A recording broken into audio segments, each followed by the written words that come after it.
Chapter 1. Transmigration. The Ice Dragon Slayer Mage. Snow-white seagulls flew in orderly formations across the azure sky, while the relentless waves, stirred by the sea breeze, tirelessly crashed against the sandy shore. The unknown sea, the unknown deserted island. Breathless, Luo Ya expressed his thoughts, then sank wearily onto the beach. After running a circuit around the small island, utterly exhausted, he had drawn this conclusion. Now, he could affirm one thing.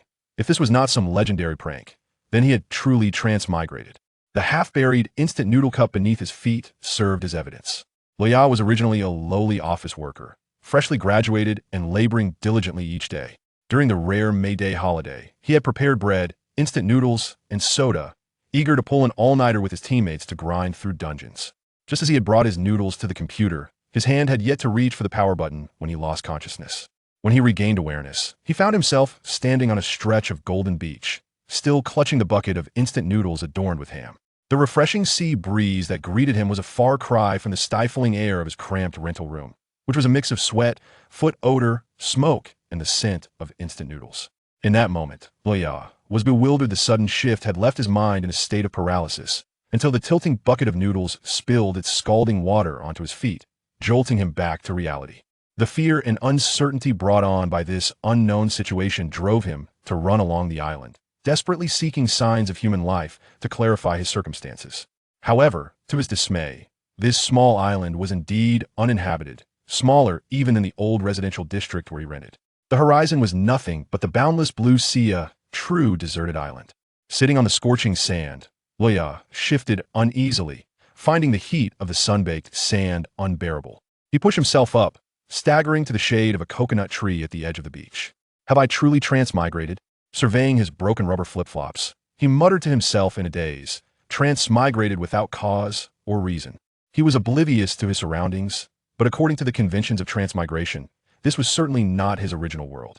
Those familiar faces and belongings had long since departed, leaving him estranged from past attachments and regrets.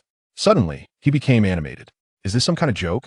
Today, a girl invited me to raid 25H. I'm getting paid the day after tomorrow. Can't I indulge for a few days? I haven't even had dinner yet.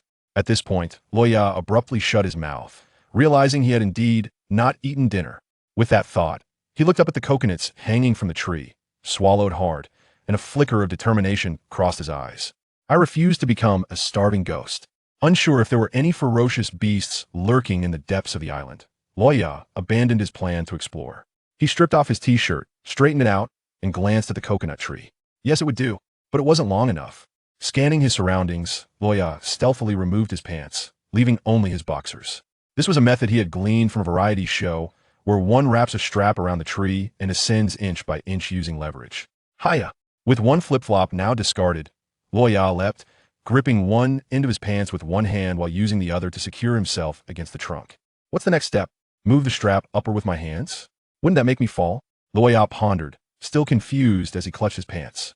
After a moment's thought, he squeezed the trunk with his thighs, took a deep breath, and attempted to pull his pants upward with force. Rip! Having moved less than 10 centimeters, the sound of tearing fabric echoed as his well-worn jeans ripped from him. The sudden turn of events caused him to stumble, nearly toppling backward. Fortunately, he acted swiftly, releasing his grip on the pants and leaning forward, clutching the trunk to avoid a fall. After catching his breath for a moment, Luo Ya decided to abandon this unreliable method, awkwardly sliding down the tree trunk back to the ground. Though his pants were torn, they were still better than being completely unclothed. As he adjusted his pants, the inner thighs chafed, raw from the rough bark, causing him to wince in discomfort. Just then, he noticed a few small stones by the tree roots. An idea sparked, and he picked up 2 of them. During his earlier ascent, he had noticed that despite the coconuts appearing green, they were precariously attached, clashing against each other with a dull thud as the trunk swayed. Though I don't know if this will work, I'm going for it. Here goes, stone monster. He raised his hand, twisted his hips, and with a forceful throw, sent the stones flying. Thud! As the stones left his hand, they struck with a muffled sound, followed by what sounded like an explosion. Just as he prepared to look up, a water-stained greenish shell plummeted from above, and instinctively, he reached out to catch it. Examining the object in his hand, Luo Ya's expression morphed into one of exaggerated disbelief, reminiscent of the well-known meme sloth. Is this a coconut? He quickly glanced up, and sure enough, the coconut he had aimed for. The slightly smaller one beside it had vanished, leaving behind a long, jagged scratch on the surrounding green shells, as if grazed by a bullet. When did I become this strong? Or is it that the gravity here is significantly lower than on Earth? Luo Ya blinked, still trying to comprehend. He looked down at the half shell in his hand, where a thin layer of liquid pooled amidst the white coconut flesh. Licking his dry lips, he decided to set aside the bizarre occurrences and lifted the shell to drink deeply. Finishing the coconut water in one go, Luo Ya sighed. Contentedly, the sweet nectar soothed the heat within him, offering some relief. Yet, mere coconut water would not sate his hunger. Observing his clean, fair fingers, he attempted to scrape the coconut flesh with his nails. To his surprise, the coconut meat, which usually proved difficult to extract, peeled away effortlessly like the cream from an Oreo with just a gentle scratch of his nail. Is it that my strength has increased? Or is this a peculiar variety of coconut? Clutching the chunk of pristine coconut flesh, he wasted no time contemplating further. His insides, invigorated by the coconut water, were clamoring for sustenance, and the abundant gastric acid caused a burning sensation in his abdomen, necessitating immediate food. He opened his mouth and bit off a large portion of the coconut. A bit tough. After hastily scraping the remaining flesh clean, Luo Ya gazed up at the coconuts with glimmering eyes. Although moderation is key, the famished Luo Ya devoured a dozen coconuts before finally patting his belly in satisfaction, leaning against the coconut tree for a brief nap. Having resolved his hunger, Luo Ya finally found time to contemplate the changes occurring within him. Reflecting on his earlier panic-driven sprint around the island, Luo Ya now recognized the sheer incredibility of the experience. The distance he had covered was no less than 7 to 8 kilometers. He had run nonstop for several thousand meters. Was this the same office worker in suboptimal health? Exhaustion was an understatement. It would have been impossible for him to accomplish such a feat. No matter how he considered it, this was utterly abnormal. Could this be the so-called golden finger that every transmigrator possesses? Luo Ya pondered, stifling a burp. In this modern age, few young people do not indulge in web novels, and Luo Ya was no exception. In his youthful, naive fantasies, he often envisioned what kind of golden finger he would acquire upon truly transmigrating, wild it be the Sharingan, a Zanpakuto, or a devil fruit. He had even indulged in daydreams about the abilities of the SOS Brigade's members. Yet he never anticipated it would be boundless strength. At that moment, a translucent blue panel abruptly materialized before Luo Ya. He blinked, thinking it must be an illusion, rubbed his eyes, and looked up again, yet the panel remained. Is this my golden finger? Suddenly energized, the drowsiness brought on by his earlier meal vanished in an instant. However, when he read the large characters at the top of the panel, Luo Ya's expression froze, and he murmured aloud, Ice Dragon Slayer Mage. Chapter 2. Level Up. The Breakthrough of Zero. The term Dragon Slayer Mage originates from the manga fairy tale. In the story, Dragon Slayer mages were established by Irene Belserian, belonging to a category of mages who utilize the ancient magic of Dragon Slayer magic, which transforms their physical attributes into those of a dragon, specifically trained to hunt dragons. When Luo Ya traversed realms, his greatest passion was the anime Naruto, yet he had also ardently followed the once-renowned shonen series, Fairy Tail, to the point where, during that period, the allure of the three major labor-themed manga paled in comparison to that of Fairy Tail. The Dragon Slayer Mage possesses the essence of a dragon and can restore vitality and enhance strength by consuming substances that share the same elemental affinity as their magic. Alternatively, by harnessing the power of dragons, they can unleash dragon scales to bolster their offensive and defensive capabilities. This type of magic, designed for slaying dragons, is thus referred to as Dragon Slayer magic. Upon his initial encounter with this manga, Luo Ya regarded it as a sacred text, utterly captivated by the fantastical array of dazzling spells it presented. Each week, he would eagerly rush to the corner shop, using his saved pocket money to purchase the latest issue, sometimes even neglecting his mother's request to buy soy sauce. However, even the most fervent enthusiasm tends to wane with the passage of time. Eventually, due to the original plot's sluggish pacing and the increasing demands of his studies as he matured, he gradually lost the motivation to continue following the series. Yet, these matters were not the crux of his concerns. Ice Dragon Slayer Mage. Is that an option in the original work? Even Seraphina doesn't possess such a thing, does she? Luo Ya's eyes widened as he meticulously recalled the plot he had once observed.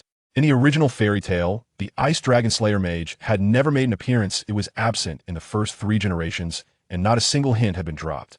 Perhaps Seraphina, who had 8 pieces of dragon magic crystals, could wield such magic, but the likelihood seemed slim. Given the tendencies of Japanese manga, abilities associated with the protagonist like ice, would certainly have been revealed much earlier, rather than remaining unmentioned for over a decade. This is my lifeline. It cannot be some bizarre magic. I don't want a pure support type like Wendy, he murmured, an undercurrent of unease beginning to take hold as he examined the interface before him. This interface was simply divided into two sections. The left side presented a series of attribute descriptions, while the right side comprised a skill tree made up of various icons, reminiscent of the talent trees from the game world of Warcraft. Curiously, Luo Ya tapped the colorful icon at the bottom of the talent tree, prompting a piece of information to materialize. Dragon Power, 1100. Dragon Power can enhance the strength of the Dragon Slayer Mage's Dragon Slayer Magic, but exceeding 30 begins to transform the body, surpassing 90 triggers the dragonification of the Dragon Slayer Mage's physique. The first attribute was hardly encouraging, causing Luo Ya's heart to sink. Just as the skill description indicated, although the Dragon Slayer magic wielded by Dragon Slayers was formidable, it bore significant aftereffects. According to Eileen Belserian, every Dragon Slayer gradually transforms into a dragon with the use of their magic. Luo Ya was no longer the naive youth he once was. If this transformation were reversible, or if a powerful mage of Gerard's caliber existed in this world, he might genuinely wish to experience what it felt like to become a dragon. The subsequent colorful icons stemmed from the Dragon Power attribute, and Luo Ya clicked through them one by one. Dragon Body, 10100. The body gradually adapts to the Dragon Power level, enhancing the Dragon Slayer Mage's overall attributes. Energy consumption can temporarily boost adaptability, albeit with considerable aftereffects. Ice Dragon's Roar. Concentrate the Ice Dragon's power in the lungs, then expel it through a magic circle to launch an attack. Insufficient magic power to use. Ice Dragon's Iron Fist. Envelop the Ice Dragon's power around the fist, unleashing a potent freezing effect upon impact. Ice Dragon's Wing Strike. Wrap the Ice Dragon's power around the arms, swinging them to execute a wide-range attack like a dragon's wings. Insufficient magic power to use. Ice Dragon's Claw. Envelop the Ice Dragon's power around the feet, delivering a powerful freezing effect upon contact. Ice Dragon's Shattered Fang. Envelop the Ice Dragon's power around the hands, transforming the fingers into claws for an attack. Ice Dragon's Grip. Seize the target and infuse them with the Ice Dragon's power from within. The good news was that the scenario Luo Ya had feared had not transpired. Although the most commonly used roar skill of the Dragon Slayer Mage was temporarily inaccessible due to magic power constraints, it was of little consequence. Based on the skills currently available for use, the Ice Dragon Slayer magic bore a resemblance to the Fire Dragon Slayer magic of the protagonist, Natsu, both being purely offensive in nature. As for whether that would remain true in the future, Luo Ya could not ascertain. Aside from these few standard Dragon Slayer skills, the Dragon Body ability caught Luo Ya's attention. It enhances the overall attributes of the Dragon Slayer Mage, which undoubtedly accounted for his significant increase in strength and endurance. Moreover, just as Natsu would sprout dragon scales after consuming the magic of the celestial spirits in the Tower of Paradise, this skill could temporarily augment his capabilities. The only drawback, perhaps, was the severe aftereffects that would render even someone as robust as Natsu nearly incapacitated. Perfect for a power surge, Luo Ya offered a candid assessment. The remaining icons were dimmed, and clicking on them yielded no response. Having played games for years, Luo Ya understood well that this indicated insufficient level. He surmised that these remaining icons likely represented the profound mysteries of Dragon Slayer magic and skills unlockable only after mastering Dragon Power, necessitating continuous leveling up to gradually unveil them. Subsequently, he cast his gaze to the left side of the interface, where the attributes were presented. Name: Christopher Luo Ya. World Autocorrection. Energy Stage. First level 0 energy value. 1010. Upgradable. Magic value. 500500 magic recovery rate. 50 minutes. What on earth is Christopher Luo Ya? And what is this world autocorrection? I shall not change my name. I am simply Luo Ya. By the way, what is this energy value? Staring at the attribute panel, Luo Ya muttered to himself in disdain. Could it be? Luo Ya glanced at the scattered coconut shells on the ground, and a hint of speculation ignited in his mind. Suddenly, he raised his voice, calling out to the air. System? Sprite? Mainframe? I am your host. Come forth. After a few seconds, Luo Ya awkwardly cleared his throat. The surroundings fell silent, and nothing transpired. The sea breeze seemed to whisper, fool, fool, fool. Once the awkwardness subsided, Luo Ya pointed his finger at the arrow following the word upgradable. Years of experience in online literature and gaming had taught him never to hesitate when the opportunity to level up presented itself. Who knows when formidable foes might appear to threaten his life? Only by upgrading could he ensure his survival. Bus. Suddenly, the entire interface began to blur, and a magnificent blue magical array materialized beneath his feet, the rising currents lifting his hair skyward. Simultaneously, streams of blue energy emerged from the surrounding air, rapidly converging upon him. As the energy flowed in, a blue pattern began to spread across his body. Though he had never attempted an upgrade before, Luo Ya found this scene oddly familiar. Am I becoming a Super Saiyan? And what is this overwhelming sense of a browser game upgrade? The anomaly came swiftly and departed just as quickly, lasting less than 3 seconds. Just as Luo Ya finished his lament, it vanished without a trace. The blue patterns enveloping him seemed to possess a life of their own, swirling and dancing across his form before finally coalescing around his wrists into 2 diamond-shaped symbols. Once the tempest settled, Luo Ya stroked the patterns on his wrists and re-examined the attributes displayed on the interface. Name: Christopher Luo Ya. World Autocorrection. Energy Stage. First Level 1 Energy Value. 020 Magic Value. 550550 Magic Recovery Rate. 50 minutes. His magic value had increased by 50 points, while the energy requirement for the next stage had doubled. He then glanced at the talent tree on the right. However, neither Dragon's body nor Dragon's power had changed in the slightest. Could it be that the enhancement of the energy stage is unrelated to my own Dragon Slayer magic? Or is it simply due to my low level? Luo Ya could not ascertain the specifics and furrowed his brow. If it is indeed the former, then if this world mirrors that of fairy tale, he would surely find a master capable of teaching him magic.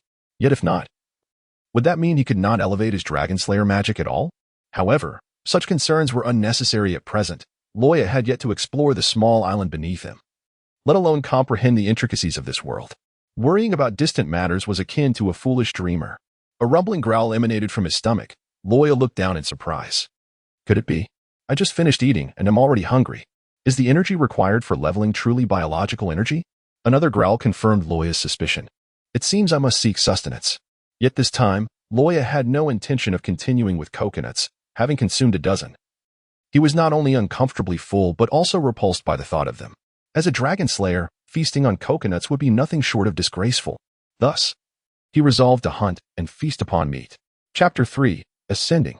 Daily life on the island. In an unknown sea, on an unknown island. The Ice Dragons. Iron Fist.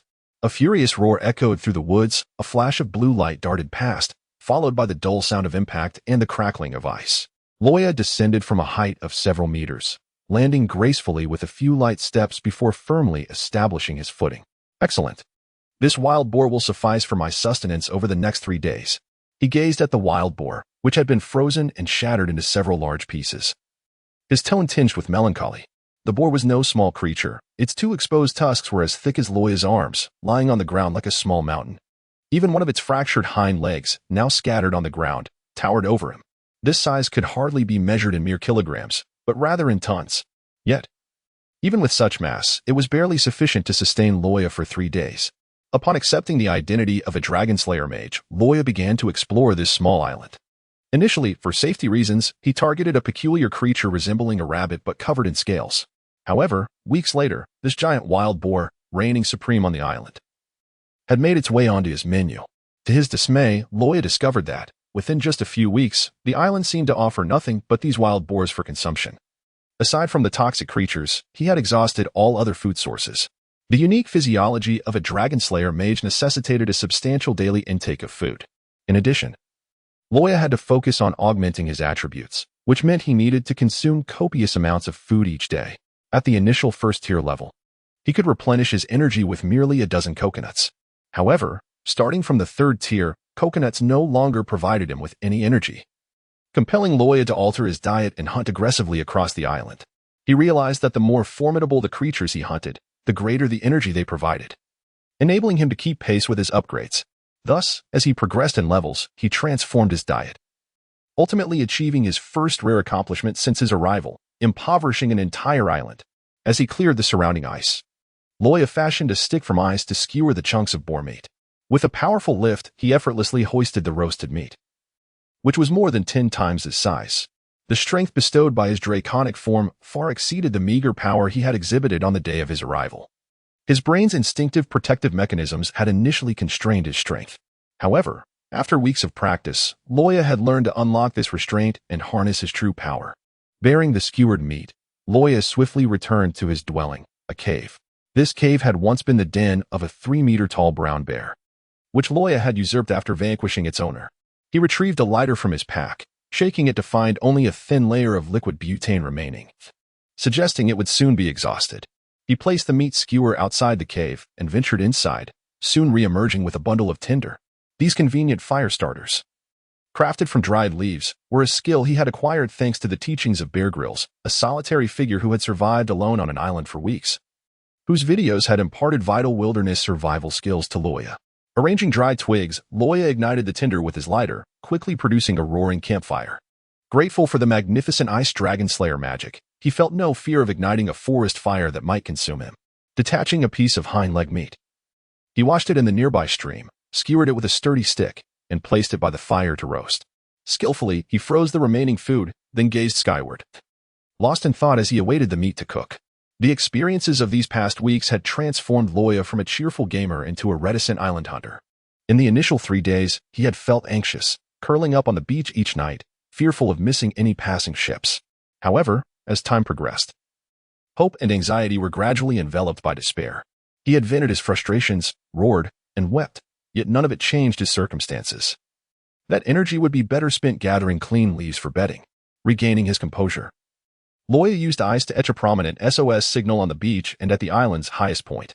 He was uncertain whether the inhabitants of this world would comprehend its meaning, but even if they did not, such markings on an uninhabited island would surely attract attention. Thus began a prolonged period of waiting. The white traces left by seawater on the stones served as Luo Ya's source of salt.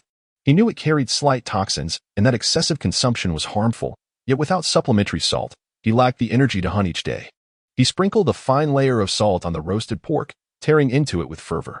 In no time, a piece of meat thicker than his waist found its way into his stomach.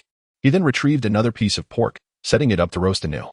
While his belly was satiated, his energy levels remained insufficient. Luo Ya silently recited the incantation, and a panel materialized before him.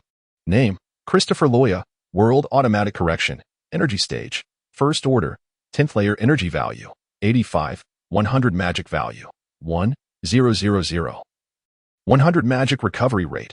100 per minute. Due to the frequent use of dragon-slaying magic during this period, his dragon body had grown through rigorous training, increasing from 10 to 12. Luo Ya's greatest concern regarding the rise of dragon power did not manifest. It remained at 1. Aside from that, the most significant changes were observed in these attributes.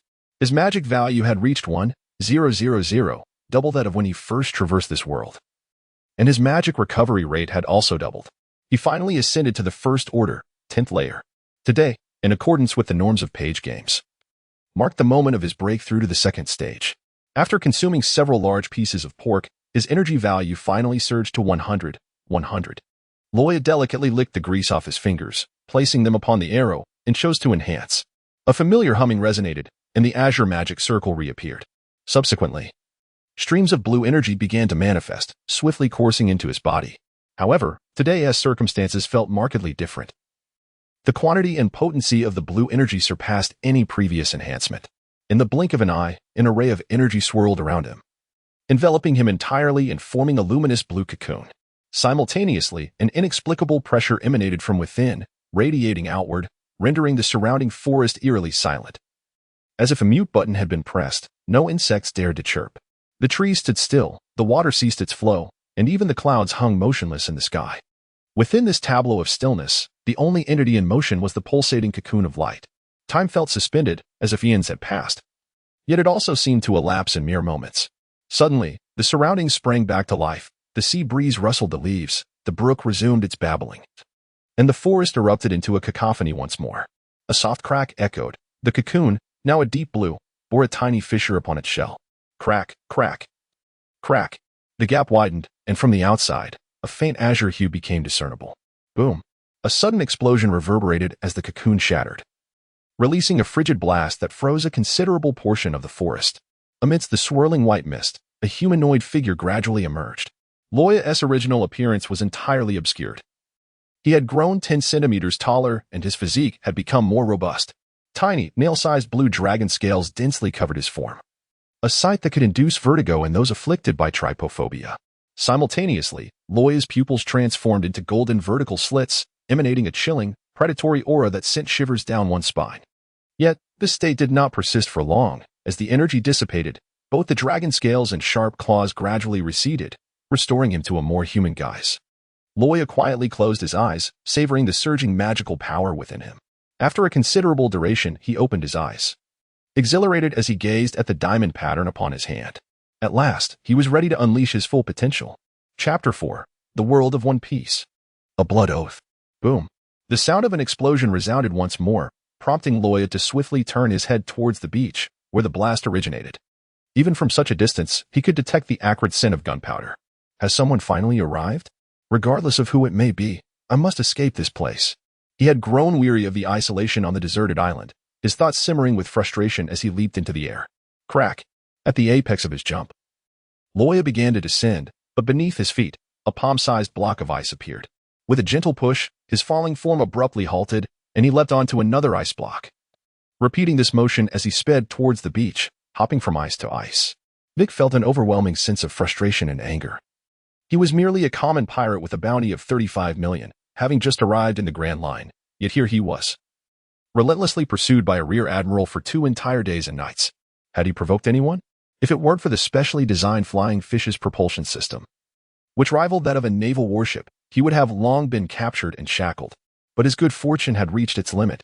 The pursuing warship, seemingly bored with this cat-and-mouse game, commenced a barrage of cannon fire, determined to obliterate their sails and leave them stranded. Losing their sails would be fatal for the wooden flying fish. Anguished and desperate, Vic ordered his crew to make a stand near the shore. What of the rear admiral? I am Scissorhand Vic. I shall never be taken prisoner. Though this island was peculiar, a summerall boasting a 10-meter-high ice sculpture on the beach, Vic had no time to ponder this oddity. Once ashore, he quickly commanded his crew to retaliate with cannon fire to thwart the approaching warship. Boom! The cannonball exploded, striking the side of the flying fish. The pirates below deck, busy loading cannonballs, suffered heavy casualties, blood and severed limbs strewn across the floor. After all, they were merely pirates. Their accuracy paled in comparison to the disciplined navy. Moreover, the flying fish, in its quest for speed, had not equipped itself with many cannons. Their scattered counterattacks posed no significant threat to the encroaching naval vessel. On board the warship, witnessing the destruction of the pirates' cannons, the Navy soldiers raised their firearms and sabers, awaiting the order to charge. An officer hurried to the figure standing at the bow. Saluting as he approached, Rear Admiral Weasel, the Scissor pirate crew has lost its ability to retaliate. Shall we issue the charge? Upon hearing this, the Rear Admiral, clad in a light purple striped suit with a deep blue shirt and sporting a deep purple mohawk, surveyed the pirates on the beach with a serious expression. He waved his hand decisively. Cannon cover. Charge. Understood. Following the command, the warship immediately ceased its propulsion, slowing its advance. Simultaneously, several small boats were lowered, and the Navy soldiers, shielded by cannon fire, rapidly approached the shore. The Navy is here. Brothers, let us fight. Vic bellowed, brandishing his firearm as he began to shoot. Luo Ya arrived at the beach outside the forest, where he was greeted by a scene of utter chaos. At first glance, he noticed the flying fish ship, billowing thick plumes of black smoke, followed by the distant sight of the blue seagull flag emblazoned with the word Marine. The spectacle was undeniably grand, given the enormity of the ship that had just exploded. Hiding behind a coconut tree, Luo Ya's gaze sharpened. This is the emblem of the Navy from One Piece. This means I have entered the world of One Piece. Luo Ya stared in astonishment at the bustling scene on the beach, feeling rather bewildered. How could the system from Fairy Tail have arrived in the world of One Piece? Wasn't this a cruel joke? The power structures were entirely different. The current situation on the beach was merely a straightforward spectacle of the Navy pursuing pirates. Luo Ya turned his gaze towards Vic, who was commanding the battle, and after careful observation, he concluded that he was merely an obscure individual. The Navy in the world of One Piece is formidable, yet the pirates are a different matter. This group of self-serving individuals may possess considerable strength, but ultimately, they are nothing more than a disjointed assembly. Upon realizing the nature of this world, Luo Ya had no desire to provoke the naval forces. Glancing at the wreckage of the pirate ship, it became evident that if he wished to depart, he would have to rely on the Navy. Thus, he turned his attention to the Scissor pirate crew, who were frantically firing their weapons to prevent the Navy from landing. And with a cold sneer remarked, although we bear no enmity, I require the naval vessels to escape this small island, and that necessitates a declaration of allegiance. My apologies. After muttering to himself, Luo Ya leapt into action. The ground beneath his feet cracked like a spider's web under the force of his tremendous strength. and propelled by the immense power of his dragon form, he ascended into the air in an instant. Positioned behind the scissor pirate crew, he went unnoticed by Vic, who wielded the observation hockey. However, his lack of awareness did not mean that the mole was oblivious. Fixating his gaze, he scrutinized the figure that had leapt. Who was that person? Luo Ya stood upon the ice formed in the air, his lungs expanded. Fists clenched before his mouth as the magic within him began to coalesce. A resounding hum echoed as a towering blue magic circle materialized before him. Its center aligned with his gaping maw. The ice dragon's roar reverberated through the air, and in the next moment, a tempest of icy wind surged forth. Initially the width of a fist, but rapidly expanding in the air to become a colossal entity several meters in diameter. Resembling a roaring dragon that crashed violently into the formation of the Scissors pirate crew. With a thunderous explosion, the ice storm detonated at the optimal point of devastation under Luo Ya's command. The sound was akin to the booming of spring thunder, and before Vic could react, he was engulfed by the explosion. Countless shards of ice, propelled by the fierce gust produced by the blast, tore mercilessly through the lives of the Scissors pirates. Their wounds frozen solid before a single drop of blood could escape, transforming them into lifeless statues. At the very epicenter of the explosion, where the magic raged most violently, not a single intact corpse could be found. The dragon-slaying magic, even with its icy attribute, was immensely ferocious. Otherwise, it would bear no distinction from Gray's ice manipulation magic. As the ice storm erupted, it unleashed a harrowing chill that spread outward, instantly freezing the surrounding scene. The waves, which had only just begun to rise, were abruptly solidified into hard blocks of ice. Even from a considerable distance aboard naval vessels, the sailors felt a bone-chilling cold. This was especially true for those who had already boarded the small boats. The power of freezing. This scene took the mole by surprise. He had anticipated Luo Ya's attack on the Scissors pirates, but had not envisioned such a brutal massacre, particularly one executed with freezing abilities. However, there was no time for contemplation. As the icy expanse threatened to engulf the vanguard forces, Rear Admiral Mole snorted coldly, drawing his katana and swiftly slicing through the air. A massive pale blue sword aura surged past the vanguard, cleaving through the encroaching ice with a decisive force. The intense sword energy left a deep indentation on the surface of the sea, reminiscent of a jelly-like mass from which a portion had been scooped out. Caught off guard, the naval forces of the vanguard found themselves unable to adjust their small boats in time, resulting in many tumbling into the sea. Nevertheless, being the Navy, aside from a few devil fruit users, the rest were adept swimmers. Though their vessels capsized, they quickly resurfaced, clinging to the water's surface, their lips turning blue, teeth chattering uncontrollably. It was simply too cold. Observing this, Rear Admiral Mole slowly sheathed his katana and commanded his aide, immediately dispatch personnel to assist the vanguard. Yes. The aide cast a grateful glance at Mole before hastily relaying the orders. Rear Admiral Mole of the Navy headquarters was indeed a leader who cared deeply for the well-being of his soldiers. Luo Ya also caught sight of that faint blue sword energy.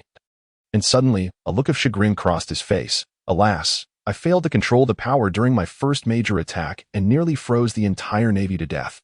However, to unleash such formidable sword energy, one must at least be considered a swordsman, according to the manga, right? Perhaps. Reflecting on that heart-stirring sword energy. At this moment, Luo Ya was filled with resentment towards Eiichiro Oda. The power system in the world of One Piece has long been a subject of criticism. As the story progresses, the strength of the characters escalates dramatically, reminiscent of the explosive attribute growth in World of Warcraft, where a turtle that respawns every 3 minutes at level 100 is more terrifying than previous major bosses. This chaos renders Luo Ya unable to discern the tier of the Navy aboard the warship several hundred meters away based on the manga. However, it must be noted that this phenomenon is a common ailment in many Japanese anime. Consider Dragon Ball, Naruto, or Bleach. Isn't it true that as the story advances, the power levels become increasingly exaggerated? Chapter 5, Vice Admiral Mole and the Seasick Luo Ya. Nonetheless, despite this, one thing Luo Ya could ascertain, the newcomer could not possibly be an admiral. Since the era of Garp and Zephyr, there has seemingly been no admiral in the Navy who specializes in swordsmanship. The likes of Kizaru, who can rival the swordsmanship of the pirate king Rayleigh, always resorts to firing laser beams or transforming into them.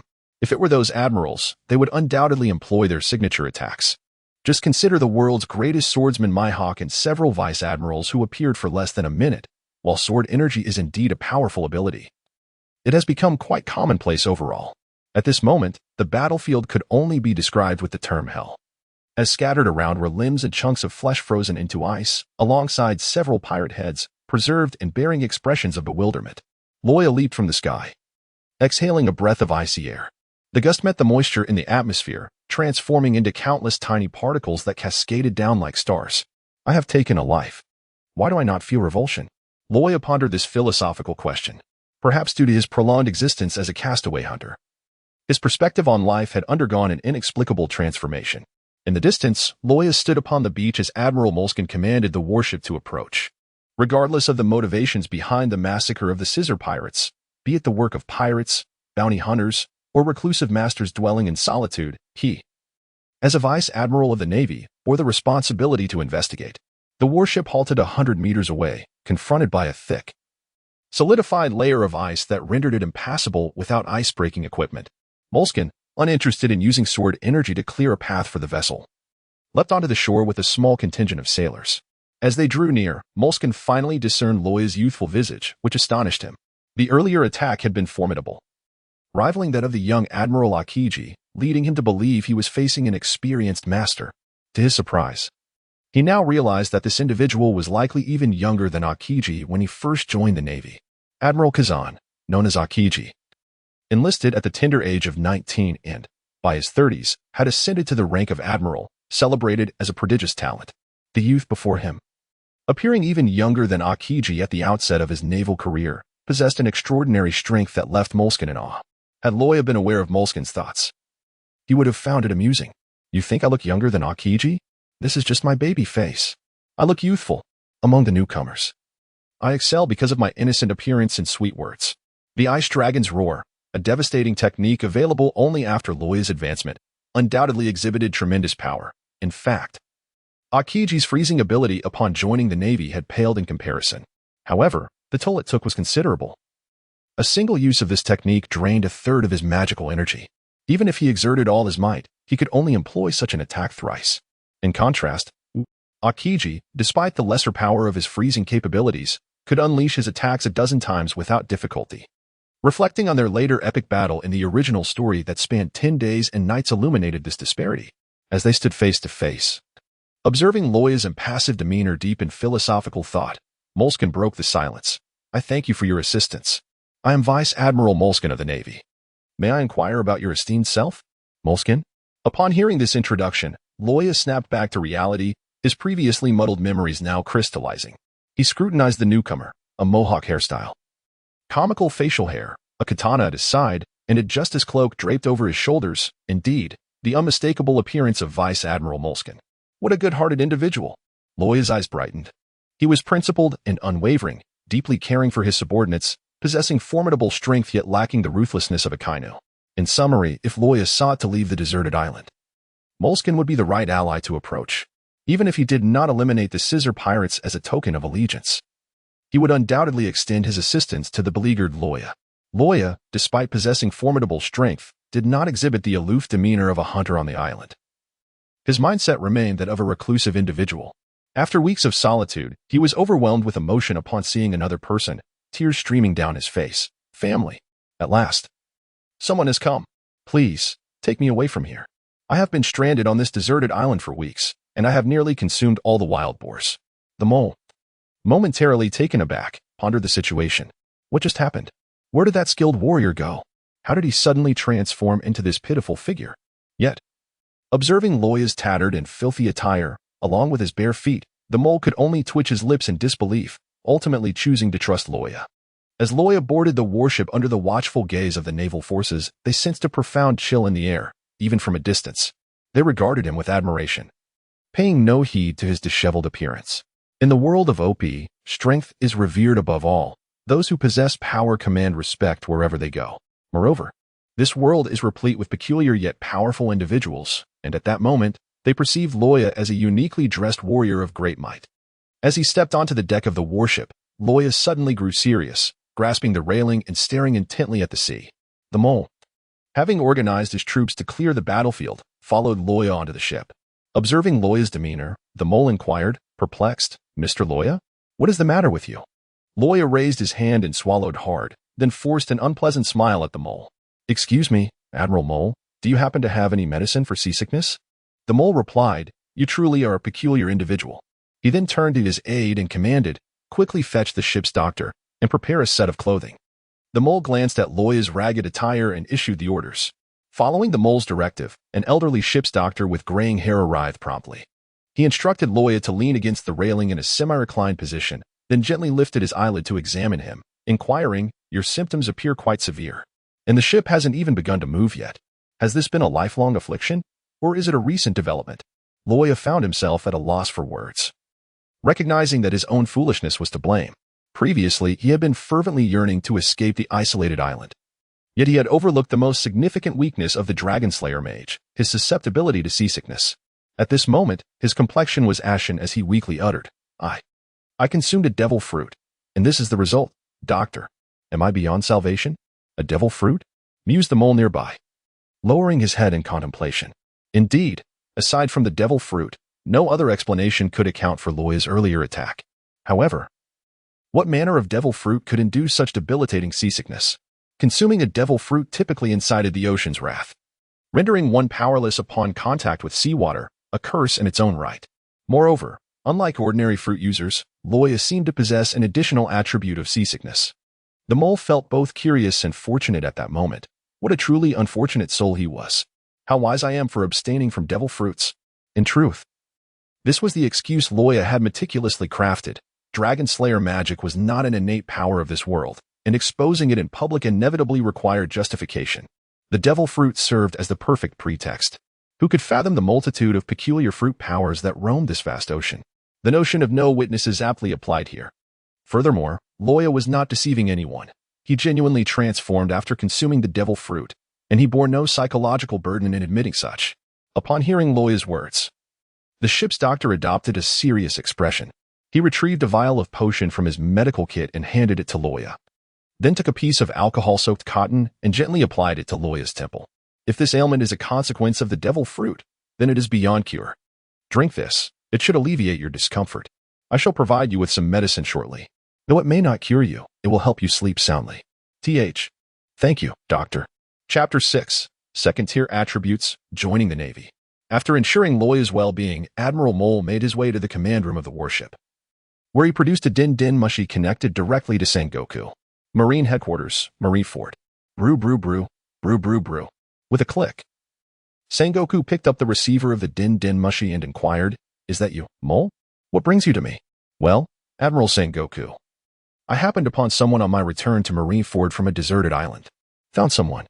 Sengoku's lip twitched slightly, a gesture subtle yet perceptible to the din-din mushi, relaying an accurate account to Mole. The Mole feigned ignorance and continued his report. "Yes, on our return, we encountered the Scissor Pirates. I am unsure why they have been following my route until we finally forced them ashore today." Mole succinctly recounted the previous battle to Sengoku, before seeking guidance regarding the individual named Luo Ya. "Might we consider incorporating him into the Navy? With the surge of newly emerged pirates, we require fresh blood. However, his seasickness is quite severe, exceedingly severe," Mole emphasized gravely. "Sick from the sea." Sengoku sighed, contemplating how to express his thoughts but finding himself at a loss. This individual appeared formidable, once integrated into the Navy. He could swiftly contribute to combat effectiveness. Yet, while one may have heard of a Navy that could not swim, who had encountered a Navy plagued by seasickness, nevertheless, the current instability of the ocean's situation was undeniable, with a plethora of newly emerged pirates, all boasting considerable strength. Mole's concerns warranted attention. Furthermore, the Navy had suffered significant power gaps in recent years. Every potential recruit was an asset to be cultivated. Coming to this realization, Sengoku ceased to dwell on Luo Ya's seasickness and stated, "It is worth considering. First, ascertain his intentions and remember to investigate his background. And upon your return, I have a mission for you regarding the 7 warlords. The warlords of the sea." Mole repeated the name, clenching his fists. This institution, which had existed for over 2 decades, remained a thorn in his side. The Navy, in all its glory, required pirates to stabilize the Grand Line's dynamics. Gritting his teeth in frustration, he soon relaxed his grip and replied earnestly, "Understood." Regardless, he remained a soldier of the Navy. A soldier's duty lies in obeying orders. After several weeks, Luo Ya finally found himself resting on a bed in the truest sense, even though it was merely a standard Navy room. The thin blanket could scarcely conceal the hardness of the wooden boards beneath. Yet, it was still a bed, not a mere pile of leaves atop stones and mud. The doctor's medicine proved effective. He had previously felt utterly drained, but now he only experienced mild nausea, comfortably rolling in bed. Luo Ya silently invoked his golden finger and reopened the system interface. Before his eyes lay the familiar screen. Name, Christopher Luo Ya, World Auto-Correction, Energy Stage, Second Tier 0 Level Energy Value, 0400 Magic Value, 3500 3500 Magic Recovery Rate. 300 minutes. The disparity between the second tier and the first was starkly evident. The impressive magic value of 3,500 enabled Luo Ya to finally employ the most energy-intensive spells within Dragon Slayer magic, the Ice Dragon's Roar and the Ice Dragon's Wing Strike, both of which were undeniably powerful. Moreover, in addition to the surge of magic within him, a new icon had appeared on his talent tree. Upon closer examination, Luo Ya found himself questioning the classification of this spell as Dragon Slayer magic. It had undeniably proved to be quite useful. Ice-shaping magic. This spell endows ice with shape and can also manipulate the form of ice. Indeed, this was the magic of a certain latent exhibitionist, though highly effective. It bore no connection to the Dragon Slayer magic conceived by Eileen Belserian. Could it be that due to the ice attribute, he could indirectly learn ice shaping? Luo Ya could only speculate that the shaping magic in the world of fairy tale is inherently the most liberated form of magic, one that is entirely reliant on the individual capabilities of the mage. Even the transmission of skills between master and apprentice yields varying expressions of this magic. Given its inherent freedom, it is hardly surprising that the Ice Dragon possesses ice-shaping magic. However, Luo Ya was curious whether the creations born from this ice-shaping magic could rival the power of a mere claw strike. Nevertheless, he found it remarkably useful. During his days on the deserted island, although he could condense ice blocks with frigid air that required a source of water, now he could directly conjure ice blocks through his magical energy, making the process far more convenient and swift. This was also the reason he could form ice blocks mid-air to serve as stepping stones. Additionally, he had acquired two crucial passive abilities as he progressed to the second tier, which brought about a mix of emotions. Dragon Force, 2100. This ability enhances the intensity of a Dragon Slayer's magic, but exceeding 30 begins a physical transformation, while surpassing 90 initiates Draconic Metamorphosis. Dragon Body, 18,100.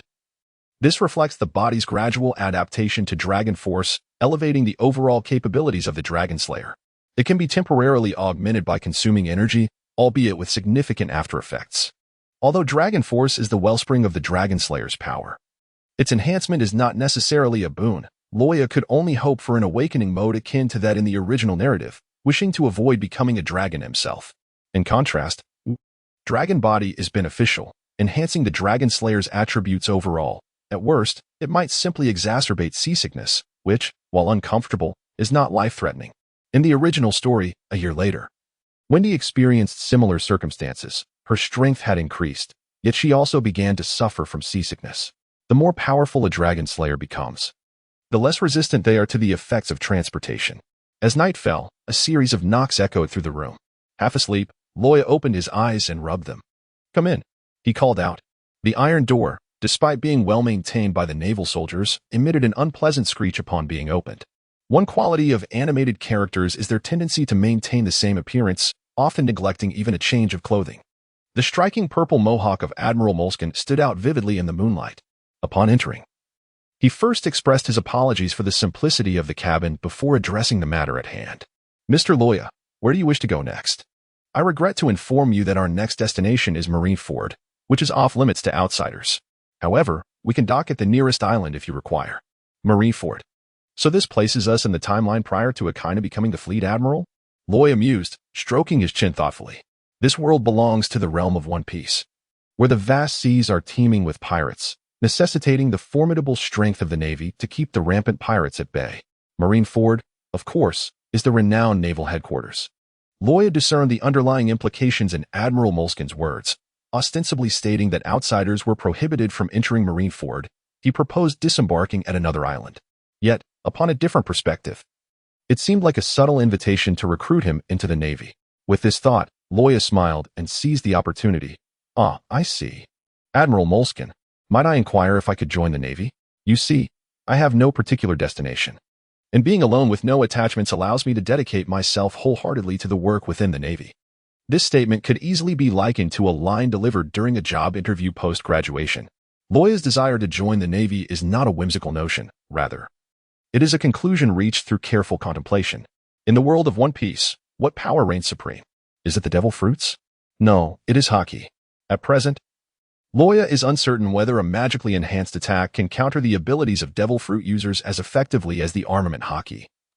But the mere acquisition of haki would significantly bolster his strength. This world is perilously dangerous, filled with the likes of the callous celestial dragons, the tyrannical drum kingdom, and the manipulative flamingo and sand crocodile. To thrive amidst the chaos of the seas, relying solely on his rudimentary dragon-slaying magic is insufficient. After all, Luo Ya was not raised by a dragon, and his knowledge of magic remains limited. Consequently, Luo Ya's intent to join the Navy becomes abundantly clear. He requires a mentor to teach him haki and enhance his combat abilities. Currently, he can easily overpower the weaker foes. Yet when faced with a true master, he would undoubtedly be bested. In the vast pirate world, what organization could possibly be a more suitable choice than the Navy? Chapter 7.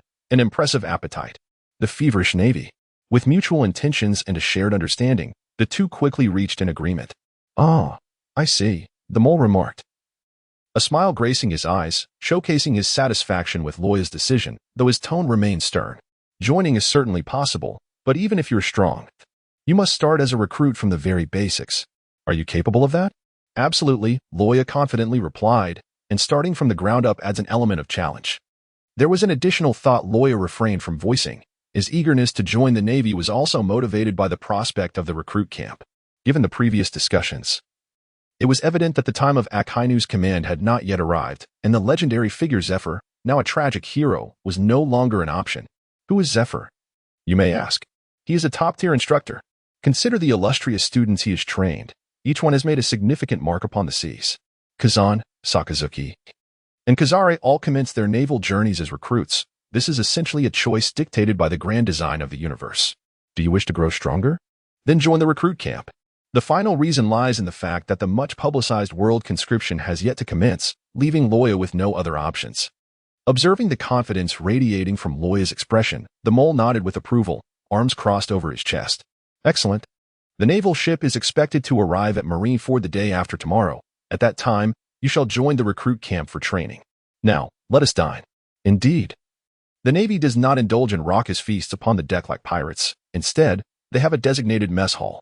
At the entrance to the mess hall, Luo Ya took a motion sickness remedy from the ship's doctor and swallowed it, his complexion swiftly shifting from pale to flushed. Although he still felt unwell, he was finally able to exert himself. Free from the assistance of the young Navy personnel, Luo Ya approached the serving uncle. "Hello, I would like 10 servings of curry rice. And a basin of chicken legs. Oh, and that fruit over there. No need for the individual pieces, just give me the basket."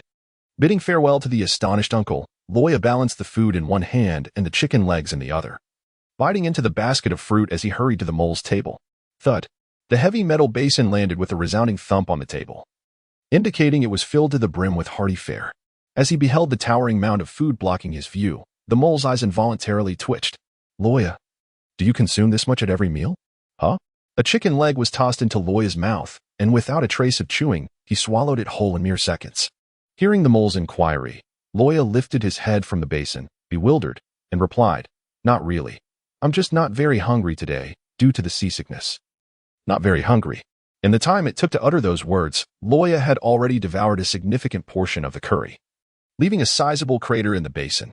The mole let out a resigned sigh. "Now I understand why you claimed there was no food on the island.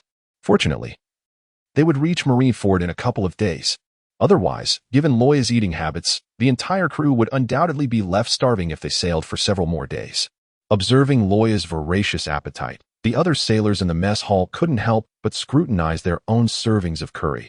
Is it truly that delectable? Fortunately, aboard a Navy vessel, the quality and quantity of provisions are far superior to those of an ordinary pirate ship. Witnessing Luo Ya's eating habits, the uncle responsible for the cooking hastily began chopping carrots and potatoes, preparing a second pot of curry before this group finished their meal. Otherwise, many would surely go without dinner tonight. Clang.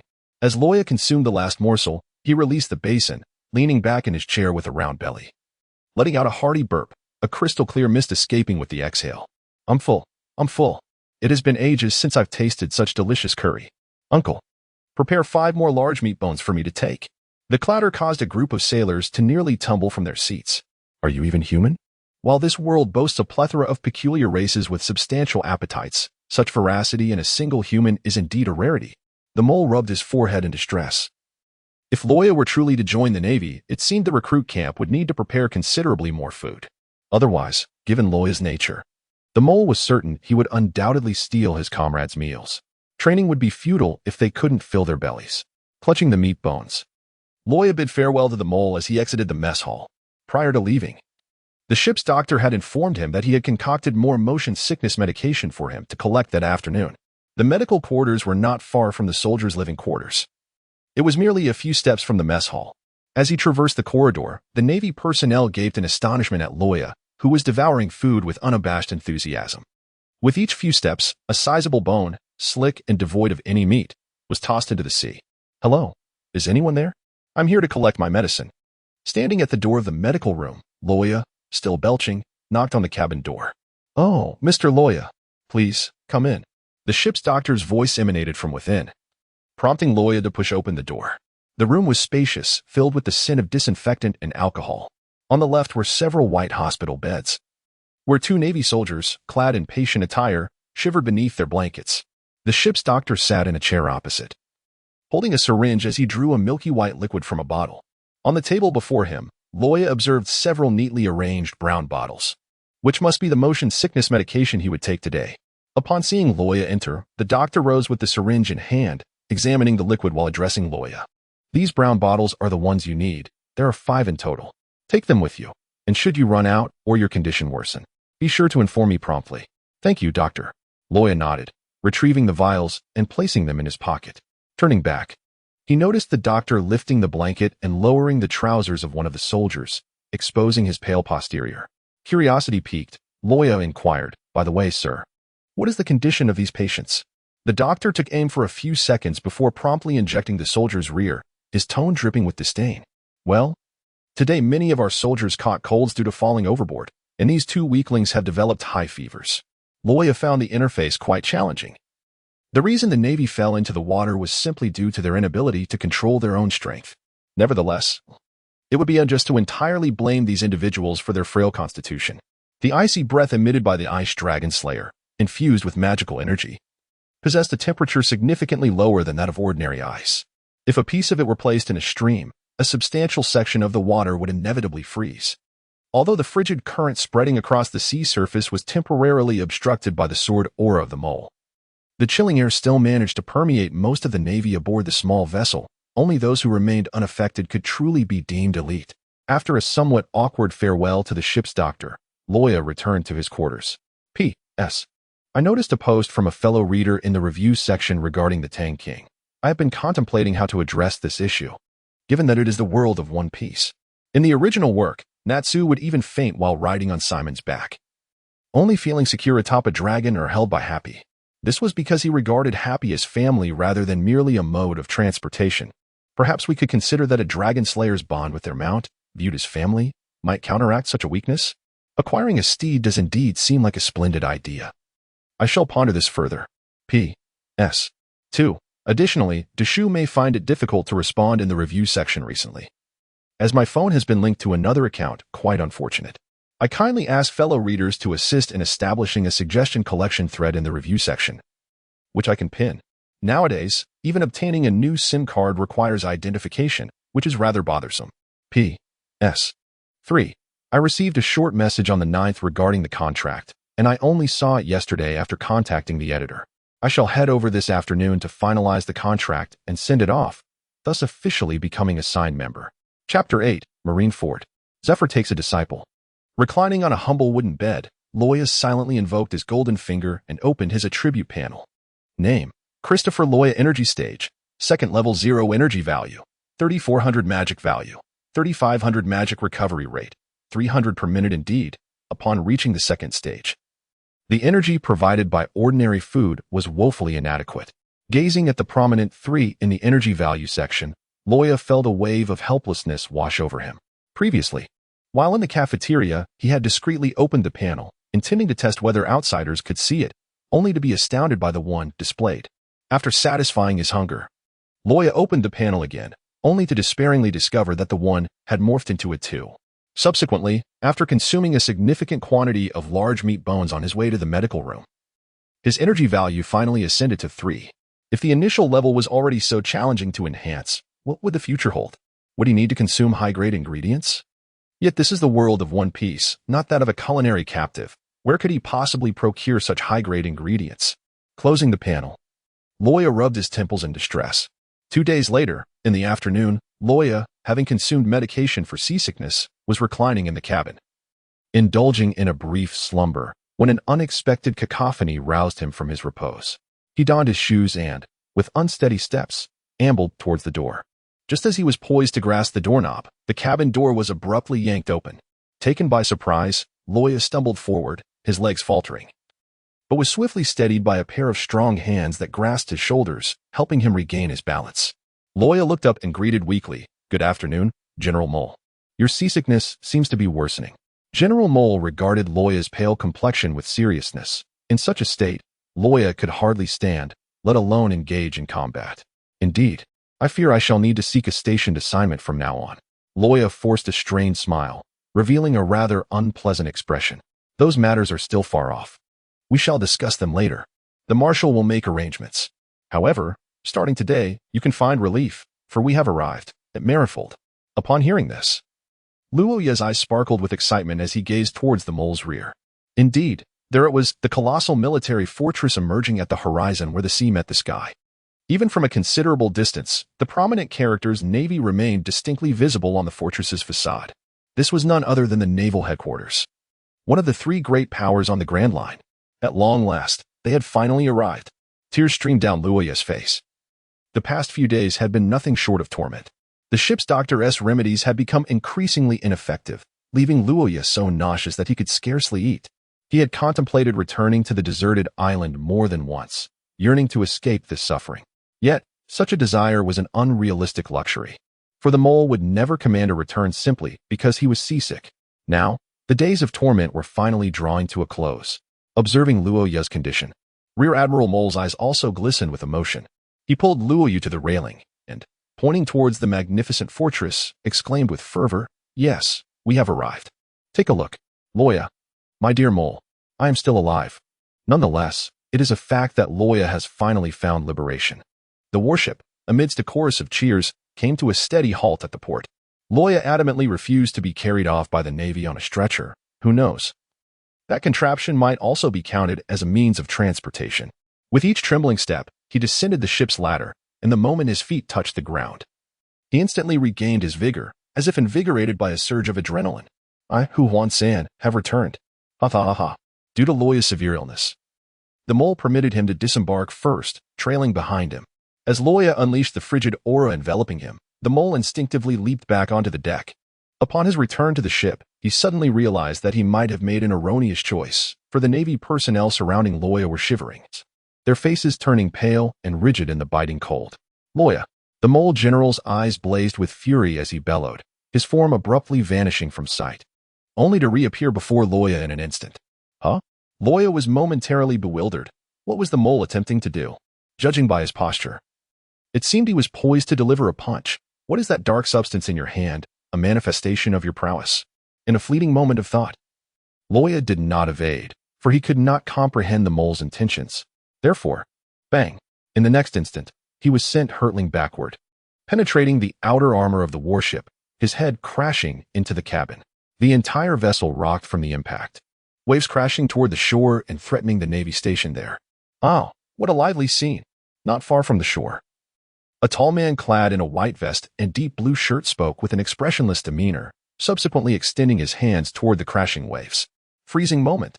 Accompanied by this declaration, his hands transformed into 2 icy pillars that shot forth, grasping the tumultuous waters. Crack! Crack! The once ferocious waves seemed to hit a pause button, the seawater instantly solidifying into jagged icy sculptures along the coast. The rescued Navy soldiers gazed at him in awe before rushing to assist their comrades aboard the ship. "Is that the lad who wishes to join the Navy?" spoke a robust elder, adorned in a purple suit, his spiky hair mirroring the same hue. His physique was imposing, muscles as tightly packed as tree roots. This man was none other than the former admiral and current chief instructor at the Navy's new recruit training camp, Blackarm Zephyr.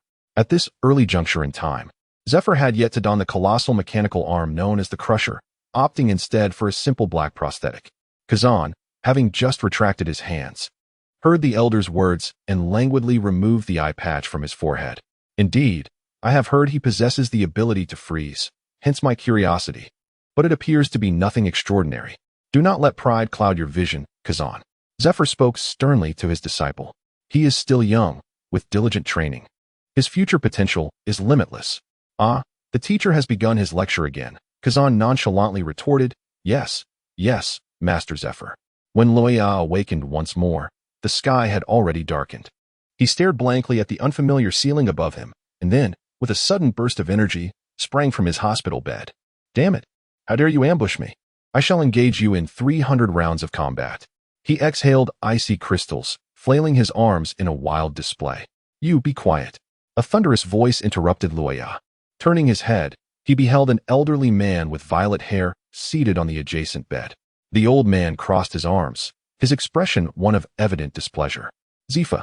Upon recognizing the man's appearance, Luo Ya's gaze narrowed, and instinctively he yearned to flee. After all, this was the notorious leader of the newborn navy, a figure intent on annihilating the New World. However, as he took his first step, he quickly came to a realization. Wait a moment. Admiral Akiji is still in the Navy. Zifa's departure to establish the newborn Navy intelligence has yet to occur. There was no need for him to be afraid.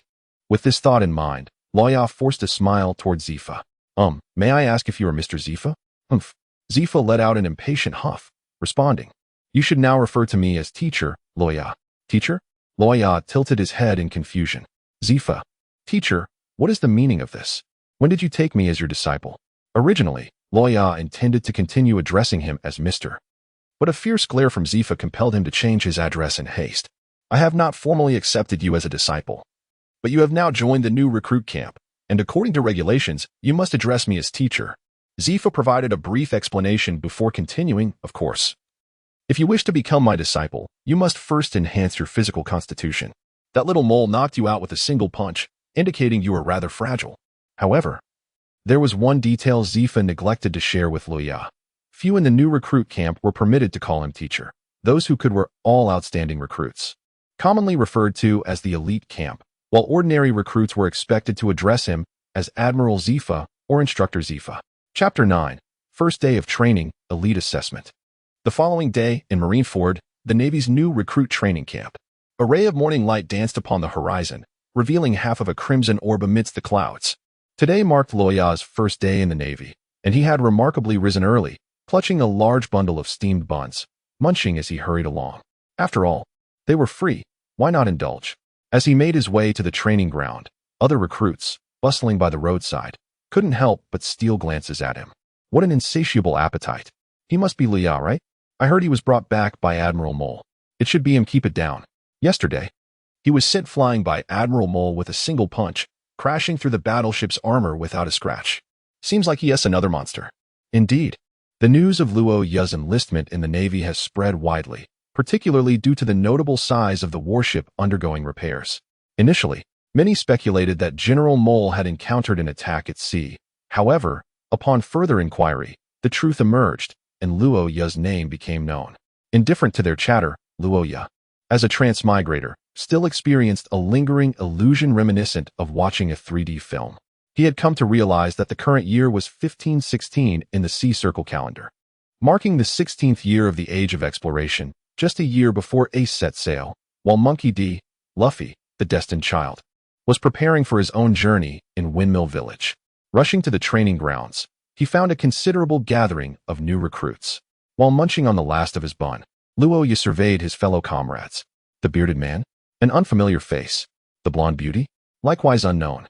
The individual wielding dual swords, still no recognition. After this brief reconnaissance, Luo Ya swallowed his last bite with relief. Wonderful, they were all mere extras. The presence of such inconsequential characters meant he would be spared from any chaotic incidents and could focus on his training under Zifa. Before long, a figure clad in the attire of an instructor arrived at the training ground, his rank suggesting he was a major general. Facing the new recruits, he bellowed, "Seventh squad, assemble." At his command, the recruits, who had slowly been gathering, swiftly converged, forming several orderly lines. uncertain of where to position himself. Luo Ya was fortunate that the number of new recruits was not perfectly aligned, leaving 2 vacant spots in the last row. He hurriedly dashed over to occupy one of them. After an introductory speech, the instructor turned to the right, standing at attention and saluting. General Zifa. 7th squad of the new recruit camp. Total expected. 53. Total present. 53. Awaiting your orders. Upon hearing the words, Luo Ya turned his gaze and, as expected, spotted Zfa, clad in a purple suit, at a corner of the grassy playground. The new recruits, noticing him as well, fell into a momentary disarray. It was General Zfa. How exhilarating. Indeed, to witness General Zfa in person was a rare privilege. But why had he come to the new recruit camp today? Was he not primarily responsible for training the elite battalions? Perhaps it was due to that particular matter. That matter? Could it be? Hearing the buzzing murmur within the ranks, the brigadier officer's expression darkened, and he bellowed, "Silence." The previously chaotic group fell utterly silent, each recruit standing tall and refraining from making a sound. At this moment, Zfa stepped forward to face the spirited recruits, subtly furrowing his brow. Although many of the new recruits entering the naval headquarters for training hailed from the families of naval officers, having established a solid foundation from a young age, the recent batches, both in strength and temperament, paled in comparison to their predecessors. This disparity was evident to him, stirring a sense of urgency within. Yet, this was not the time to express dissatisfaction. Today, he had come to the new recruit camp to scout a promising candidate and to announce that particular matter. I am here to inform you of an important event, which some of you may already be aware of. That's right. The annual elite assessment of the new recruit camp is about to commence. A wave of excitement swept through the crowd, although speculation had circulated. Hearing Zfa officially declare the news ignited a fervor among the recruits. The elite camp was no trifling matter. Upon graduation, the lowest rank conferred would be that of a lieutenant. They were new recruits, but if they lacked competence, it was not beyond the realm of possibility to graduate as privates. A soldier who does not aspire to be a general is not a good soldier. As members of the Navy, who would not wish to ascend to greater heights, joining the elite camp was a shortcut, potentially saving them years of arduous effort. Silence. Anyone caught discussing will run laps around the playground for 100 circuits. The brigadier instructor stepped forward once more to restore order, brandishing the unit's unique disciplinary method, collective punishment. In this instance, even those who could not restrain their tongues would find themselves swiftly silenced by their peers. Zfa observed the scene with an impassive expression, waiting for the ranks to settle before resuming his address. However, do not rejoice too soon. The elite assessment is also known as the combat assessment. This means you will face real enemies and must survive in life or death struggles. Only the exceptional among you will gain entry to the elite camp. Do you understand? Yes. The response was weak, as many new recruits appeared to be daunted by the word survive. Noticing this, Zfa furrowed his brow in irritation and shouted, "Have you not had breakfast? I ask you, do you understand?" Yes, we understand. This time, the response was much more unified and resonant, regardless of their internal thoughts. They realized that provoking Zfa would yield unfavorable consequences. Having guided numerous recruits, Zfa could easily discern their thoughts, yet he chose not to elaborate. Nodding, he turned to depart, but did not venture far, taking a seat on the second floor of the opposite wall, observing the recruits training through the glass window. Was the combat assessment truly so terrifying that it warranted discussions about survival rates? Certainly not. While the Navy is a combat force engaged in life-or-death battles with pirates, it is not a brutal underground arena that seeks only the Sea Army de la Sea Army, allowing for mass casualties among new recruits. Typically, new recruits' first combat assessment involves sending them to an island where ferocious beasts are bred, tasked with hunting these creatures to gauge their performance. Furthermore, the island is replete with surveillance devices, and at least one admiral accompanies the instructors, ensuring safety is paramount. The purpose of this approach is to introduce the recruits to bloodshed. It is only after witnessing true combat that they can transform from mere practitioners into soldiers capable of engaging in genuine battles against pirates. At that point, it will no longer be a combat assessment. The term assessment will be rendered obsolete. However, there was no need to elaborate excessively to the new recruits. Once assured of their safety, how could they shed their fear of death and evolve into independent soldiers? Flowers nurtured in a greenhouse cannot withstand the tempest, and soldiers ignorant of death cannot uphold the Navy's esteemed reputation. The naval headquarters is not a sanctuary for the aged. After Zfa's departure, training commenced immediately. with all recruits required to run 200 laps around the playground. This was a routine training exercise for the 7 squads of new recruits. The playground was expansive, with each lap covering a full 2 kilometers. After all, accommodating 7 squads of recruits would necessitate a space that could accommodate hundreds without needing to conduct training in batches. In the 7th team where Luo Ya is situated, it holds the position of the last team, a position that often results in dissatisfaction among the participants. However, this last position is not determined by strength or capability, but rather simply assigned based on the order of joining. Thanks to 9 years of compulsory education, Luo Ya has mastered proficient long-distance running techniques. He does not rely on his robust physique to surge ahead, but maintains a steady rhythm of 3 steps inhaled and 3 steps exhaled, keeping a moderate pace in the midst of the group. In the initial laps, several participants gradually surpassed him, yet he remained undeterred, content as long as he was not in the last place. Upon reaching the critical point of 100 laps, a small fraction of the new recruits began to fall behind, only to be overtaken by him in turn. In the final 50 laps, Luo Ya sustained his even pace, surpassing one recruit after another, eventually attaining a position at the forefront of the team. At this moment, those who could still maintain a lead were few, merely 2 or 3 remaining. Impressive stamina. Luo Ya marveled at these few individuals beside him.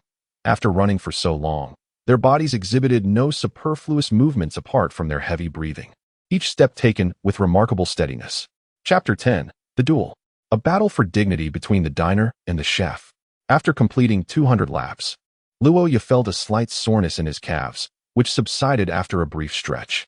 As a Dragon Slayer Mage, he verged on being inhuman, both in strength and endurance, far surpassing ordinary limits. He leisurely strolled, occasionally shaking his limbs to loosen up. Nearby, on the 2nd floor, Zephyr observed this scene through the glass, his previously furrowed brow easing a fraction.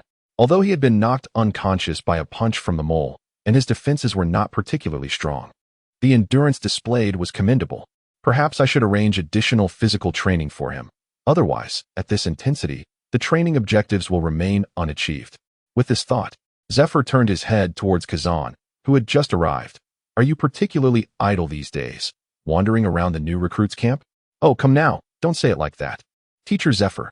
Kazan replied with his characteristic bored demeanor, leaning against the wall, his gaze fixed on Luo Ya as he engaged in his stretches. Admiral Sengoku asked me to guide that lad in developing his fruit abilities. It's essentially a task. Relying solely on fruit abilities. How can one become a true powerhouse? Zephyr grumbled discontentedly, choosing to ignore him afterward.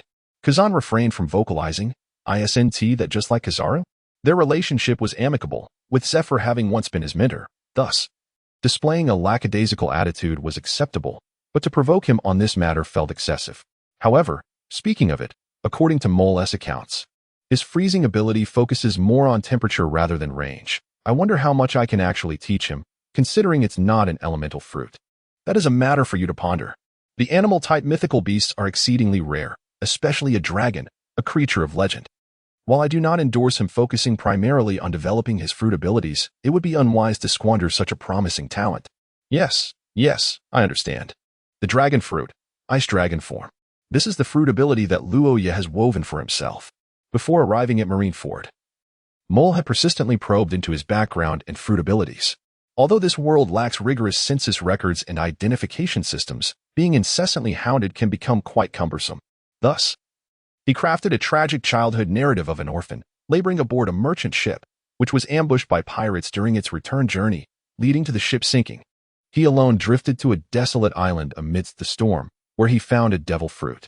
The vastness of this world's seas is immense, and the Navy would have no means of tracing the origins of the obscure merchant ship, nor could they ascertain which pirate crew bore the flag of a blue-furred, white-bellied raccoon.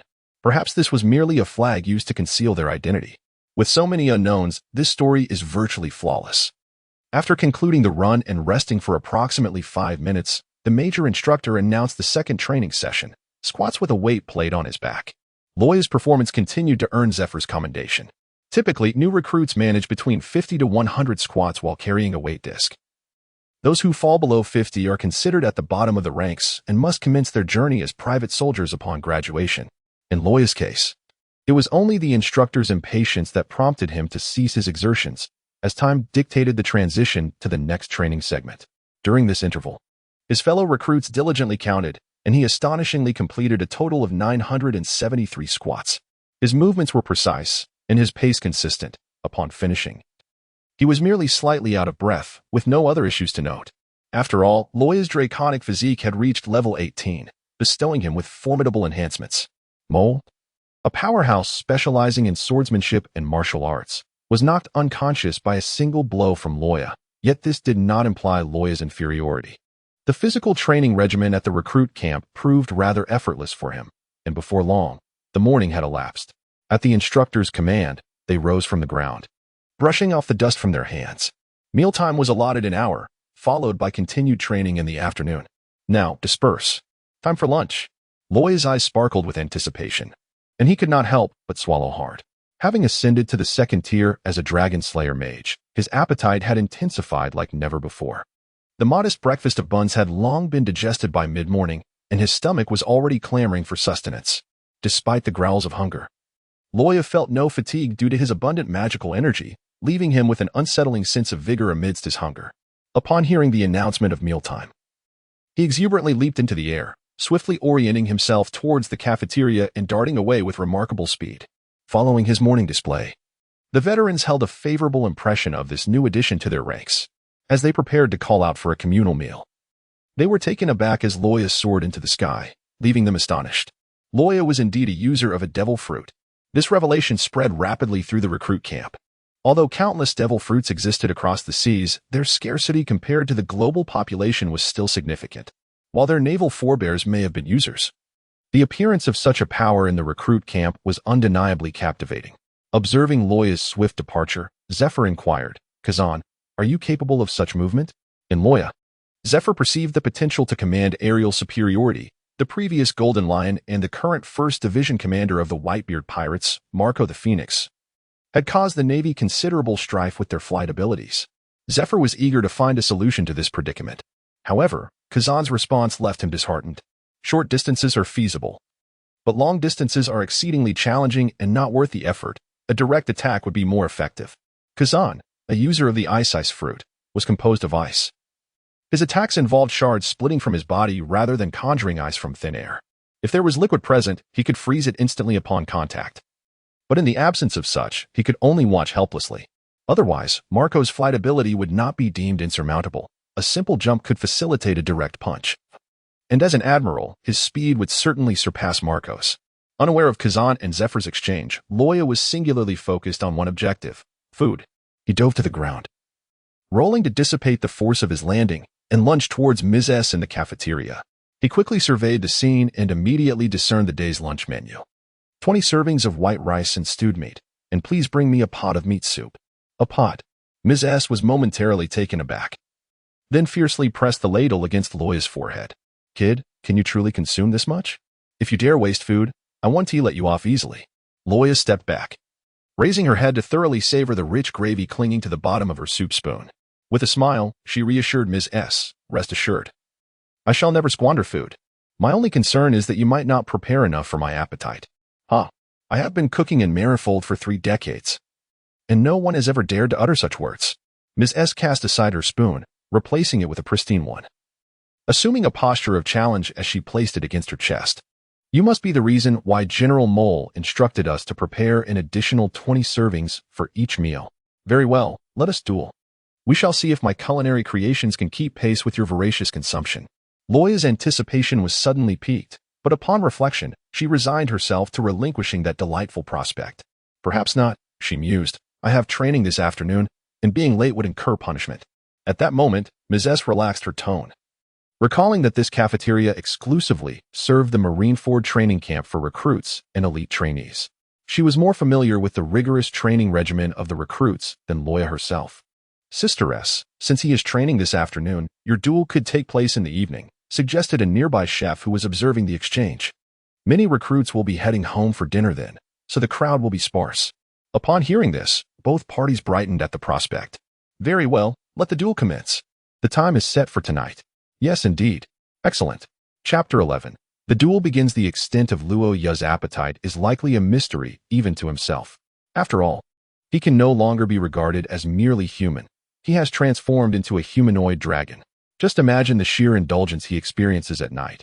No, it is not mere feasting, but rather a ravenous overindulgence that fills him with anticipation for the evening's duel.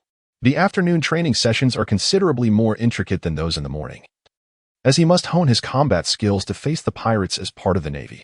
Within the confines of the combat training room, Luo Ya, with an air of nonchalance, struck the sandbag with resounding force, alternating between punches and sweeping kicks that sent it flying like a cannonball.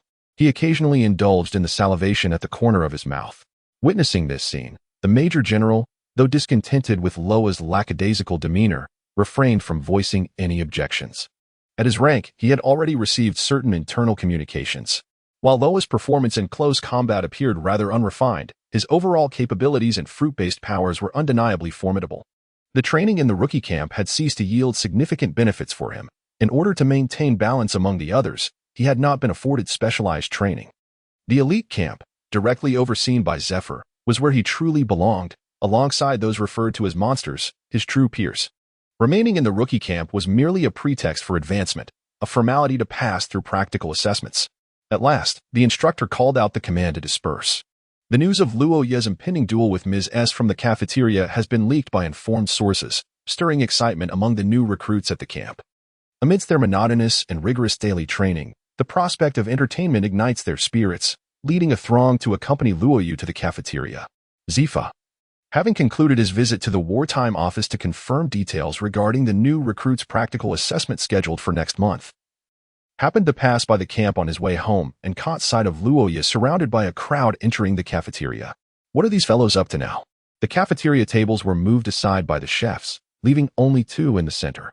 One table was adorned with cutlery, prepared for Luo Ya's meal, while the other was laden with ingredients and a stove, where Ms. S would cook on-site to ensure the duel's fairness and transparency. With her arms crossed, one hand wielding a spoon and the other a spatula, Ms. S greeted Luo Ya's entrance with a confident smile. You can still concede now, otherwise you may find it hard to eat later, and it would be quite embarrassing with so many watching. Luo Ya approached her opponent, fastening a napkin at her chest, her eyes brimming with a fierce determination. No talking, just kiss. Ahem, let's serve the dishes. Humph, such audacity. A middle-aged chef stepped forward, positioning himself between the two, wielding a ladle as if it were a microphone. First and foremost, welcome everyone to this duel. Should anyone feel peckish, we have curry prepared over there for your self-service. Now, allow me to announce the rules of the competition. Firstly, during the contest, should Miss Luo Ya leave any portion of her food uneaten, she shall not be permitted to start on another dish. Simultaneously, Ms. S must refrain from producing any unpalatable food that would be unbefitting of a chef. Should either party commit a foul, the competition shall be deemed concluded. Secondly, Ms. S must complete her first dish within 5 minutes, or she will be considered to have forfeited. Thirdly, neither party is allowed to obstruct the other in any manner or for any reason, or the competition will end. The determination of victory is as follows. If Miss Luo Ya finishes the last dish on the table while Ms. S has yet to present her next dish, then Miss Luo Ya is declared the winner. Conversely, should there be more than 1/3 of the remaining food on the table, with a quantity of at least 5, or if Miss Luo Ya finds herself unable to continue, then Ms. S shall be victorious. Does either party contest these terms? No? Neither do I. Hearing Ms. S's words, Luo Ya cast a disdainful glance her way. Why don't you select something simple to prepare? Otherwise, you want to keep up. Humph. Arrogant brat. Ms. S retorted defiantly. Even if I prepare the usual cafeteria fare, the one who won't keep up will be you. Let us see you triumphs. Due to the absence of donkeys in the world of One Piece, Luo Ya had to slightly modify the idiom. Just understand it. Regardless, it was evident that Ms. S was incensed. She picked up a potato and nodded at the middle-aged chef, who was serving as the referee. Enough chatter, let us begin. All right, good. The chef wiped the sweat from his brow, then raised his cooking utensil with gravity. 3, 2, 1. Ding. The competition commenced. With a crisp sound of metal clashing, the contest officially began. Ms. S swiftly wielded her knife, chopping a large basket of potatoes with remarkable speed. Impressive. Truly, Ms. S's dexterity could not have been achieved without decades of practice.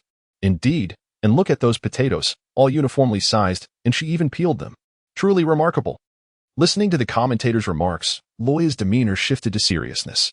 He channeled his magical energy, stimulating a significant secretion of gastric acid as he meticulously observed Ms. S's movements. This old woman should not be underestimated. Ms. S expertly diced, sautéed, and in less than 4 minutes, arranged a neat platter of stir-fried sea beast meat before Luo Ya. The air was thick with a rich meaty aroma, enticing the onlookers to greedily inhale, their stomachs beginning to rumble. "Please serve," Ms.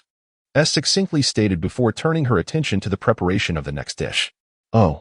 Luo Ya lifted a plate of dry, spicy sea beast meat, eschewing chopsticks, and directly poured it into his mouth. Without much chewing, he devoured an entire large plate of food. He then picked up another dish, repeating his previous action. This lad had certainly concealed his prowess during lunch. Observing Luo Ya's unabashed eating style, Ms. S narrowed her eyes, cranked the heat to maximum, and accelerated her movements. "Remarkable. Both sides are impressive. Indeed, I never anticipated that Luo Ya could consume so much. During lunch, I thought someone was jesting." Almost as soon as Luo Ya finished his last plate, another array of skewered grilled meat was presented before him. He exchanged a glance with Ms. S, and both grew solemn. This young man, or perhaps this old woman, is not to be trifled with.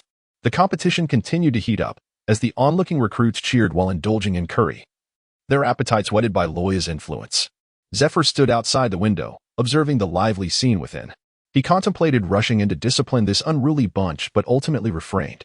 With a relaxed smile, he shook his head, thinking to himself, "Let them revel, who hasn't had their youthful days." He then turned to leave, his silhouette elongated by the setting sun. The individuals inside were unaware that the stern instructor, General Zephyr, had been just outside.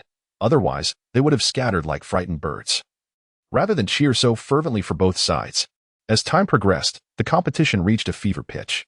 Luo Ya's speed began to wane, and Ms. S, drenched in sweat, sought to conserve her energy by foregoing the strenuous technique of flipping the pan. A throng of chefs busied themselves clearing the empty bowls and plates from Luo Ya's table, casting admiring glances his way. For a chef, nothing is more gratifying than seeing their culinary creations consumed entirely by patrons. At that moment, Luo Ya garnered the respect of all the chefs in the recruits' mess hall, an outcome he likely had not anticipated. Chapter 12.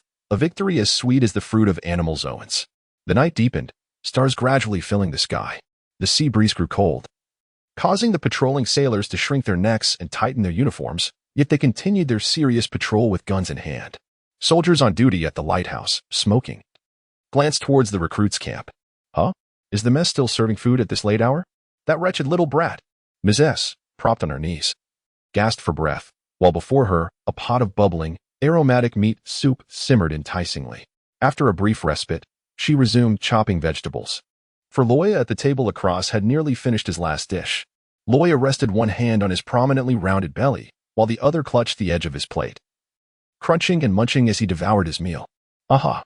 Upon finishing the last morsel, he discovered that Ms. S's dish still simmered in the pot. And just as he was about to deliver a triumphant declaration, Luo Ya abruptly closed his mouth. Before him lay a bowl of succulent shrimp fried rice, glistening with a golden hue. "You think you can defeat me, little brat?" "Not by a long shot," Ms. S scoffed, adding more ingredients to the pot. "Just wait, young one. Once this soup is ready, your defeat will be inevitable." Indeed, defeat was looming. Luo Ya gazed intently at the shrimp in the bowl. Although the system could swiftly convert the food he consumed into energy points, the speed of this transformation was ultimately constrained, unless he could upgrade immediately. The food in his stomach would require at least 3 hours to be fully digested. Was he truly destined to concede defeat? Luo Ya shook his head, dispelling the thought from his mind. As a Dragon Slayer Mage, how could he concede in terms of appetite? Moreover, he possessed a system that aided in digestion. It would be utterly embarrassing to be outdone by a frail elderly woman. While munching on shrimp, Luo Ya was fully focused on digesting his meal. Suddenly, a spark of inspiration struck him. Of course, I am a Dragon Slayer Mage. Why should I engage in a futile contest? Luo Ya scooped a mouthful of rice with his spoon and, rising to his feet, meandered toward the exit, mumbling indistinctly, "Excuse me, coming through, I need to step outside." Ms. S, observing his actions, let out a cold chuckle. "You intend to vomit, do you? But not the food, mind you. If you doubt me, come along." "Humph. I'm not foolish. It won't be long before the dishes are ready, and then you shall surely lose. Hey, you lot. Follow him outside and ensure that lad doesn't pull any tricks." Ms. S, confident in her intellect, refused to engage in frivolous pursuits while instructing the other chefs to keep a close watch on Luo Ya. Is he really going to lose? I'm not sure. Let us follow and see for ourselves. A throng of new recruits surged out of the mess hall, joining the chefs outside. There they found Luo Ya puffing his cheeks, scanning the open space for something. Was he indeed searching for a spot to regurgitate his meal? If he were to waste food, Ms. S would surely erupt in fury. The recruits speculated amongst themselves. However, Luo Ya paid them no mind. He surveyed his surroundings and selected a suitable patch of ground, devoid of any structures, with the nearest vegetation a mere 3 meters away. Having chosen his location, he tilted his head back, fist clenched at the sides of his mouth. Ice Dragon S. Roar. With a thunderous boom, a colossal icy vortex erupted skyward, leaving all spectators in stunned silence as it ascended into the heavens, a fierce chill enveloping them, reminiscent of the frigid landscapes of Eastern Island. Indeed, Luo Ya has regurgitated, but it was not sustenance that emerged, rather it was magical energy. In the realm of fairy tale, the utilization of magic necessitates not only magical power but also physical stamina. Techniques such as the Ice Dragon's Roar demand an astonishing expenditure of energy. A distinctive characteristic of dragon slayers is their remarkable recuperative abilities. Even after exhausting their physical reserves, they can swiftly replenish their strength, just like in the original manga. No matter how severely Natsu is battered by his foes, he invariably manages to recover rapidly and retaliate with overwhelming force. We shall not confront you head-on. Instead, we shall outlast you. Luo Ya is currently contemplating a method to harness the power of the Ice Dragon's Roar to expend stamina. As her vitality wanes, the sustenance within her body will be instantaneously decomposed with the assistance of the system, replenishing her energy. Suddenly, a crisp shattering sound reverberates through the sky. The onlookers all gaze upward in unison, witnessing the icy cyclone erupt magnificently, with countless ice crystals shimmering under the moonlight. Is this a display of fireworks? The crowd blinks in bewilderment, staring in a daze at the spectacle above. After Luo Ya unleashed the first roar of the Ice Dragon, he panted lightly, placing a hand on his belly. As expected, the food within him began to digest rapidly, filling him with a warm sensation throughout his body. He turned to see a group of people frozen in place, with no shelter above their heads, and exclaimed in astonishment, "Hey, stop staring. The ice is going to fall soon. Aren't you going to take cover?" The others were momentarily stunned, then glanced upward. In their line of sight, the tiny ice crystals grew larger, now the size of a human head. "Run! Hail is coming!" they shouted in unison. With a cacophony of sound, the crowd hurried back to the cafeteria. Indeed, hail began to pour from the sky. The smallest ice chunks were the size of fists, while the largest were comparable to a table. When they struck the ground, they shattered with a crack, creating deep indentations on the surface. Luo Ya asserted that the ice formed by the dragon-slaying magic was hardly inferior in hardness to the ice blades conjured by Kazan during battle. But where was Luo Ya? Why hadn't he entered? Amidst the clamor of the crowd, Ms. S scanned her surroundings but found no sign of Luo Ya, raising her cooking spoon in inquiry. There he is, still outside.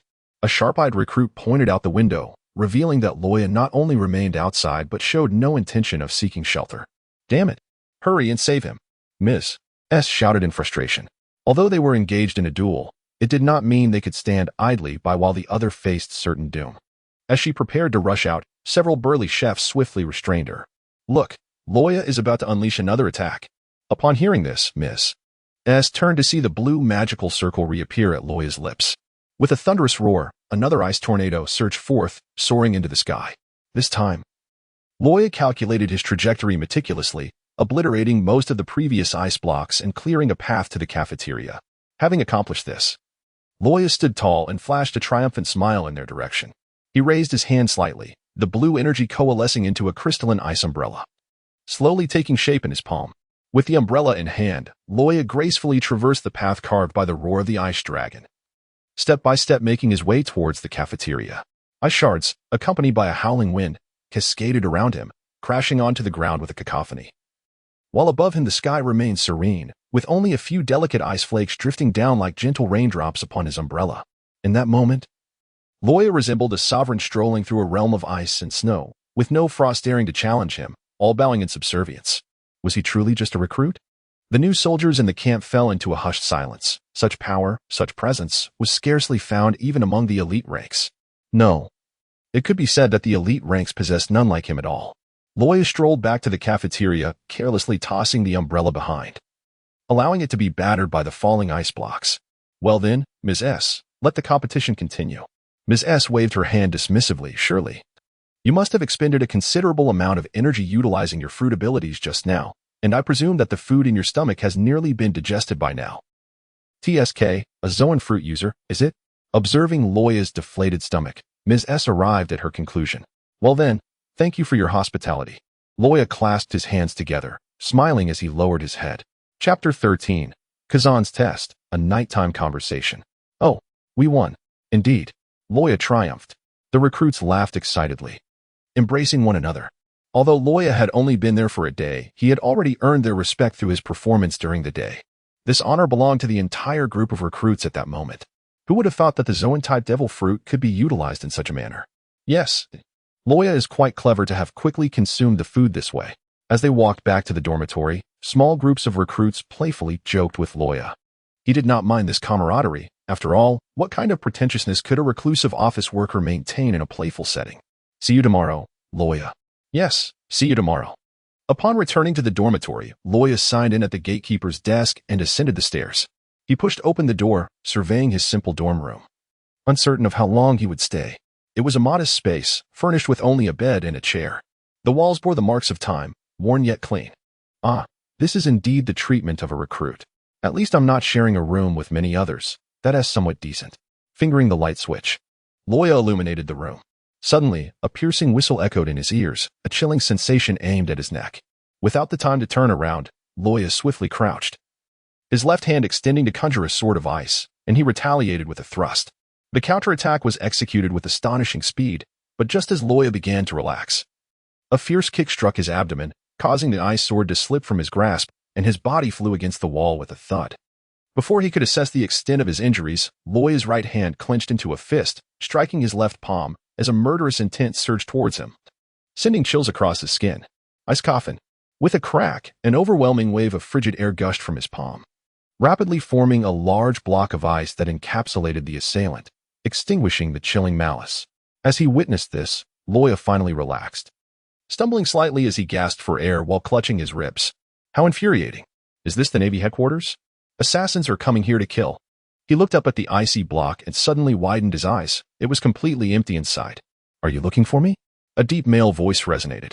Luo Ya turned sharply, stunned to see none other than Admiral Kazan, clad in a white suit with a green eye patch and sporting an unruly hairstyle. He was one of the 3 current admirals of the Navy.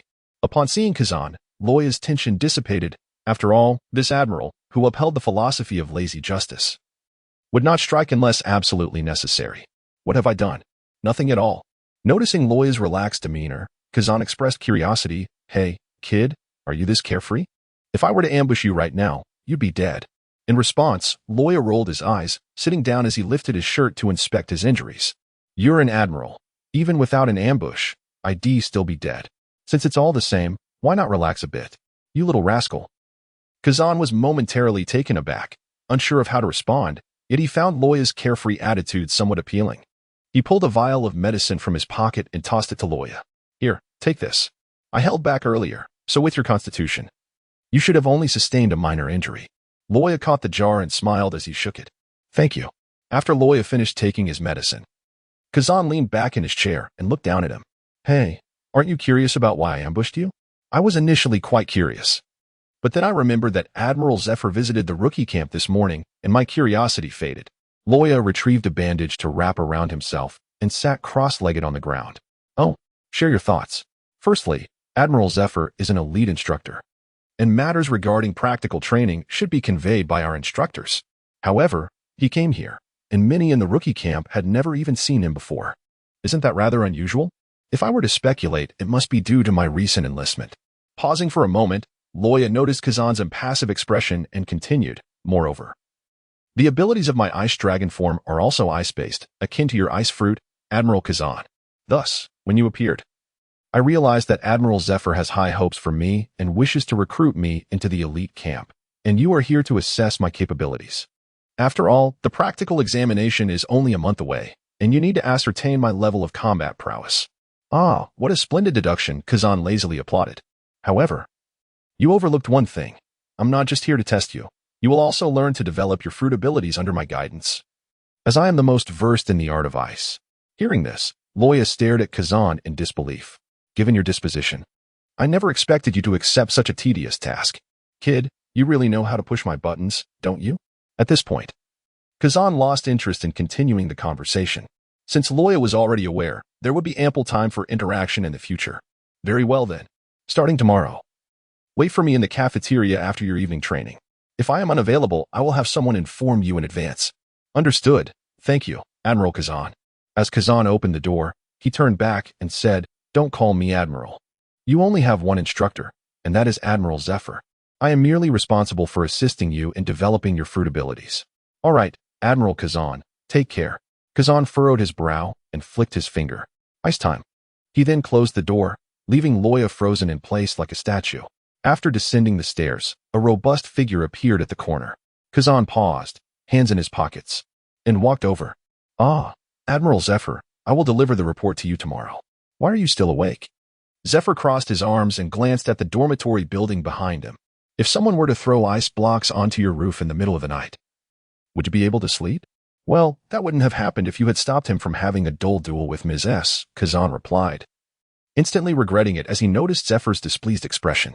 The two remained silent for a while until Kazan cleared his throat, breaking the tranquility. Since you are here, I might as well share the test results. Your speculation was correct, teacher. This kid, while possessing impressive reflexes and physique, lacks experience in combat. He fights more like a beast relying on instinct than with any semblance of strategy. Humph. A light-footed gait and a vacant gaze. Those are obvious indicators, Zephyr remarked, signaling that he was already aware of this. And what of his fruit abilities? Upon hearing this, Kazan's demeanor became serious as he nodded earnestly. Very strong. The chill emanating from him cannot merely be described as cold. There is an underlying power that I suspect is the essence of a dragon. That final freezing technique would have been incredibly difficult to escape had I not used my shave technique. However, his application in combat is equally crude. And even with quick release, this fact cannot be concealed. I see. Zephyr pondered deeply, and after a while, he addressed Kazan. Be more attentive in regards to his fruit abilities. I will discuss with Sengoku the possibility of reducing your external assignments.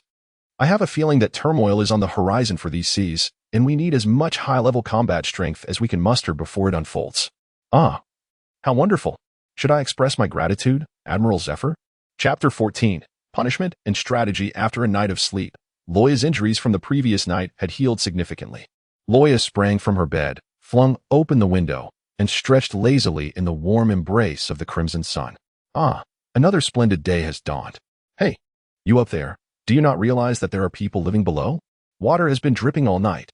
At that moment, Luo Ya heard a voice and, following its source, glanced down to find a fellow clad in a new recruit t-shirt, shouting at her while brushing his teeth. Luo Ya turned around and realized that only a small portion of the ice coffin remained intact, due to his injuries. He had hastily retired for the night without clearing away the ice, which gradually melted, leaving the entire room damp. Clearly, his skills were still lacking. The ice he had conjured for self-preservation had melted overnight. My apologies, I shall clean up the water immediately, he thought to himself while expressing his regrets to his companion. He approached the ice, faced the window, and gauged the distance. Aha, this is the perfect angle. Full force. With a whoosh, a cubic meter of ice shot out of the window, tracing an arc in the air before crashing into the artificial lake directly across from the dormitory, sending up a splash over 3 meters high. On the path beside the lake, a new recruit, who was casually enjoying breakfast, was unexpectedly drenched by the deluge. His food soaked through with lake water. Who did this? Come out, and I swear I won't let you off lightly. Oh no. I've stirred up trouble. Hearing the furious outcry from the lakeside, Luo Ya ducked his head and quietly closed the window, drawing the curtains tight.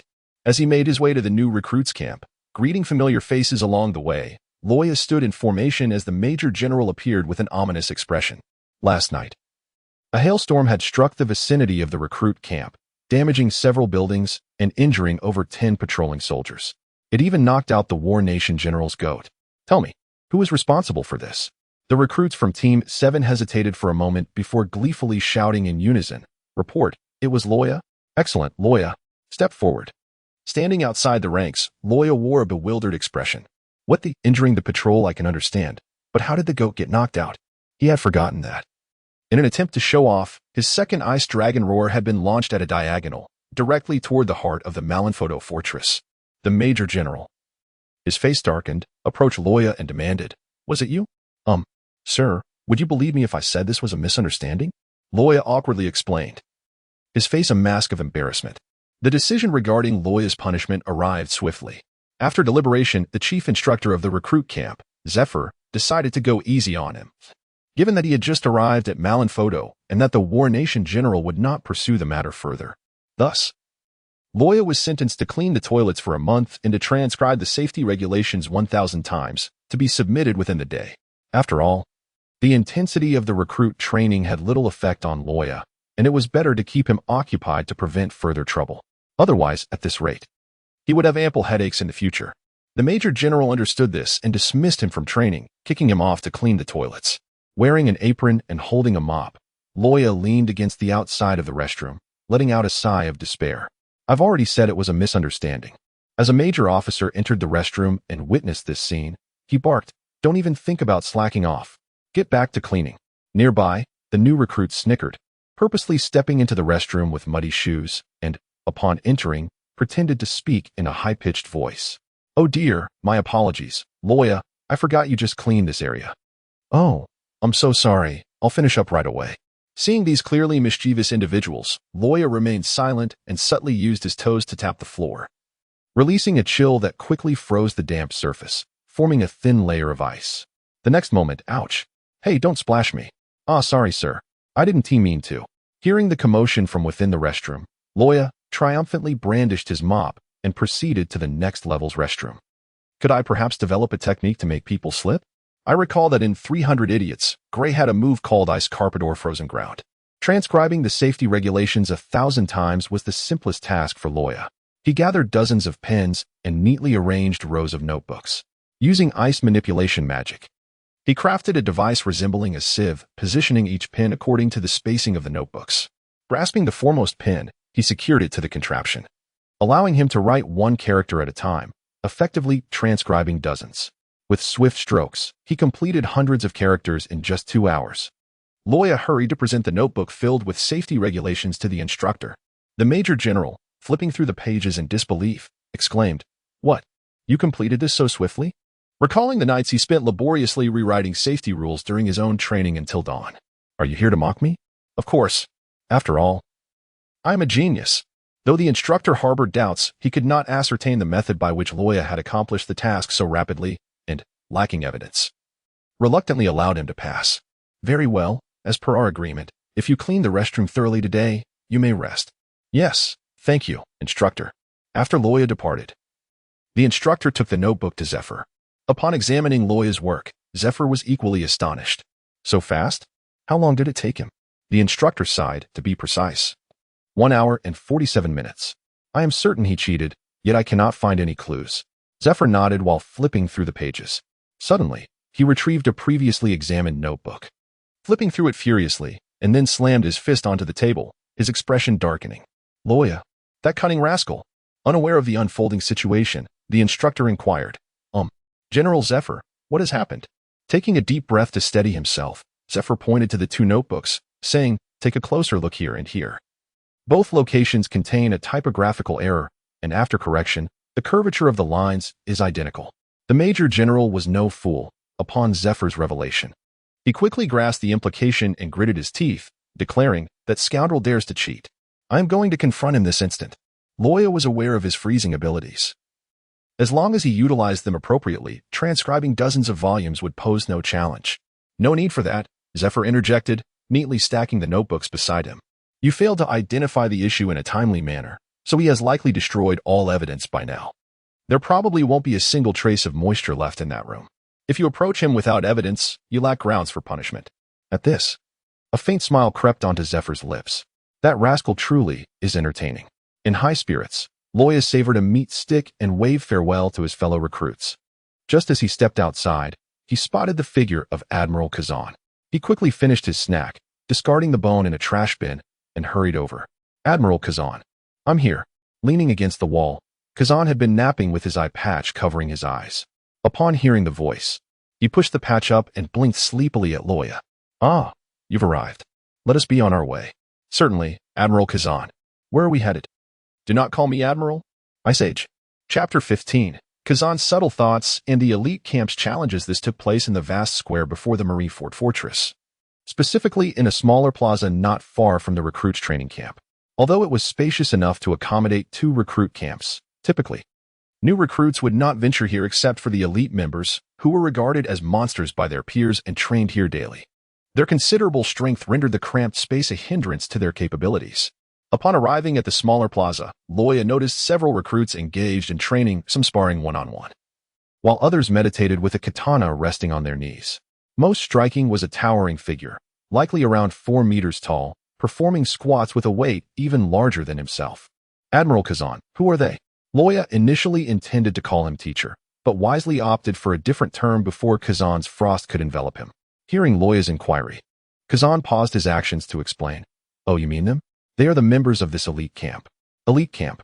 Luo Ya echoed the name, which aptly reflected its essence. The elite camp consisted solely of the finest, each a paragon selected from countless naval personnel. Graduating from this camp guaranteed a minimum rank of colonel, commensurate with the exceedingly challenging assessments they faced. Thus far, no one had failed to graduate, thanks to the presence of the former Admiral Iron Fist Zephyr, which eliminated the possibility of dishonorable methods or favoritism. Consequently, those who entered the elite camp were destined to become the backbone of the Navy, with the potential to one day assume the Admiral's mantle. Notably, Kazan, Sakazuki, and Kizaru had all graduated from here. Upon spotting Kazan, the training elite paused and approached, offering a synchronized salute. Admiral Akiji, continue your work. I merely brought this young friend for some training, Kazan said lethargically, gesturing toward Luo Ya. Hearing this, Luo Ya's heart sank. He could hardly believe it. What a cunning trick. Was it really necessary to create such trouble for me?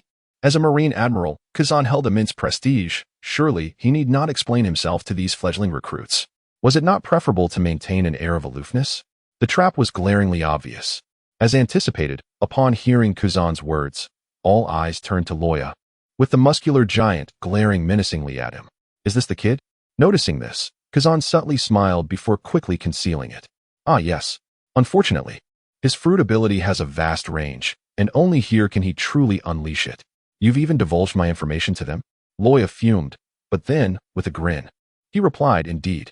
That's why Admiral Kazan brought me here, to teach me how to develop my devil fruit powers.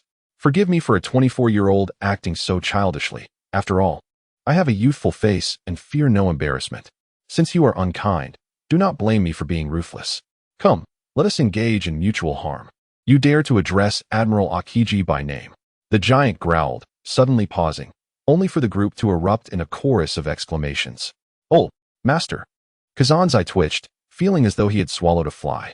Faced with their astonished, puzzled, and even somewhat disappointed gazes, he resignedly clarified. I haven't taken him as a disciple. I'm merely offering him some guidance. Indeed, but Admiral Kazan, there is a saying, those who can teach you what you do not know are your teachers. For instance, if I cannot write, yet someone teaches me. Even if they are merely a dock worker, they become my teacher. If I cannot cook, and a flower seller shows me how, she too is my teacher.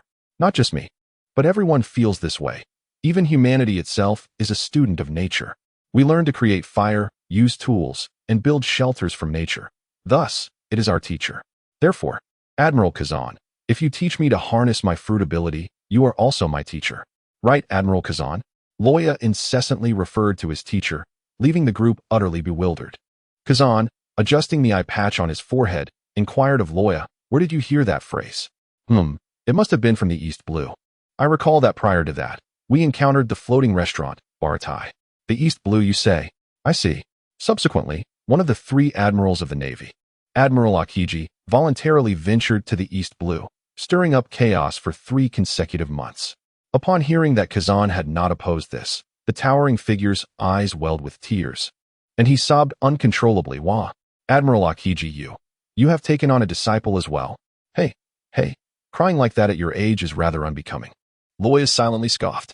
Suddenly, he ceased his weeping, turning to Luo Ya with eyes ablaze with fury and determination. You little brat, let us settle this once and for all.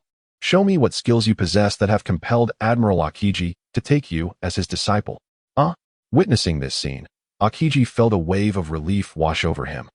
Finally, they were getting to the crux of the matter. Today's plans had nearly been thwarted, but fortunately, Aludo was still so easily deceived. Aludo was the name of this towering figure, standing at a height of 4 meters and 3 centimeters.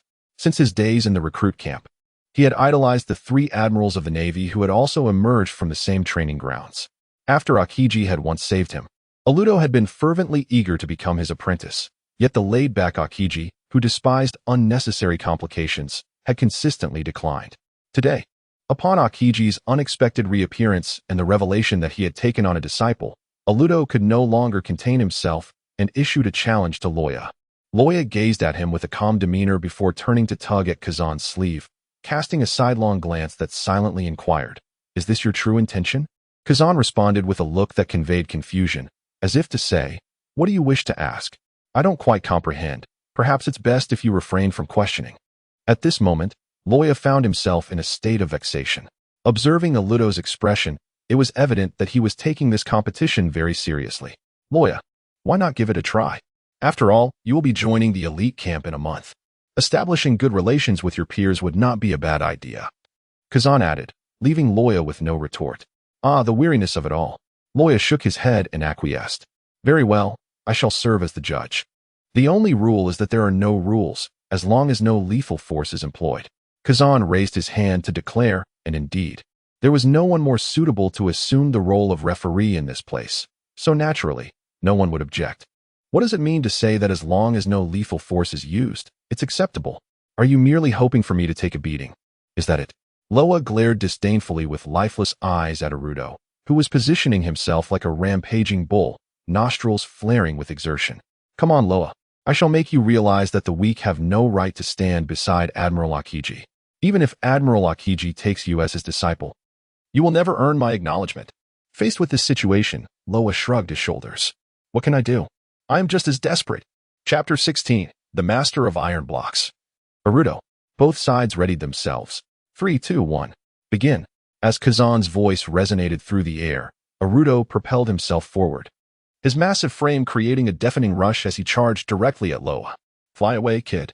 This fellow must be specialized in physical combat," Luo Ya thought, hoping it wasn't some bizarre fruit ability at play. Meeting Arudo head-on, he stepped forward with his left foot, assuming a similar charging posture. An ice armor rapidly enveloped him, glistening in the twilight sun. Though Arudo's speed was impressive, it was not at the level of Shave, and Luo Ya felt he had no confidence in evading. He might even be ambushed by Arudo's long limbs while attempting to dodge. Hence, he chose to withstand the impact. With a ferocious roar, Luo Ya lunged forward to collide. Kazan, observing, gasped in surprise at Luo Ya's sudden burst of energy. Does this guy possess such strength? The remaining members of the elite camp silently mused, bracing themselves to see how far Luo Ya would be sent flying against Arudo. Crash! It sounded as though 2 locomotives had collided, an earth-shattering noise erupting from the arena. A crowd of onlookers gasped as a shadow flew backward. It was Arudo. Yet, his flight was brief. He quickly adjusted his posture midair and landed gracefully on the ground. Contrary to the astonishment of others, Arudo felt no surprise. The opponent's strength was not greater than his own. This was the conclusion he reached from their brief encounter. While Luo Ya indeed possessed considerable strength, it still fell short against someone as extraordinarily gifted as Arudo in physical combat. As for why he was the one sent flying, Arudo scrutinized the icy armor adorning Luo Ya. At the moment of impact, ice spikes had extended from it, anchoring Luo Ya firmly to the ground, channeling the force of the blow more effectively than himself. It was akin to a trebuchet's counterweight, suddenly halting to maximize the inertia converted into projectile force. Achieving such a feat was challenging. The lateral strain from such a rapid stop was unbearable for most. As the air settled, Luo Ya rubbed his shoulder, inhaling sharply.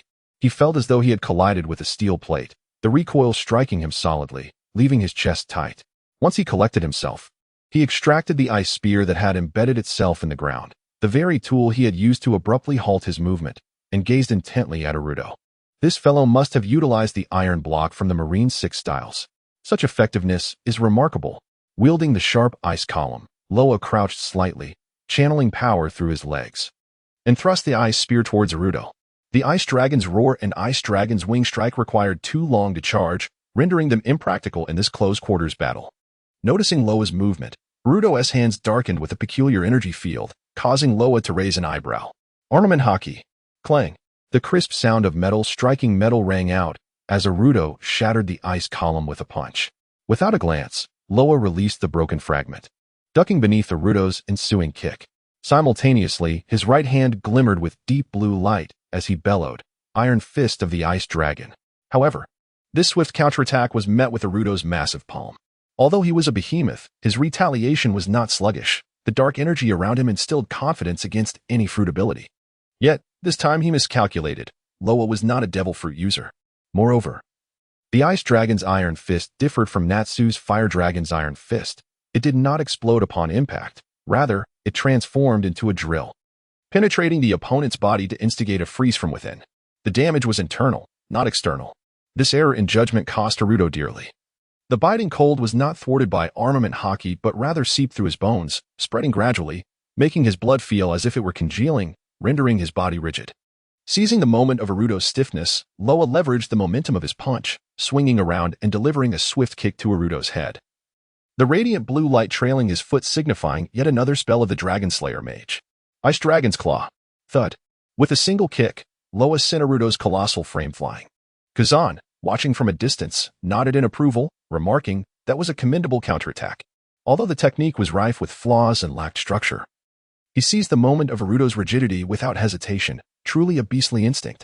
The two combatants who had previously fought exchanged shocked glances. Could it be that Arudo might lose? They pondered, glancing at the Admiral Akiji. "Well, it's a fair match," came the reply. Dust settled as Arudo pushed aside the rubble. Rising from the shattered wall, rubbing his numbed arm, a bruise forming on his forehead, and laughed heartily. "Ha! You little brat. Did you skip dinner? An attack like that won't even scratch me." Indeed, it was a stalemate, as the members of the elite camp regarded the scene in silence. Arudo's most formidable weapon was neither his giant-like strength nor his modest mastery of armament hockey, but rather his perfected mastery of the Marine Six Styles, Iron Block. The elite camp members had all studied the Six Styles, yet due to constraints of time, energy, and even talent, they often chose to specialize in only one or a few techniques. Arudo had dedicated himself solely to the Iron Block, since Luo's attacks could not penetrate his defenses. The current situation on the battlefield was still uncertain. At this moment, Luo was filled with admiration. He understood the potency of his Ice Dragon Slayer magic. Aside from its general destructive power, the frigid essence that infiltrated the enemy's body was its primary weapon, and it was exceedingly difficult to defend against. This towering figure before him had likely conditioned his body to such an extent that it was akin to an iron plate. Otherwise, he would not have withstood the icy onslaught and would have collapsed long ago, his lips already tinged blue. With this thought in mind, Luo summoned every ounce of determination. Such a worthy training partner, where else could he find someone like this? Drawing a deep breath, he summoned blinding blue energy once more, slamming it onto the ground. And this time, it was not the Ice Dragon's Iron Fist, but rather, Ice Make, Ice Field. As Luo executed the spell, a terrifying wave of cold surged across the ground, spreading outward and instantly crystallizing into a thick layer of ice wherever it reached. Kazan stood by, observing the spectacle, unable to suppress a click of his tongue. In a swift motion, he leaped onto a nearby platform. With a couple of swift sounds, the duo joined him by his side. The man wielding the katana thrust his blade into the ground, balancing on the hilt to evade the encroaching frost. An inexplicable force coiled around the sword, repelling the cold. However, Arudo, being too close, found his feet ensnared in ice. Yet, this was not the dragon-slaying magic. It was merely a manifestation of ice, and the hardness of the frozen blocks was limited. With a slight exertion, he broke free from the icy grasp. "Little brat, are you looking to have a snowball fight?" Arudo taunted. Unfazed by his provocation, Luo Ya shook his head and retorted, "Big guy, can you skate?" "What?" Arudo's eyes narrowed in disbelief as he gazed at Luo Ya, who had already closed the distance. The blue glow coalescing around his fist brought back memories of the agony he had suffered from the encroaching chill. How could he be so fast? Boom. Luo Ya unleashed a powerful punch, followed by a swift kick and a series of claw strikes, reveling in the flurry of attacks. It was then that Arudo realized he was precariously balanced on the icy surface, easily losing his center of gravity and becoming vulnerable to Luo Ya's relentless assault. Luo Ya danced around him, gliding like a monkey teasing a bear, his ice blades glinting as he spun and leaped. "You insufferable brat! Don't get too cocky," Arudo roared, feeling the sting of another punch to his nose. With a forceful stomp, he sank his foot into the ice, extending his arms to intercept Luo Ya's relentless strikes. Luo Ya was not surprised. In a close-quarters battle, he knew that even 10 of his own would struggle against Arudo. It was only natural for his attacks to be caught. "I will crush you," Arudo bellowed, bringing down a fist imbued with the chilling intent of his armed hockey. Gritting his teeth, Luo Ya felt his ice armor thicken. Bracing for impact. Thud. Aludo's punch landed heavily, causing Luo Ya's shoulder to lose sensation in an instant, a mouthful of blood spewing forth. Clenching his jaw, Luo Ya leveraged this force to drop low, delivering a fierce blow to the back of Aludo's foot. Iron Fist of the Ice Dragon. He had anticipated Aludo's foot sinking into the ice. Once that happened, using his Dragon Slayer magic to reinforce the ice blocks would render his chances of escape nearly zero, given the tremendous force Luo had displayed in their prior clash. Chapter 17. Victory. A new method of advancement.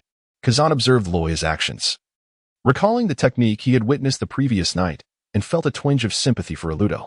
Though he was unaware of the distinctions between ice-shaping magic and Ice Dragon Slayer magic, he was certain of one thing: in terms of freezing efficacy, Luo Ya was no less formidable than he was. "Where do you think you're hitting, kid?" Luo mocked, gearing up to kick Luo Ya away. Yet, as he exerted his strength, he found the ice beneath him vastly different from before. His efforts nearly sent him tumbling. What? Luo's eyes widened in disbelief as he gazed at his feet encased in ice. What had once been easily breakable now possessed the hardness of iron. Luo Ya coughed softly, expelling the stagnant blood from his lungs. He danced around Luo, who stood frozen like a statue, his hands clasped behind his back, teasing him playfully. "Oh, big guy. Why don't you come at me? I've been feeling a bit restless lately, itching for a fight." How infuriating. Luo's calves were darkened, a testament to his use of armament hockey to harden his body. Although his strength had been augmented by this technique, Luo found himself unable to move, his feet throbbing with pain. Relinquishing the thought of escape, he raised his fist and brought it down with tremendous force. "What if it's as hard as steel? My fist will shatter it." "Indeed, but I shall not grant you that opportunity." With a smile, Luo Ya struck his palm, summoning a seemingly sentient ice pillar that spiraled through his armpit, binding Luo's upper body. To prevent him from escaping, Luo Ya executed a clawed kick, reinforcing the binding with dragon-slaying magic. After completing this, he slid in front of Luo and spread his hands, saying, "You possess greater strength than I. Your movements are remarkably agile, and you wield the armament hockey. In a direct confrontation, my robe boxing techniques would surely be no match for you. However, combat relies on intellect, and you, being so foolish, I cannot bear to toy with you." Eventually, Luo, begrudgingly, conceded defeat. Kazan's face darkened like charred coal. Yet he refrained from further commentary, merely announcing Luo Ya's victory with a lackluster enthusiasm. After the match, the duo departed the training ground alongside Luo. The former aimed to inform their comrades of a formidable new addition to the elite camp, while the latter was simply disheartened by his defeat. Only the swordsman remained, seated cross-legged in meditation on the training grounds. Despite his inner discontent, Kazan diligently fulfilled his obligations, explaining to Luo Ya. Though the freezing ability appeared formidable, its offensive potential was significantly inferior to that of other natural powers. For instance, Admiral Akainu's magma could inflict burns from a mere proximity, whereas ice required direct contact to inflict harm. Otherwise, it depended on broad area coverage. Thus, it served more as a means of assistance and control rather than outright offense. "I am aware of your capabilities," Kazan continued, his hand transforming into an ice sculpture as he flexed his fingers. "The emphasis lies in freezing, which starkly contrasts with the extensive attacks of other natural abilities. Therefore, your subsequent training should focus on enhancing this aspect, developing your unique techniques rather than merely relying on brute force to overcome finesse." Kazan added, "Moreover, and most importantly, your freezing ability is an augmentation of form. It does not transform you into an ice entity, rendering you vulnerable to conventional attacks. I recommend strengthening the defensive capabilities of the ice armor you employed earlier, concentrating on vital areas rather than forming a full-body armor, as that would surely deplete your stamina." Luo Ya nodded, pondering to himself. "Indeed, it is quite taxing. A consumption of 500 magic power per minute is sufficient for me to deliver 3 punches. Well, these are the main points. Now let us discuss your understanding of the application of freezing abilities in actual combat." As the night deepened, the soldiers, weary from a day of toil, gradually returned to their quarters to rest, and the vast naval headquarters slowly descended into tranquility. The process of developing fruit abilities is not one of brute force yielding miraculous results. Rather, it requires quiet contemplation and exploration. Kazan brought him here not merely for the ample space, but for the profound silence it offered. As for the fleeting thoughts that had crossed his mind moments ago, Kazan would never admit to them. After several hours of discussion and demonstration, Luo Ya experienced a moment of enlightenment. Many of his confusions and ideas were resolved and corrected. Numerous misconceptions regarding the application of ice modeling magic were pointed out one by one, while he also began to contemplate methods for improvement. Dragon-slaying magic can only rely on the system. This lies beyond Kazan's realm of abilities. Observing Luo Ya lost in thought, Kazan stood up, brushing off his trousers, and glanced up at the moonlight. Oh dear, it's quite late.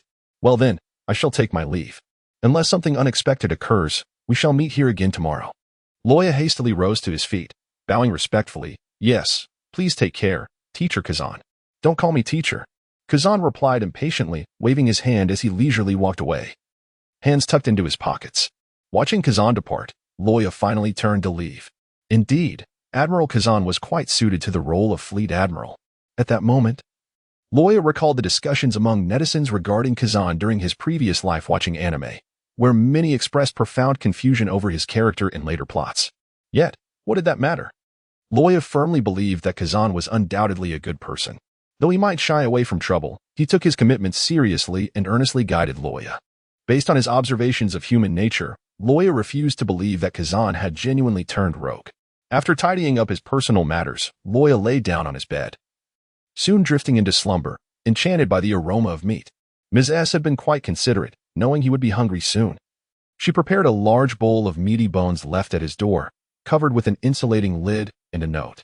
The following day, Luo Ya arose, freshened up, and hurried to the training camp.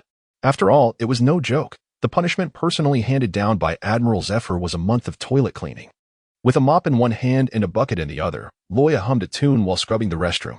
Just then, a brigadier general from the 7th Division entered. Amused by Luo Ya's singing, and quipped, "Luo Ya, what is so delightful about cleaning toilets? You would have developed a fondness for this job, would you? Ah? Ha.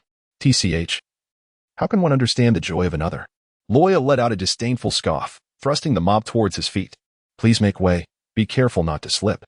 Although the instructor could not comprehend the meaning behind Luo Ya's words, he chose not to react. Recalling the embarrassing incident from the previous day when he had to change his clothes after being soaked, he hastily opened the door to the cubicle and slipped inside. Luo Ya's elation is undoubtedly grounded in reason. Just yesterday, he stumbled upon an effective method to swiftly elevate his energy levels. With a silent invocation of his golden finger, he accessed the panel, relishing the information displayed before him. Name: Christopher Luo Ya. Energy Stage, 2nd Tier 0 level energy value, 120, 400 magic value, 35,003. 500 magic recovery rate, 300 per minute. Remarkably, within just one day, his energy value had surged by a staggering 100 points. The sustenance provided in the naval mess hall contributed negligibly to this increase, even with the meticulous culinary efforts of Ms. S in the evening's duel. His energy value had only risen by a mere 20 points. The lion's share of this 100-point boost stemmed from his confrontation with Ludo, while the remainder was derived from his enlightening discourse with Kazan. Luo Ya speculated that upon reaching the 2nd tier of energy stages, the methods of augmentation no longer relied heavily on energy intake. It seemed that his dragon form had attained a critical threshold, necessitating a deeper understanding of oneself, what is commonly referred to as cultivation, to facilitate further enhancement. Such cultivation could manifest through a run, a duel, or an intimate conversation. As long as it contributes to the improvement of one's prowess, it would yield substantial energy value, contingent upon the circumstances. Once his dragon form reaches level 20, it is likely that mere meals would cease to augment his energy value. Luo Ya sighed, reflecting on the newfound methods of advancement. Yet he found himself nostalgically yearning for the days when he could simply eat, sleep, and play games to level up. Chapter 18. Cultivation and the Injured Mole. Do not lift your feet too high. Now is the moment to counterattack. At this juncture, it would be wise to crouch and evade. Run? Can your speed surpass mine?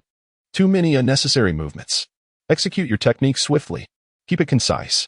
In the small square, two silhouettes engaged in a fierce battle, the air resonating with the dull thuds of impact and the shattering of debris. Ice shards erupted across the square, shooting forth like bullets, as a thick layer of frost enveloped the stone slabs and walls, transforming the area into a winter wonderland. As Luo Ya crouched down at the reminder, he swiftly brought his slightly spread arms together to maintain balance, gathering the chilling energy. Ice make. Bang. Kazan's foot struck out, dispersing Luo Ya's hands and thwarting his ability to conjure. With a powerful twist of his waist and abdomen, he pivoted around his planted foot and delivered a sidekick to Luo Ya's forehead, sending him flying. The moment a technique was disrupted, one must react immediately. Were you waiting for death in your stupor? Kazan shouted towards the dust-laden walls. At that moment, a tremendous surge of energy shot skyward and through the swirling smoke. Two wings formed of ice crystals flickered into view. The ice dragon's wing strike. Before the icy wings even approached, a fierce gust of frigid wind swept forward, freezing the dust in its path, exuding an imposing yet eerily tranquil aura. In the face of this attack, Kazan nodded in rare acknowledgement against an enemy with superior speed. If a precise strike was unattainable, a wide-ranging assault was indeed a commendable choice. However, he extended his right hand, palm facing the ice wings, while grasping his wrist with his left hand. If the strength was insufficient, it would be utterly meaningless. Violent Ice Eagle. Caw. A massive bird composed entirely of ice detached from his right hand, its wings stretching to an impressive width of several dozen meters.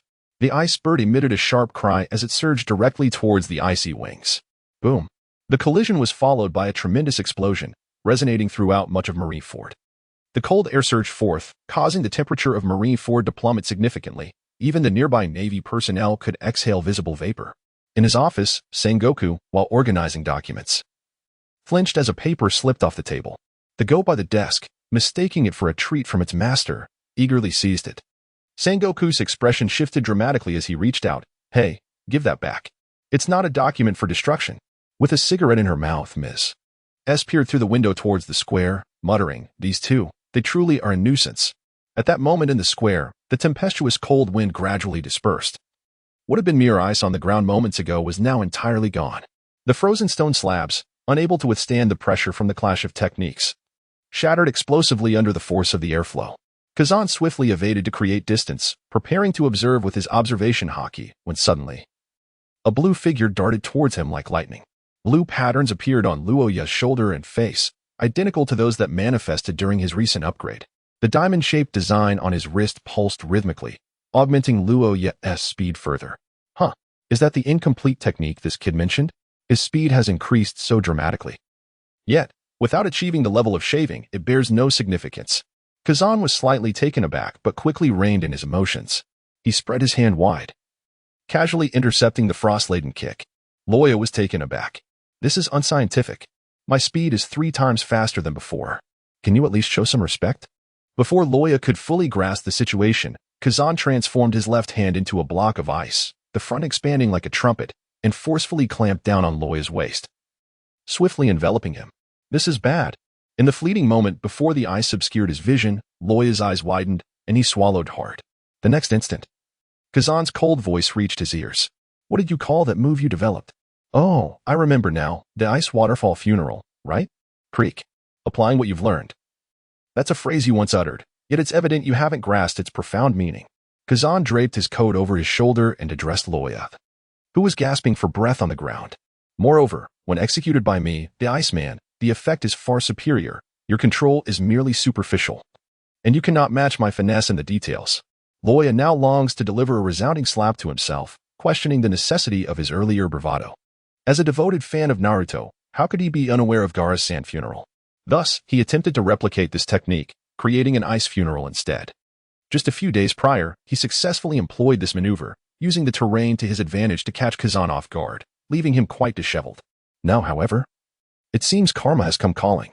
Lying on the ground, Luo Ya gingerly touched his ribs and grimaced, realizing he had likely fractured 3 of them. This was, after all, a result of Kazan's leniency. The infirmary had someone on duty, so tomorrow would bring another round. Glancing at the sky, Kazan nonchalantly strolled away, one hand tucked into his pocket. Once Kazan had departed, Luo Ya took a moment to gather himself before slowly making his way to the infirmary, wincing with each step. Why was I so foolish? Luo Ya pondered this question with vacant eyes, fully aware that his opponent was Kazan yet neglecting to consider the possibility of his techniques being learned in the process, leading to his significant misstep. In the infirmary, he encountered a familiar face, Admiral Mole. Have you sustained an injury? Luo Ya gazed in astonishment at the man seated upon the hospital bed. The mole, half-clad, sat with blood-soaked white bandages wrapped around his waist. His expression was one of fatigue, and upon hearing a voice, he turned to glance, managing a feeble smile. Ah, it's Luo Ya. What brings you to the infirmary? Before Luo Ya could respond, the elderly doctor interjected, You mean young Luo Ya? He seems to visit here quite frequently. Considering he recently faced off against Admiral Akiji, it would be peculiar if he emerged unscathed. Indeed, that's the case. Luo Ya shrugged his shoulders at the mole and then took a seat, facing the old man as he lifted his shirt. By the way, Dr. Oliver, I believe I've fractured 3 ribs this time. Take a look. The man referred to as Oliver cast a brief glance at Luo Ya, pausing at the area of his chest before turning back to administer medication to the mole. You appear quite lively, which suggests no significant issues. Furthermore, your body possesses remarkable recuperative abilities. In a short while, we shall remove the special medication for both internal and external use. And you shall be well in a couple of days. Could you take this seriously? We are Dragon Slayer mages, not Deadpools. Luo Ya silently complained in his heart. Yet he remained obediently patient. As he waited, he turned his gaze towards General Mole. By the way, General Mole, what happened to you? Luo Ya was aware of General Mole's recent mission, but he had not anticipated the severity of his injuries. After all, he was a formidable vice admiral, a skilled master recognized even across the vast ocean. Who could have inflicted such harm upon him? The wound appeared as if it had been struck by a heavy object. Luo Ya pondered whether anyone in the ocean wielded a hammer as a weapon. In response to Luo Ya's inquiry, General Mole let out a sigh. This matter was not meant to be disclosed to you. However, since you are a disciple of Master Zephyr and Admiral Akiji, it seems permissible to share. After a brief pause, General Mole held his breath, waiting for Dr. Oliver to cut away the blood-soaked bandages from his festering wound before continuing. A few days ago, Admiral Sengoku assigned me to investigate Don Quixote da Flamingo. The mission proceeded smoothly, and we uncovered some incriminating evidence against the Flamingo. Yet, unexpectedly, on our return journey, we were ambushed by assassins from the underworld. We suffered significant losses, with dozens of our Navy personnel perishing. In the end, I stayed behind to cover our retreat, allowing the warship to escape. The underworld. Don Quixote da Flamingo. Luo Ya murmured these 2 names. Ah, I almost forgot. The world of One Piece encompasses not only the Navy and pirates but also the world government, the Revolutionary Army, and various other factions. Among them, the underworld is a formidable entity, with even one of the 4 emperors, Big Mom, frequently collaborating with it. So how did you manage to escape? Luo Ya inquired. Upon hearing this, the mole's expression became quite theatrical, shifting from anger to sorrow, akin to a changing mask. After a long pause, he finally spoke. I must confess, I was rescued by Don Quixote da Flamingo. Do you believe me? Luo Ya, I believe. It is because the opponent is Don Quixote da Flamingo. For no other reason than the fact that he is the infamous young Master da Flamingo, that unruly and cruel individual. It is hardly surprising that he engages in such cat-and-mouse antics. The mole gazed intently at Luo Ya, suddenly breaking into a smile. Yes, it is indeed because he is Don Quixote da Flamingo. The actions of the Don Quixote family may deceive most of the world, but they certainly cannot elude the world government and the Navy. However, the world government seeks balance, or perhaps, more profoundly, they have struck a deal with him, which is why they have been turning a blind eye to Da Flamingo's activities. The Navy, on the other hand, has always sought to seize any incriminating evidence against him to abolish the warlord system, which is precisely why the mole has had this experience. Da Flamingo, in this instance, clearly intends to teach the Navy a lesson. He still requires the warlord title for his activities and will not openly confront the Navy, hence he spared the mole. This brazen and deranged behavior can only be attributed to one reason. He is a warlord, a legitimate pirate. Regardless of the reasons, when the Navy strikes first, they're in violation of the agreement, and thus he is in the right. P.S. I noticed a comment from a reader with a whimsical imagination. And to be honest, it was my oversight. Previously, I only considered the amplification brought by Dragon Slayer magic. And to avoid having the strength of transformation magic overshadow the main focus, I set it to be inferior to Dragon Slayer magic. However, in my subsequent settings, the protagonist is indeed capable of enhancing transformation magic, so it does not detract from the reading experience. I will pay more attention to these details in the future. Chapter 19. New techniques, how should I put it? Deshu is rather vexed. I ponder why my ratings have suddenly plummeted over the past few days. Previously, I used to gain over 100 collections daily with one update, yet these past 2 days have seen a significant decline. Well, I will prepare for it and aim for 3 updates tomorrow. After all, the weekend is approaching, and even if I forego sleep tonight, I shall produce more content. I kindly ask all esteemed readers to collect and recommend generously. Deshu expresses his gratitude here. The warlord system has existed for over a decade and has become a cumbersome entity. Initially, the world government may have genuinely considered utilizing the warlords to stabilize the seas. In fact, they have indeed done so over the years. Whether it be the relatively inconsequential warlords like Gecko Moria and Crocodile or the top-tier powerhouses like Bartholomew Kuma and Dracul Mihawk. Their presence has led countless pirates to meet their demise along the Grand Line. From this perspective, it has been a positive development. However, any system will inevitably decay over time, just as the world government has. The celestial dragons have long since become the greatest malignancy in this world. And the warlord system is not exempt from this fate. Years later, Crocodile instigated calamity in Alabasta in pursuit of the ancient weapon, Pluton, plunging the entire nation into chaos. Presently, Doflamingo, under the guise of a warlord, is constructing illegal trading ports in Dressrosa. These events serve as evidence that the warlord system has begun to rot. After all, being a pirate, can one truly remain stable for several years, let alone over a decade? Thus, the warlord system has become a thorn in the side of the Navy. The turmoil they create is even more detrimental than that caused by ordinary pirates. Yet, constrained by the orders of the world government, the Navy finds itself at a loss. Abolishing such a deeply entrenched system cannot be accomplished overnight. They can only gradually gather incriminating evidence, awaiting a decisive moment. Nevertheless, these matters are of no concern to Luo Ya at present. His power is limited, and he remains a mere rookie. Whatever the warlords do is beyond his purview. After bidding farewell to the Mole and Dr. Oliver, Luo Ya returned to his dormitory to tend to his wounds. The cold medicinal ointment applied to his skin sent a shiver of comfort through him. Being at the Navy headquarters, the medical capabilities are assured. The throbbing pain from his fractured ribs gradually subsided. After binding his injuries, Luo Ya silently invoked his inner strength and opened his status panel. Name: Christopher Luo Ya, Energy Stage, 2nd Tier, Level 3 Energy Value, 400-700 Magic Value, 500-5000 Magic Recovery Rate, 450 minutes after this period of training. Luo Ya has finally reached the 2nd Tier, Level 3. Although the status panel only displays his magic value and recovery rate, Luo Ya feels that with each upgrade, his strength, endurance, and physical resilience have all improved, extending beyond what is merely shown.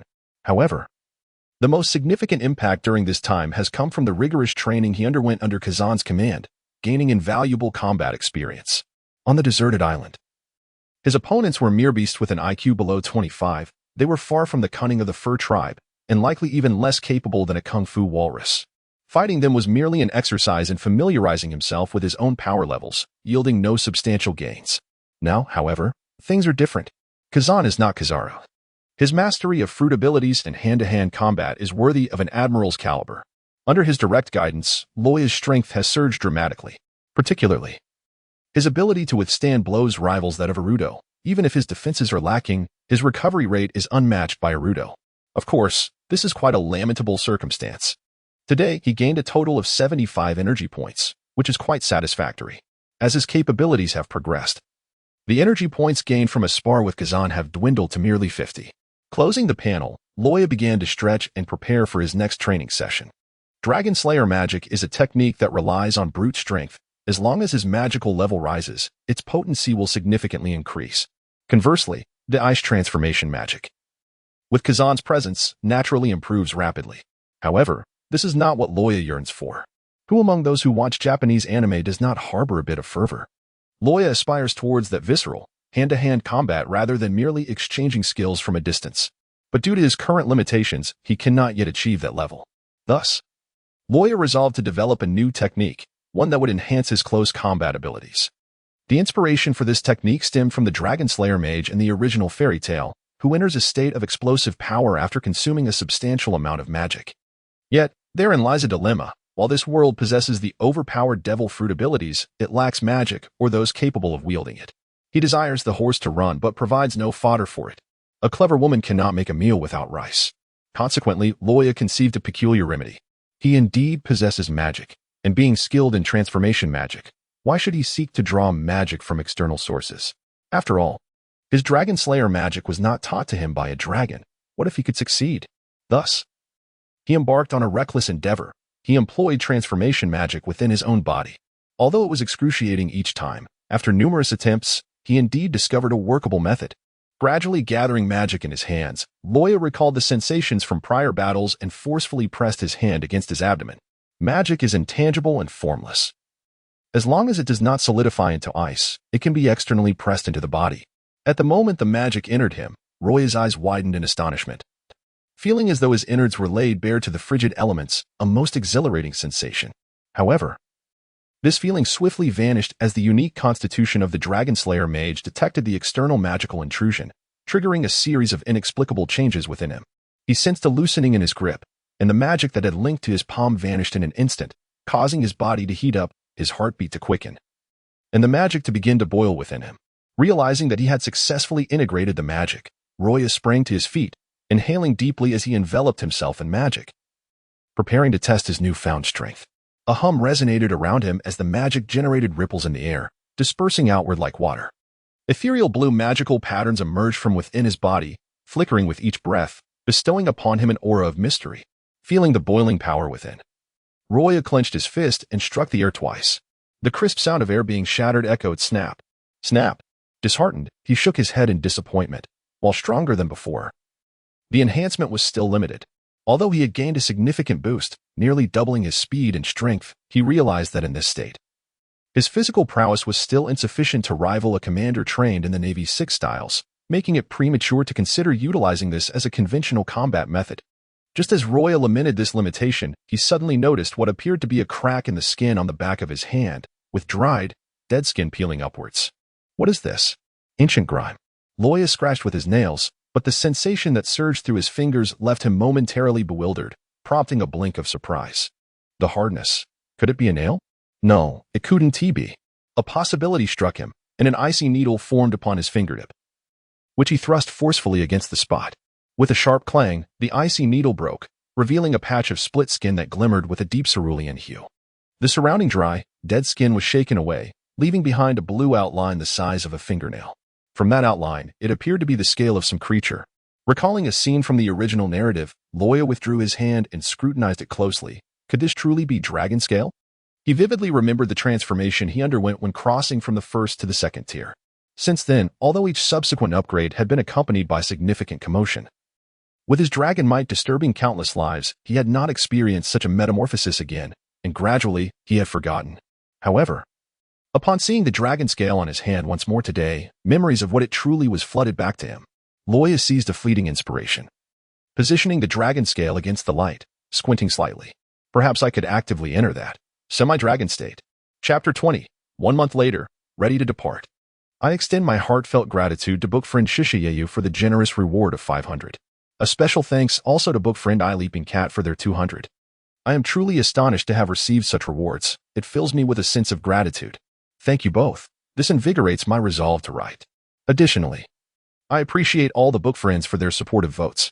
Today, I downloaded a mobile assistant, discovering it contains the names of those who have cast their recommendations.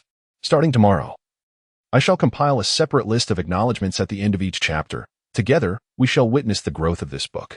As the days passed, the moment of the practical examination drew near. Throughout this month, Luo Ya led a fulfilling life.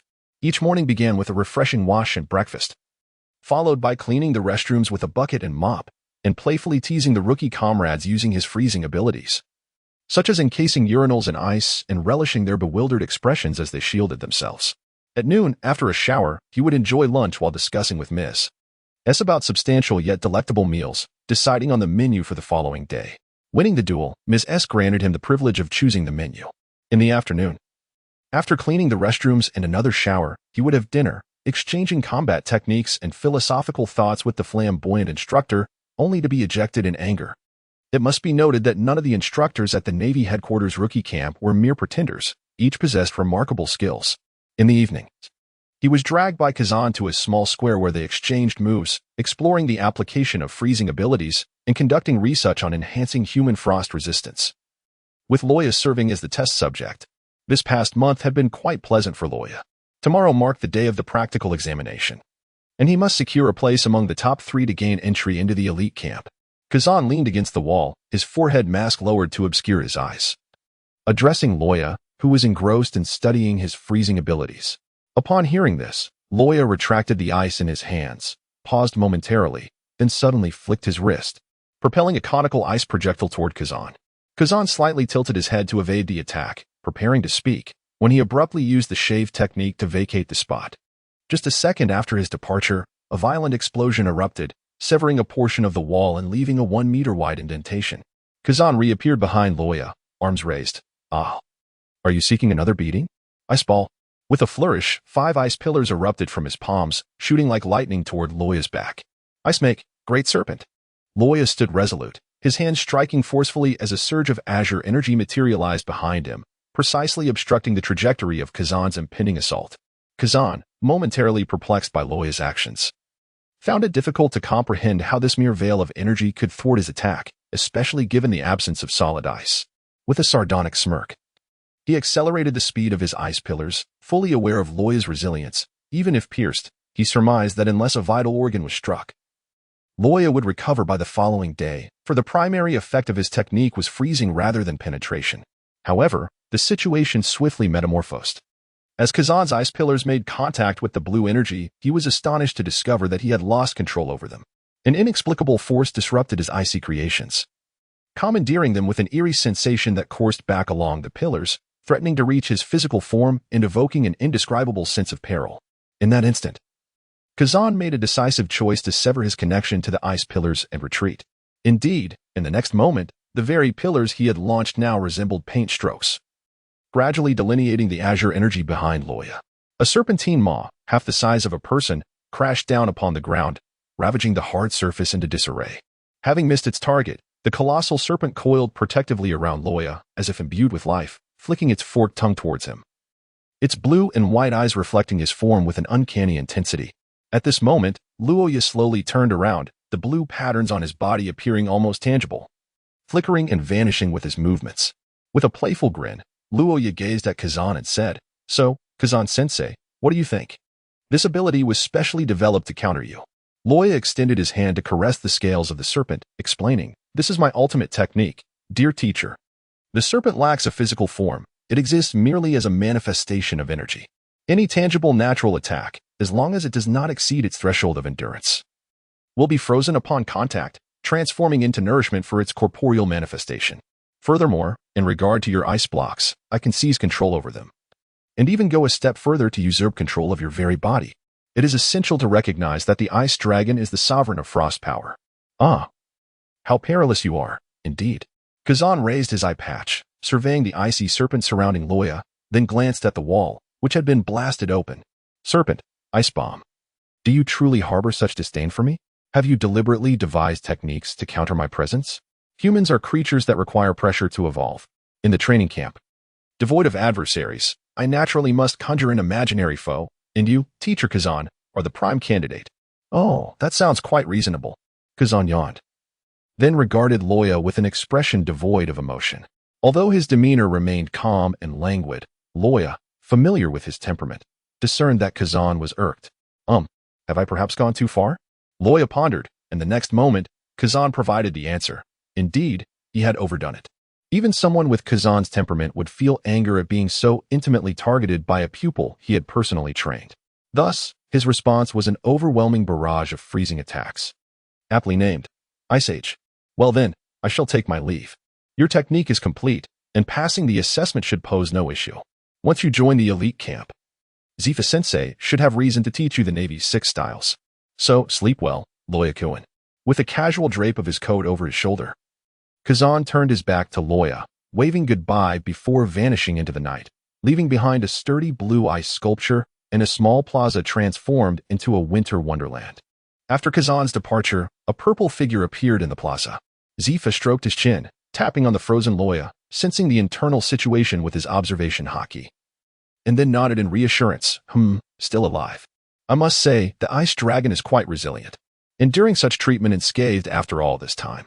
Reflecting on Luo Ya's experiences over the past month, Zifa could not help but express profound sympathy and admiration. However, it is evident that Kazan held back. The speed of his ability activation was unusually slow. Even at that pace, you could not evade it. It seems imperative to enhance your close combat capabilities immediately. After a thorough examination, Zifa departed using Jeppo, leaving Luo Ya basking under the moonlight in the plaza. The following day dawned bright and sunny. After being frozen for an entire night, Luo Ya finally found relief under the warm rays of the sun, letting out a tremendous sneeze and shivering uncontrollably. Goodness, was that really necessary? Is the Ice Age ability deployed so casually? It could have been fatal. He glanced at the sun, smacking his forehead in frustration. Oh no. We agreed to gather in the morning to take the ship. How late is it already? With that, he leaped into the air, racing towards the port atop the ice blocks. Over the course of the month, Luo Ya's gains were not solely confined to the development of his abilities. His Dragon Slayer Mage system had also seen substantial enhancement. Name: Christopher Luo Ya, World Autocorrection, Energy Stage, 2nd Tier, Level 5 Energy Value. 420, 900 Magic Power, 8,000. 800 Magic Recovery Rate, 750 minutes compared to himself a month prior. His magic power had nearly doubled, enabling him to utilize Ice Dragon Slayer magic more liberally without the need for frugality as he had in the initial stages of his training, where most of his attacks relied on spell forms. Additionally, Luo Ya's dragon body had increased by 2 percentage points, reaching 20. This seemingly insignificant 2% increase was enough to dissuade Ludo from even considering a contest of strength with him. At this critical juncture, having achieved a score of 20, Luo Ya discovered that his strength had tripled. It took him several days to master this newfound power. Coupled with the reinforced characteristics of his modified ice armor, he could now shatter steel with sheer force, even without the use of haki. However, this came at a cost. Luo Ya realized that no matter what he consumed, he could no longer increase his energy value, aligning with his previous suspicions. Most concerning was that his dragon power had, fortunately, not increased alongside his energy tier. Yet, due to his efforts to develop new techniques and frequent engagements with Kazan using a simplified version of his powers, his dragon power had risen rapidly to 5. While the potency of his Dragon Slayer magic had indeed surged considerably, this newfound strength was not what Luo Ya had envisioned. Nevertheless, he found himself without recourse. For in the realm of magic, no one in this world could guide him. He was left to navigate through experimentation on his own. P.S. Around 8 o'clock. The second update is out. This chapter was written during work hours. Chapter 21. Luo Ya's tardiness and the awkward mole in front of the Marine Headquarters Fortress lay a large port. 7 massive warships were lined up, corresponding to the 7 squads of this new recruit camp, with 1 ship designated for each squad, perfectly accommodating all the new recruits and accompanying personnel. Rows of new recruits stood at attention on the deck, braving the scorching sun, their uniforms soaked with sweat before drying in the sea breeze, leaving behind unsightly salt stains. Luo Ya is so slow. Indeed, look at the instructor's darkening expression. Shoo, keep your voice down. Admiral Zifa is watching us over there. Right, we must maintain our composure. Not only were the new recruits growing impatient, but the other naval officers were also feeling the strain. Although Luo Ya was undeniably gifted, leaving so many people waiting was rather inconsiderate. Were they preparing to scrub toilets for a year? On the 7th ship, a major general instructor approached Zifa, saluted, and quietly inquired, "Zifa-sensei, should you not depart with the other ships? We can wait here." The Marine Headquarters' new recruit practical assessment was a mandatory exercise for all participants. After all, the Navy was not a retirement home, and soldiers who had not seen blood would struggle against pirates in the future. Thus, 7 warships were mobilized, each carrying at least 1 rear admiral, with former Admiral Zifa overseeing the proceedings. Currently, several vice admirals, rear admirals, and 1 former Admiral Zifa, along with hundreds of new recruits and naval officers, remained at the port, waiting for a single recruit. It was no wonder the major general instructor felt embarrassed letting Zifa continue waiting, especially since they were his own troops. Upon hearing the instructor's words, Zifa, cigar in mouth, furrowed his brow in annoyance. "Let the other ships set sail. It's not ideal for us to linger here. We will depart in 10 minutes. If he dares not show up, just wait until I get my hands on him." With that, Zifa sighed internally, regretting not having intervened the night before, leaving him to endure the sun's rays on the deck, unable to express his frustration. After all, he had witnessed Luo Ya being frozen earlier that night. Since Zifa, as the chief instructor, had made such a statement, the major general instructor naturally refrained from further discussion, saluting again before departing. After notifying the other ships via the Den Mushi, he turned to the chattering new recruits and barked, "Silence. You are Marines, soldiers. Maintain discipline and present yourselves like soldiers. Understand? If I can't handle Luo Ya, do you think I can't manage you?" The new recruits fell silent in unison, standing at attention and shouting, "Understood." "Haven't eaten?" Louder, "Understood." Observing the major general instructor restore order, the mole, resting a hand on the hilt of his sword, approached Zifa. "Zifa-sensei, what exactly was Luo Ya doing last night? Is he afraid?" The mole's injuries had not fully healed, preventing him from engaging in high-intensity combat. Thus, When Sengoku proposed this mission, he readily agreed, seeking to stretch his legs and deal with some minor troubles. Hearing the mole's question, Zifa sighed. Speaking to his valued disciple, do you think someone who can kill the scissor pirate crew without breaking a sweat would fear a practical exam? After a pause, Zifa rubbed his forehead and continued. Last night, Luo Ya competed against Kazan, and he was turned into a popsicle by Ice Age. I assumed he would break free in no time, yet he remained frozen for an entire night. The mole was at a loss for words. Since Zifa had prefaced his statement with "I thought," it was clear he had been present at the scene. So, what could be said? Had he merely shot himself in the foot? The speechless mole reluctantly retrieved a box of cigars from his jacket, extracting one and inquiring, "Teacher, would you care for a cigar? I procured these during my last mission. They are a specialty from Golden City." Just then, a figure descended from the sky, gracefully approaching and soon arriving above the deck. With a stunning 720-degree aerial turn, they landed elegantly in a half-kneeling position. Luo Ya rose to his feet, dusting off his clothes, and with a wide grin revealing 8 gleaming incisors, he exclaimed, "Good morning, everyone." However, before he could finish his sentence, he promptly collapsed onto the deck, his face adorned with an expression of utter resignation, as if he had become a mere salted fish. Struggling to open his eyes, he trembled as he extended his hand towards the mole. "Mole, sir, tell me, you brought seasickness medicine, didn't you? Why on earth would I carry that?" The mole roared in indignation. I'm dying. Oh no, don't you dare throw up on me." As the crew gathered, the Major General sought permission and subsequently commanded the ship to set sail.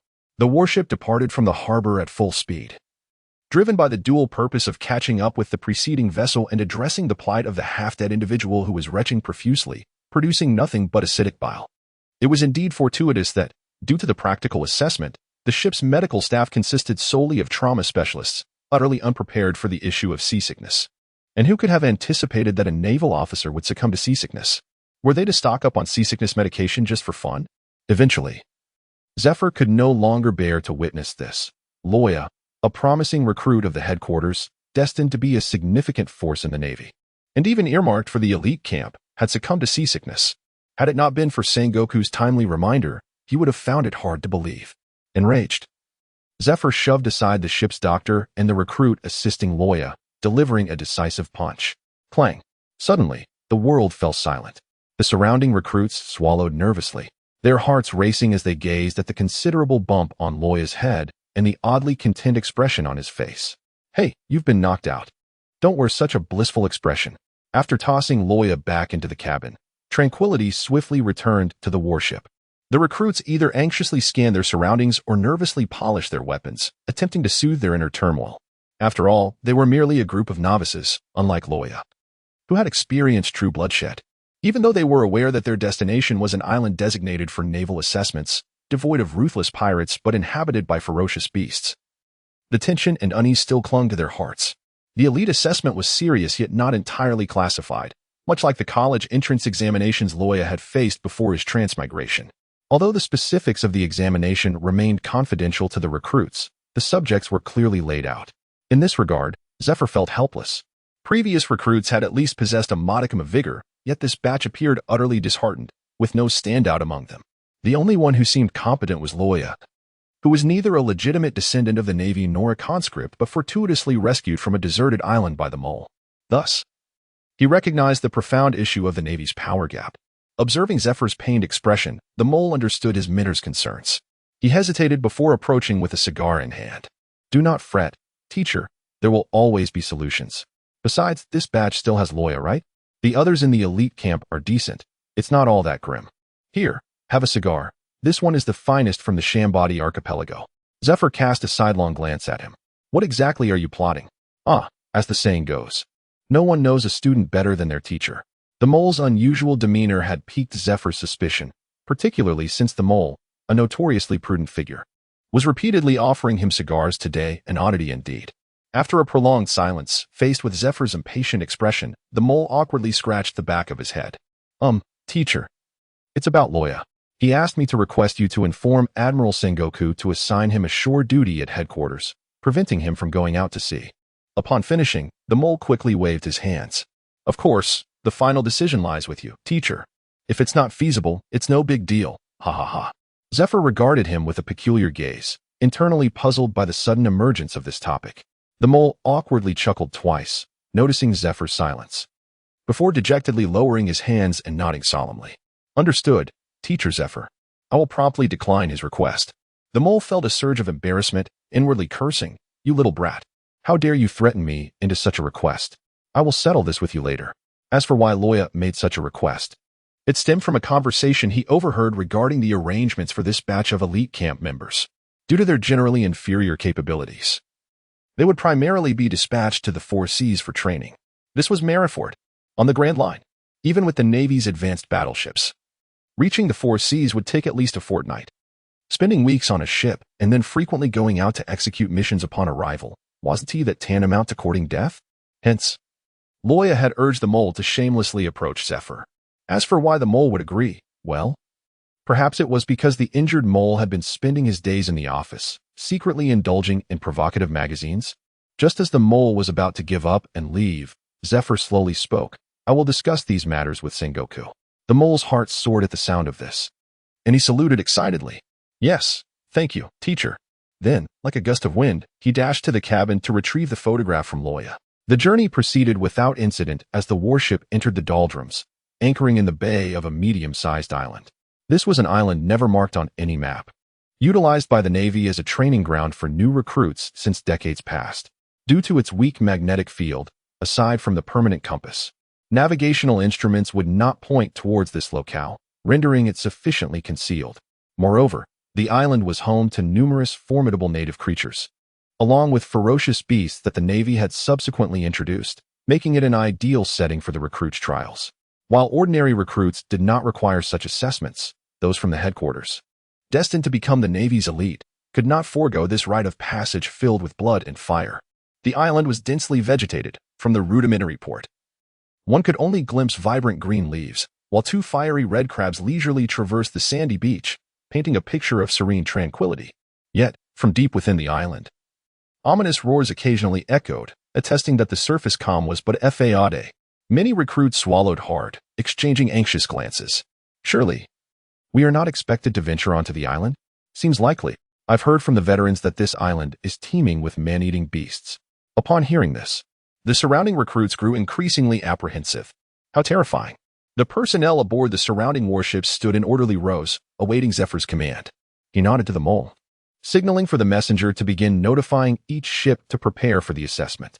The instructor of Team 7, where Luo Ya was stationed, stood at the forefront and proclaimed loudly, "Next, we shall commence the elite assessment. Allow me to elucidate the rules. Your task is to hunt the creatures inhabiting this island and accumulate points, with a time limit of 3 days. Only the top 3 scorers will have the opportunity to join the elite camp. The island's fauna varies in strength, and the points awarded will reflect this. Even the act of crushing a crab will yield points."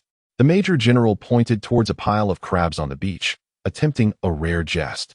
But his humor fell flat as the new recruits remained anxious and tense, gripping their rifles as if they were swords, their palms clammy with sweat. Noticing the silence, the Major General cleared his throat and continued, "This assessment is an individual competition, though team formations are permitted. When multiple participants engage in an attack, the points will be equally distributed among all involved. Furthermore, the island is fraught with surveillance phone worms, so do not entertain any delusions. Every move you make is under our scrutiny. Upon departure, each of you will receive a distress smoke grenade. While the phone worms are abundant, even in the sky, should you encounter an insurmountable adversary, they will not be able to disclose your location. In the event of an emergency, you may use the signal to inform us of your whereabouts.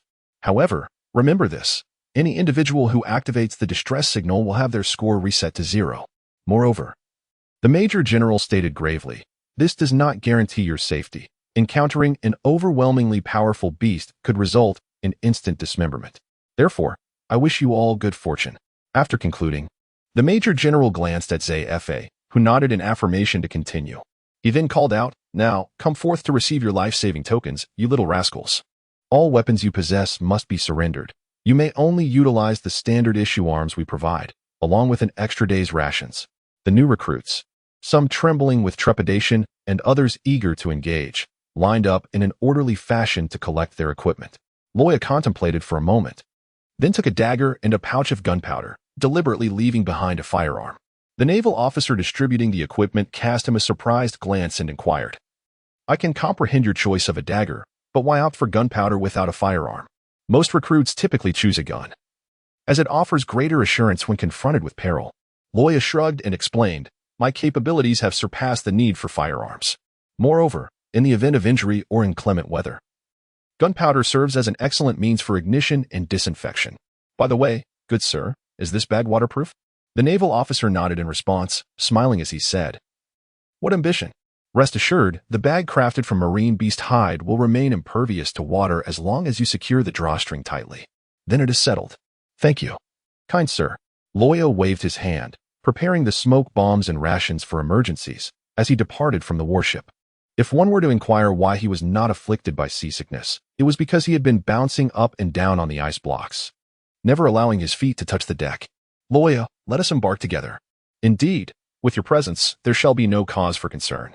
As Luo Ya disembarked, he was immediately approached by familiar new recruits, their voices tinged with desperation as they implored him to form a team with them. Their tone was pitiful, lacking any semblance of entitlement. This was the world of One Piece, where the principle of the stronger the ability, the greater the responsibility did not prevail. In these vast seas, power reigned supreme, and in the face of unknown perils, to seek the protection of the strong while maintaining an air of entitlement was tantamount to courting death, no matter how amicable their relations might be in everyday life. At this moment, during this solemn elite assessment, such behavior was nothing short of suicidal. Luo Ya wearily regarded the hopeful gazes of his colleagues, glancing back to find that the high-ranking officials aboard the battleship had vacated the deck and proceeded to the monitoring center, leaving him with no one to turn to for assistance. With a resigned sigh, he spread his hands and declared, very well, but only for one day. After a day, I trust you will have familiarized yourselves with this island and be capable of independently pursuing your targets for the hunt. It is well understood that one cannot secure a ticket into the elite camp by merely clustering together. Indeed, among the recruits, how many did not aspire to join the elite camp? Upon hearing Luo Ya's words, they gritted their teeth and acquiesced. They were the new recruits from headquarters, the future elite of the Navy. If they faltered now, how would they stand against pirates in the future? Seeing the agreement among his peers, Luo Ya raised his fist triumphantly and exclaimed, all right, let us embark. Yes, on the battleship, in a spacious room designated as the monitoring center for this assessment, nearly all the naval commanders had gathered. The walls were adorned with images projected by the Den Mushi, while dozens of naval personnel scurried about, busily recording the scores of the recruits. Zephyr sat at the head of the conference table, perusing the recruits' profiles. Suddenly, he looked up and, with a hint of exasperation, addressed the person opposite him. Are you truly that idol, Kazan? Ah, yes indeed, Kazan replied, removing his eye mask. But I owe it to you, teacher. Otherwise, Admiral Sengoku would have long since assigned me to a task. Kazan continued, at least that kid calls me teacher. It would be remiss of me not to observe my disciple during the practical assessment. Zephyr had just learned that Kazan had boarded another warship at Marineford and had accompanied them here. As Kazan had mentioned, it was indeed thanks to Zephyr. After extensive discussions with Sengoku, Zephyr had managed to persuade him to allow Kazan to instruct Luo Ya daily. This had resulted in Kazan enjoying a rather leisurely month, now even accompanying them for the practical assessment. Zephyr couldn't help but feel regret for his earlier decision. Had he not inadvertently granted Kazan a perfect excuse for idleness? Chapter 23. Heavily Armored Cavalry. The Inedible Stone Drum Ox. You might enjoy these few days of leisure, but the esteemed admiral cannot remain idle forever. Sengoku will not permit it. Zephyr huffed, turning his gaze away from him. The other commanders at the conference table pretended not to hear, each adopting a variety of postures as they gazed towards the ceiling. Kazan shrugged, a gesture he had learned from Luo Ya. That day in the small square when Luo Ya defeated Aludo, his nonchalant demeanor coupled with this motion was infuriating. Yes, I understand. Truly. Teacher is starting to lecture again. After a pause, Kazan lowered his eye mask and rested his hands behind his head. However, I must head to the East Blue tomorrow for a mission. It just happens to be on the way. To the East Blue? Is there anything there that warrants the involvement of an admiral? No, it is merely a whim. I find the place displeasing and wish to find something to occupy my time. Zephyr. Surely, I must be witnessing an impostor of Kazan. This slothful fellow is actually seeking out tasks? Has the sun risen from the west? Venturing into the primordial forest, a myriad of towering trees greeted their eyes, with thick aerial roots extending from the trunks to the ground, burrowing into the earth. Clusters of vines and a chaotic array of ground plants rendered passage increasingly arduous for Luo Ya and his companions, compounded by the stifling heat of the forest, soon causing those trapped within to be drenched in sweat. After Luo Ya led the group into the forest, several recruits chose to abandon the ranks. They reasoned that even if they could not join the elite camp, this experience would still serve as a form of training, while it was undeniably safer to follow Luo Ya. It would not fulfill the purpose of the assessment. Luo Ya could only commend their ambition and then wish them good fortune. Upon arriving at a valley, Luo Ya suddenly halted his steps. A small stream cascaded over the rugged stones, creating a symphony of gentle splashes that produced ripples across the water's surface. The recruits behind him ceased their movements in perfect unison, anxiously gazing at him while clutching their rifles and scanning the surroundings. Is something amiss, Luo Ya? Luo Ya surveyed his surroundings with a serious demeanor. Here, how is it? The scenery is quite pleasant, he exclaimed. Let us leave a mark by relieving ourselves. With a clang, the new recruits were caught off guard, twisting their waists in surprise, and they sprang up, baring their teeth in indignation. Are you out of your mind? That's terrifying. In truth, their overreactions were unfounded. Luo Ya was simply in urgent need of a restroom. He had been holding it in since last night and could no longer endure. Ignoring his companion's exaggerated reactions, Luo Ya dashed to a large stone towering over 2 meters high, unfastened his trousers, and commenced his business. Ah, what a relief. Indeed, the pleasure of urination is amplified by a little restraint. How utterly delightful. The line of new recruits, also relieving themselves, began to grumble. Suddenly, one of the recruits whispered, Hey, do you guys feel like that stone is moving? Are you joking? A stone. Oh my goodness. Step back quickly, that stone is really moving. Luo Ya was about to jest with the other party when he was astonished to discover that the stone was indeed moving. A group of individuals hastily retreated, clutching their trousers while gripping their firearms. A deafening roar reverberated through the valley as the massive stone completed its roll, glaring with its crimson eyes at the diminutive intruders who had disturbed its slumber. A scholarly new recruit exclaimed, That is the stone drum ox worth 50 points. Although the points are few, its lethality ranks among the top 10 on the island. Beware of its horns, which are harder than ordinary steel. 50 points, is it? Luo Ya faced the fiercely aggressive stone drum bull, his right hand clenched tightly as a powerful chill coalesced around him. You all step back. I shall confront it. The stone drum bull, seemingly provoked by Luo Ya's demeanor, tossed its head and let out a formidable roar before lowering its horns and charging madly towards him. Its massive horns sliced through the air, producing a low, whistling sound. The gravel beneath its hooves shattered into dust, resembling a heavily armored tank unleashed with full force. Be careful. Quickly, take cover. As it appeared that Luo Ya was on the verge of being struck, the recruits raised their firearms and began to fire. The crackling sound of bullets striking the stone drum bull echoed, yet these minuscule projectiles failed to halt its charge or even leave a mark on its tough hide. Observing this, the anxious scholar who had spoken earlier urged, Luo Ya, dodge.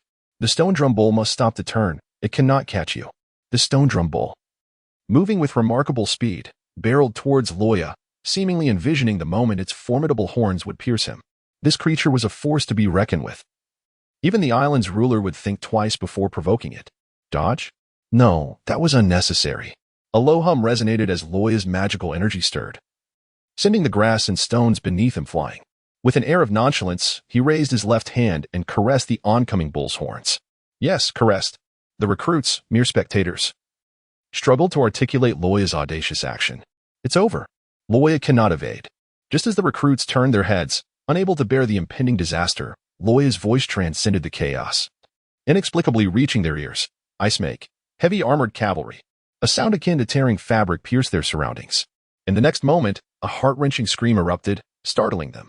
The recruits quickly lifted their gazes, only to be met with a shocking sight. The once menacing stone drum bull now writhed on the ground, blood spraying everywhere with its frantic movements, saturating the grass, leaves, and stream with large pools of crimson. Atop its forehead, a massive ice pillar, roughly the size of a fist, had brutally penetrated, emerging grotesquely from its rear. The exposed conical tip, glistening with the bull's hot blood, was enveloped in wisps of white mist rising from the ice. Even Naruto dares not clash with me. What are you then? Luo Ya clapped his hands, shaking off the hard ice armor encasing them. Without glancing at the moaning stone drum ox lying on the ground, he pointed at the scholarly individual who had just shared knowledge and inquired, Hey, my friend, can this creature be consumed? Having skipped breakfast and lunch, Luo Ya was now ravenous, feeling as if his stomach was touching his back. At the moment Loa pierced through the stone drum ox, in the monitoring center, a naval officer swallowed hard, diverting his gaze from the screen to jot down Loa's achievements. Christopher Loa, 1 stone drum ox, since his fellow recruits had also fired their weapons. The 50 points awarded for the kill were shared amongst several individuals. Observing Loa's swift resolution of the notoriously tough stone drum ox, the generals present cast astonished glances at Kazan. It seemed that this Loa truly possessed the ability to wield ice powers. Moreover, he had grown remarkably strong. Was this a testament to his innate talent or the result of Kazan's excellent tutelage? Although Loa's abilities were no longer a secret within the rookie camp, for the majority of the Navy who had time to concern themselves with the actions of new recruits, if not for the influence of Admiral Kazan, it was likely that the assembled naval officers would not have even heard of the name Loa. Sensing the scrutiny of others, Kazan lifted his eye patch, asking, is something amiss? It was deemed impolite to discuss others behind their backs, especially when it concerned a superior officer. Consequently, the vice admirals averted their gazes to the ceiling, remarking on the pleasant weather. In contrast to the vice admiral's preoccupations, Zephyr carefully observed the movements of the stone drum ox as Loa made his strike. Noting that the creature was only pierced by the ice spear after it had ceased moving, he nodded in satisfaction. This is how it should be. No matter how formidable a fruit's power, a robust physique is essential to unleash its true potential. Meanwhile, deep within the valley, Loa remained oblivious to the events unfolding aboard the warship, preoccupied with his own troubles. Grabbing the scholar by the collar, he exclaimed, "What? You mean this thing is inedible? Then what was the purpose of my efforts?" Faced with Loa's rising fury, the scholar nearly wept. It truly cannot be eaten. The outer layer of the stone drum ox is stone, and its flesh and organs are highly toxic. Seeing the scholar's genuine distress, Loa reluctantly released him. At that moment, a loud rumble echoed from his stomach, dramatically punctuating his plight. I am starving. I need to eat. Let's search a bit more." On such a vast island, there must be edible creatures nearby, the scholar tearfully consoled Loa. Lamenting why he had to be the target of such frustration, was it his fault the stone drum ox was inedible? Suddenly, an idea struck Loa. Wait a moment. Why am I searching on the ground? The dense undergrowth here makes it difficult to spot animals even a few hundred meters away. With this realization, he pushed the scholar's hand aside and leaped into the air. If he could not find anything on the ground, then he would search from above. The recruits could only gaze in bewilderment as he ascended. Suddenly, Loa joyfully descended, grabbing the scholar's collar once more. "Hey, I need to ask you something. There's a large gorilla, its forelimbs on the ground, standing about 5 meters tall, with a red belly and silvery fur. Is this creature edible?" After a moment of contemplation, the scholar replied, "That sounds like a silverback gorilla. It is indeed edible. I recall a restaurant back in my hometown, the Shambadi Archipelago, that specializes in silverback gorilla cuisine, charging around 30 million berries for a single serving. That must be it," Loa exclaimed, turning and soaring into the sky. Leaving without a backward glance, propelled by the ice beneath his feet, Loya's speed was astonishing, vanishing almost in the blink of an eye. At that moment, the top student suddenly realized. It appeared that Loya had encountered a silverback gorilla. As he contemplated this, he struggled to swallow hard, exchanging glances with the others, their faces darkening instantly. "Loya, come back quickly. That's something even the vice admirals do not wish to provoke." The silverback gorilla was a ferocious beast of the land, comparable in terror to the sea kings.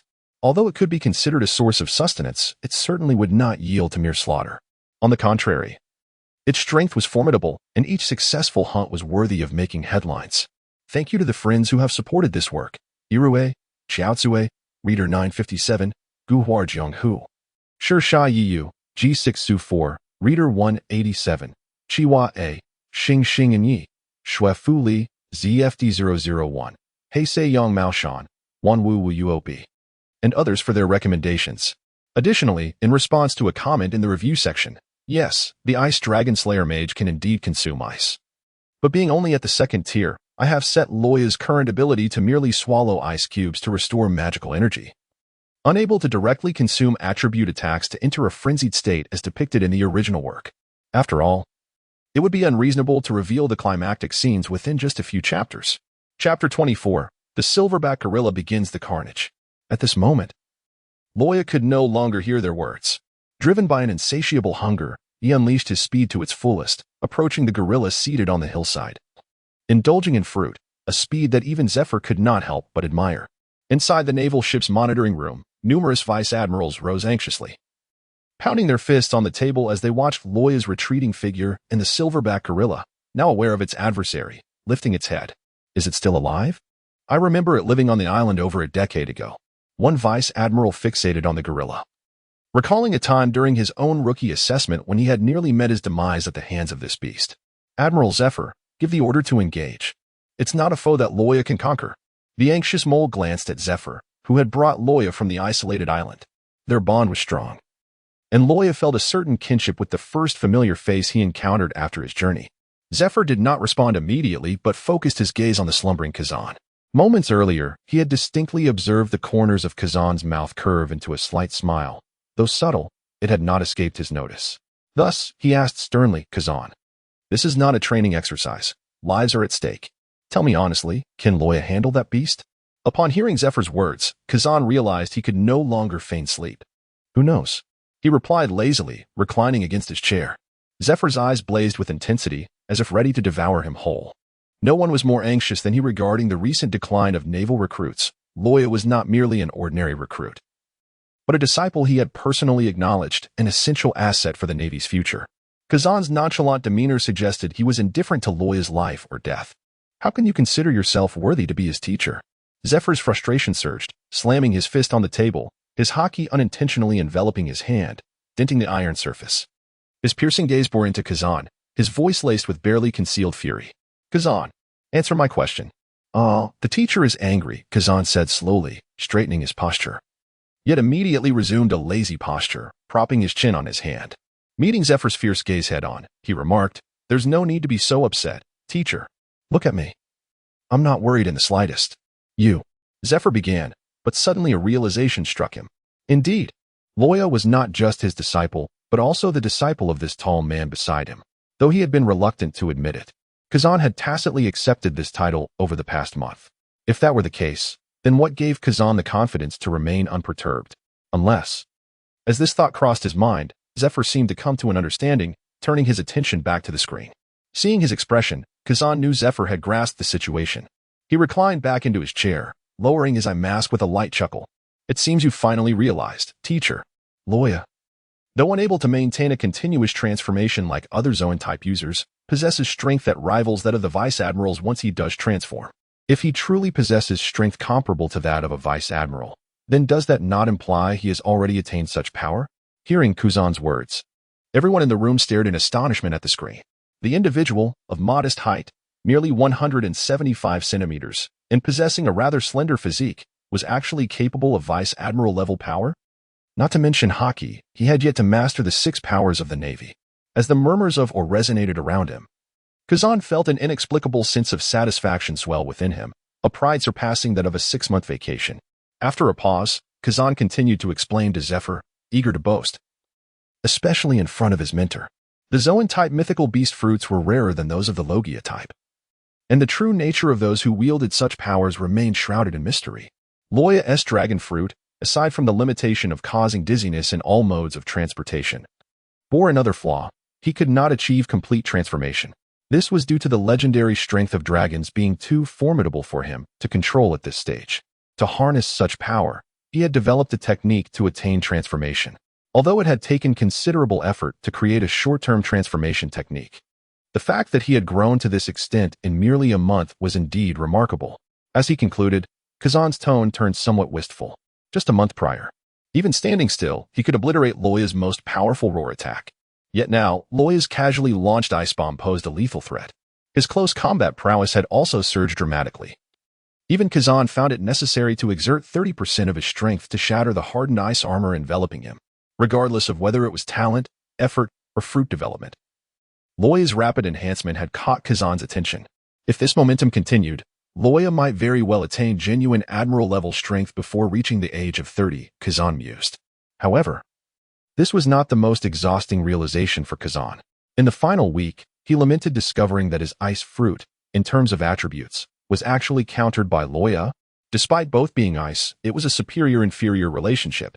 This meant that even if Luo Ya refrained from using haki, he could still strike Kazan's physical form with ice attacks. How was this game to be played? Kazan, somewhat lost in thought, has begun to contemplate his retirement. His instructor, Zephyr, is aging and his health is deteriorating day by day.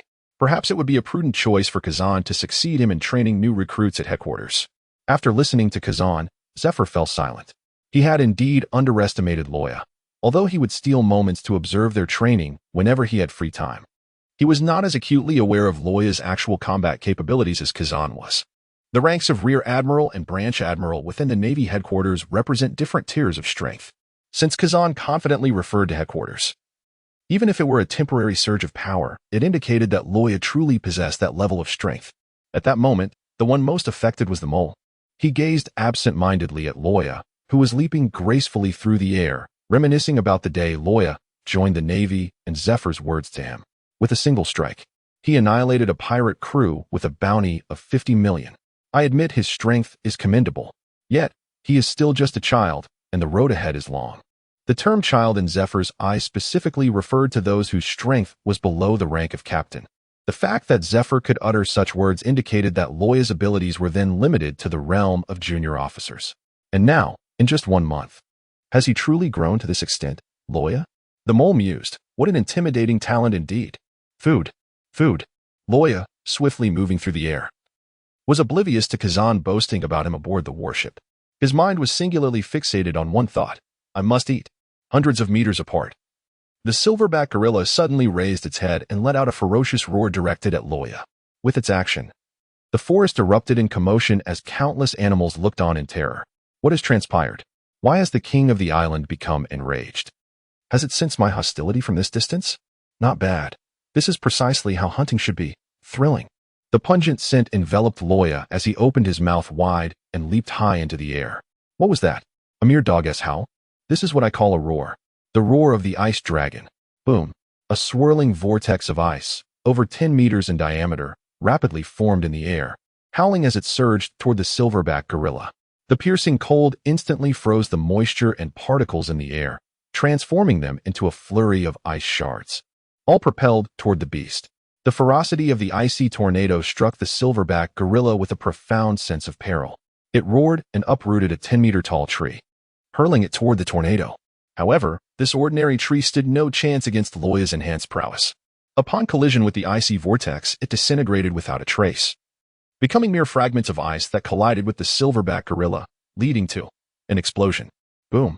The sound of the explosion echoed incessantly, sending the frigid air in all directions. The biting wind began to howl, freezing flora and fauna alike.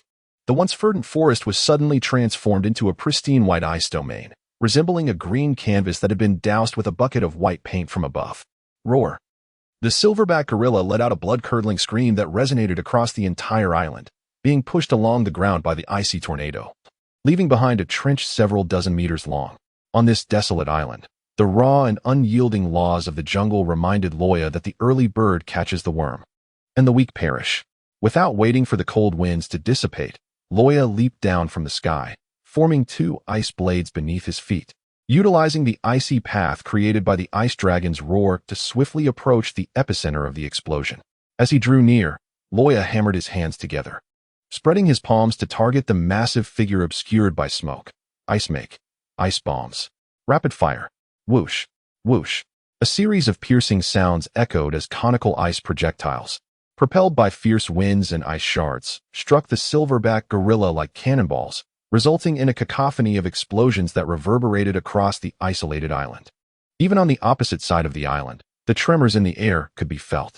This scene resembled the devastation caused by the Demon Slayer's artillery, with countless ice shards and debris scattering, amplifying the destructive force of the explosions. What just happened? What was that sound? Was that the warship firing? In the forest, the other recruits looked up in astonishment, their eyes drawn towards the depths of the dense thicket. Moo. Gurgle.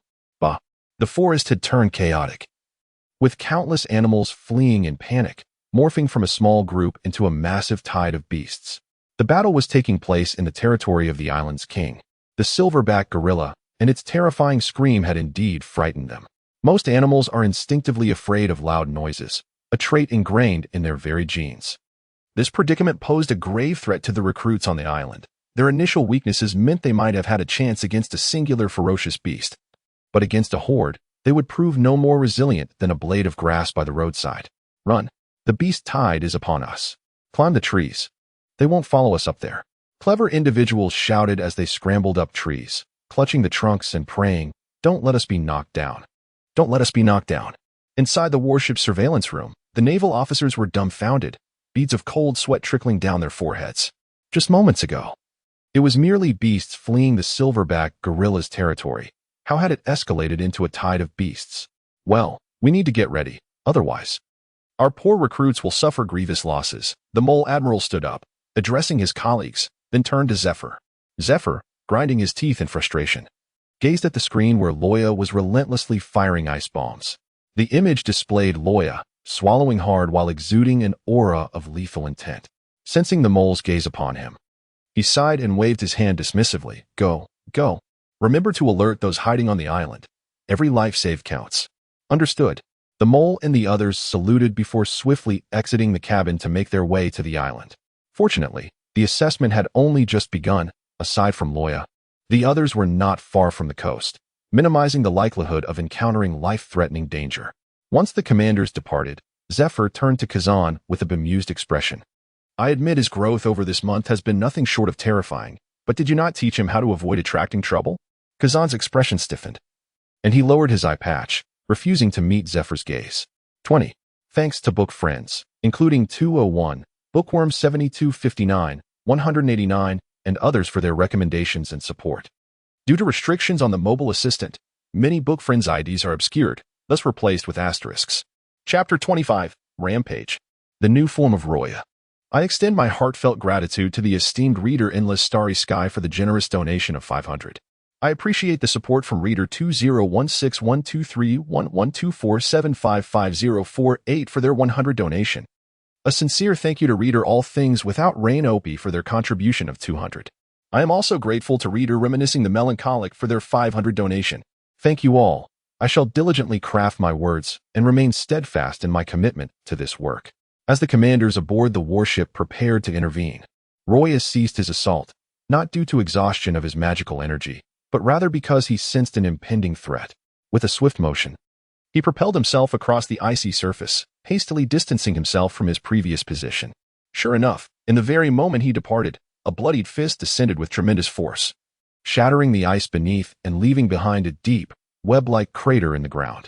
Failing to land its blow, the roaring silverback gorilla burst forth from the smoke, raising its skeletal fist and letting out a frenzied howl as it lunged once more at Luo Ya. In that fleeting encounter, Luo Ya discerned the extent of its injuries. The once lustrous silver fur of the silverback gorilla was now torn apart in large patches, exposing layers of skin that had been frozen and shattered like broken glass, revealing the delicate pink of its muscles beneath. Its chest had been completely encased in ice, and the wound had formed a gaping cavity, as if a chunk of flesh had been brutally ripped away. One of its eyes, along with the eyelid, had vanished, leaving behind a dark void from which blood flowed profusely. Through the icy layer encasing the gorilla's chest, Luo Ya could even glimpse the writhing of its internal organs and bones. It was evident that the recent attack had inflicted a potentially fatal wound on the silverback gorilla, with the formidable ice dragon roar and a barrage of frost bombs. Even the king of this island would struggle to withstand such power. Confronted by the frenzied silverback gorilla, Luo Ya was not inclined to confront the beast head-on like a Ludo. Exuding an aura of frigid air, Luo Ya swiftly encased himself in a suit of ice armor, then deftly rolled to the side, narrowly evading the silverback's desperate strike. The gorilla's massive fist crashed into the ground, sending a gust of wind that left a mark across Luo Ya's face. How swift, how powerful. Luo Ya found himself unable to ponder further. The speed and strength of the silverback gorilla exceeded his expectations, and any hesitation could prove fatal. In terms of sheer power, the silverback was several times stronger than Luo Ya, who had reached level 20 in his dragon form, and regarding speed, its movements were reminiscent of a blinding flash. Instilling a sense of despair, as Luo Ya landed and steadied himself, he raised his hand to unleash a skill, yet an overwhelming sense of danger washed over him once more. The dragon form endowed him with an animalistic intuition, compelling him to forego his attack. Utilizing both hands and feet, he expelled 4 ice pillars to ascend rapidly. In the blink of an eye, or rather in less than a second, those 4 ice columns were shattered by a massive leg, its knee exposed. It was the silverback gorilla. Having missed its charge at Luo Ya, it pivoted and unleashed a sweeping kick, Observing this, Luo Ya seized his ability and propelled himself upwards. Using the momentum, puffing his cheeks, a deep blue magic circle reappeared before him. At that moment, the silverback gorilla spun violently, its body crashing through several large trees before coming to a halt. With a powerful leap, its iron fist, a manifestation of primal fury, surged directly toward Luo Ya. Swift, fierce, and agile, coupled with formidable physical strength, these attributes underpinned the silverback's dominance atop this island.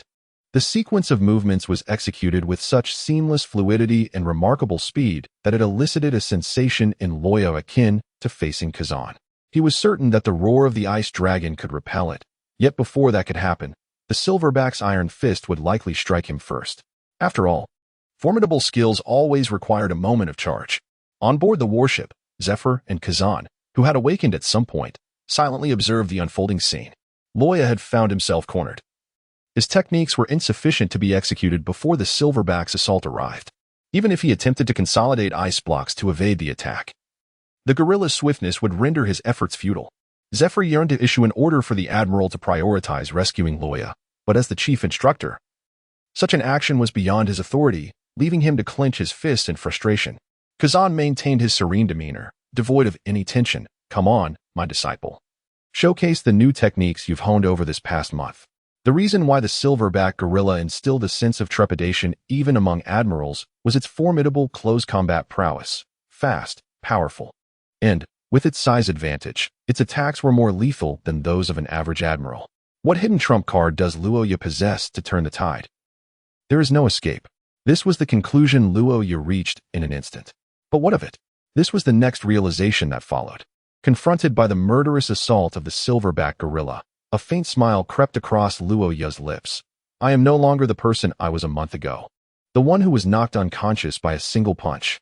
Instantly, intricate blue runes manifested upon his body, denser than those previously employed, cocooning him like a silken chrysalis. Bang! The sound of flesh colliding with flesh reverberated as the silverback gorilla's fist struck Luo Ya's icy armor, effortlessly shattering it before crashing into him. In that moment, Luo Ya felt as though he had been struck by a speeding bullet train, his body sent hurtling away. Fragments of ice danced in the air, carried by the wind, forming a cylindrical vortex. Boom! After Luo Ya was propelled away, a thunderous roar erupted from the point of impact, sending a shockwave surging in all directions and scattering the shattered ice across the battlefield. The silverback gorilla landed clumsily, its bloodied hand bracing against its knee to steady itself. Gasping for breath, it dared not pound its chest in triumph, for its own injuries were grave, the remnants of the ice layer having temporarily preserved its life. The irony of perishing at its own hand before the enemy could finish the job was not lost on it. From the sensation in its fist, the silverback gorilla deduced that countless bones in that diminutive figure had surely shattered. By all past experiences, such damage would spell certain death for its opponent. Luo Ya. Zephy's eyes blazed with fury, his teeth clenched tightly.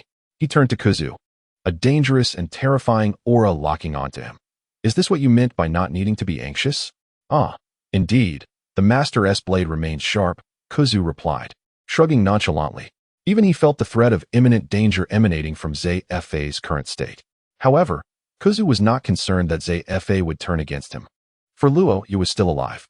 After a brief pause, he explained before Zephy completely lost control. "Rest assured, I have tested it. Such an attack cannot kill that little rascal." Did Luo Ya perish? Certainly not. The silverback gorilla merely shattered the second layer of ice armor encasing Luo Ya. After the battle, the once boiling fervor of his blood subsided, and his body temperature began to fall. The silverback gorilla experienced a moment of darkness. It understood that once the ice melted, its wounds would bleed profusely, a fate no creature on this island could endure, and death would soon follow. Yet, just as it prepared to accept its fate, a thunderous roar resonated from the heavens. The ice dragon's iron fist, boom, caught off guard. The silverback gorilla was struck on the head by this sudden assault, hurtling backward as countless shards of ice and stone were obliterated. The forest resembling a canvas erased by a colossal eraser. Shaking its dazed head, the silverback gorilla sprang up, exhilarated. It sensed the presence of that minuscule being who had inflicted such grievous damage. He was still alive. With a mighty roar, it charged toward the rapidly approaching Luo Ya. At this moment, Luo Ya had undergone a profound transformation. His once smooth human skin was now adorned with intricately arranged blue dragon scales. Pale bony spikes had sprouted at his elbows and knees, exuding an aura of lethality. His fingers elongated into sharp claws akin to those of a dragon, while a pair of broad, bat-like membranes on his back propelled him through the air.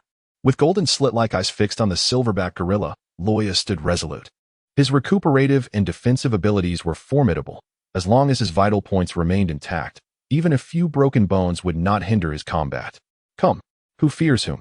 As the silverback gorilla barreled toward him, Luo Ya roared defiantly and met it head-on. Boom! The clash of their fists echoed through the forest like thunder. The silverback gorilla staggered back, astonished as it beheld Luo Ya. Despite the significant change in aura, this was undeniably the same diminutive figure it had encountered earlier. What had transpired in such a brief span of seconds that had augmented his strength beyond its own? Before it could ponder further, Luo Ya abruptly vanished from sight. Roar! The silverback gorilla unleashed a furious roar, retaliating with a powerful punch aimed at Luo Ya. How could he still perceive my movements? Luo Ya marveled at the fist that blocked his claws. Then his expression turned fierce. Let us see who falls first. Claws sliced through the air, and the wind generated by their collision howled ominously. Luo Ya tore a chunk of flesh from the silverback gorilla's arm, only to be struck by a retaliatory blow that sent him reeling, blood spilling as he tumbled. Undeterred, he sprang back into the fray, his expression unyielding. The sounds of impact and tearing flesh alternated as blood mingled with the ice, steam rising from the crimson pools, both Luo Ya's and the silverback gorillas. Limbs broken. They kicked with their feet, but with their teeth, and rammed with their heads. One man and one beast, no, two wild beasts engaged in a primal struggle, devoid of pretense. The battle would only conclude with the downfall of one. In the observation room, Zephyr stared blankly at the screen displaying the blue figure and the silver giant stained with blood. After a lengthy pause, he turned to inquire uncertainly, "Is that Luo Ya?" "Yes, teacher. Have you forgotten? Luo Ya is the wielder of the ice dragon fruit. Once fully harnessed, his close combat prowess is unparalleled. I am not concerned about that. I am asking why he is not utilizing his freezing abilities, but rather fighting in such a savage manner." After contemplating for a while, Zephyr discerned the essence of this savagery. To this, Kazan shrugged. I have mentioned before that he lacks mastery over his fruit's abilities. Once he enters this state, Luo Ya is incapable of employing ranged attacks. Thank you to all the readers and supporters. Is it truly impossible for Luo Ya to execute ranged attacks? The answer, of course, is a resounding no. This current form, which Luo Ya has dubbed the full slot release, has been meticulously mastered over the span of a month, during which he has gradually learned to activate the dragon's power. The magical runes he employed during his battle against Kazan were merely the initial version of this form. The reason for his self-designation lies in the fact that this state is not a skill inherent to the Dragon Slayer Mage system, but rather one that Luo Ya has ingeniously developed himself.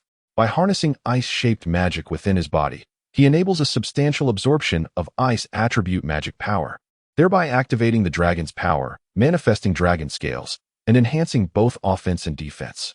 By this measure alone, Luo Ya's innate talent far surpasses that of the Dragon Slayer mages depicted in the original narrative. Within just over 2 months, he has mastered the method of actively activating the dragon's power. Although this method is rather crude and perilous, reminiscent of the explosive nature of goblins, it does come with significant after effects, including a susceptibility to bloodthirsty impulses that may cloud his judgment. Nonetheless, it proves to be exceedingly effective, does it not? Once the dragon's power within him is activated, the usage of Dragon Slayer magic remains unaffected. Although the ice-shaped magic temporarily undergoes maintenance due to the overwhelming surge of dragon's power, the wisdom of not placing all your eggs in one basket is well understood. Luo Ya is not foolish enough to reveal all his trump cards. Beyond the aforementioned flaws, this technique possesses an arguably advantageous trait. The passive skill of dragon's power increases at a remarkable pace.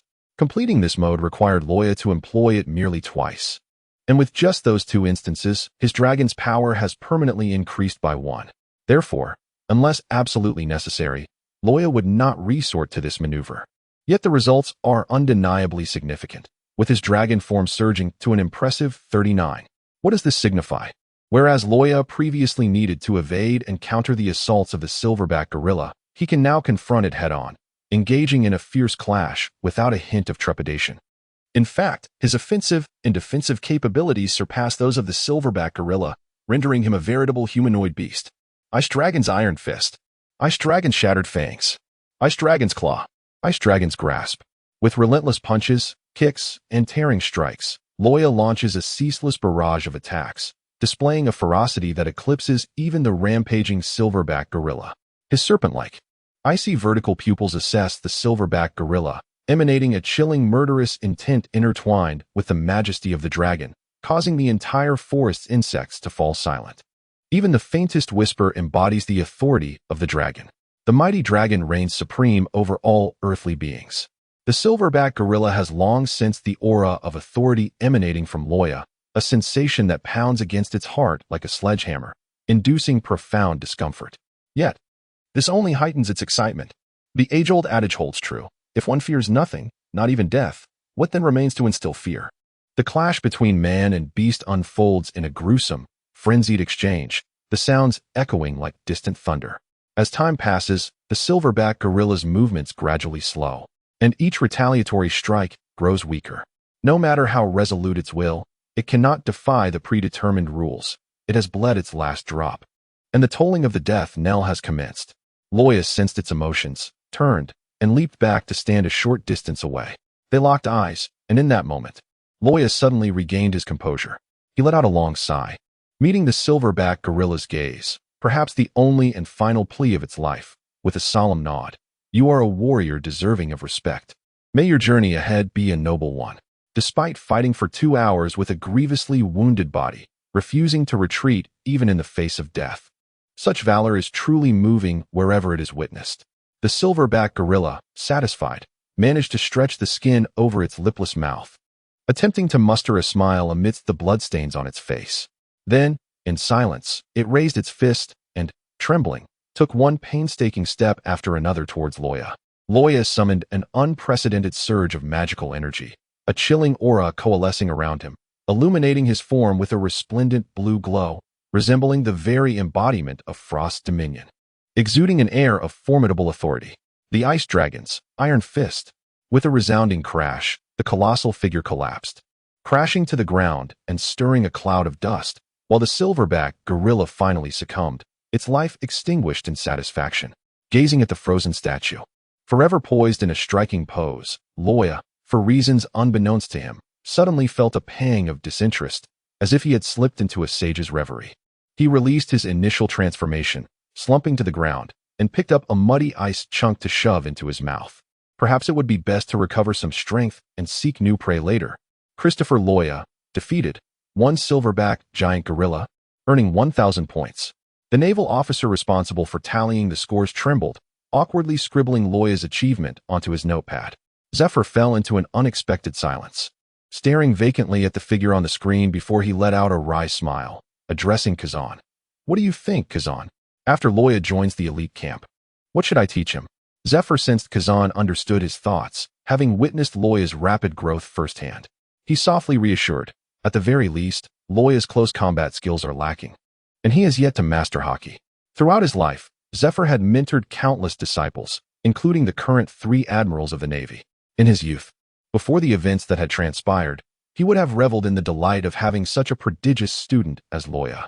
Yet now, Zephyr felt the weight of age and weariness, having watched Luo Ya grow incrementally, and in the face of such a prodigy, he felt utterly inadequate.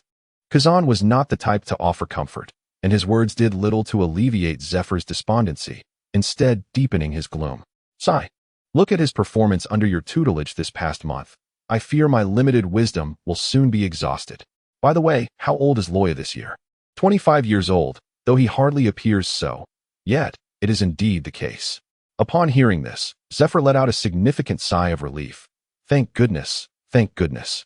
I recall you became a rear admiral at 25 as well. To be precise, I was 26. The following year, I participated in the extermination order at O'Hara.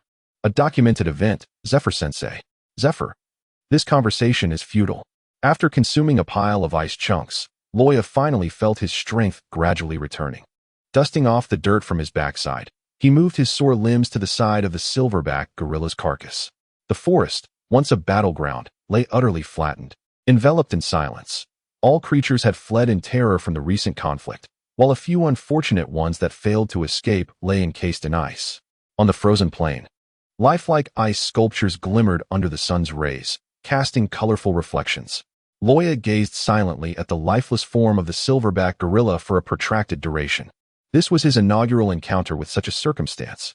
Even in the face of inevitable demise, the silverback gorilla exhibited unwavering resolve, retaining its fighting spirit until the very last breath. Such formidable character evoked a profound realization in Luo Ya. His adversary was not merely a creature of instinct, but a true warrior. This understanding compelled him to utter those poignant words. A gentle breeze wafted in from the sea, caressing the tips of his hair as Luo Ya stretched his arms wide, transforming them into expansive wings of ice that spanned several meters. After a brief pause, he surged toward the fallen body. The ice dragon's wing strike. This was not an act of desecration, rather. It was a solemn gesture to lay the silverback gorilla to rest. With a thunderous roar, the thick layers of ice were swept aside, revealing the soft earth beneath. The icy wings, unrelenting, sliced through the ground like two razor-sharp swords, dislodging tons of soil. The body of the silverback gorilla, deprived of its support, tilted slightly before cascading into the pit. Luo Ya then employed his ice wings to gather the earth once more, reinterring the creature. Ice make, ice coffin. With a mighty swing of his hands, Luo Ya conjured vast sheets of ice that swiftly encased the surrounding earth, effectively freezing the land. This act served to diminish the likelihood of the corpses being discovered by scavenging creatures. After completing this task, Luo Ya lowered his hands and stood in silence for a moment. Clutching his wound before resolutely turning away, his steps imbued with an unprecedented determination.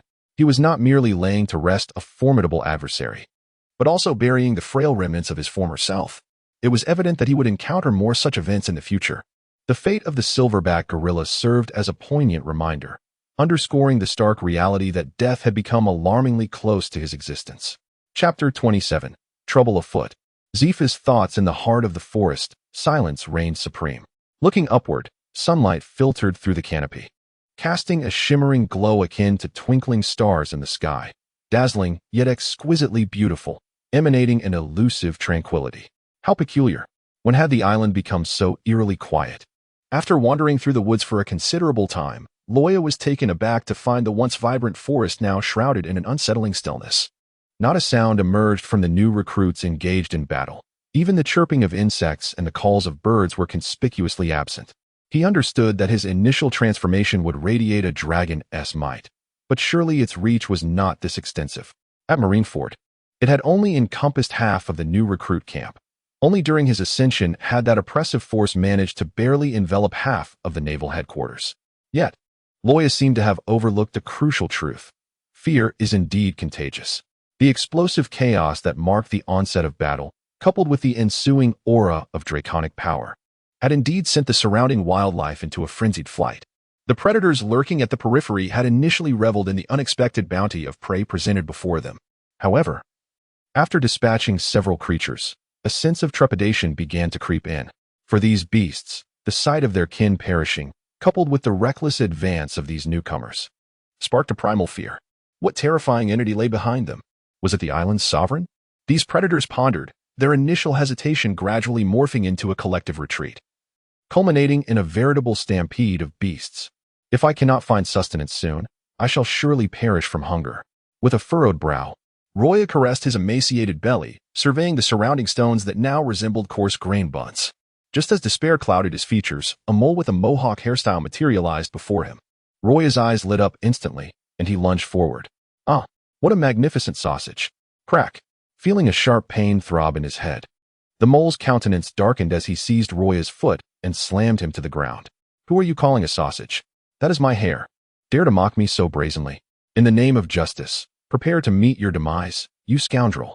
After a commotion, the mole reluctantly sheathed his sword. While aboard the ship, he had initially doubted Kazan's words, but now he was convinced.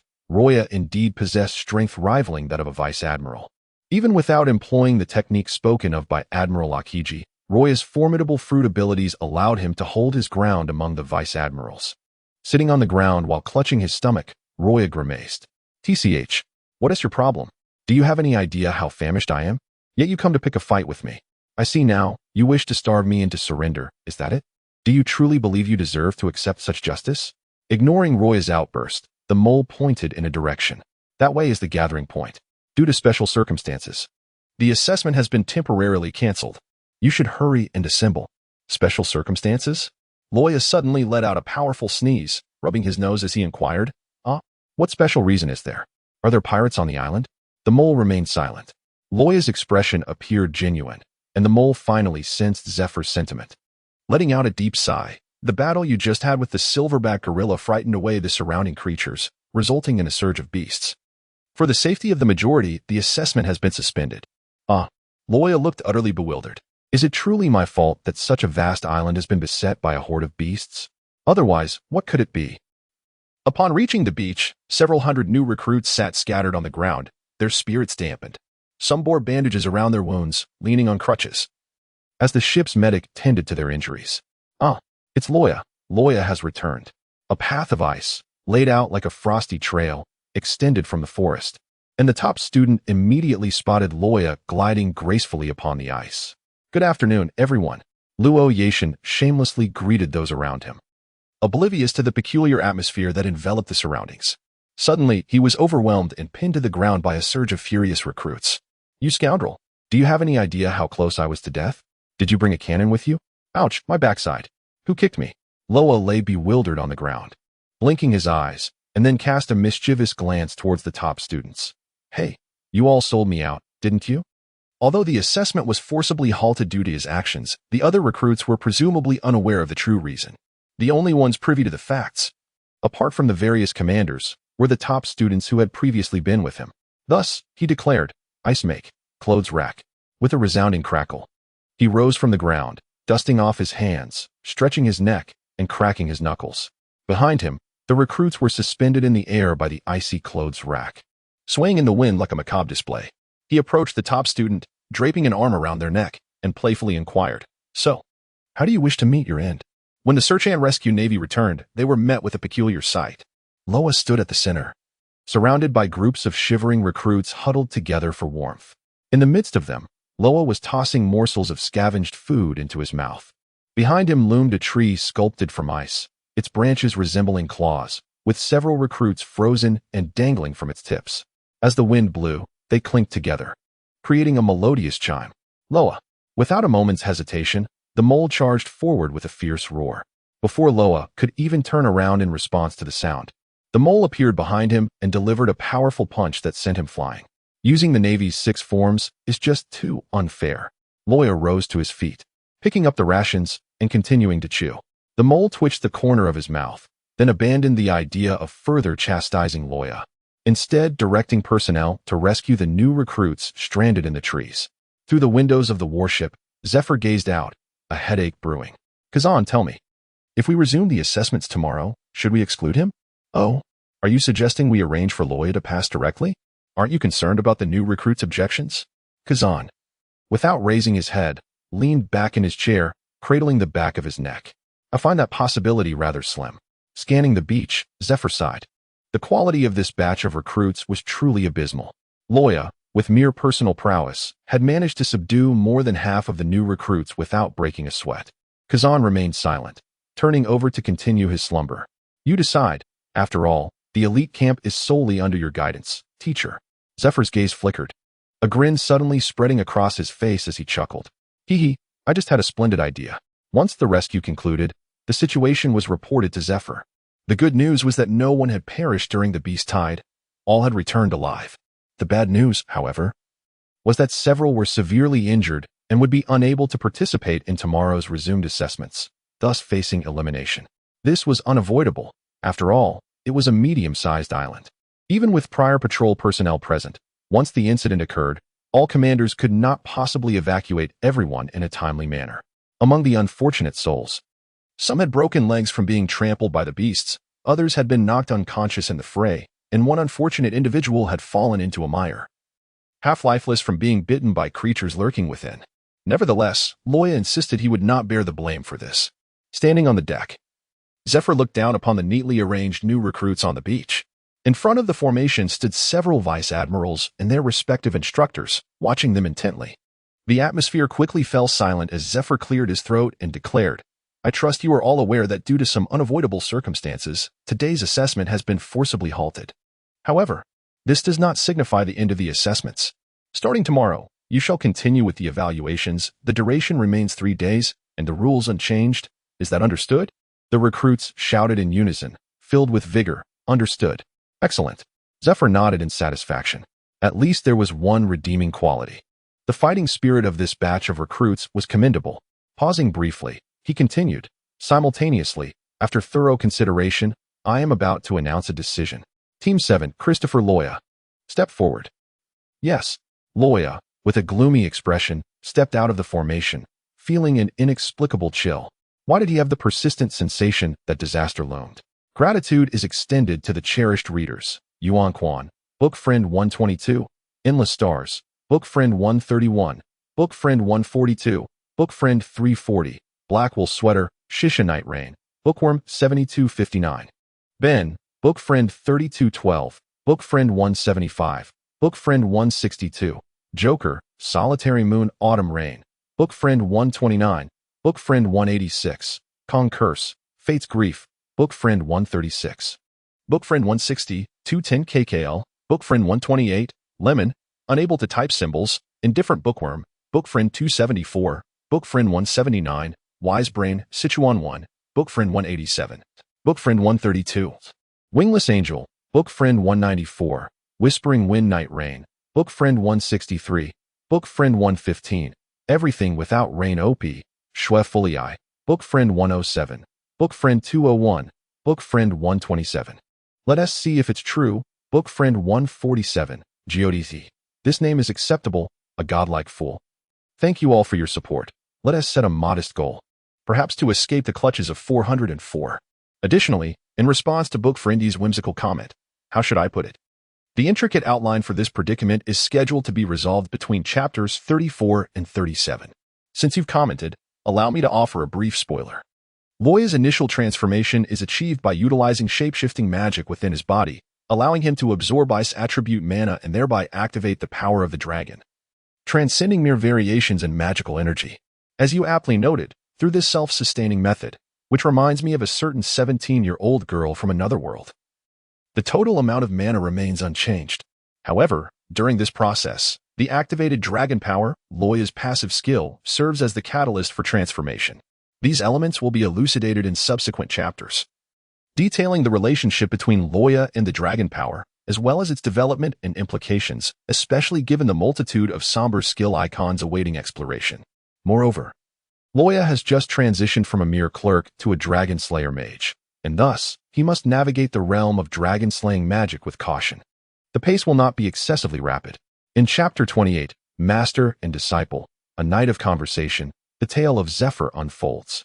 Awaiting Luo Ya to take his place at the forefront of the group, Zephyr continued, Now, I have decided that in order to avert further mishaps, Luo Ya shall refrain from participating in tomorrow's assessment. However, for the sake of fairness, he must face the challenge posed by all the new recruits. And only upon victory may he join the elite camp. At this proclamation, a lively smile graced Zephyr's aged visage. Do you understand? Understood. In that moment, a tacit agreement was forged between the lowest-ranking recruits and the esteemed former general, Zephyr. Aren't you quite the fighter? Come on, let us have a brawl. One against many. Who fears whom? Feeling the malicious gazes directed his way from all sides, Luo Ya mused. There is something I wish to say, but I'm unsure if I should. Is this truly what one would call fairness? Can you honestly claim it is not an abuse of power and a deliberate vendetta? Was it not merely a matter of ardor pilfering 2 boxes of your cigars? As night descended, Luo Ya leaned against the outer wall of the ice house, warming himself by the campfire. With a sizzle, a drop of grease fell onto the flames, creating a brief sparkle. Luo Ya inhaled deeply, sprang to his feet, and retrieved an unknown fish resting by the fire. He sprinkled a delicate layer of salt and chili over it, greedily savoring the aroma. Just perfect. The battleship boasted ample provisions, yet this was a practical assessment, and survival in the wilderness was also a test for the recruits. In other words, they were responsible for their own sustenance and shelter. Why else would a 3-day assessment provide only a single day's rations? The radiant moon cast a hazy glow upon the sea, gently swaying with the waves. The sea breeze caressed his cheeks, sweeping away the fatigue of the day. On the beach, among the trees, groups of recruits gathered around the campfire in clusters, quietly preparing their evening meal. Luo Ya's quaint ice house has captivated numerous onlookers.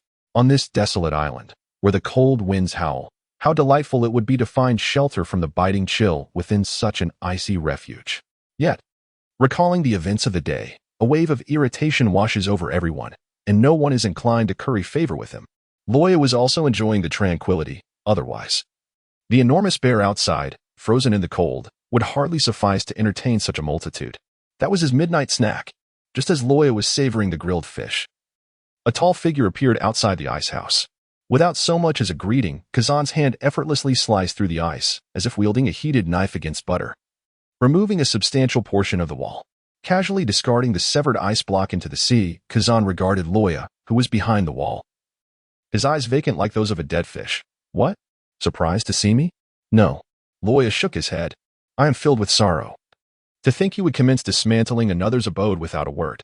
Kazan-sensei, were you once employed by the relocation office? Kazan remained silent. The enticing aroma of grilled fish wafted from the campfire, and Luo Ya, feeling a pang of regret, offered Kazan a stick. Come, try this, Kazan-sensei. It's a secret recipe. Had it been anyone else, Kazan would likely have accepted without hesitation, but before Luo Ya, he found himself hesitating. You haven't laced it with poison, have you? Luo Ya, filled with indignation, decisively withdrew his hand and devoured the grilled fish until only the spine remained. With a disgruntled tone, he remarked, if you're not going to eat, then fine. Let us speak candidly. Teacher Kazan, do you truly believe I, Luo Ya, possess such shamelessness? Kazan replied, it is difficult to say. Last time, you placed laxatives in the water tank, causing the entire recruit camp to suffer a day of gastrointestinal distress. All because you were reluctant to waste the soon-to-expire medicine in the infirmary.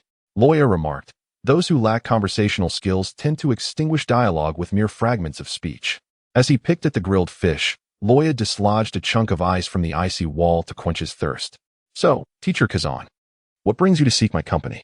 It's nothing of great significance, Kazan replied, leaning against the icy barrier, his gaze fixed upon the sea.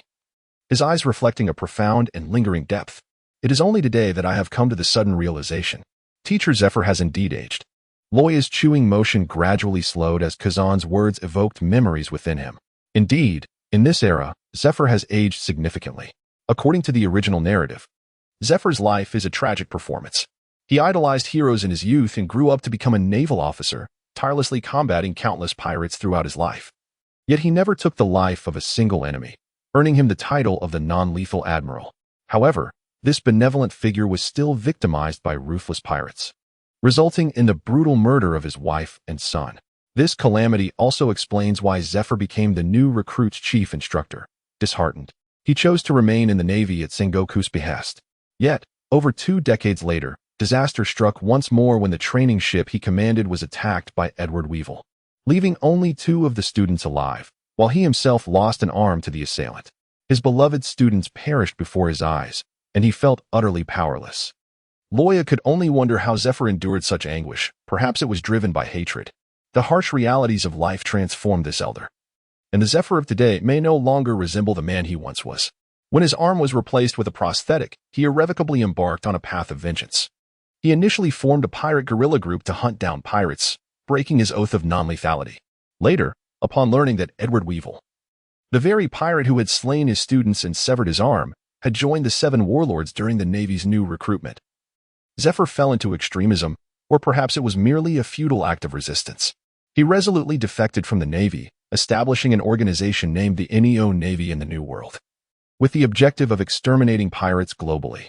Ultimately, at the age of 74, Zephyr met his demise at the hands of his disciple, Kazu, and was laid to rest by Kazan on the island where he fell in battle.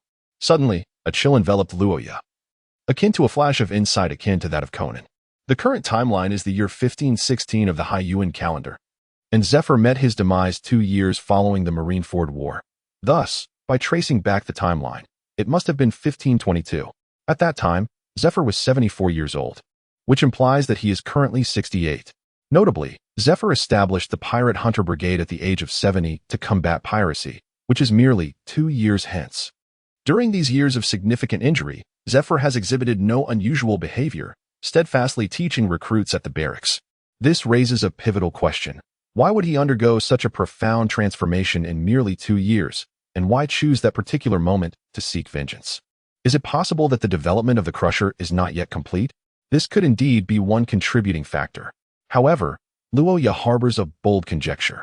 The reason Zephyr, despite his advancing age, is compelled to form a brigade may very well stem from dissatisfaction with the current recruits, who seem ill-equipped for the task at hand, leaving him with a sense of despair regarding his quest for vengeance. Hence, he resolved to take matters into his own hands, hoping to exact retribution before he succumbs to the ravages of time. Consider this, Zephyr has mentored 3 admirals and several rear admirals. Yet, the current recruits, lacking in merit, are unlikely to rise above the ranks of mere officers, at best achieving the status of a branch rear admiral. The so-called backbone of the force also signifies mediocrity. To rely on these disciples to vanquish Edward Weevil is akin to chasing phantoms. In light of this, then, Luo Ya swallowed the ice, leaning casually like Kazan, and nonchalantly inquired, "Indeed, Admiral Zephyr is 68 this year, isn't he? Do you think, Kazan-sensei, that Admiral Zephyr might seek vengeance against that pirate in the future?" A month prior, Luo Ya had feigned curiosity about Zephyr's prosthetic limb, so Kazan was not taken aback by this statement. Kazan cast a sidelong glance at Luo Ya, his voice steady as he replied, "Listen, Luo Ya, whatever choices Admiral Zephyr makes are entirely his own. No one can intervene." Luo Ya felt a chill run down his spine as he was scrutinized, his heart tightening. "Understood, Teacher Kazan." The icy aura of menace dissipated in an instant. Luo Ya was an astute individual, as was Kazan. Their nonchalance was not born of foolishness. Both were remarkably shrewd, and without uttering a word, they reached a tacit understanding. Luo Ya sighed inwardly, realizing that Kazan had indeed sensed something amiss, now warning him to refrain from treading in murky waters. If that is the case, then why do you not intervene, Master Kazan? The two remained silent for a considerable time, until Kazan finally rose to take his leave. "By the way, young one, the assessment has concluded, and the new recruits will have a week of respite. During that time, you must prepare to face the challenges of the entire camp. I will be heading to the East Sea shortly, so do not neglect your training in my absence." "Understood, Master Kazan." Luo Ya waved farewell, and as Kazan walked away, he suddenly widened his eyes and shouted, "Hey, Admiral Akiji, have you given no thought to compensating me after demolishing my house? Even a mere repair would suffice." Kazan replied, "The Ice Age." With a flourish, frost swirled through the air, and Luo Ya's house was restored, albeit as a solid structure. Chapter 29, Dreams? Does being the strongest in the world count? I extend my gratitude to book friend Alexander for the generous reward of 388 book coins, and to book friend Ju for the 100 book coins. I truly only discovered today that my work is also available on other websites. My sincerest apologies to all. The following day, the newly organized recruits set forth on their journey once more. In the eyes of everyone, Luo Ya has already been regarded as a de facto member of the elite camp, yet this does not imply that he has usurped others' qualifications. As Kazan aptly stated, the top 3 possess the potential to join the elite camp. This so-called potential is, of course, contingent upon the strength demonstrated during assessments. It does not mean that the top 3 are guaranteed passage. Those who must strive still need to exert their efforts. Lying languidly on the shore, Luo Ya held a foxtail in his mouth while cradling the back of his head with his hands, indulging in a brief respite.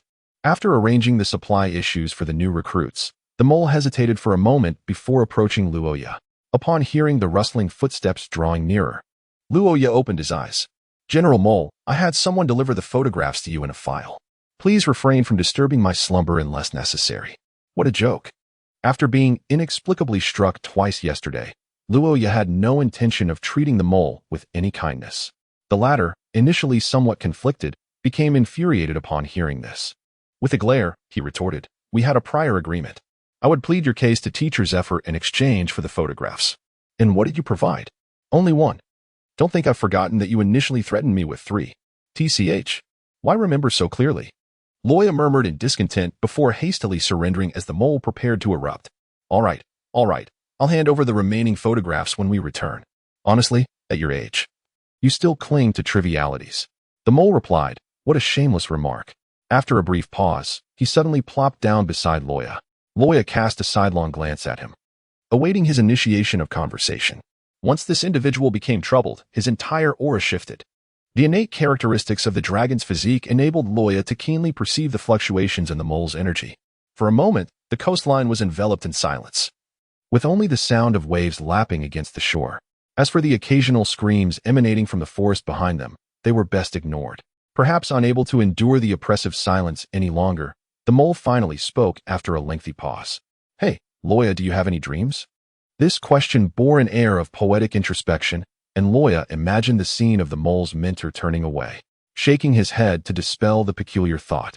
Luo Ya regarded him with curiosity. "Dreams? Why do you ask that?" "Oh, just a casual conversation. Why don't you share your thoughts?" The mole did not answer directly, but instead urged Luo Ya to speak. Luo Ya found it rather peculiar, for the mole had never exhibited such a mentor-like demeanor before. Yet, the depths of the human heart remained unfathomable, leaving him uncertain of the underlying circumstances. Nevertheless, the mole's words stirred dormant memories within Luo Ya. He had believed he had forgotten the mundane existence he led before his journey across realms. However, the mole's remarks compelled him to recollect the simplicity of his former daily life once more. In Luo Ya's eyes lingered a trace of sorrow as she spoke, somewhat entranced. Dreams are something everyone possesses, are they not? Moreover, one often harbors more than a single aspiration. Yet, as life unfolds, some dreams draw ever closer to us, while others recede into the distance. Before Luo Ya's eyes, a vivid scene began to unfurl. One stormy afternoon, when he was still a primary school student, he frolicked outside all day, neglecting his classes. As the rain began to pour, he had no choice but to dash back home, where he was greeted by a cacophony of mixed company. "I want to go home." This was the dream that lingered in Luo Ya's heart during his time stranded on a deserted island. Yet, this dream, imbued with childlike innocence, seemed so tantalizingly out of reach. Pausing for a moment, Luo Ya reflected, in the past, my aspirations were simple: to be well-fed, warmly clothed, and to revel in joy. Free from the relentless grind of daily survival, without the constant worry of where my next meal would come from, I envisioned a future of wealth, imagining what splendid days might lie ahead. At that time, I believed that dining on steak every meal, residing in a grand house, and having servants to attend to my every need would render my life complete. Upon reaching this point, Luo Ya self-deprecatingly inquired, "Isn't that rather unambitious?" The mole nodded solemnly in agreement. "Indeed. Luo Ya, never mind. Since the floodgates of conversation have been opened, let us disregard what he just said." Luo Ya mused to himself. "I have little in the way of plans for life. What I mentioned earlier were once my genuine dreams. Yet, life is indeed replete with uncertainties." Luo Ya reminisced about his once humble existence among the common folk. Each day was a flurry of activity: elementary school, middle school, high school, and university. Immersed in his studies, unable to extricate himself from the pursuit of knowledge. During his middle school years, he harbored a secret crush on a girl, only to be met with a beating from her boyfriend after confessing his feelings. It was in that bewildering moment that Luo Ya first grasped the uncertainties of life. When it came time for the college entrance examination, he aspired to attend a prestigious university in another province, yet fell short by mere points. Due to financial constraints, he opted against repeating the year and enrolled instead in a local ordinary university. This marked his second setback. Subsequently, as a graduate in civil engineering, he found himself navigating the realm of marketing post-graduation, his third unforeseen twist. Reflecting on these experiences, Luo Ya couldn't help but chuckle. Did he have dreams? Certainly. He yearned for that girl to be his girlfriend. He aspired to gain admission to a distinguished university. He wished to make a significant mark in the construction industry. But what was the significance of these aspirations? It seemed as though each event was preordained, as if fate delighted in playing tricks on him. What could he do? It was akin to his current situation of traversing dimensions. Did one simply transport while clutching instant noodles? Who could have anticipated such an occurrence? With a smile, Luo Ya continued, "However, now, my dreams have transformed. I have acquired a new ambition." The mole raised its head at this. "What is it?" Luo Ya declared. "I aspire to become the strongest in the world." Luo Ya raised his fist towards the sky, spreading his fingers as if to grasp the azure expanse above. Having obtained this newfound power, mediocrity would henceforth be cast away. From this moment on, I shall strive for this goal. No, this dream. This is my aspiration. To become the strongest in the world? The mole murmured, echoing Luo Ya's words, gazing at the confident smile adorning the youth's face. He couldn't help but shake his head. "Your ambition is truly grand. I expected you to speak of upholding the justice of the Navy. Do you genuinely believe that the Navy embodies justice, General Mole?" At that moment, Luo Ya's cold voice pierced through. Startled, the mole frowned and questioned, Luo Ya, what do you mean by that? Do not forget that you are part of the Navy. I know, I am fully aware. Luo Ya seemingly ignored the mole's dark expression. But General Mole, what constitutes justice? There is a saying you should be familiar with. Justice is bound to prevail. Yet, do you realize? The so-called justice in this world represents the justice of the victors. It is a simple matter of sequence. First comes victory, then comes justice. Are you implying that the Navy is not justice, but merely a victor? Luo Ya's words were disordered, and the mole tightened his brow, slowly responding. Well, who can say? It's akin to Schrodinger's cat. Until the box is opened, the cat exists in a state between life and death. So for now, let us simply refer to ourselves as the Just Navy. Oh, by the way, you probably do not know Schrodinger. But you should be aware that he was a cat torture enthusiast. If you encounter him, just eliminate him on sight. With that, Luo Ya stood up, brushed the dust off his trousers, and prepared to head for lunch. The mole remained in place, gazing out at the sea, lost in thought. Beneath the sleeve of his suit, a black din mushy fell silent with a soft click. In the command room of the warship, Zephyr stood, his gaze penetrating through the window toward the sea. So, you share my sentiments, Luo Ya. Knock, knock, knock. The sound of knocking roused Zephyr, who returned to his desk and said in a low voice, Come in.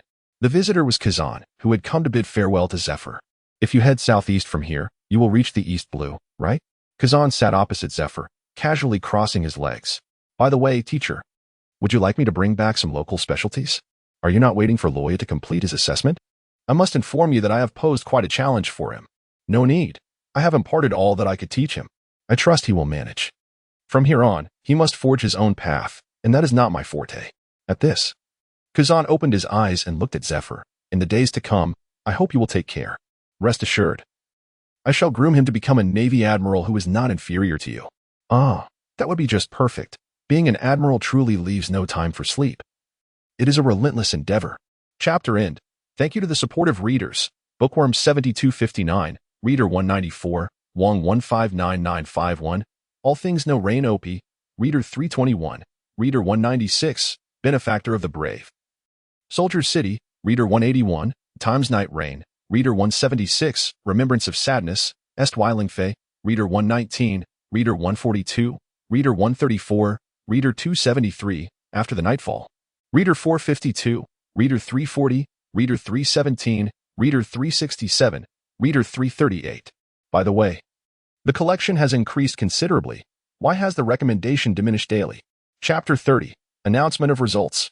Time swiftly passed, and 3 days later, on the island's coast, the horn signaling the end of the assessment resonated for quite a while as the recruits gradually assembled along the shoreline. They bore colorful marks, some needing assistance to stand, resembling a defeated ragtag army.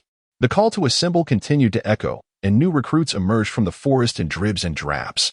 Hey, how many points did you score? Not sure. I didn't recognize many of the animals. The assembled recruits exchanged conversations while discreetly observing Luo Ya at the forefront.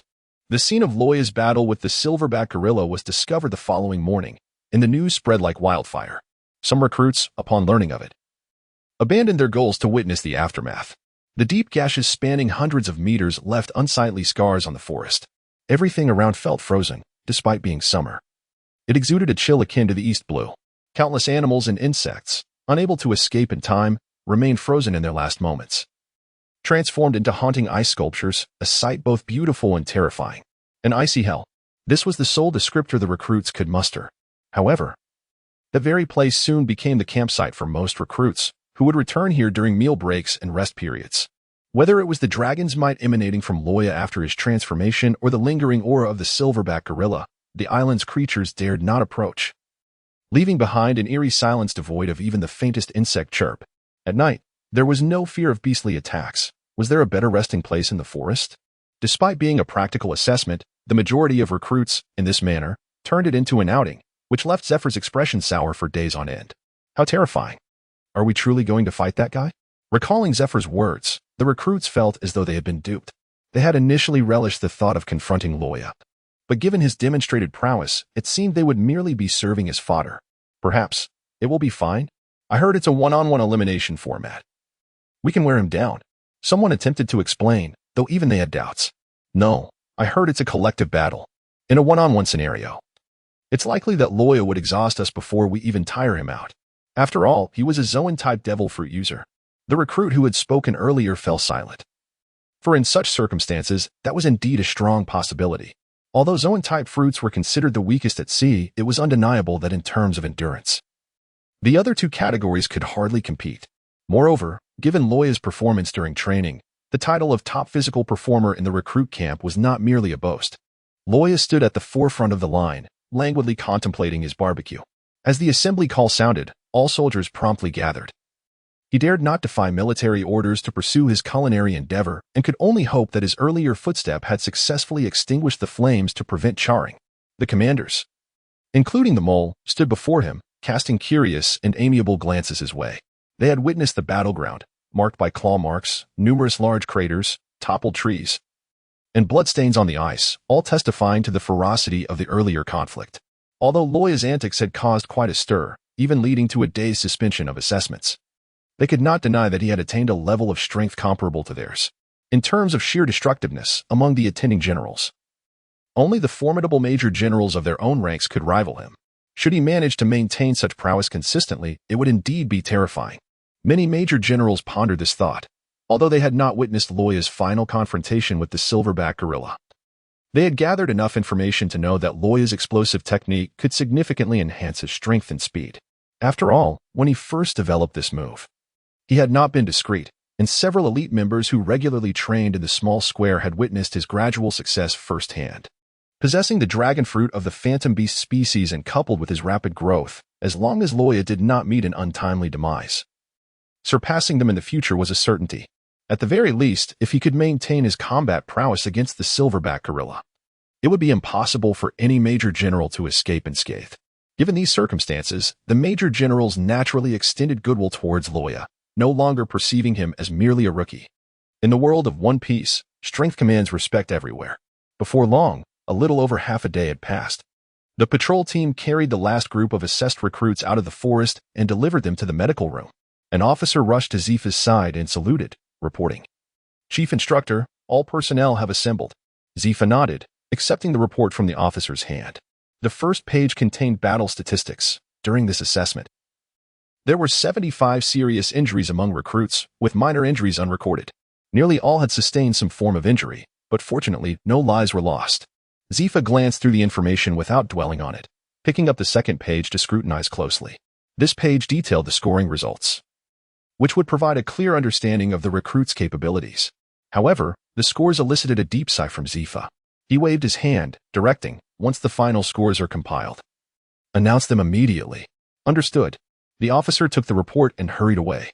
Zifa stood on the deck, his gaze fixed on Luo Ya, whose casual demeanor was inscrutable. Had the new generation of the Navy become this feeble? More than half an hour later, the achievements underwent final review. A sound of footsteps echoed from the front, prompting the recruits to straighten up, their eyes forward, bracing for this momentous occasion. The brigadier instructor first saluted the assembly of major generals, then turned to face the recruits with a solemn expression. "At ease. Attention. You will now receive the results of your assessment. All personnel, the first 4 rows, kneel." With a rustling sound, the neatly arranged first 4 rows promptly knelt. Observing this, the brigadier nodded in satisfaction and instructed the officers behind him to activate the projector, casting the images onto the drawn-out curtain. A hum resonated as the transponder began its work, displaying images on the curtain. The recruits held their breath in anticipation, searching for their names. Upon seeing their results, some were overjoyed, while others bit their lips in anxiety. Luo Ya, like them, was in pursuit of the foremost position.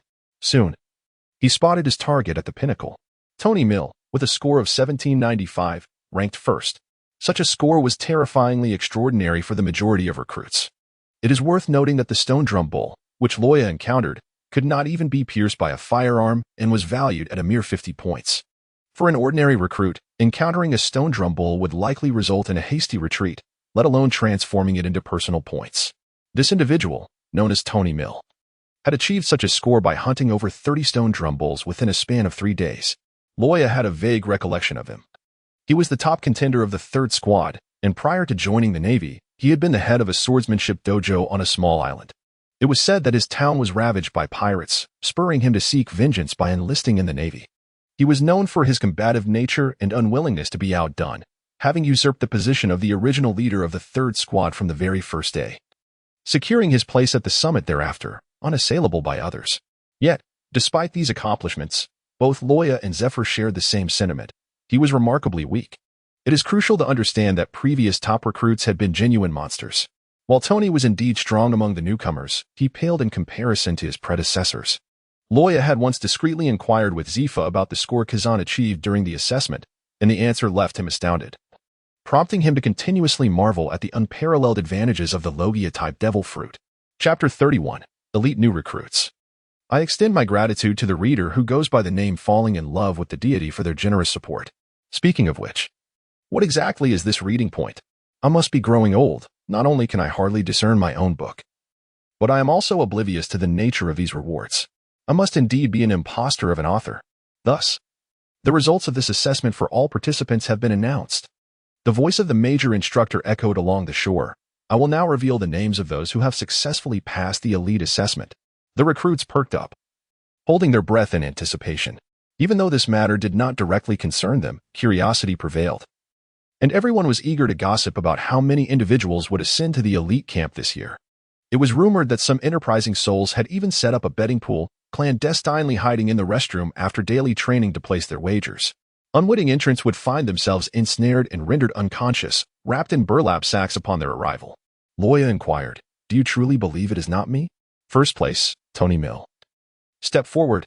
A wave of excitement surged through the crowd, only to be swiftly quelled into silence. As the top scorer with an impressive 1795. It was indeed perplexing that he had not qualified for the elite camp. Tony appeared to be a remarkably mature young man, perhaps due to the harrowing tragedy of losing his family. A lingering shadow of desolation and sorrow forever resided in his gaze. A scar ran from his forehead down to his left cheek, a testament to the injury he sustained while defending his town against pirates.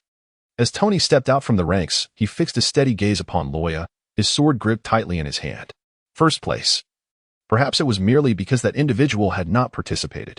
Luo Ya sensed his gaze, turned around in surprise, and then displayed a radiant smile. Only upon noticing the latter's bashful inclination of his head did Luo Ya exhale in relief.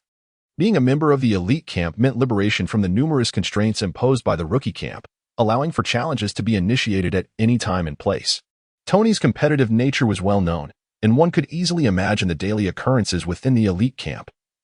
It was prudent to ensure that he refrained from vocalizing his desire to challenge others. The crux of the matter was that engaging in combat with him would yield no more than a meager increase of 10 energy points for Luo Ya, rendering it a complete waste of time. The major general instructor paid no heed to their interaction and continued with the announcements. Second place, Laurent Mini, step forward. The atmosphere of the assembly truly became lively. Mini, didn't she score barely over 800 points? Indeed, why is the threshold so low? What a farce. It must be some sort of underhanded maneuver. The recruits murmured among themselves, casting various expressions as they scrutinized Laurent Mini. While Tony's presence could be justified, Mini's admission into the elite camp perplexed Mini. How could someone with a score nearly half of the others qualify for the elite camp? From Luo Ya's squad, a golden-haired figure emerged, leaving him in a state of astonishment. Laurent Mini, hailing from the North Sea, was skilled in kicking techniques and had exhibited a rather conventional performance during training. Logically, one would assume that such an assessment, which involved eliminating targets to gain points, would not align with her strengths. Yet, she not only secured second place but also successfully gained entry into the elite camp. At this moment, Luo Ya shared the same thoughts as the other recruits. What could be the reason? However, upon noticing the shoes beneath Mini's feet, he comprehended the cause. The sturdy sea beast leather shoes were now besmirched with blood, tattered in numerous places, with the edges turned inside out, and even her toes were exposed. These were specially crafted sea beast leather shoes, designed for those proficient in kicking techniques, guaranteed by a century-old establishment. The sheer blood and sweat required to render such robust footwear into such a state are undeniably evident. A genius born of diligence. Luo Ya, invoking the words of a certain watermelon-headed individual, made a comment. The instructor, however, paid no heed to the murmurs of the recruits. These positions were proposed by Zephyr and ultimately decided upon by a unanimous vote among all instructors, free from any hint of favoritism. The fact that Mini garnered the approval of over half the instructors sufficiently attests to her capabilities. Yet, this was not the end. The instructor continued amidst the puzzled expressions of the crowd. The third candidate, Simon Dennis Weston, stepped forward. Simon was renowned within the recruit camp as a military legacy, hailing from a long line of naval officers since his great-grandfather's time. Having been steeped in this legacy from a young age, he harbored a fervent desire to bring pride to his family. Despite his relentless training in swordsmanship and physical prowess, his frail constitution hindered him. The only noteworthy aspect was that he was a wielder of a devil fruit ability. Upon hearing Simon's name, the crowd momentarily ceased their chatter, not out of fear of the prestige associated with his family. After all, they held little renown, but rather due to the fact that he was a devil fruit user. Historically, any user who did not perform poorly was likely to secure a place in the elite camp, for no one could ascertain the limits of a user's potential. Furthermore, Simon was among the top sharpshooters of this batch of recruits, displaying considerable strength independent of his fruit abilities. The recruits exhibited a mix of joy and concern regarding the announced results. After dispersing, they boarded their vessels, preparing to return to headquarters. As the injured were being assisted aboard, Moles suddenly noticed someone left behind on the shore. Upon closer inspection, he couldn't help but chuckle. "Hey, Luo Ya, why aren't you getting on the ship? If you linger any longer, the ship will set sail without you. Are you planning to swim back?" In his eyes, Luo Ya was a devil fruit user, and the implication of his words was clear. Should he touch seawater, he would be incapacitated. In response to this opportunistic taunt, Luo Ya unleashed a barrage of ice spears. He nibbled on a nearly charred pork chop, internally lamenting, "Alas, what a miscalculation. I knew Simon had a high probability of succeeding, yet I raised the odds so steeply. My berries. Is it surprising that those engaged in market dealings also dabble in gambling? Not at all. In truth, he did contemplate swimming back, but he would never do so. The reason was not fear of exposure. He was untroubled by the eventual revelation of his vulnerability to seawater and sea prism stone. The real concern lay in the treacherous waters of the doldrums, notorious for being the lairs of various sea kings. At any moment, a colossal sea creature could emerge, and being swallowed whole would surely spell doom. Luo Ya had experienced this firsthand. Even when carried by another, he succumbed to dizziness. Only objects conjured by his magical abilities afforded him immunity. Yet, leaving aside the issue of his magical reserves, merely encountering those sea kings would be enough to spell disaster. He was not akin to Kazan, who could traverse the seas on a bicycle with impunity, given that even humans could be considered a mode of transportation. Being confined within the belly of a sea king was a perilous prospect. To be digested without a trace would be embarrassing, leading to an ignominious place on the Naval Intelligence and Competence Leaderboard. Moles deftly evaded the attack, swiftly moving closer using his shave technique, and grasped Luo Ya by the neck. "Well, once we're on the ship, I'll just knock you out. After all, the warship is swift, and we'll reach Marineford by nightfall." "Aha." Luo Ya regarded him with palpable disdain. "Are you certain you can still knock me out with a single punch, even without unveiling his dragon scales?" Simply activating the Azure Dragon markings rendered Luo Ya's defensive capabilities and resilience formidable. Aludo had once remarked that, in this state, Luo Ya's defensive prowess surpassed that of the majority of elite camp members, with his physical endurance only slightly inferior to Aludo's own. Observing Luo Ya's unabashed contempt, the mole furrowed his brow in determination to teach him a lesson. Suddenly, a figure appeared abruptly behind them, striking their heads with a resounding clang. The two, stung by the pain, quickly separated and assumed defensive stances. However, upon noticing the distinct aura of purple, they immediately straightened up and saluted. It was none other than Teacher Zephyr. The newcomer was indeed Zephyr, who, despite being defeated by Luffy in the original narrative, was at that time already a venerable 75 years old, often relying on medication to maintain his combat prowess. Presently, though missing a hand, Zephyr's strength remained perilously close to its peak, effortlessly chastising the two as if it were child's play. "What are you two doing? Do you realize the ship is about to set sail? Now, get on board at once."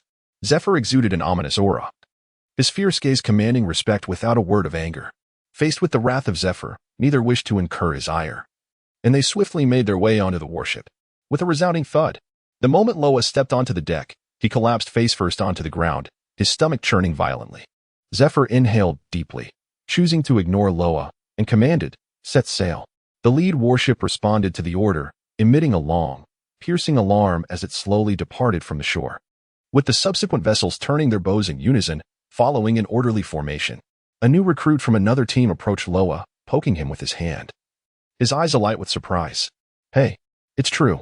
Luo Ya really is seasick."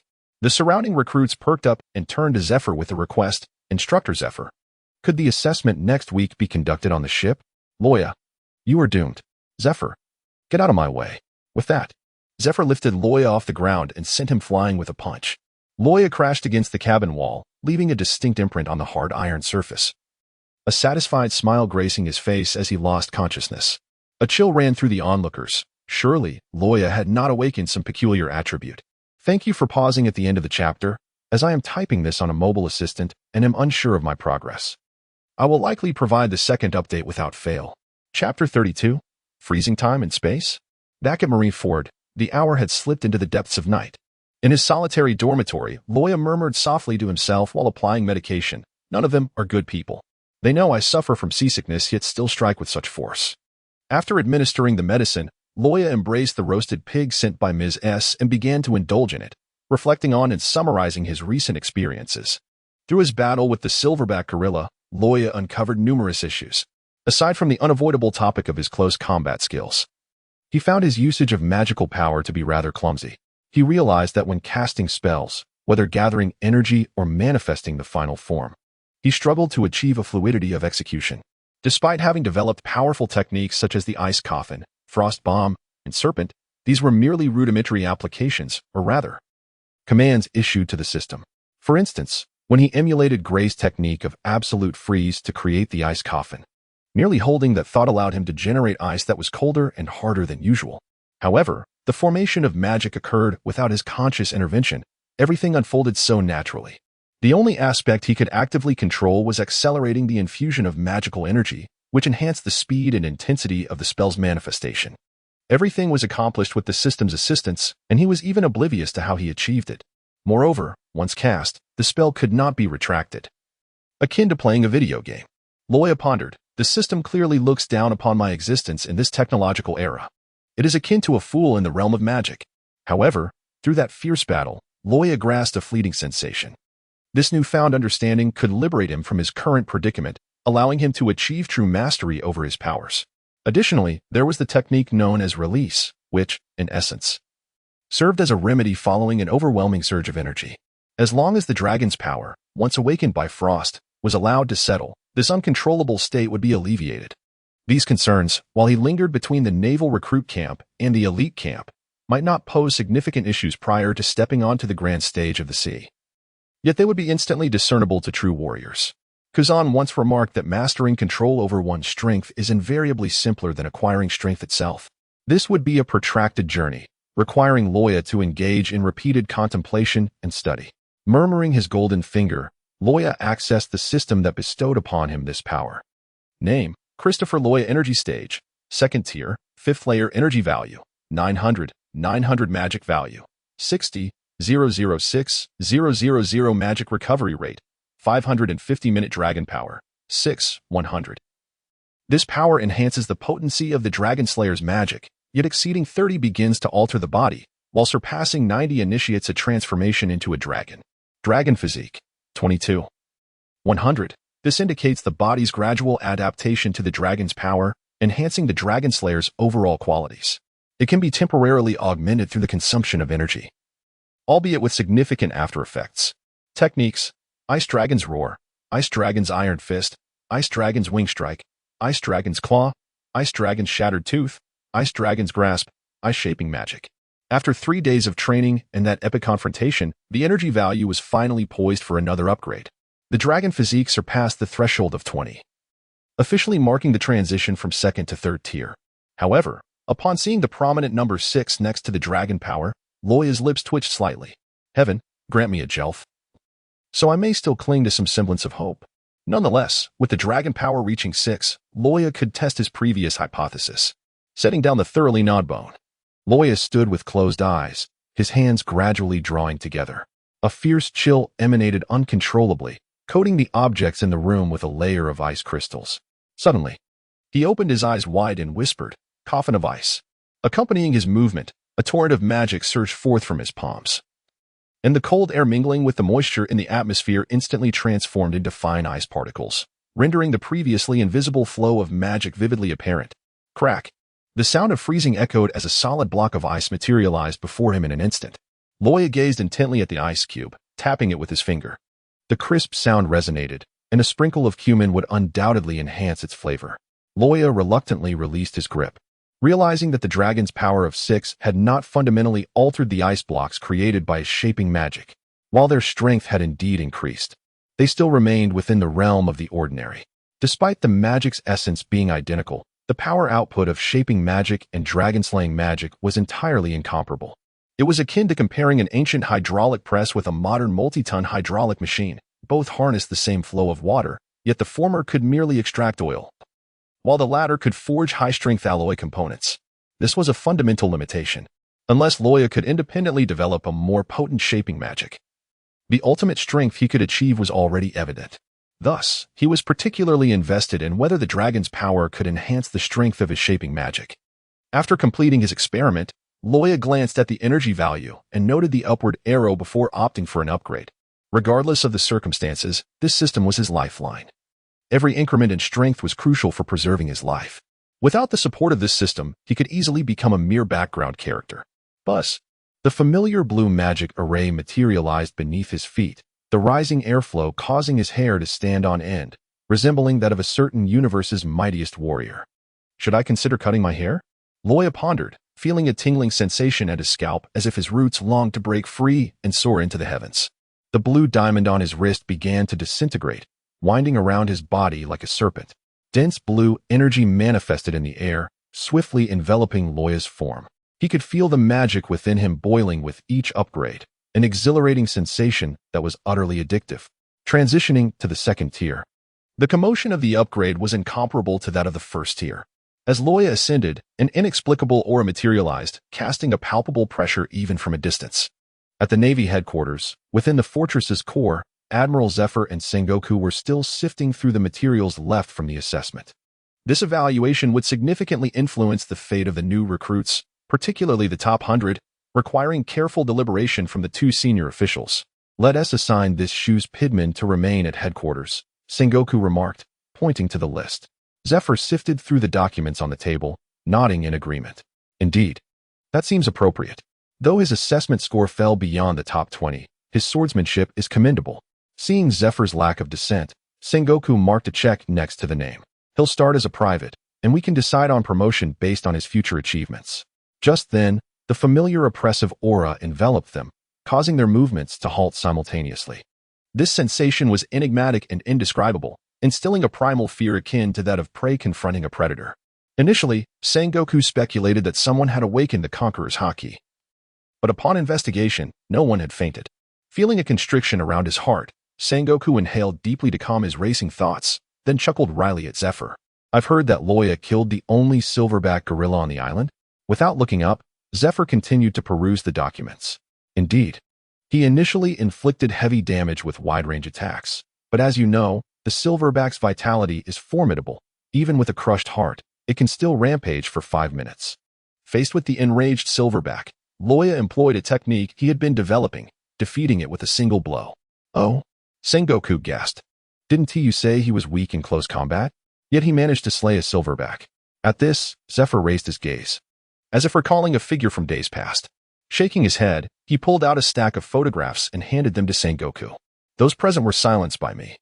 I intended to organize this information in detail for you tomorrow, but since you brought it up, take a look now.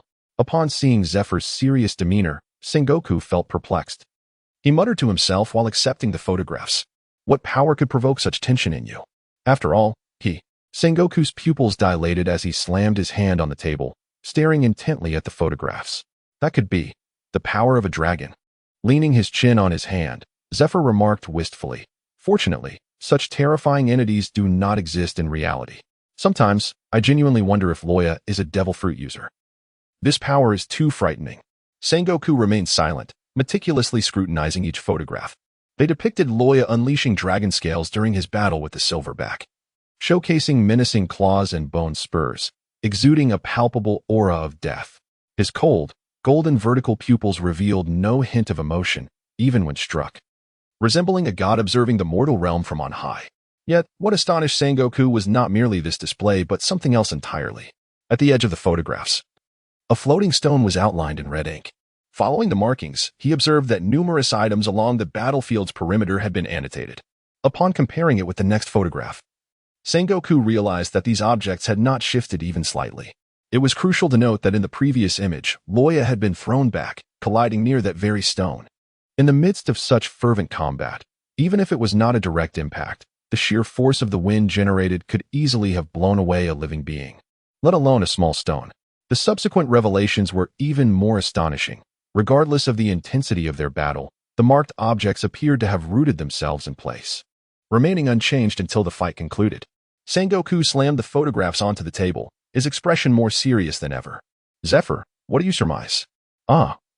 It could be a time or space-related ability, Zephyr mused, gazing through the window at the new recruit's dormitory, where Luo Ya was unabashedly radiating his aura. Kazan mentioned that Luo Ya's freezing ability differs from his, focusing more on the characteristic of freezing, which explains why he is at a disadvantage against Luo Ya's attributes. Thus, I speculate that the pinnacle of the Ice Dragon fruit may allow him to freeze time and space. Chapter 33, Awakening, Pseudo-Dragon Transformation. Freezing. Time and space. Sengoku murmured, repeating Zephyr's words, then fell into deep contemplation. Indeed, aside from the explanation of freezing time and space, he could conceive of no other abilities. The Zoan-type mythical beast fruits, rarer than Logia-type fruits, each possessed peculiar special abilities. The regenerative trait of Marco, the Phoenix, and his own Buddha form's impact characteristics were prime examples.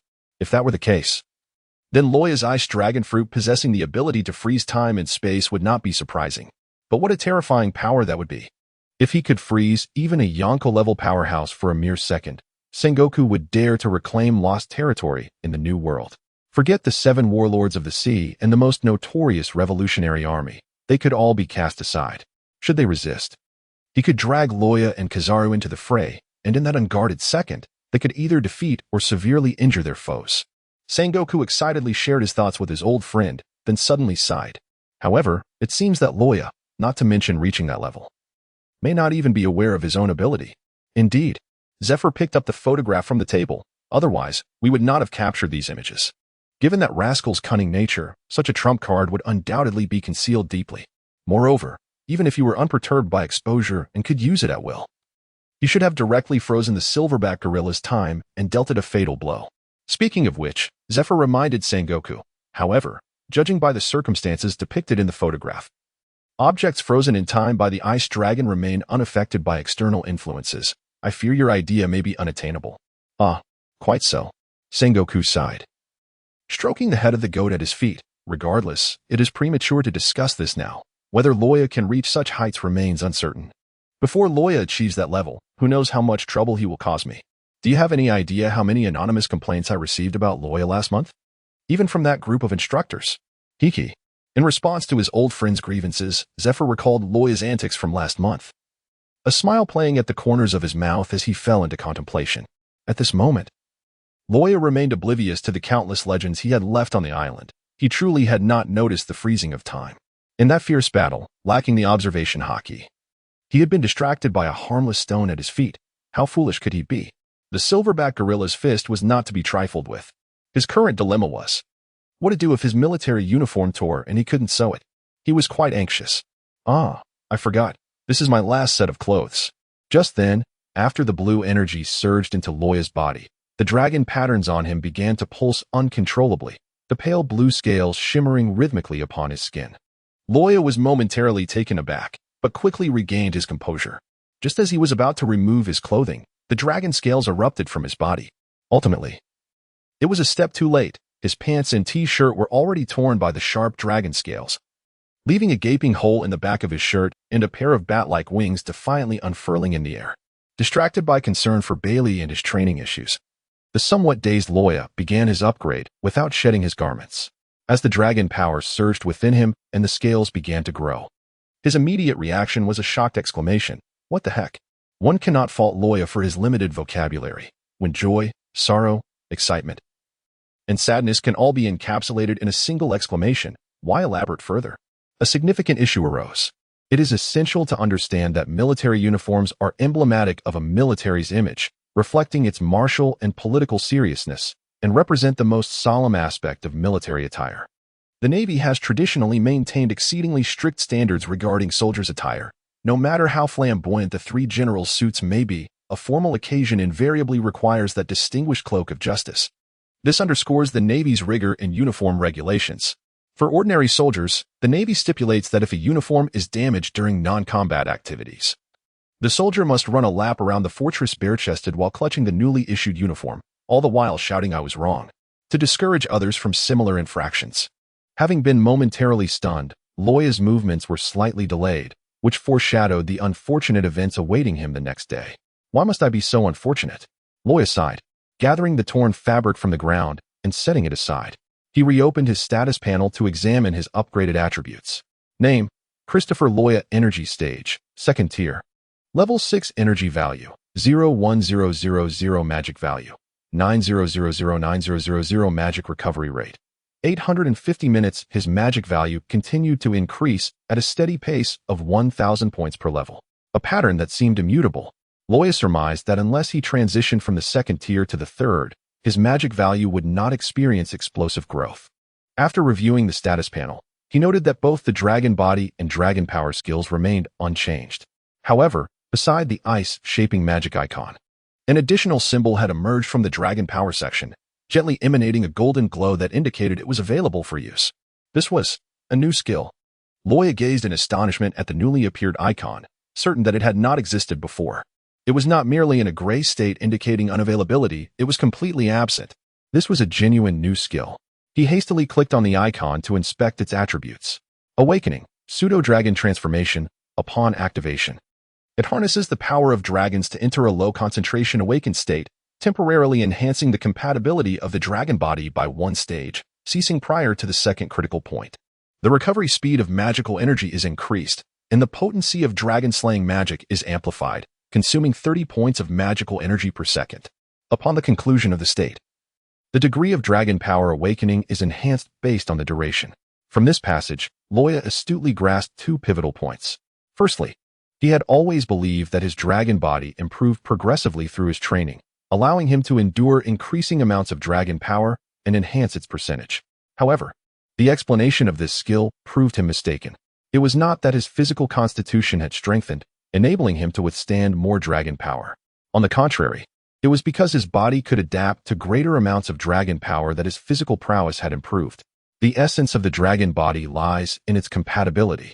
Since compatibility requires both a primary and a secondary component, it is Luo Ya who is harmonizing with the existing dragon power, rather than cultivating and enhancing it to become stronger. Upon reflection, the system explicitly stated that the dragon body represents the degree to which a dragon-slaying mage adapts to dragon power. Since it is about adaptation rather than mere endurance, it is evident that he had initially misdirected his efforts. Dragon power and dragon body are fundamentally intertwined. One embodies the strength of the dragon, while the other represents its physical form. Naturally, the dragon's strength and body would be perfectly compatible. However, due to Luo Ya being human, even with his body transformed by dragon-slaying magic, he could not flawlessly inherit that power, necessitating a gradual adaptation to dragon power. He was not constructing a building from the ground up. Rather, he was ascending a staircase. This revelation illuminated the path for Luo Ya's future training, promising to save him considerable time. The second pivotal point was Luo Ya's realization that the techniques he developed could even exert a reverse influence on the system. The awakening, pseudo-dragon transformation skill had never existed before, nor had it been cataloged by the system. Yet now, it manifested and became an available state. Luo Ya reflected on his recent actions, arriving at a singular conclusion. He had mastered a formidable technique, Shiji. The transformation resulting from Shiji was self-evident. Although it could not yet rival the true awakening mode of Natsu from the later chapters of the original work, it surpassed his earlier state of manifesting dragon scales during the Tower of Paradise. It was precisely because Luo Ya had completed and utilized this technique that it was subsequently integrated into the system as he leveled up. Each of his upgrades not only influenced his own abilities but also affected the system, akin to a software update where new functionalities are introduced after an upgrade. In a separate note, who can elucidate the enigma of the 500 points? My old account has always enabled me to respond to posts, yet my new account seems to operate differently. Furthermore, regarding the update issue, I am striving diligently to achieve a daily output of 5,000 words in my part-time endeavors. Chapter 34. Dining Dilemmas. I extend my gratitude to the reader Bimbin3882 for their generous donation. I also sincerely thank reader AD for their contribution of 100. Remarkably, though I have not received any donations on Qidian in recent days, the book city is brimming with them. Additionally, I wish to share a thought. I have observed that among contemporaneous works and fellow newcomers under the same recommendations, my collection has seen a commendable increase. However, alas, it is still shy of even 1,000, which is rather embarrassing. With just 2 days remaining for recommendations, I find myself playfully pleading, well, I can roll around, seeking collections and recommendations. With this in mind, Luo Ya closed his eyes and chose to activate his skill. A gentle hum resonated as his magical energy began to resonate. The magical runes started to dance, and scales began to emerge. The transparent scales were swiftly tinged with a light blue hue before deepening into a rich blue. Suddenly, 2 bat-like wings unfurled within the confines of the room, the ensuing gust of wind sending objects tumbling about chaotically. A chilling breeze swept through, swiftly freezing everything within the room. The bone-chilling wind blasted open the windows, freezing the moisture that drifted in from the sea, forming a ribbon of crystalline ice. Luo Ya gazed at his hands, observing how his once tile-like nails had transformed into familiar claws, gleaming white and radiating a gentle luminescence. The menacing curvature of the sharp talons sent a shiver down one's spine. As he attuned himself to the sensations coursing through his body, Luo Ya nodded in satisfaction. If he refrained from engaging in strenuous combat, his magical energy consumption could barely keep pace with his recovery rate. In other aspects, he felt as if he were functioning independently, yet his control over magic had become more delicate, no longer prone to chaos from clumsy maneuvers. Overall, it was a significant improvement over his previous erratic attempts. His initial awakening had occurred through the utilization of shape-shifting magic to consume ice attribute magic within himself, forcibly rousing the power of the dragon. The dragon's awakening, however, had been tumultuous, wreaking havoc within him, which had caused the shape-shifting magic to falter. Now, in this form categorized as a system skill, it was far more refined. It directly stimulated the dormant dragon power within him to achieve a state of awakening, manifesting dragon scales. As a result, the shape-shifting magic was no longer hindered. In fact, due to the enhancement from the dragon power, the strength of ordinary ice blocks was now comparable to those created by dragon-slaying magic. Thus, Luo Ya could confidently challenge the moles, declaring, "Give me 5 minutes, and I'll have you soaring to the heavens." Just as Luo Ya reveled in the exhilaration of his newfound strength, a thunderous voice echoed through the dormitory. "Luo Ya, twice in one night. Do you intend to let anyone sleep?" "Ah, yes." This form did radiate an aura of draconic majesty. Days later, in Marin Photo, Luo Ya luxuriated in a well-deserved slumber. With the practical assessment concluded, the new recruits were granted a rare week-long holiday. Most chose to indulge in the luxury of sleep, escaping the rigors of training. It was not until the sun had risen high that he reluctantly decided to rise, for if he delayed any longer, the dining hall would cease serving meals. This was a dire predicament for someone like Luo Ya, a veritable food enthusiast. "Time for breakfast," he exclaimed. After a swift wash, Luo Ya flung open his door and dashed out. Notably, the dormitory surrounding his room was eerily deserted. Living next to someone who preferred to sequester themselves in their room to experiment with spell development was a true test of patience. One could never anticipate when they might be jolted awake by a sudden chill or why the floorboards had begun to leak. Upon waking, he often discovered his freshly washed clothes frozen stiff, hanging like salted fish on a line. Unable to confront the situation, they opted for a strategic retreat. After all, the dormitory was not at full capacity. A simple word with the elderly gentleman downstairs and a quick registration would suffice to secure a room change. On his way to the dining hall, Luo Ya found the path nearly deserted. The usual flurry of recruits, akin to unbridled huskies charging into the dining hall at mealtime, had vanished. Instead, a scattering of lethargic figures shuffled forward, yawning like zombies from a horror film. Luo Ya greeted them and, with camaraderie, made his way to the cafeteria. Ms. S was absent today. It was rumored she had returned to her hometown in Beihai for a vacation, having departed with the supply ship on the day the new recruits set off. Thus, the individual manning the kitchen was the second in command. A rugged man who maintained a tidy environment, yet bore the demeanor of a bandit. Upon seeing Luo Ya enter the cafeteria, jovial and animated, his expression shifted dramatically. He dropped his ladle and hurriedly retreated to the kitchen, locking the door with a resounding click. A group of onlookers stood bewildered, their hands holding trays suspended in midair. What on earth is happening? It was unclear. You seemed to be frightened. Frightened? Luo Ya pondered for a moment, propping himself up on the table and peering inside.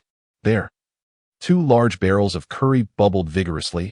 A sizable pot of rice was positioned at the forefront, and then there was nothing more. Luo Ya stared in shock at the scene before him, his anger flaring. "You scoundrel! Are you trying to starve me to death?" Two large buckets of curry and rice were enough to satiate 100 new recruits, and with the camp on holiday, very few remained at the base. Perhaps there would be enough to eat. However, it was evident that his portion had not been accounted for. With his newfound strength, he could consume food meant for 100 individuals all by himself. If he were merely a tyrant in the recruit camp, it would be simpler. He could simply seize the food for himself and leave others to go hungry. Alas, that was not the case. Luo Ya enjoys considerable popularity in the recruit camp. However, he is neither inclined to exploit the common folk, nor is he able to stoop to such depths. Sensing the chilling aura emanating from Luo Ya, his fellow recruits wisely opted for avoidance, promptly removing the rice and curry from the large pot nearby, for if it froze solid, there would be no sustenance left. "Come out. I assure you, I shall not kill you." Luo Ya exhaled icy crystals, while blue energy flickered in his hands. The onlookers shook their heads in disbelief, remarking, "How can one claim not to be killed? With a single punch, one would be turned into an ice pop, surely. A death notice could be issued without hesitation." At that moment, a deep voice echoed, "Oh, it's nothing, Luo Ya. Besides, Uncle, it didn't mean it. After all, it was because of you. You were practicing your technique again last night, weren't you?" At that time, Uncle was preparing the ingredients for today's meals, and when your aura radiated, he was so startled that he dropped his hands, igniting a fire that consumed the entire stock. Now he has to face the consequences this afternoon. The voice was familiar. Luo Ya turned around, exasperated, and gestured to the newcomer. "Even so, we must resolve what we will eat for lunch today. Don't tell me you're already full, a Ludo."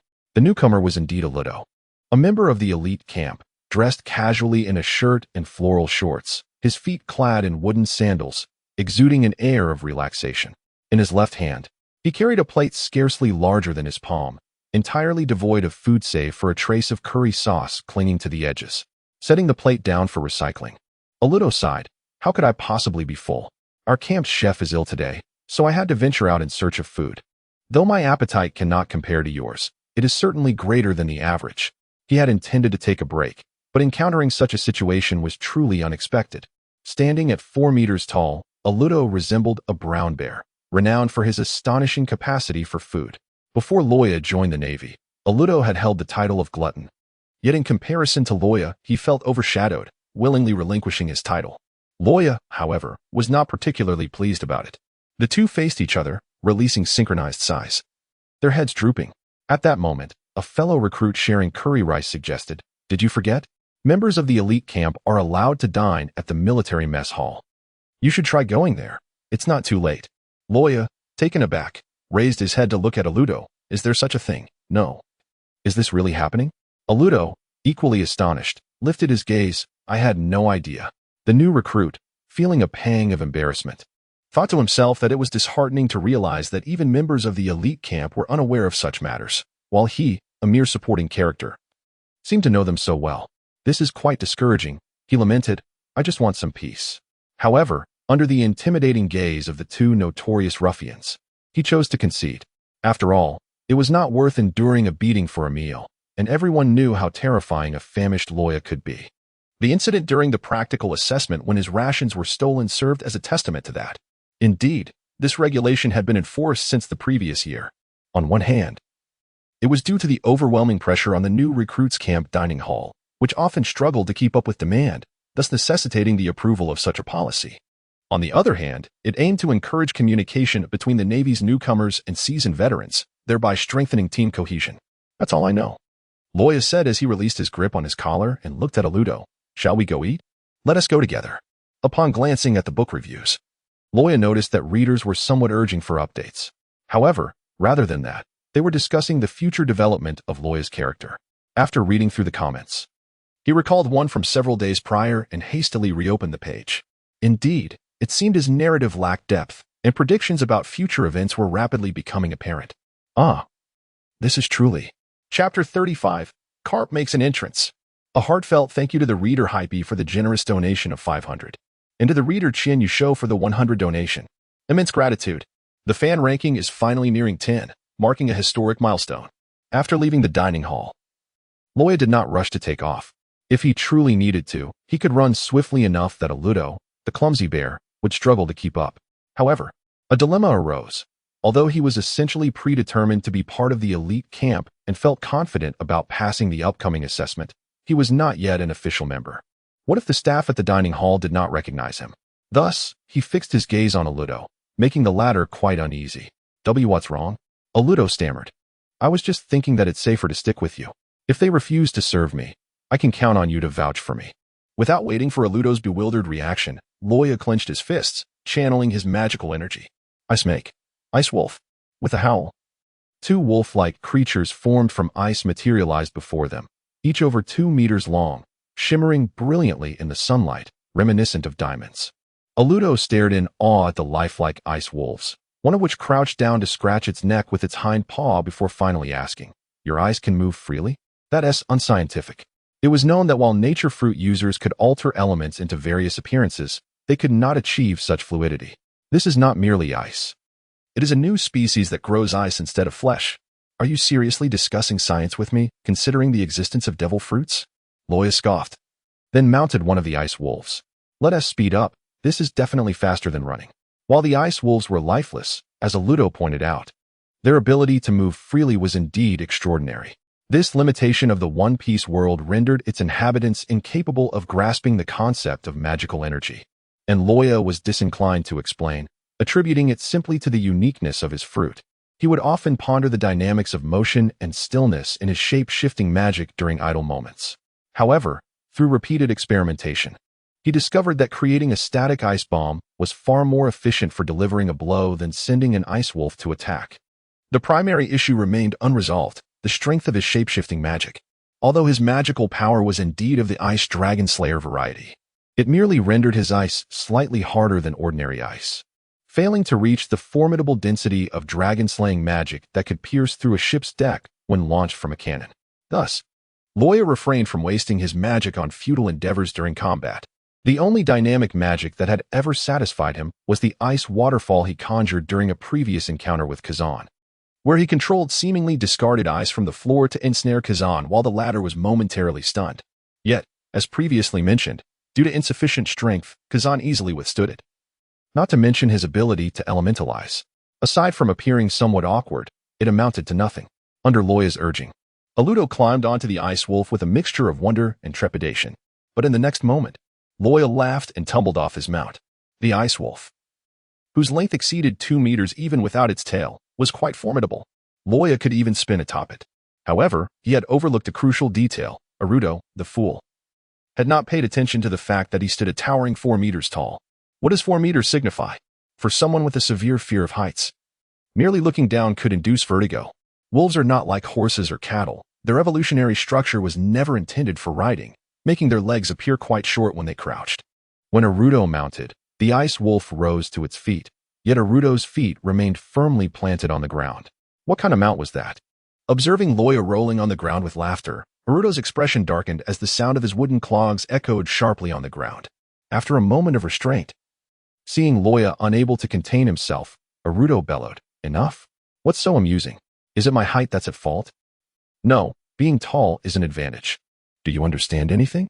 Realizing the precariousness of his laughter, Luo Ya decided it prudent to stifle his amusement, lest the enraged Arudo seek him out for a real duel. Despite his rugged exterior, this man possessed a thin skin. Puffing his cheeks to suppress his laughter, Luo Ya gestured for Arudo to rise, placing his hand on the ice wolf to cast a spell. Instantly, the ice wolf began to swell, its limbs and head transforming in the process. Soon, Luo Ya withdrew his hand, revealing a majestic ice horse standing over 3 meters tall before Arudo. Only then did Arudo feel reassured. Mounting the ice horse and grasping the icy reins, he whistled sharply, "Let us go." With a rhythmic clatter, the ice horse trotted forward, leaving a trail of frost in its wake. Luo Ya hastily mounted the ice wolf and called out, "Wait for me. I don't know the way." The mess hall of the military camp was significantly larger than that of the recruit camp, boasting 3 lavish yet solemn floors. Even from a distance, Luo Ya could smell the tantalizing aroma of the food. Satiated naval soldiers gradually exited through the grand doors, exchanging brief pleasantries with friends before dispersing. An ice wolf and an ice horse trotted side by side along the main road, drawing many curious glances. Arudo's distinctive stature made him quite conspicuous, and many recognized him. But who was the diminutive figure beside him? With the insight of those in the know, everyone quickly discovered the identity of the small man. What the hell? This is the brat who's been disturbing our dreams lately. Someone exclaimed. Let us go, beat him up. But the speaker was met with disdain from his peers, reddening and retreating into the crowd. After all, this boy had been personally trained by Admiral Kazan and was rumored to have slain a silverback gorilla during assessments. It was unlikely that even slightly less capable officers could contend with Luo Ya. Consequently, a group of onlookers could only gawk as Luo Ya stopped at the entrance of the mess hall, engaging in jovial conversation with Arudo before entering. Swiftly darting to the food-serving window, Luo Ya scanned the area and promptly decided on his menu. I'll have that one, and that one too. Bring me the pot. And rice. Don't forget the pot for that as well. Are those fruits still uncut? Bring me the basket.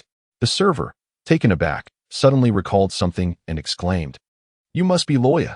I know you, the biggest eater from the recruit camp. Luo Ya's expression darkened, a vein throbbing on his forehead. He yanked the server's collar and shouted fiercely, Who the hell called me a glutton? Do you want a beating? I'm a foodie. Being able to eat is a blessing, do you understand? Arudo quickly intervened, awkwardly separating the two, nodding apologetically to the observing veterans, My apologies, my apologies. He has tea eaten all day and is in a foul mood. After some coaxing from Arudo, Luo Ya finally relented and let the server off the hook, happily carrying his food to find a seat.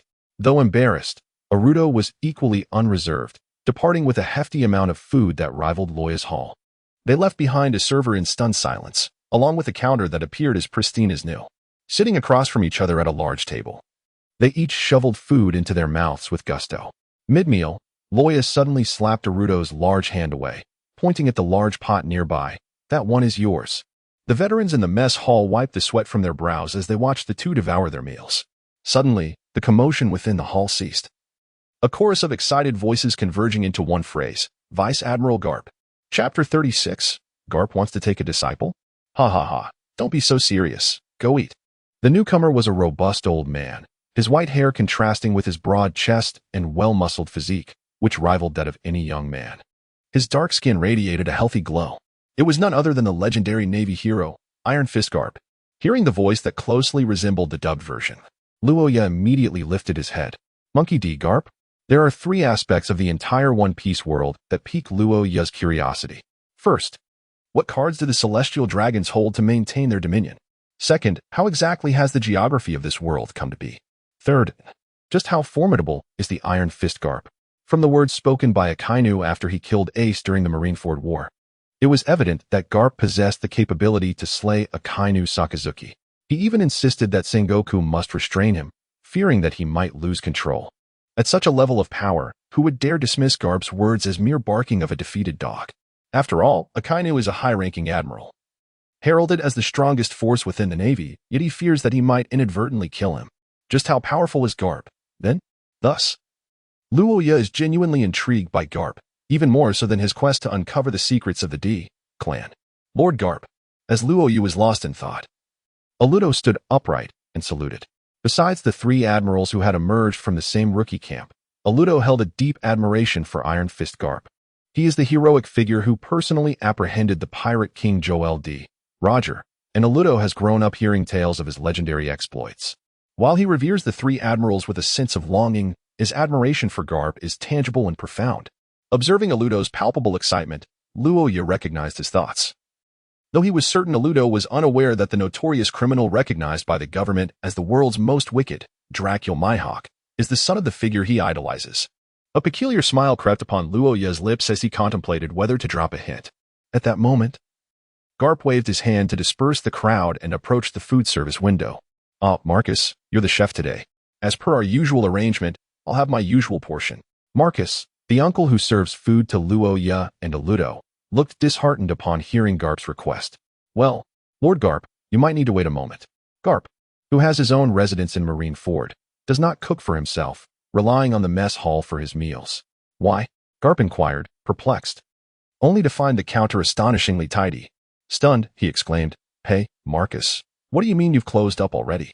There is still a large group of kids who haven't tea eaten. How could we close up? Marcus weakly defended himself, gesturing toward Luo Ya and Aludo. Those two little rascals over there just took all the food we prepared. You know I don't allow food to sit and get cold. I always make it fresh based on the number of people in the mess, and they just took everything we had just made. Oh, is that so? Garp turned his attention to a Ludo, who was nervously glancing at him, his hands trembling with excitement, and to his opposite, a small figure voraciously devouring food. Despite being only two individuals, they occupied an entire table laden with a mountain of food. That kid must be the one Kazan has been mentoring recently. Garp pondered. When the news first circulated that an admiral was personally training a rookie, everyone dismissed it as a joke. An admiral teaching a new recruit? What a ridiculous notion. What could a rookie possibly learn? They were probably still busy running laps to build stamina. However, as news trickled out from the elite camp, accompanied by the sounds of explosions and ice shards flying in the small square each evening, people gradually accepted this incredible information. Garp only learned of this individual after Luo Ya arrived at headquarters and underwent his first upgrade. The overwhelming aura he exuded was so striking that even Garp felt its impact.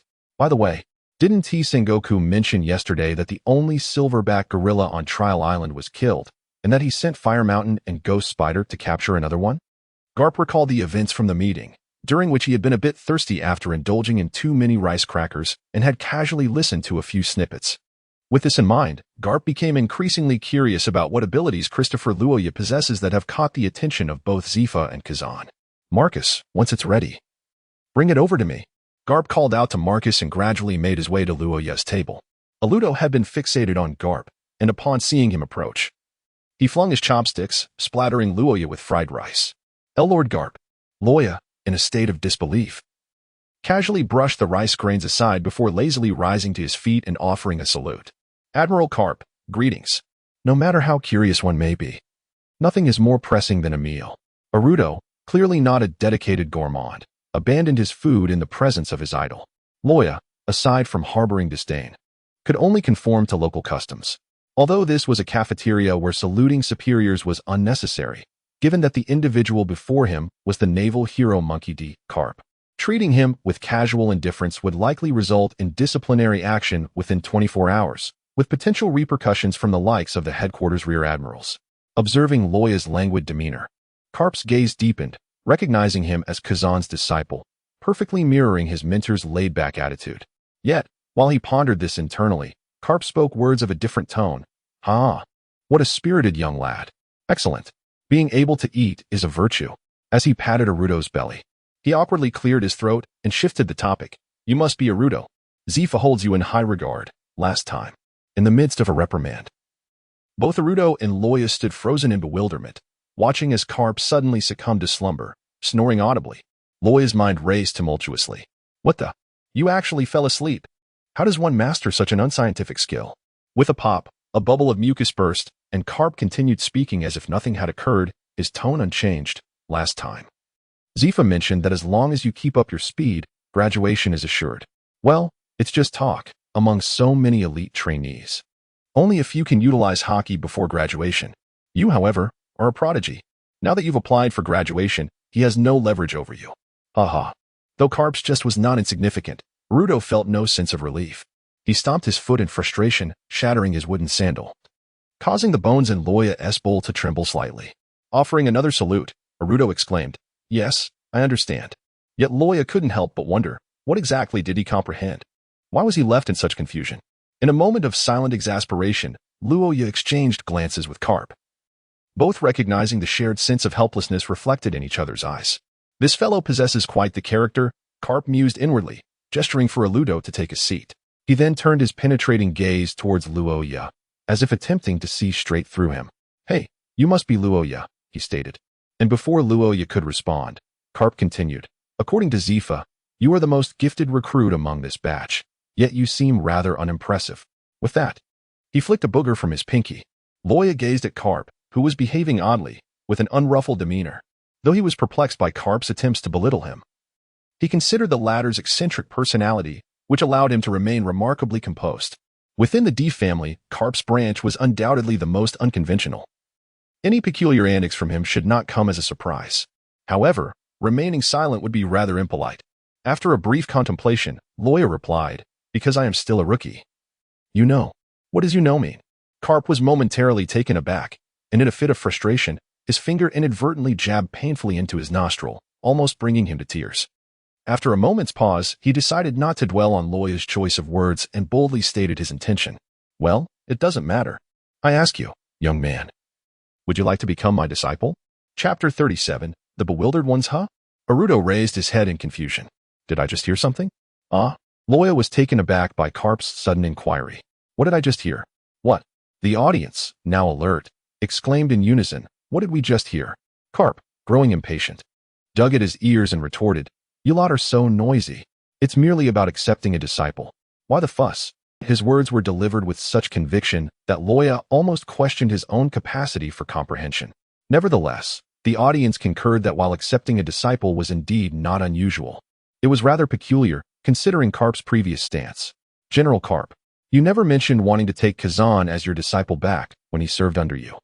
What is going on now? Luo Ya was truly at a loss, unable to comprehend why Captain Garp suddenly wished to take him on as a disciple. This unexpected turn of events evoked a peculiar sense of déjà vu. I am not Zhao Ritian.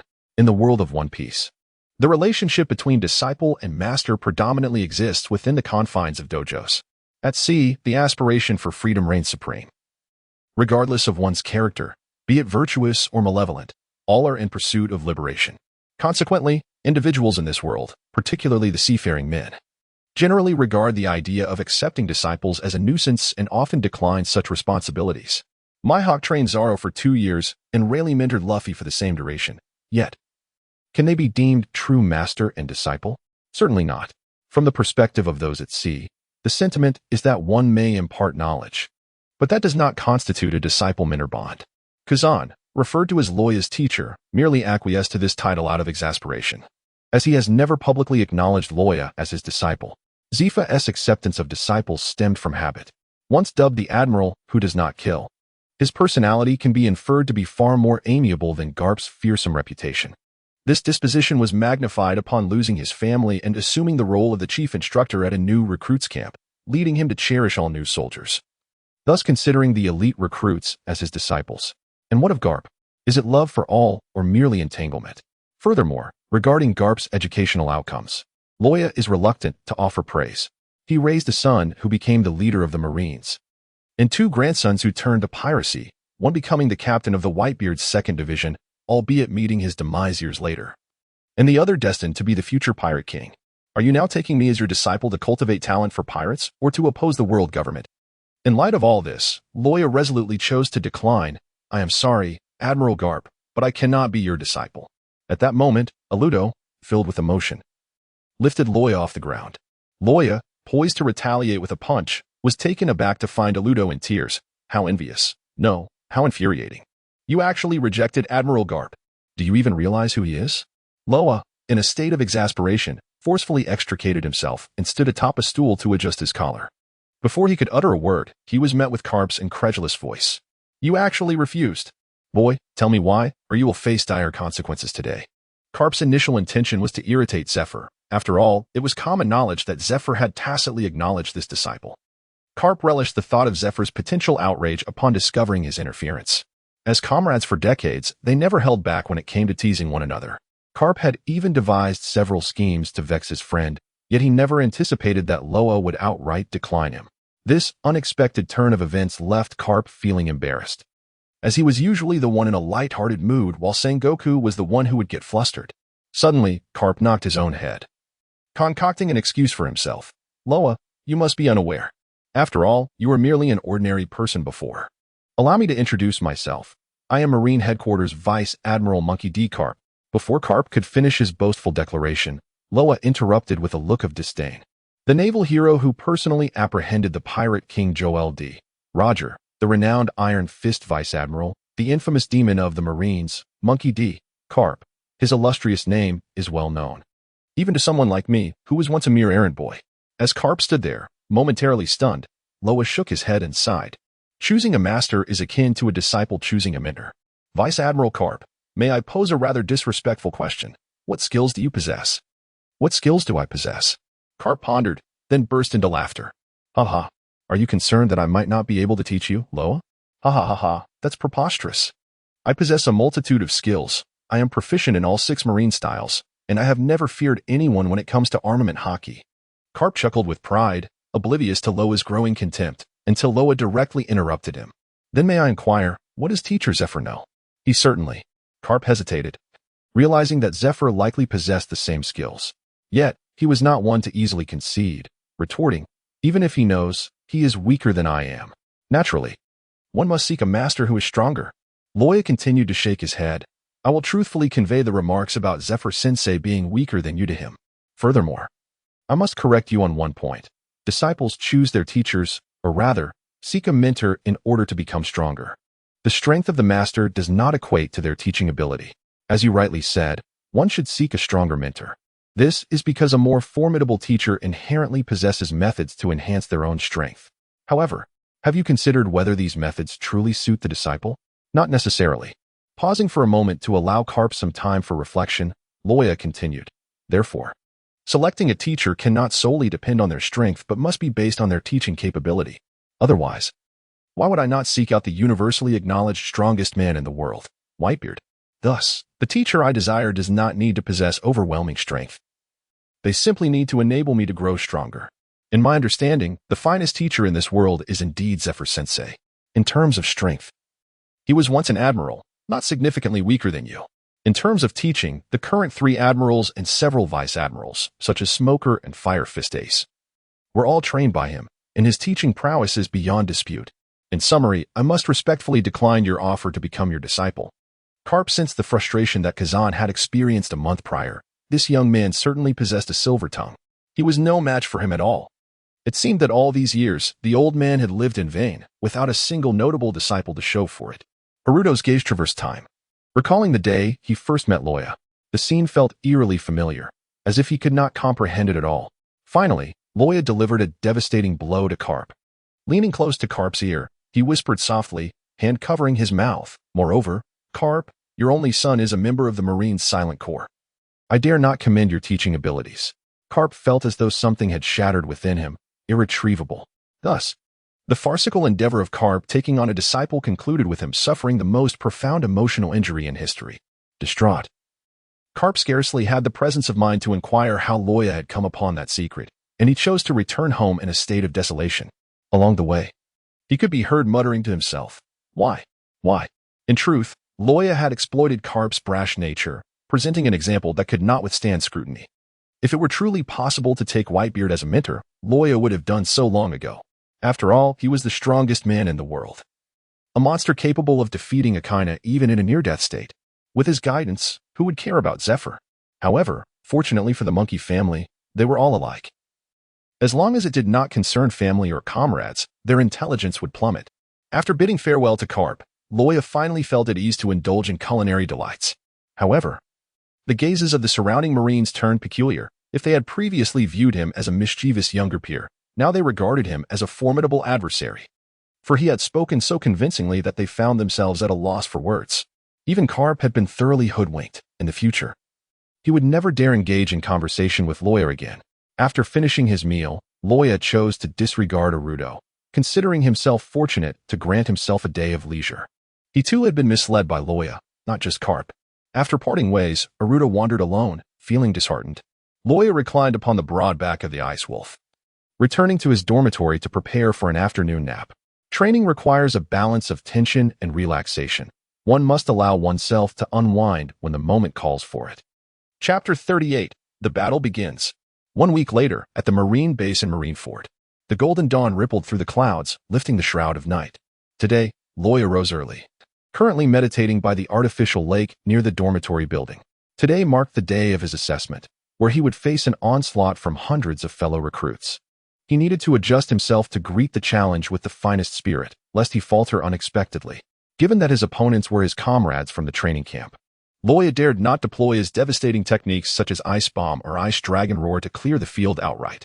Tendrils of cold air enveloped him, rising and falling in tandem with his breath, while the lake before him had already frozen into a mirror-like surface.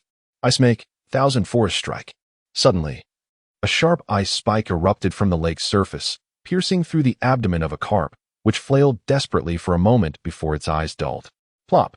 In the next instant, the sound of ice splintering filled the air like a torrential downpour. As the previous ice spike acted as a trigger, causing countless spikes to surge forth from the lake. A dense array of ice spikes rose and fell, while droplets of blood bloomed beneath the icy surface. As numerous carp inhabiting the lake met their demise, impaled repeatedly until they were reduced to a mushy pulp. In an instant, the lake's surface stilled as the ice, like spring snow kissed by the sun, rapidly scattered, vanishing in the blink of an eye. A myriad of pinkish fragments floated upon the lake, resembling a bowl of undercooked fish stew. Luo Ya took a deep breath and gradually rose to his feet. At last, he had attained a level of mastery over ice-based shaping magic that allowed for fluidity and control. However, fully mastering the dragon-slaying magic remained a formidable challenge. Nevertheless, relying solely on shaping magic, he mused, even a typical mid-ranking general would struggle to withstand my power. Casting a glance at the blood-stained surface of the lake, Luo Ya nodded with satisfaction. The accuracy was commendable, yet the force diminished somewhat due to the reliance on long-range generation. Perhaps he would revisit this matter in due course. The technique known as Thousand Forest Burst is an extension of the Ice Waterfall Funeral, embodying both the dynamic and static aspects of shaping magic.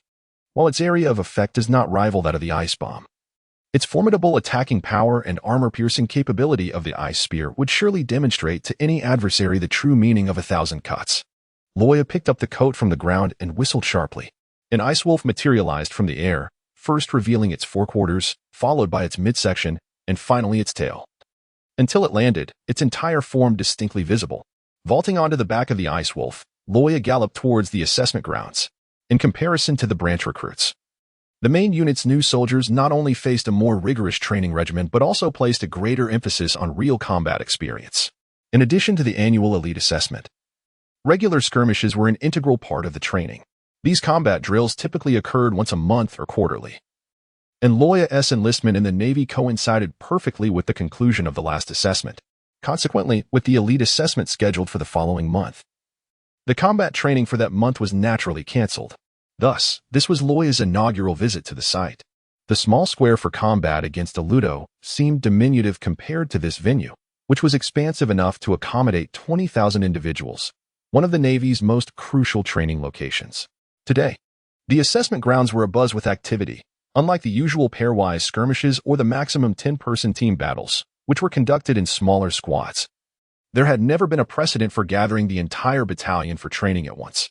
Upon Luo Ya's arrival, a throng of new recruits had already gathered, each one eager and brimming with competitive spirit, casting menacing glances in Luo Ya's direction.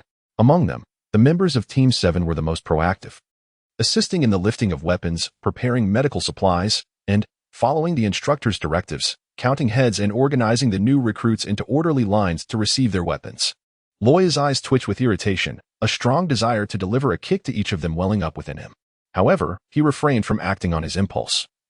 For directly opposite the entrance of the venue, a group of esteemed figures stood upon a high platform. Among them were the instructors from various squads of the rookie training camp, a lieutenant general from the main headquarters, and the chief instructor of the rookie camp, Blackarm Zephyr. And let us not forget the naval hero Garb, who was lazily blowing bubbles from his nose, and the elusive supreme commander of the Navy, the strategic genius Sengoku.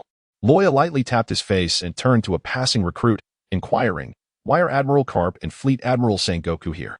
The recruit was taken aback for a moment, then recognized Luo Ya and replied with a grin, "Oh, it's you, Boss Luo Ya. As for Admiral Karp and Fleet Admiral Sengoku, they have been invited by Lord Zephyr to serve as witnesses. Be sure to perform well." Luo Ya, what could possibly possess these two to be so utterly bored? As for Karp, his temperament is well known. You, a distinguished admiral of the Navy, whose very stomp could send ripples across the ocean, have come to witness what exactly? The prowess of new recruits?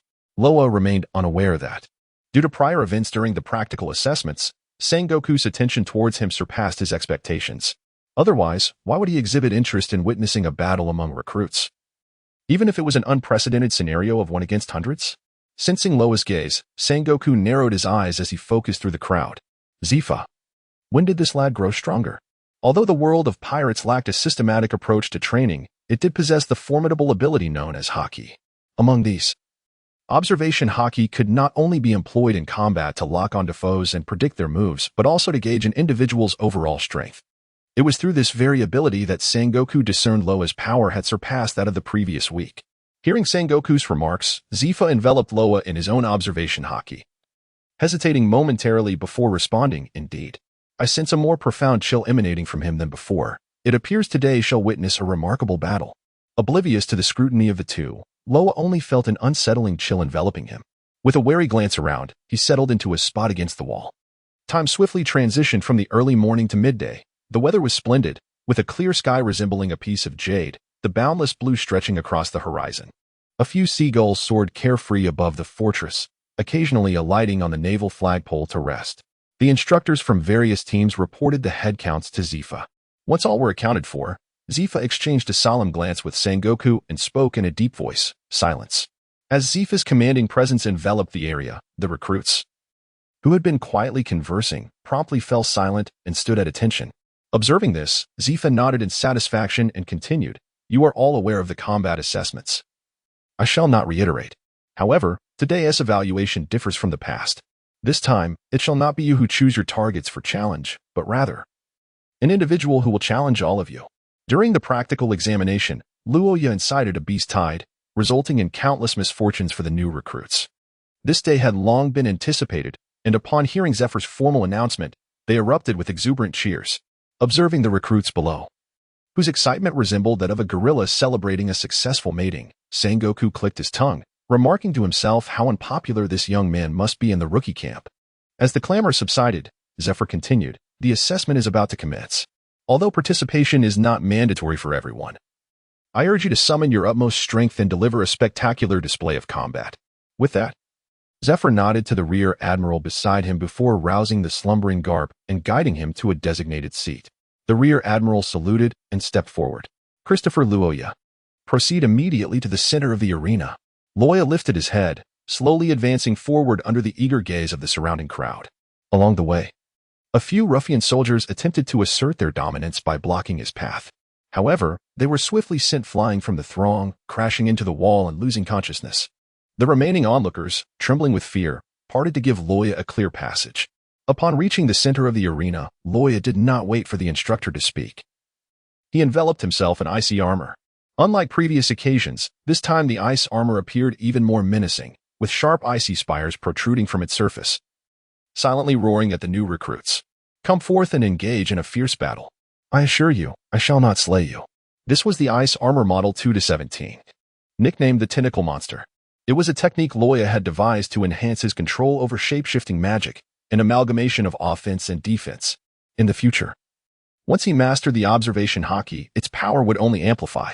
For now, this was more than sufficient to deal with this group of novices. Chapter 39.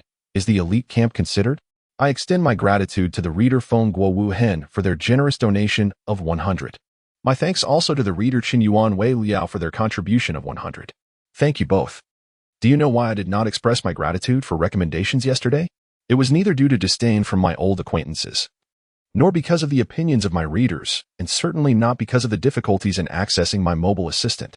I rose at 6 in the morning, prepared the list of those to thank for their recommendations, and was astonished to discover, lo and behold, it had exceeded 1,000 words.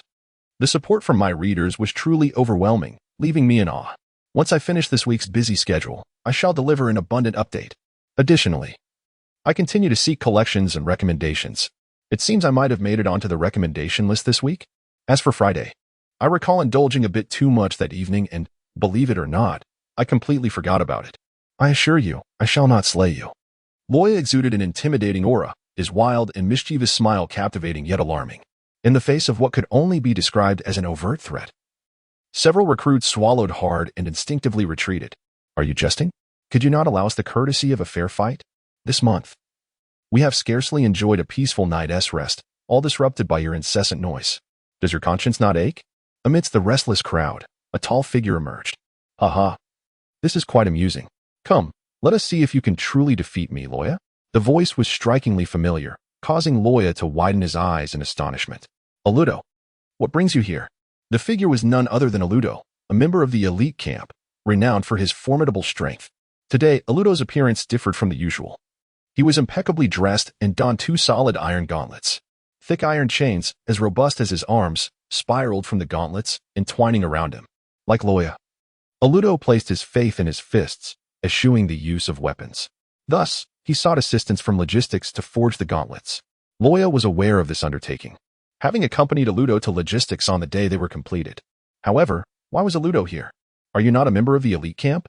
At that moment, two more figures stepped forward, synchronously declaring, "And we are here too, Lord Luo Ya." Apart from their differing positions, the two were identical in every aspect: movements, attire, expressions, and tone. The Jerome brothers? Luo Ya gazed at them in astonishment before abruptly turning around, his eyes fixated with a malevolent glare upon the instructor on the stage. Why are the members of the elite camp here? Is this not an assessment for our recruit camp?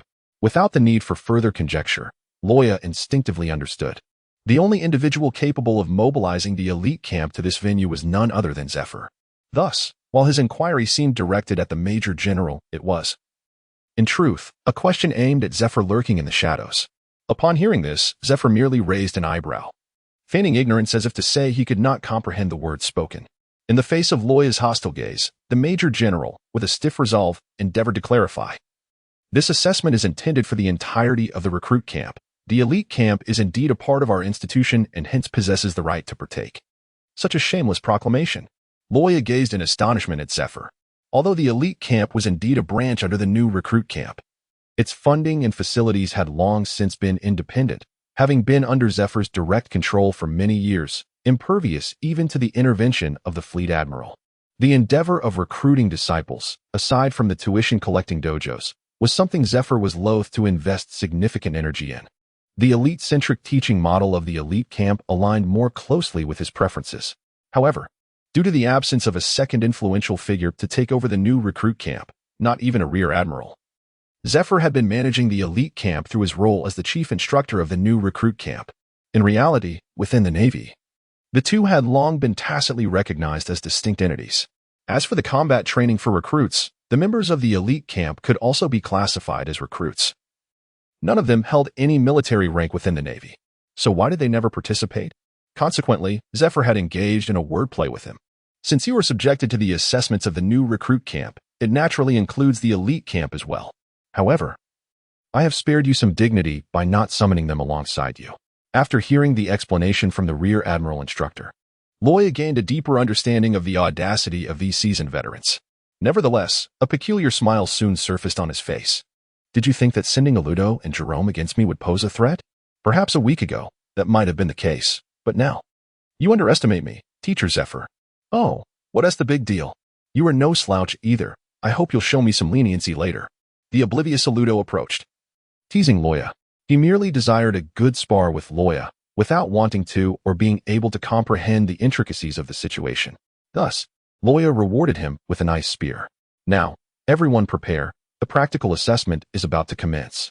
As the countdown reached 3, 2, 1, Luo Ya swiftly retreated, evading Aludo's swinging fist. While still airborne, he slammed both hands together, and the boundless chill rapidly coalesced into a tangible form: Ice Make. Wolf Pack. With so many people around, the icy bomb technique could easily be lethal if mishandled, prompting Luo Ya to summon ice wolves that could bite, aiming to clear the rabble first. Yet, this alone was enough to send the recruits into a frenzy. The wolf pack took shape in the air, its jaws wide open as it lunged fiercely at the fellow recruits. Quickly, strike them down. Be careful. They are quite robust. Ouch.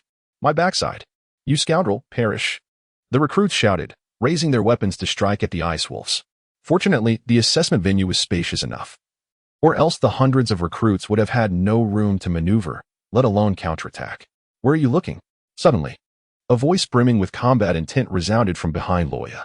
Without turning back, Luo Ya, still in midair, propelled the ice shards on his body and shot forward in the direction of the sound. Clang. The sound of clashing steel echoed as the slender ice shards met the longsword, producing a piercing noise. Tony Milburn, intending to inflict damage on Luo Ya with a surprise attack, was taken aback when he discovered that the ice shards on Luo Ya were surprisingly resilient. Not only were they unbroken, but they also sent a jolt through his arm. Harnessing the recoil, Luo Ya landed, pushed off the ground, and executed a 360 spin, delivering a kick that sent Tony flying. Taste my 720 spinning kick. It was merely a single rotation, mind you. Caught off guard, Tony mentally screamed as he crashed headfirst into the ground, shattering the sturdy stone slab beneath him into fragments. Luo Ya seemed to possess an uncanny insight into Tony's thoughts as he began to elaborate. Look, you just made a full turn, didn't you? That totals 720 degrees. A spectacular burst. Just as Luo Ya was indulging in his self-aggrandizement, a sharp cry pierced the air above him, and a heavy object hurtled downwards, aimed directly at his head. With no time to evade, Luo Ya tightened the grip of the icy armor enveloping him, and with a singular finger, he pointed upwards. I strike your Yongquan acupoint. Harnessing the formidable nature of the ice armor, Luo Ya's finger penetrated Loran Mini's marine beast leather shoe, landing squarely on the sole of her foot. In an instant, her fierce attack was thwarted. She let out a cry and was sent sprawling backward, rolling on the ground while clutching her foot in agony. Luo Ya once experienced the agony of a stomach ailment during his hospitalization, where an elderly traditional Chinese physician provided him with a massage. As the doctor applied pressure to the Yongquan acupoint with his knuckles, a wave of intense pain surged through Luo Ya, leaving him in a state of near ecstasy. The current plight of many serves as a testament to the cruel reality of their situation. The disheartening defeats of the first and second recruits rendered the assembled newcomers hesitant to advance, causing them to halt in their tracks. Observing this, Simon, who was dressed like a dandy, commanded, "It's too crowded. Elite squad, help restrain him. The top 20 will flank him from the side, while the rest should swiftly eliminate those ice wolves. Do not approach the battle circle. Once Luo Ya breaks free, you must entangle him immediately to prevent any respite." As he spoke, Simon produced a handful of iron sand and hurled it toward Luo Ya. Magnetic sand rain. Countless grains of iron sand momentarily suspended in the air before hurtling toward Luo Ya like a barrage of bullets. Simon's ability, known as the direction fruit, allows him to guide inanimate objects he touches toward a designated target, though it cannot direct them to places beyond his line of sight. Due to this extraordinary power, even if he does not enter the elite squad this time, he shall undoubtedly receive special attention from Zephyr in the future. Such a remarkable marksman is a rarity indeed. To avoid collateral damage during this assessment, firearms were prohibited, prompting Simon to utilize iron sand as makeshift ammunition. Chapter 40. The slaughtered elite. The effectiveness of the assault was palpable. Unlike Kaido, Luo Ya instinctively opted for defense against this shotgun-like onslaught, inadvertently granting the elite squad members the opportunity to close in. Aludo, adhering to his usual tactics, charged forward with reckless abandon. Bang! This time, Luo Ya became the unsuspecting target. As the ice armor on his chest creaked under immense pressure, and he was violently propelled backward, losing his balance. In the next moment, two figures glided gracefully behind him. Their swift blades, Liang Kuai Dao and Duan Xuan, synchronized in a seamless arc aimed at Luo Ya. One cut, two segments. The phrase echoed in Luo Ya's mind, prompting an inner lament. "I'll sue you for plagiarism." He extended an ice spike, attempting to block the strike as he had with Tony. However, the Jerome brothers surpassed Tony in both skill and speed. Furthermore, wielding two blades made it implausible for him to simply deflect the attack. Upon the briefest contact with the horizontally extended ice spike, the two blades swiftly parted, their edges sparking against the ice, scattering crystalline shards into the air before swiftly descending to slice at Luo Ya's neck and thigh. Such technique. Luo Ya felt the lethal strikes approaching from behind and instinctively reinforced his ice armor. Crack! The sturdy ice armor saved his life, despite wielding their rapid blades. The Jerome brothers lacked the strength to breach Luo Ya's defenses, especially as they were devoid of any mastery over hockey. Cutting through turtle shells is truly challenging. The Jerome brothers, having missed their initial assault, propelled themselves off each other's feet to evade Luo Ya's impending counterattack. Indeed, those must be the Jerome brothers. Their combined assault is quite formidable. Observing their synchronized movements, the previously stoic Sengoku expressed his approval with a rare hint of satisfaction. Kapu, meanwhile, distractedly picked his nose, expressing regret with a grimace as Luo Ya counterattacked. So what? Even Aludo, with his foolishness, has managed to master hockey, yet they remain inept. Such attacks couldn't even breach that brat's defenses. With that, Kapu flicked the booger forward, sending it arcing through the air. Sengoku's expression darkened, and he hissed under his breath, "Kapu, mind your position." Yes, understood." Kapu feigned contrition, appearing both humble and unrepentant. "You." Sengoku trembled with indignation, preparing to reprimand him. But Zephyr intervened, halting the escalating tension. "What nonsense is this? You are here to observe, not to be observed. If you wish to engage, then do so. Sharing the stage with you is a disgrace." Upon hearing Zephyr's words, Sengoku's fist fell short. Reluctantly, he released his grip, feigning interest in the battle, which was riddled with flaws. Although Luo Ya managed to thwart the attacks from the Jerome brothers, The sheer force propelled him swiftly towards the ground. At the very spot of his descent, Arudo, with his gaping maw, was flexing his shoulders, the color of his already darkened gauntlets deepening under the influence of his haki, eagerly awaiting the arrival of his prey. The cannon fist technique, 100 cannons. Arudo, though simple-minded, embodied a simplicity in his technique as well. The so-called cannon fist technique, 100 cannons, implies a potency capable of launching 100 cannonballs. While this assertion may be somewhat exaggerated, it nonetheless attests to the formidable strength of this move. Luo Ya was reluctant to test whether his icy armor could withstand 100 cannonballs with this punch. He extended his hands towards Arudo, crossing his thumbs and index fingers, aiming through the diamond-shaped opening. You better behave for a moment, Arudo Ice Make. Infinite chains. This time, the blocks of ice did not shoot forth from Luo Ya's hands. Instead, they materialized out of thin air around Arudo, solidifying in less than half a second. Arudo, bewildered, found himself ensnared tightly by the chains. Through rigorous training, Luo Ya had mastered the ability to summon the ice coffin technique not just from a stationary position, but freely within a 5-meter radius. Releasing his grip, Luo Ya executed a spinning kick, sending the immobilized Arudo flying through the air. Ice Dragon's Claw. Arudo bounced off the ground like a spring insect, rolling further away and crashing into the wall, leaving a substantial dent. Satisfied, Luo Ya clapped his hands and mischievously regarded Simon, who was busy extracting iron sand from the ground. While your plan is quite reasonable, you miscalculated one thing, whether Arudo and his companions can actually restrain me. Gulp. Simon suppressed his inner anxiety, striving to maintain a composed demeanor as he brushed his bangs aside. Yes, well, bang. Before he could finish, Luo Ya unleashed a 720 spinning kick that sent him sprawling.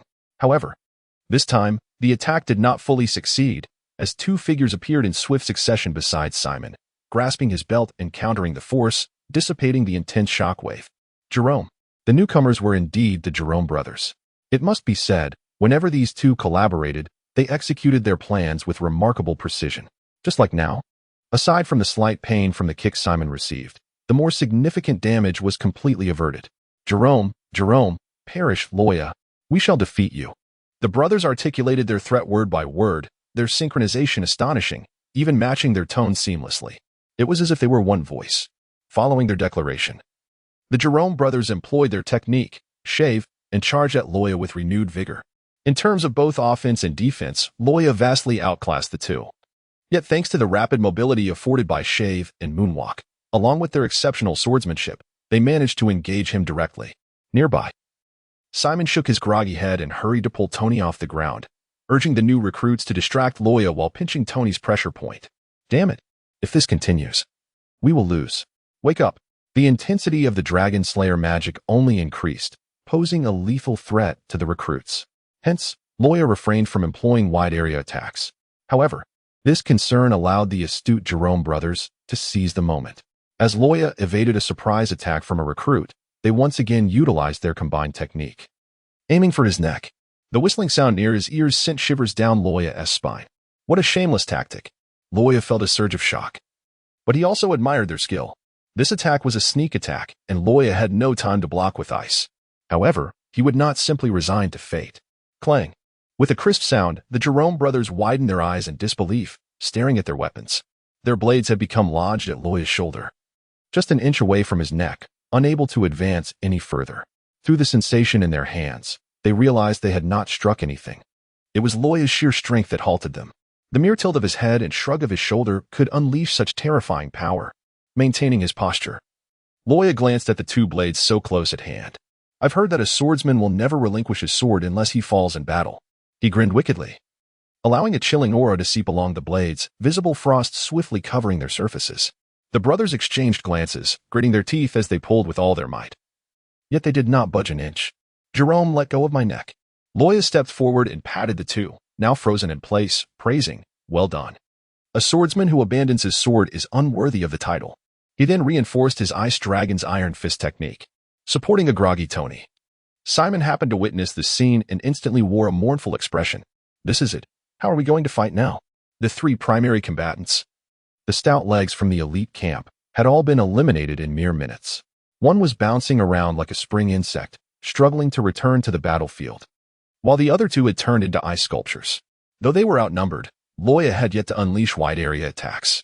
In the stands, Carp sees the opportunity to mock Zephyr. Is this the disciple from your elite camp? This is a one-sided slaughter, right? It must be a complete annihilation. Zephyr took a deep breath, his face dark as night. Upon careful examination, I discovered that the chaotic chapter from yesterday was not my fault, but rather the fault of my mobile assistant. For instance, I had prepared Chapter 37 on my company laptop and saved it to the draft box. Then, while at the event venue, I modified it using my phone and clicked save. Can you guess what happened? It saved as the unedited version. All that effort wasted. Just earlier, I had the brilliant idea to upload it to the draft box via my computer and then copied several segments. When I checked my phone, it indeed synchronized the modifications. However, as soon as I clicked save or even exited, it reverted to the original saved state. No matter the storm, I remain unchanged. Even reinstalling the app yielded the same result. It was utterly ridiculous. Chapter 41, Mini's Ultimate Strike thanks to Bookfriend. For the 100 donation. It's still too early to give up. Lauren Mini stood up at some point, her right foot still twitching involuntarily, only able to lightly touch the ground. She appeared quite disheveled, yet her words successfully reignited the fighting spirit of the remaining recruits. Indeed, it is too early to surrender. Tony pushed Simon's supportive hand away, his eyes filled with determination. I have a secret technique that requires 1 minute to charge. With this move, I defeated the pirate captain attacking the town, a notorious pirate with a bounty of 54 million berries. After explaining the skill's power to reassure the troops, Tony continued, Minnie, Simon, and all the recruits, I implore you, even if we lose, we must leave Luo Ya with a memento. There was no need for further clarification. Simon and Minnie exchanged resolute glances, nodding firmly as they rallied the remaining recruits around them. Everyone, hold Luo Ya off. Oh, arm yourselves. Let us take him down. After eliminating all the ice wolves, only a small portion of the recruits remained combat capable. Yet, facing the terrifying demon Luo Ya, none faltered, rallying fiercely behind the two leaders. This group of individuals. Luo Ya glanced sideways. Even if their strength is lacking, their fighting spirit is quite commendable. However, internally affirming, Luo Ya would undoubtedly not show mercy. He would bring them down as necessary. With his hand pressed against the ground, a surging chill erupted in all directions. Well, I had not intended to resort to this technique, but perhaps it would be better to instill despair in you sooner rather than later. Ice make. Frozen plain. Crack. The icy surge enveloped countless recruits, instantaneously freezing them in place. Those fortunate enough to leap aside found themselves unsteady on the slick ice upon landing. In an instant, the once fiercely charging recruits were left gasping, having stumbled and fallen. However, this did not include the top 10. Despite this new batch of recruits being relatively weak, they were still the best of the best. Their future achievements would likely see them as officers, the backbone of the Navy, even at their weakest. They could evade Luo Ya's simple freezing technique, unless, of course, they were caught too close to react. Take Lauren and Minnie, for instance.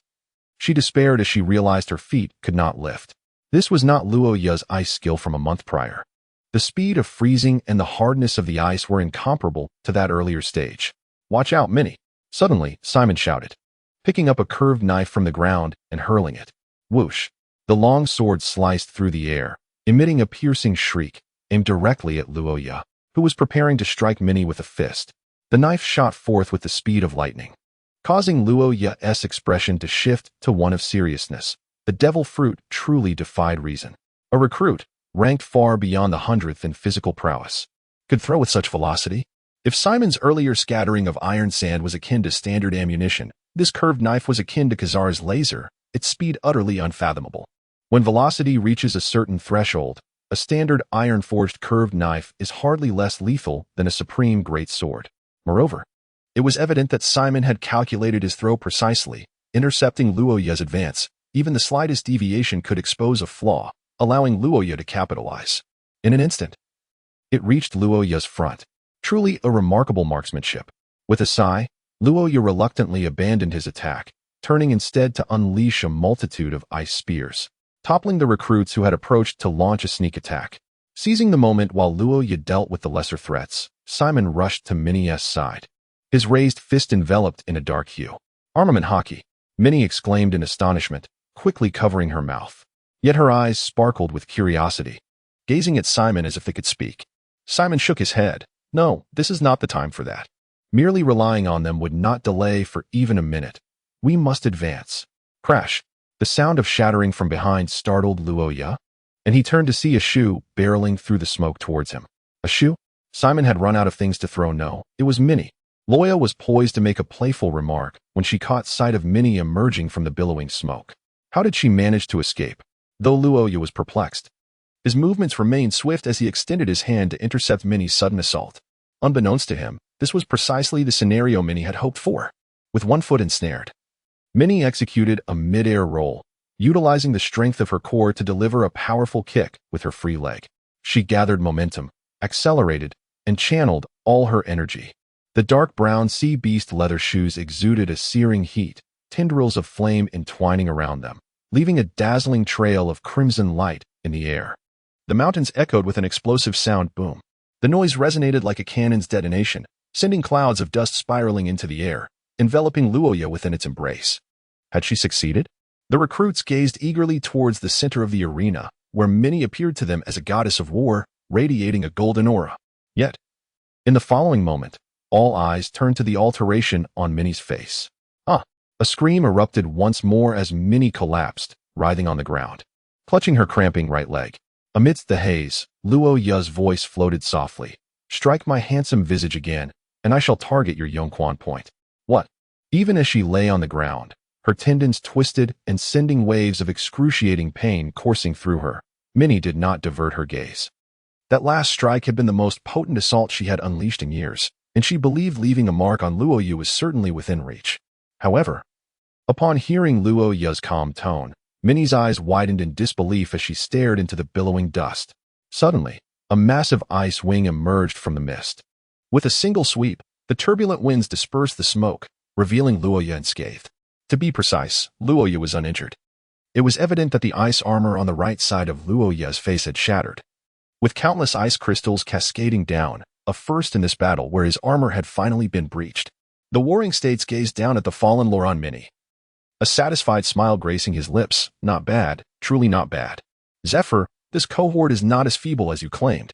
The hardness of Roya's ice armor is something he comprehends all too well. The revelation shared during his casual conversation with Kazan left him in awe.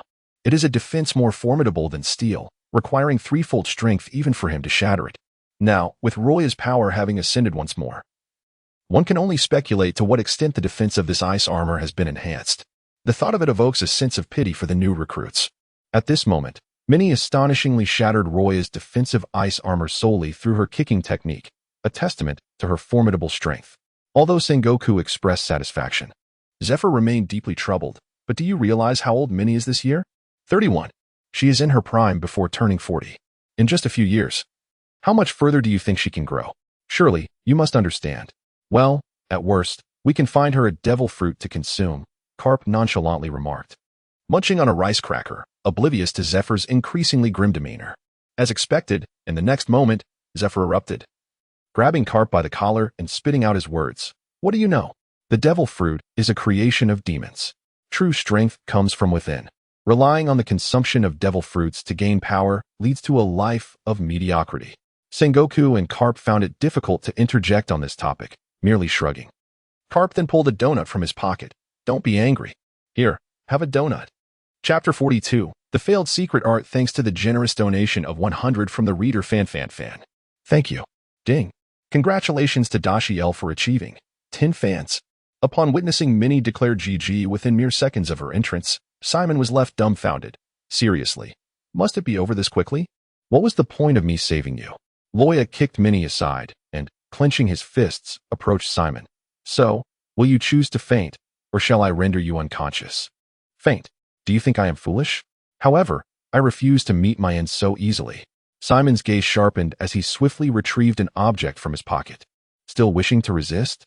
Luo Ya sneered, stepping forward, his fist, as large as a sandbag, aimed directly at Simon's face. Suddenly, Simon raised the object he held, placing it before Luo Ya's fist. A gust of wind from the powerful punch swept past, causing the white fabric to billow back, adhering to Simon's face. That was a white flag.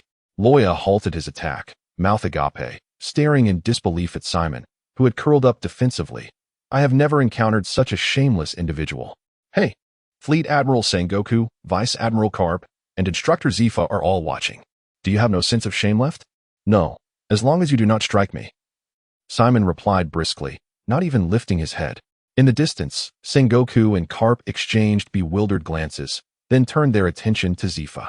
Zifa growled furiously. What does it have to do with me? The rules of the Weston family are thus. What can I do? Suddenly, a deep voice resonated.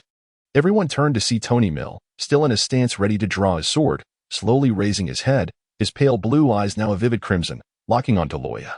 As he lifted his gaze, a chilling aura of murder abruptly filled the arena, and upon uttering these words, the oppressive energy intensified. Simon, crouched defensively, glanced back and swiftly rolled away, calling to the stunned survivors. Don't just stand there. Tony's technique disregards friend and foe alike. Do you wish to be cleaved into? Those who can run, flee. Those who cannot, lie flat. And push down anyone stacked on top. Do not align your neck with Luo Ya's. From the stands, Sengoku squinted. Is this the Shura swordsmanship? I never expected it to still exist. Wasn't the last heir supposed to have perished in a challenge against Mihawk?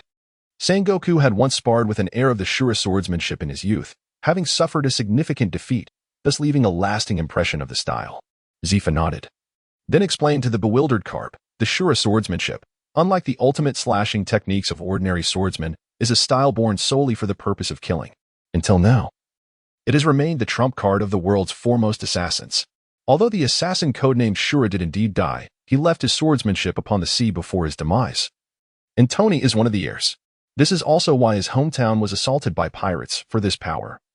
The Dark World issued a bounty as high as 1 billion berries. However, all these years have passed, and we have only located Tony. We have received not a whisper of information about the other heirs, so Tony may be the sole inheritor of the Shura swordsmanship in this world. Unfortunately, it is regrettable that Tony is not suited for this sword art, and his potential remains severely limited. Zifa's explanation was lost on the two locked in a gaze. There was no escaping. This was the conclusion Luo Ya reached upon their eyes meeting.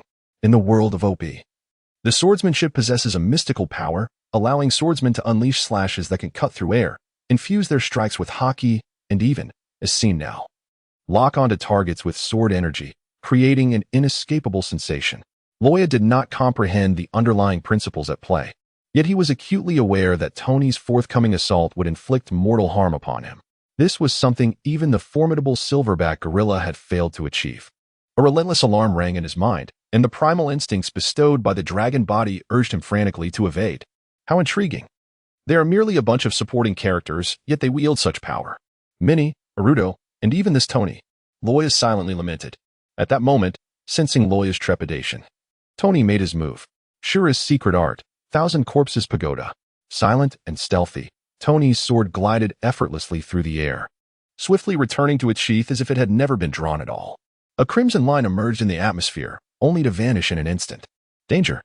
An urgent alarm thundered in Luo Ya's mind, sending chills coursing through his body. Cold sweat soaked his garments without his awareness. Yet, he found his legs as if they had been laden with lead, unresponsive to his will. In the next heartbeat, the red line reappeared before Luo Ya. Mere inches from his neck, the chilling intent to kill tightening his skin. Uffed. This was originally intended to connect with the previous chapter, but such abrupt transitions might provoke criticism. Sengoku, Karp, Simon, Tony, onlookers. Wait. Why do you look so utterly bewildered yourself? Luo Ya gasped heavily, reaching for his neck, only to discover that the smooth ice armor bore merely a shallow scratch. Barely the depth of a fingernail.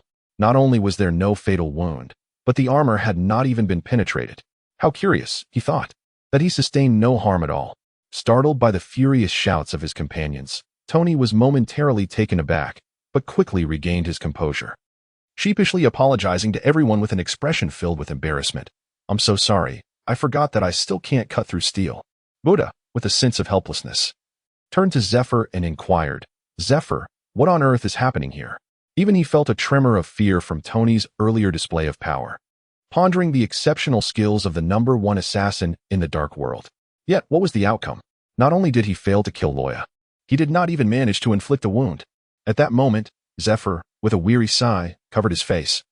His voice muffled. The Shura sword technique differs fundamentally from ordinary strikes. It does not cause penetrating damage upon hitting a target. Instead, it remains within, constricting the victim from the inside. Given the human body's inherent softness, How can one withstand the lethal pressure of sword energy? This is precisely why it is referred to as the sword art of assassination.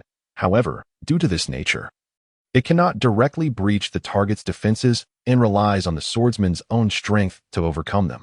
Luo Ya, that rascal, has constantly fortified his defenses, and while I am uncertain of the hardness of the ice armor around his neck, it is certainly beyond Tony's current capabilities to slice through.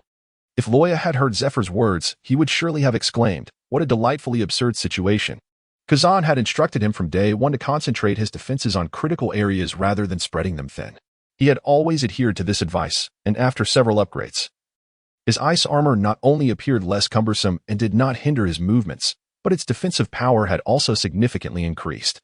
Especially around vital points, even Naruto, who could utilize armament haki, would find it exceedingly difficult to break through, let alone Tony, who was still inexperienced. Nevertheless, Tony's attack was still enough to instill a sense of alarm in Luo Ya.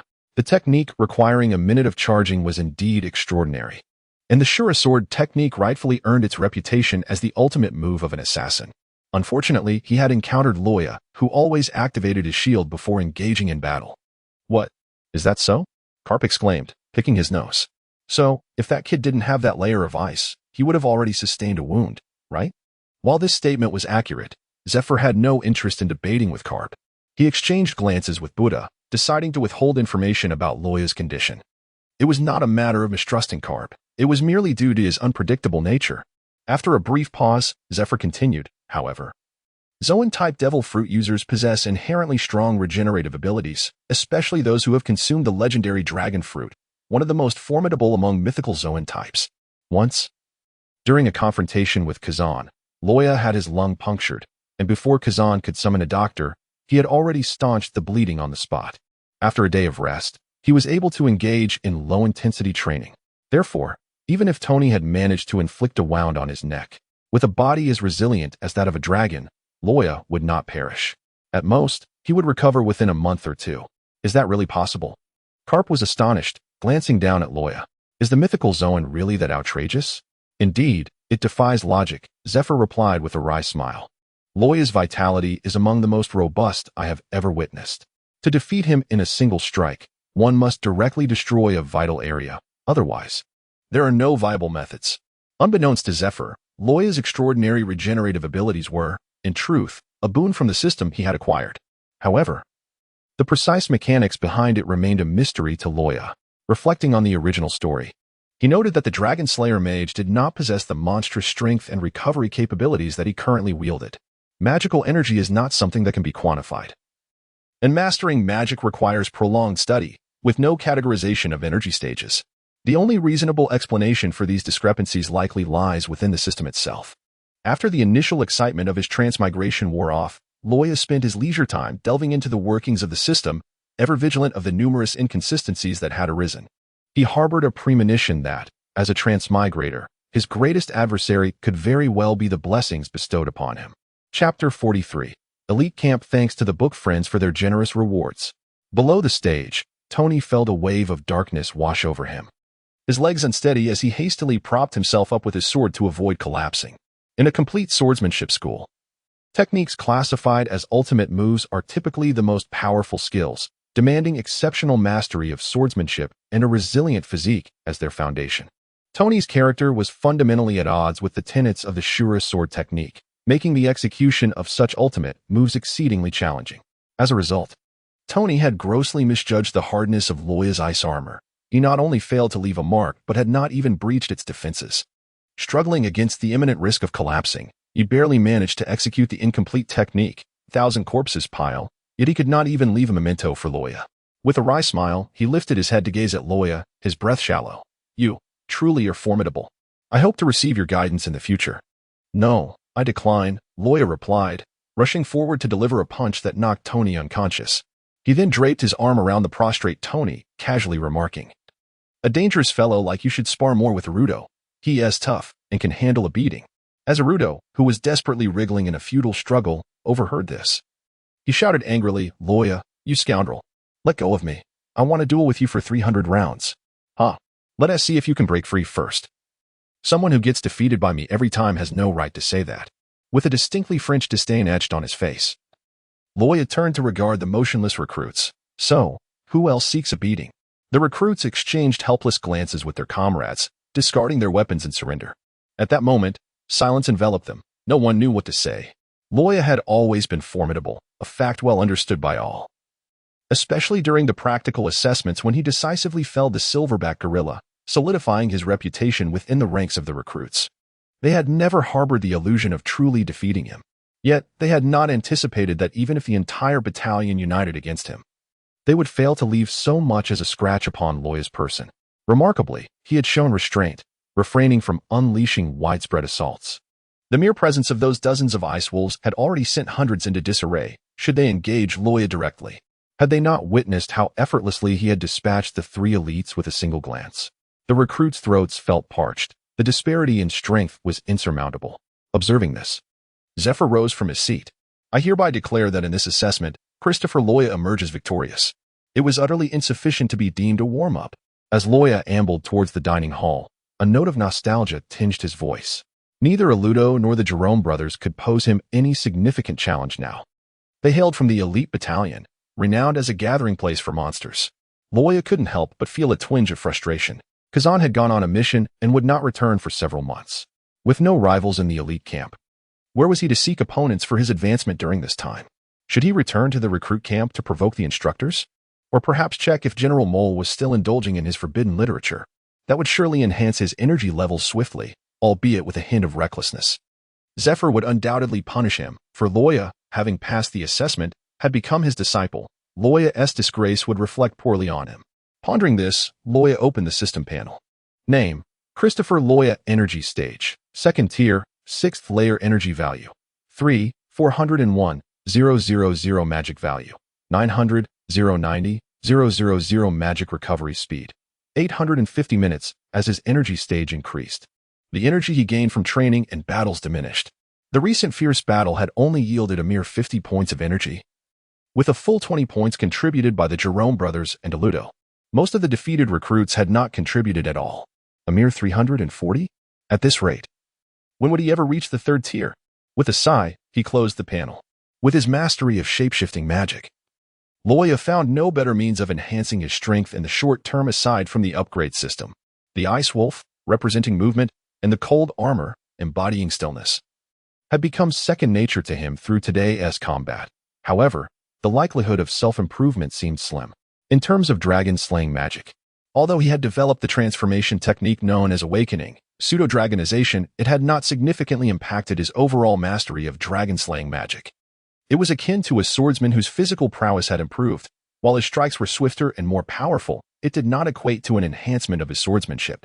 Without the necessary resources, Luo Ya still felt lost in his pursuit of dragon-slaying magic. Nonetheless, today's battle bore some fruit. Although he had only gained 40 energy points, even the smallest mosquito is still meat, and it also allowed Luo Ya to familiarize himself further with the powers acquired through his shape-shifting magic breakthrough. After lunch, Luo Ya joined Tony and others at the vast square in front of the enormous naval headquarters. This very location had hosted the summit of the Great War, a colossal plaza capable of accommodating 100,000 warriors. Standing before the majestic fortress, with its towering structure reaching for the clouds, and behind him the endless horizon where the sea met the sky, a sense of insignificance washed over him. Well, except for Luo Ya. One couldn't expect someone currently indulging in roasted piglet to maintain such seriousness. As Luo Ya finished his last bite, Zephyr appeared before them at just the right moment. Casting a glance at Luo Ya, who was still licking his fingers, Zephyr's eyes twitched slightly, but he quickly composed himself and spoke in a deep voice. Follow me. Though both were new recruit training institutions, the recruit camp and elite camp were worlds apart. One was situated on the fringes of Marineford, close to the sea, while the other resided within the fortress, at its very core. This disparity was one reason Luo Ya had expressed disdain towards Ludo and the others earlier. Merely being labeled as part of the recruit camp was one thing. Zephyr, as the chief instructor, held considerable authority. However, to have such a stark contrast in training locations, could they still claim to be part of the recruit camp? Beyond that, the treatment of the two was like night and day, due to the smaller number of recruits. Zephyr could provide one-on-one guidance tailored to each individual, which was far more effective than the one-to-many instruction typical of those lower-ranked officers. This was Luo Ya's first time entering the fortress. New recruits had their designated areas, even in the seemingly disorganized world of the Navy in One Piece. They would not permit a horde of inexperienced recruits to roam freely. As they walked, Luo Ya curiously surveyed his surroundings. Both the decor and layout of the fortress exuded an air of solemnity. The potted plants lining the corridors were lush, and sunlight streamed through the windows, casting warmth upon the verdant leaves. Zephyr led Luo Ya and the others through a long corridor into a side passage, where two soldiers saluted sharply upon noticing Zephyr's presence. Their respect palpable. "Chief Instructor Zephyr." Zephyr nodded in acknowledgement. Passing through the corridor, they arrived at a spacious courtyard. In the center of the stone-paved yard, several recruits dressed in naval attire were engaged in training. Among them was Luo Ya's acquaintance, Ludo, who was laughing boisterously as he sparred, or rather, endured a beating. He allowed his opponent to land punches and kicks without flinching. Aside from Ludo, who was a landmark figure in his own right, the courtyard featured three prominent swordsmen. The Jerome brothers, whom Luo Ya had encountered before, wielded their swords, Rainfall and Broken Springs, as they executed a coordinated assault on a lean swordsman in the center of the training circle. Luo Ya had experienced the prowess of the Jerome brothers firsthand. They were formidable opponents, and truthfully, he currently had no effective means to counter their attacks, relying solely on brute force. Yet, even against such opponents, the lean swordsman remained unmoved, eyes closed, skillfully parrying each strike of his wooden sword with precision. "Incredible!" Tony exclaimed, his eyes sparkling as he gripped the sword at his waist tightly. "Is he practicing observation hockey?" Simon, being a military offspring, had a wealth of experience and insight, deducing the truth with just a glance. Zephyr nodded approvingly and introduced, "That is the current chief of the elite camp, Bibi Hansa, a pure swordsman." Upon hearing this, Luo Ya cast a surprised glance at him. A pure swordsman? Such a characterization is quite nuanced. At this moment, the members of the elite camp noticed a few individuals approaching and turned to look in unison. After a brief pause, they saluted ZFA in unison. "Teacher ZFA." Among the crowd, Ludo's gaze rested on Luo Ya as he smiled and remarked to those beside him, "He has finally arrived. This is going to be interesting. Oh, by the way, that short fellow is Luo Ya." Luo Ya's hearing was remarkably acute, especially considering that Ludo had not concealed his presence in the slightest. He heard the words distinctly. "Short, dwarf." Instantly, a wave of icy fury surged from Luo Ya, while Zephyr remained oblivious to the unfolding drama, merely sensing a shadow dart past him. In the next moment, the hulking figure of Ludo vanished from sight. Boom! The bluestone floor erupted, countless fragments scattering like bullets. Faced with this chaos, the elite camp members were initially taken aback, but soon displayed their prowess, effortlessly deflecting the debris. In response to a fellow reader's query, "It is clear that I would not dare to confront the system, for it is my very lifeline. Such a glaring flaw is something I cannot ignore." However, due to the peculiar circumstances and the stark contrast with the legendary Dragon Slayer Mage, Luo Ya must unravel the reasons behind it. After all, curiosity is a universal trait. I apologize for my earlier lack of clarity. I have perused numerous system narratives, where some authors only provide a brief explanation of the system's origins before concluding, leaving me utterly baffled. At times, it is better left unexplained, as it does not hinder the reading experience. Yet, my approach is different. The origins of the Dragon Slayer Mage system are pivotal to your anticipated transformation of Luo Ya, thus I must delve into this matter. Hence, I shall lay a foundation here, ensuring that when Luo Ya investigates the system later, it will not seem abrupt. Consider this. Is this system not distinct from others? There is no mind control. One must silently utter the words "Golden Finger" to activate it, and upgrades require manual clicks, with self-developed skills able to be incorporated as well. So, no spoilers. Chapter 44. The retained student Ludo. I extend my gratitude to reader Goptri for the generous donation. The name Luo Ya seems quite familiar. Do you not recall? He is the individual who was taken as a disciple by Admiral Akiji and who slayed the silverback gorilla during the elite assessment. Ah, he is that monstrous newcomer. The elite camp members expressed their astonishment, gazing into the pit. Indeed, quite short, perhaps before his transmigration.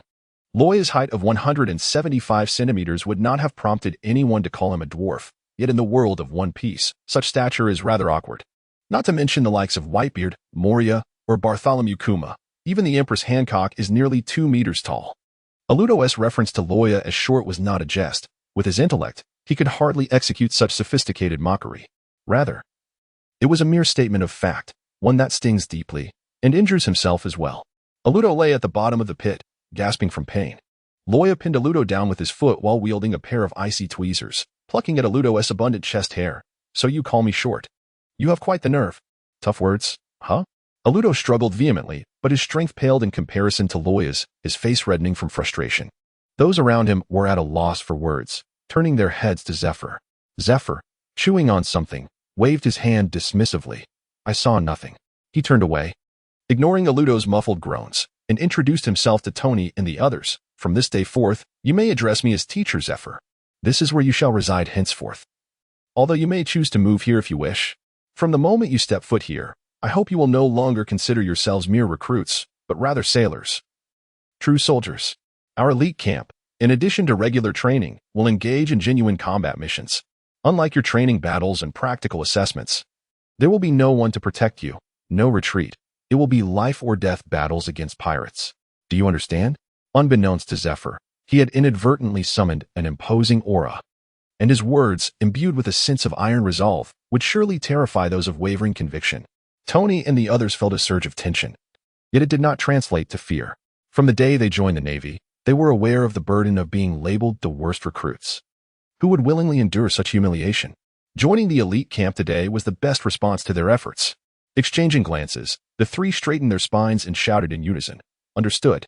That roar cast away 2 years of disgrace and resentment. As of today, they are members of the elite camp. Witnessing this scene, Zephyr smiled with satisfaction. Excellent. Remember what you said today.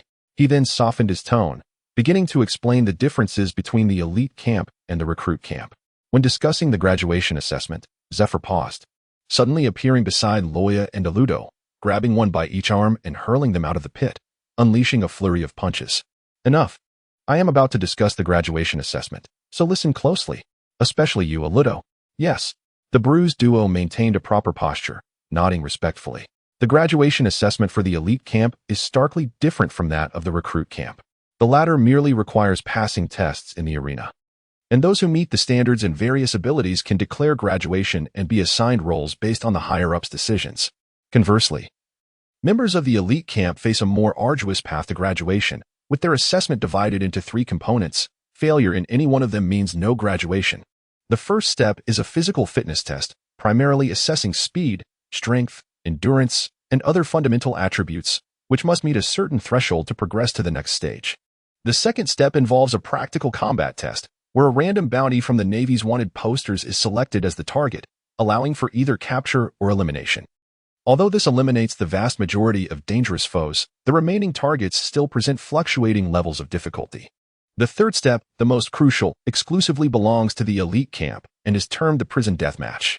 As the name suggests, applicants must engage in mortal combat within a specially designed arena. Their opponents could include captured pirates, formidable beasts, Navy officers, and more. The deathmatch consists of 10 rounds, and passing 4 is required for success. Only upon completing all 3 steps may one officially graduate. The sole consolation for members of the elite camp is that these 3 stages are sequential but do not require continuity. Completion within 3 years is sufficient, though one has complete freedom regarding when to apply for the graduation assessment. I do not wish to see the scenario of inadequately skilled individuals repeatedly facing defeat. Do you understand? As he spoke, Zephyr's demeanor suggested he might devour someone, and Luo Ya felt fortunate that he did not intend to feast upon him. Ludo nodded weakly, responding, Understood. The situation was evidently clear. Ludo was precisely the individual Zephyr referred to as one lacking the necessary skill, yet repeatedly facing failure. However, how could this be? In the elite camp, Luo Ya was most familiar with Ludo, whose reputation as an iron block was not unfounded. How could his strength be deemed insufficient for graduation? Beyond his mastery of one of the 6 styles, the iron block, Ludo's family legacy of cannon fist was formidable as well. As if sensing Luo Ya's thoughts, Zephyr cast a casual glance toward him and remarked, Ludo possesses considerable strength. By rights, he should indeed be able to graduate. However, his speed assessment only rated a D. Should he graduate? Would he merely become a target? Luo Ya was taken aback, as it indeed seemed to be the case. Is Ludo slow? No, compared to the average recruits. He is exceptionally swift. However, as a member of the elite battalion, he appears as sluggish as a tortoise in comparison. After Luo Ya's strength significantly increased, he effortlessly defeated a Lu duo by virtue of his speed, which was several times greater. Before a Lu duo could react, or rather, before he could formulate any response, He was bound and struck. A sympathetic glance was cast towards a Luo duo, who hung his head low, embodying the expression of one who has resigned to being a mere salted fish. Luo Ya raised his hand and inquired, "Excuse me, Teacher Zifa. I recall that Ludo has been in the elite camp for over 2 years now. What consequences will he face if he fails to pass the assessment by the end of the 3-year term?" Ludo's expression grew even more despondent. Luo Ya's words were akin to pouring salt on an open wound. "What consequences?" "Humph." Zifa replied with a cold smirk. "According to the regulations, members of the elite camp who do not pass the assessment after 3 years may still graduate, but they will start as the lowest-ranked foot soldiers, as a form of punishment. However," Zifa suddenly raised his voice, "in my years as the chief instructor, I have never encountered a failure to pass the assessment. If such a situation were to arise, hehehe." The stout Ludo trembled like a frightened chick and declared loudly, "I will definitely pass the assessment. You can rest assured, Teacher Zifa." The meaning behind Zifa's final sardonic smile was clear. Should Ludo indeed fail, it was likely that Zifa would take action to eliminate him first, to prevent him from tarnishing the elite camp's reputation. Chapter 45. The Lessons from Veterans. Gratitude to the book friend Gugachio Yue for the generous donation of 100. Thanks to the book friend Xianbin for the 100 donation. Much appreciated. This chapter is a bit late. I had lunch with a client in the afternoon and only began writing upon returning home. Aside from the stringent requirements regarding strength, the regulations in the elite camp are, in fact, quite lenient, far superior to those in the recruit camp.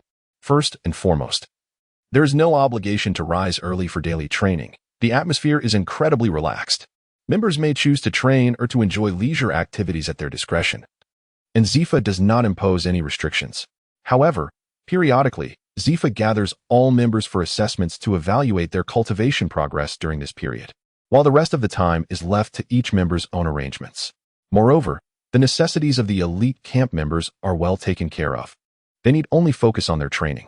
The sole drawback lies in the fact that the chef's meals consist of balanced, nutritious medicinal dishes, which, in terms of flavor, one can see from Ludo's frequent visits to the recruit camp for meals. Now, let us conclude our discussion on the elite camp. After the dismissal, you may take some time to familiarize yourselves with the environment. Different rooms are equipped with various training equipment. Additionally, those wishing to relocate here can do so right after dinner. Upon finishing, Zifa turned to the veteran members who were training and called out, "We will commence today's instructional meeting in half an hour. As per usual, you may decide the order among yourselves. Understood?" The veterans exchanged knowing smiles and responded in unison. "Understood."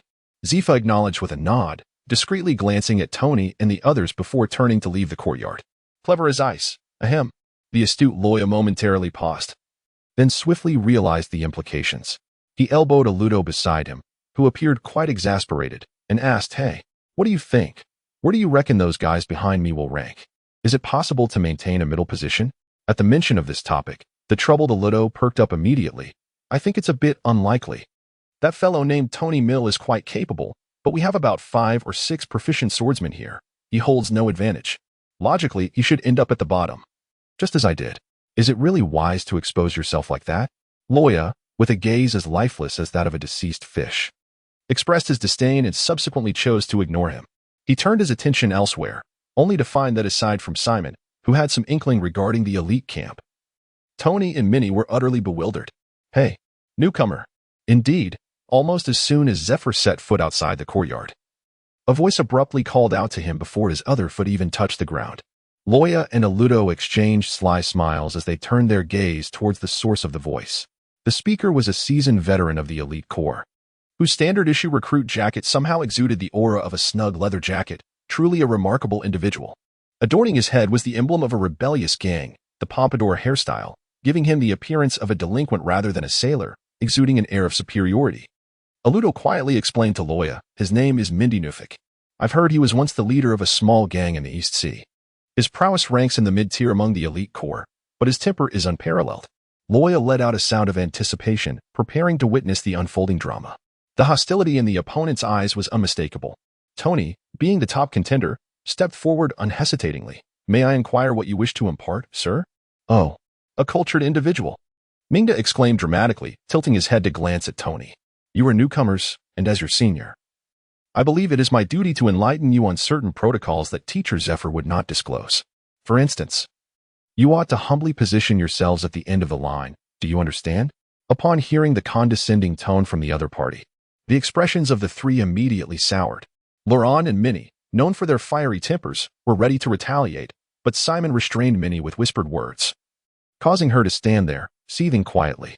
It was clear that trouble was brewing. At this point, they could hardly be oblivious to the unfolding situation. Tony, momentarily contemplative, rested his hand on the hilt of his sword. I regret to inform you that I must decline your suggestion. Huh, a tough nut to crack, Mingda remarked.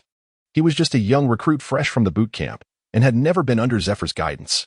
In Mingda's view, a mere threat would suffice to compel the newcomer to relinquish their privileges and obediently queue at the back.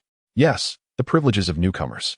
The elite camp explicitly stated that new members had the right to preferential guidance during their first week. However, should they choose to forfeit this right, no one could protest. It is essential to understand that the elite camp consists of dozens of individuals, and standing at the back might mean they would not even get a chance, especially if Zephyr finished for the day.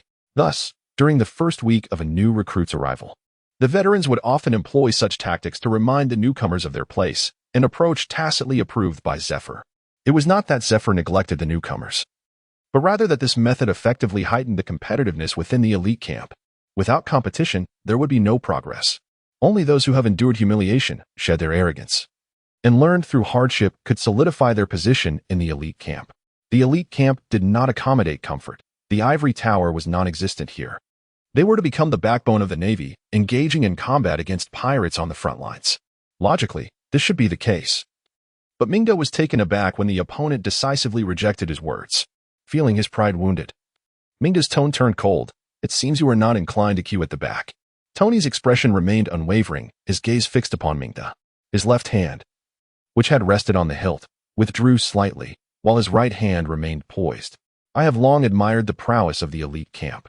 If you intend to bully us and seize our rights, I regret to say that I cannot comply.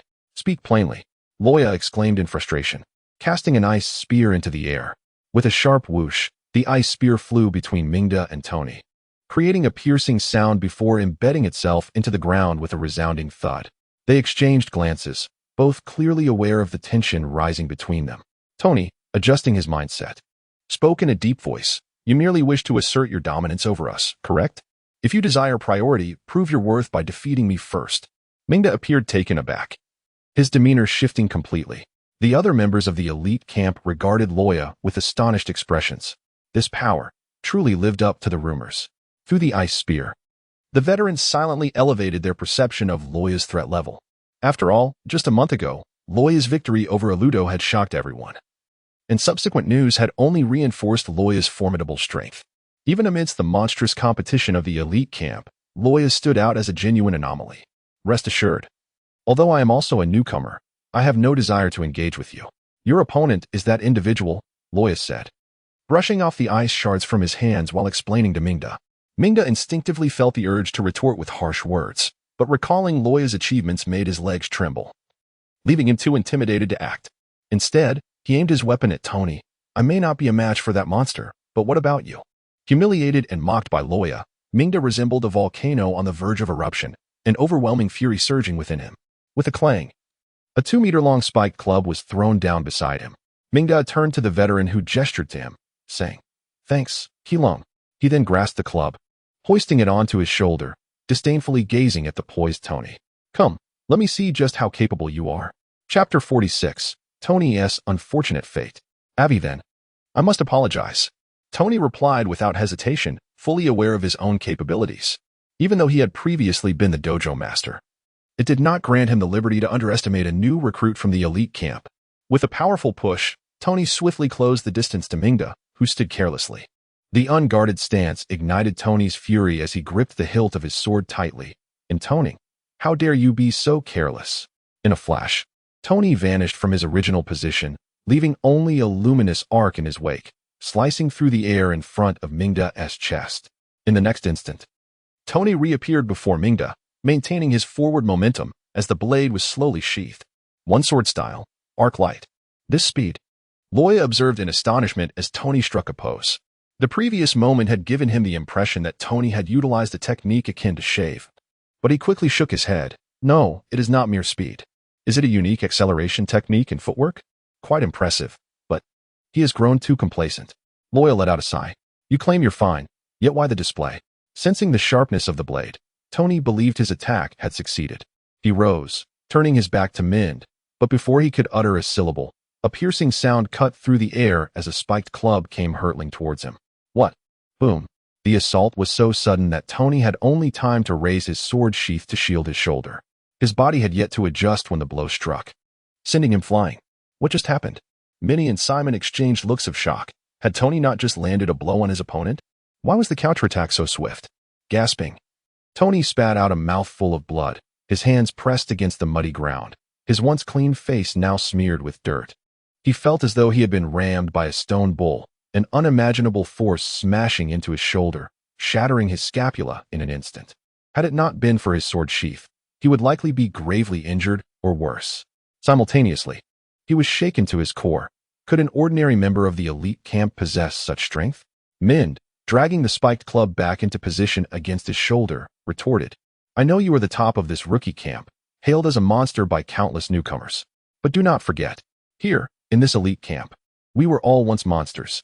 You, a fledgling who has never undergone proper training or faced genuine combat, could never be my match. Mind sneered, wiping away the white mark on his chest, a remnant of Tony's earlier strike. Despite Tony's formidable prowess, his attack had merely left a faint scar, not even breaking the skin. At the moment Tony initiated his strike, Luo Ya keenly sensed something amiss. While swordsmen were commonplace in the world of One Piece, their destructive power was formidable. In direct combat, one must exercise caution, even when possessing superior strength in the face of sharp attacks. Mind had exhibited no defensive measures. Why? Luo Ya could think of no answer beyond sheer overconfidence. Such a careless demeanor, reminiscent of a rogue, would not allow Mind to ascend to the elite camp by mere votes. As anticipated, just as Tony's blade descended, Luo Ya, with exceptional dynamic vision, discerned that Tony's sword had halted mere millimeters from Mind's form, as if an invisible armor enveloped him. Tony had merely sliced through that layer of protection. Ludo, standing nearby, offered timely clarification. Mind employs a rare form of energy manipulation, creating a protective membrane around his body, which he can also channel into his attacks to enhance their power. Upon hearing Ludo's explanation, Luo Ya understood. In the world of One Piece, the three greatest powers were devil fruits, swordsmanship, and haki, yet that did not imply the absence of other formidable abilities. In fact, some powers rivaled those three. The 8 Treasure Water Army's 8 Burst Fist and the Fishman's Fishman Karate exemplified this. Mind's energy manipulation belonged to this realm of exceptional abilities. One could not help but be impressed by its capacity to withstand a blade strike. However, if one did not flaunt their prowess, evasion would be possible. TSK. Luo Ya felt little sympathy. Tony's injury was entirely deserved, having grown complacent after believing he had landed a hit. Had Mind been a pirate, that blow could have struck his head, leading to his demise and a place on the elite camp's list of cautionary tales. With another spurt of blood, Tony staggered to his feet. The attack had shattered his sword sheath, yet his sword remained unscathed. This was no legendary blade, merely a weapon forged in a humble blacksmith shop, but it had accompanied Tony for nearly 2 decades, acquiring a unique essence unlike any ordinary weapon. Positioning the sword before him, pale and gasping, Tony steadied himself, his expression unchanged, a fierce determination glowing in his eyes. I concede that you are indeed formidable, but you claim I am merely a fledgling who has never faced true combat. Are you certain of that? Oh, you can still stand. Mind remarked with a mocking arch of his brow, his expression quickly darkening. I genuinely admire your spirit. However, your persistence is rather embarrassing for me. As he concluded, Mind became increasingly frenzied, almost instantaneously appearing behind Tony, raising the spiked club to strike down upon him. Clang! The sharp sound of metal clashing resonated as Tony's eyes darted to the figure beside him. It was a remarkably gaunt man, emaciated with deep-set, dark eyes, resembling a specter. No, perhaps he truly was a ghost. Deflecting Mind's attack, he coughed, even spitting blood. Yet, in his frail appearance, he wielded a slender sword, successfully blocking Mind's powerful strike, whose veins bulged in exertion.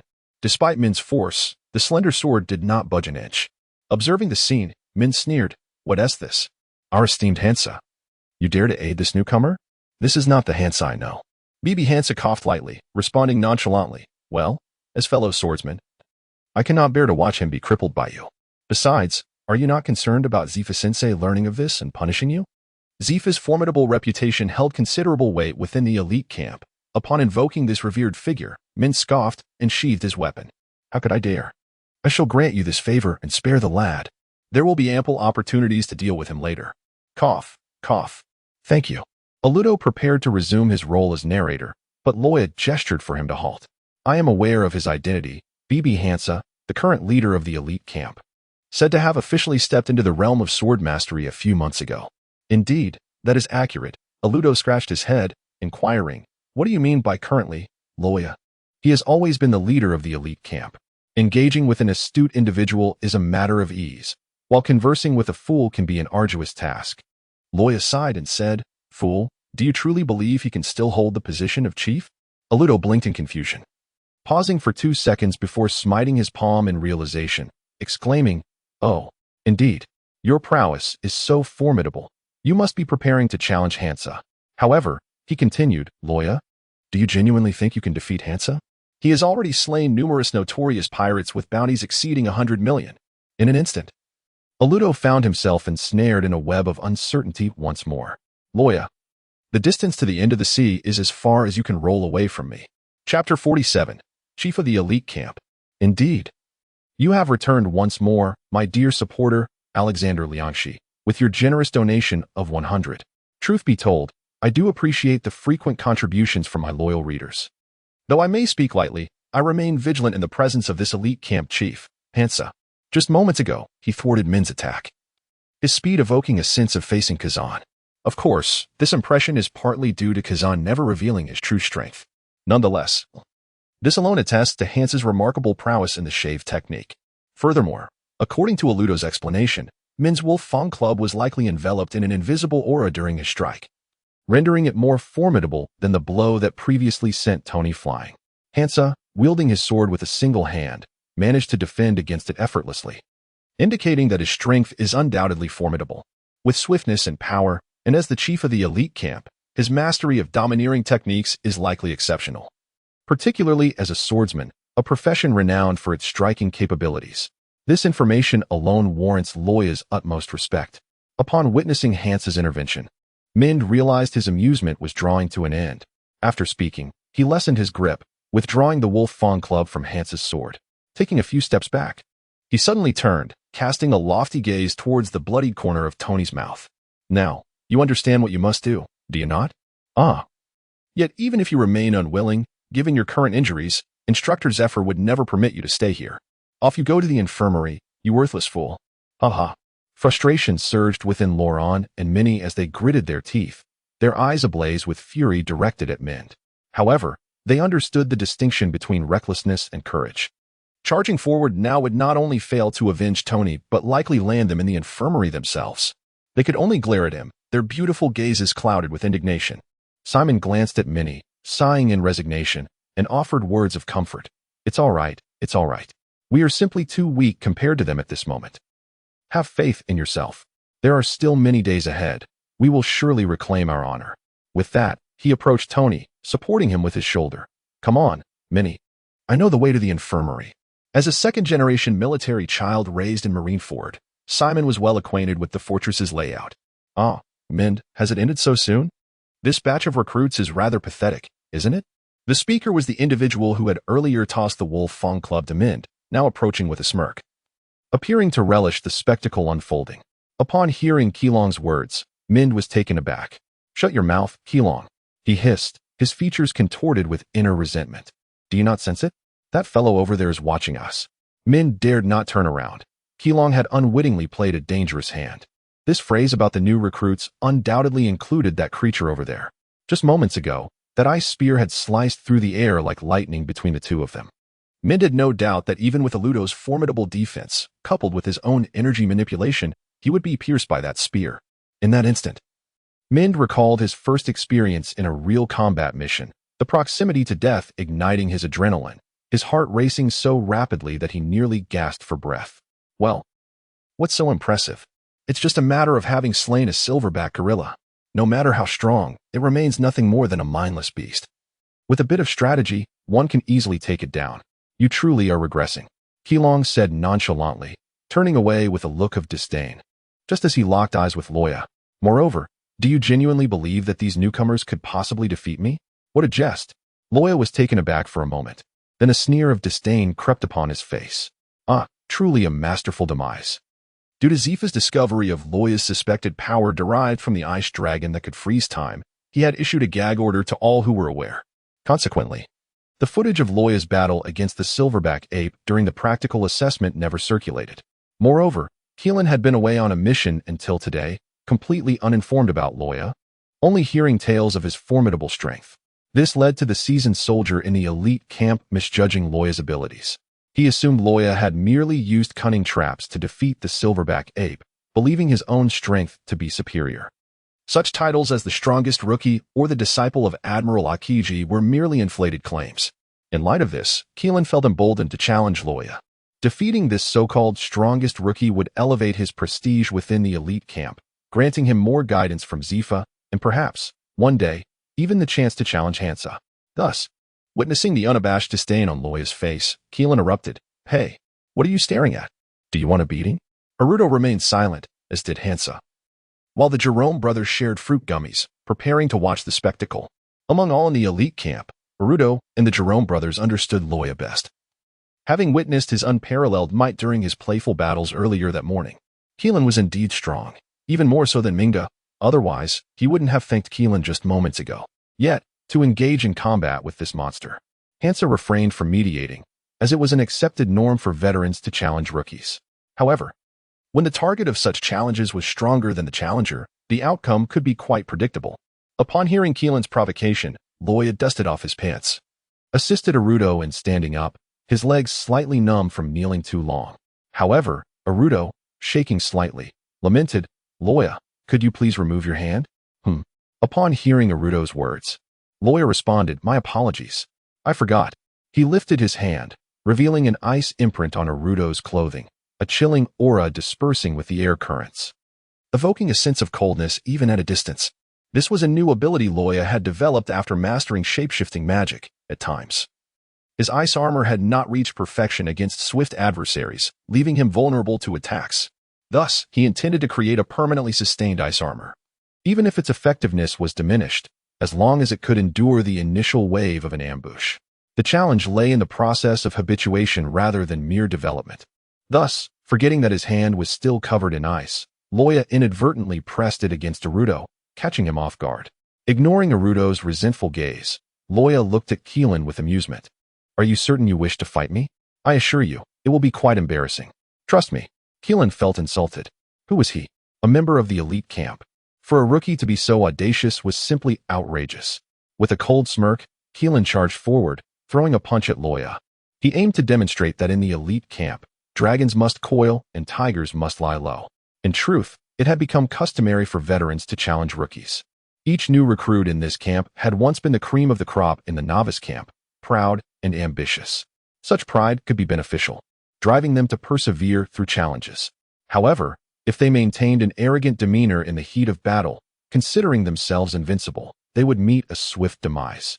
Aside from the incident involving Zifa, members of the elite camp occasionally perished during practical missions, most often due to carelessness and underestimation. The pirate community, much like protagonists such as Luffy, had few who fought honorably. More commonly, they employed deceitful, ruthless tactics. Hence, the mindset of negligence required urgent rectification, which is why Zifa established a hierarchy for guidance, allowing veterans to discipline rookies. Chapter 48, A New Leader? Thanks to the generous donation from the reader, Troublesome 588. Indeed, Keelan's speed was commendable. Within the elite camp, his strength consistently hovered around the top tier. Even when facing capable fighters like Naruto and the Jerome brothers, he could hold his own. Yet, alas, he had encountered Luo Ya. As Keelan's punch hurtled toward Luo Ya, the wind from his strike ruffled Luo Ya's hair. In response to Keelan's ferocious attack, Luo Ya's expression remained as calm as a placid lake as he slowly raised his hand. Ah, I anticipated this. With a resounding clap, Keelan's moving form appeared to freeze in time, stunned before Luo Ya. The veterans stood in shock, their eyes wide as they beheld Keelan's reddened face. 5 distinct finger marks stark against his pale skin. Naruto and the Jerome brothers stared in astonishment at the composed Luo Ya, recalling the morning's battle. Shuddering at the thought, Luo Ya had likely held back far more than they had realized. Indeed, at that time, Luo Ya had refrained from employing his Dragon Slayer magic and hadn't even unleashed a fraction of his physical strength. Now, with his dragon physique nearing maturity, the augmentation to Luo Ya's body was astonishing. Even he, as a system holder, felt a tremor of fear at that power. If he mastered and proficiently utilized the Navy's 6 styles, he could easily overpower Rob Lucci, the so-called genius of the world government, without resorting to magic. Moreover, the nameless side characters from the original story posed no challenge. Yet, this was precisely why Luo Ya felt a headache after the morning's battles. Within the elite camp, he found it increasingly difficult to acquire energy points. Keelan, reeling from the forceful counter, took a moment to collect himself, incredulously looking up at Luo Ya. You bastard. I want. Slap. Keelan's threatening words were cut short as Luo Ya delivered another resounding slap. What novelty did trash talk hold? It was merely the rhetoric of villains, and Luo Ya, well-versed in web literature, had no interest in revisiting it. It wouldn't enhance his exam scores. This time, Luo Ya did not hold back, silencing the incessant chatter of this tiresome individual. Thus, under the watchful eyes of the veterans, Keelan vanished from sight at a speed surpassing that of his earlier attacks. Then, with a resounding bang, a massive crater was created at the base of the wall. The hard stone slabs in the courtyard were sent flying, and after losing momentum, they fell from the sky like rain. Within the crater, Jilung lay unconscious. His right cheek swollen grotesquely, his face smeared with blood, and a few unfortunate teeth had fallen from his mouth, his breath shallow and labored. Luo Ya clapped his hands, brushing away non-existent dust from his clothes. Ah, that was close. Fortunately, I held back a bit. Hey, Luo Ya, you didn't kill him, did you? Baruto said, gazing at Luo Ya with concern. When Instructor Zephyr returns, you will surely face punishment. Harming a comrade could lead to being sent to the Push City. At this moment, the veterans no longer had the leisure to spectate. Upon hearing Naruto's words, some anxiously leaped into the pit to rescue Keelong, while others drew their weapons, aiming them at Luo Ya. This caused Luo Ya to cast a sidelong glance.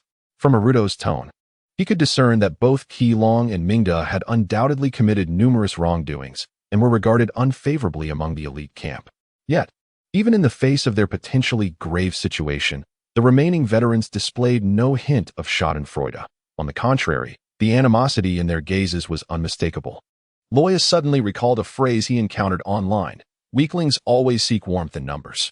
This current elite camp, in terms of strength, indeed pales in comparison to the formidable beings of yesteryears. However, those once mighty individuals were never as united as this cohort of underdogs.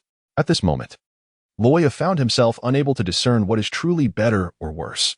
Naruto, anxiously observing Luo Ya, spoke gravely. Yet his body subtly positioned itself to shield Luo Ya from the veteran-esque gaze.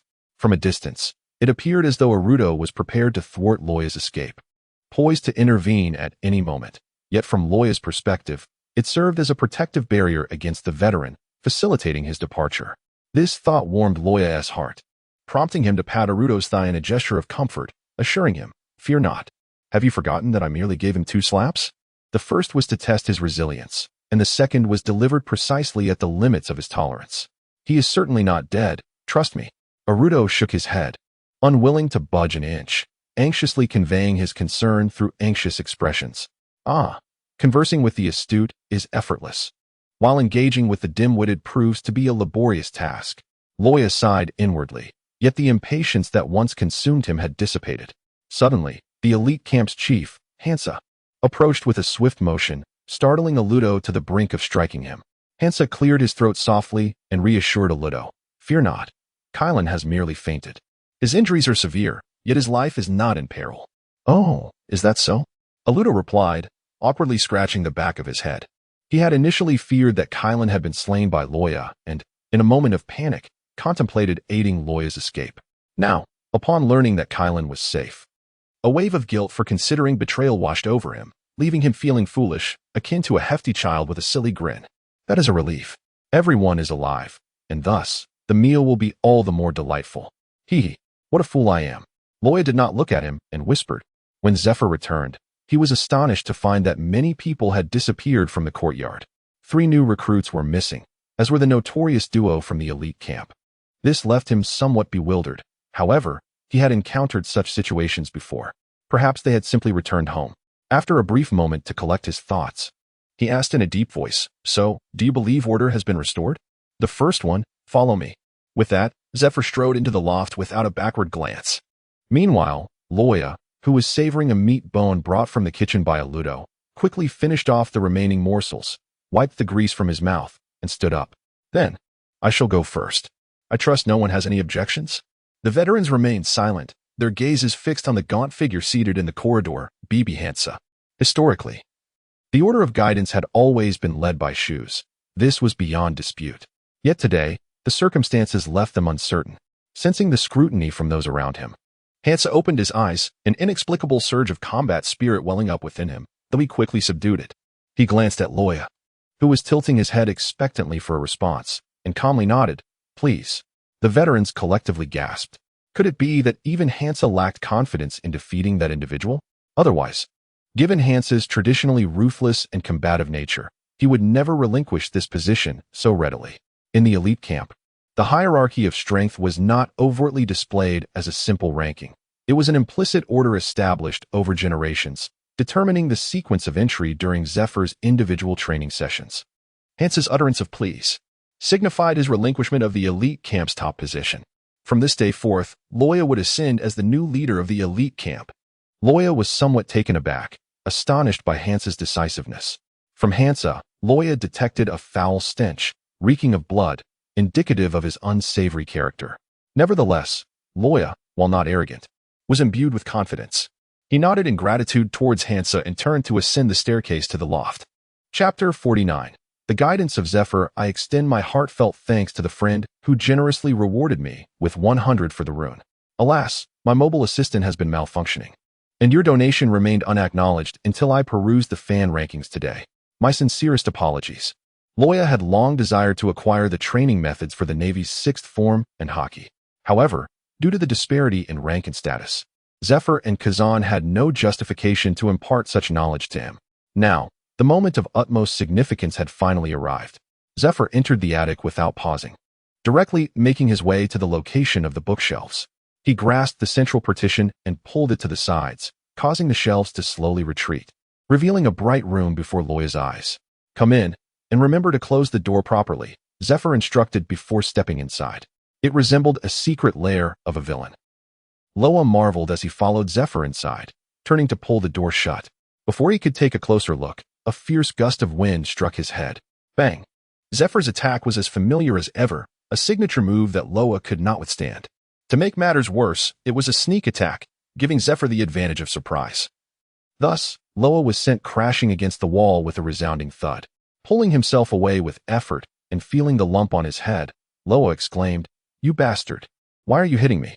Even if you are the teacher, you can't do this. What? You dare to insult me?" Zephyr's expression darkened. His arm enveloped in the armor of hockey, the prosthetic entwined in it, and his fist hardened. In the next moment, a barrage of fists rained down upon Luo Ya from both sides. "So you think you can insult me? What of it? Do you dare claim that those little brats were not scared off by you? Do you think I'm a fool?" With the half-baked skills of Tony and the others, could they truly harm Mingda and Jilong? Upon hearing this, Luo Ya, who was preparing to counterattack, blinked and sheepishly smiled. "Well, maybe I hit a bit too hard. I'll be more careful next time." Next time, Zephyr's fists suddenly halted, and he felt a wave of despondency. His diligent efforts in teaching his disciple had resulted in this wild card, Luo Ya, effortlessly overpowering them. What was the point of it all? "You little rascal."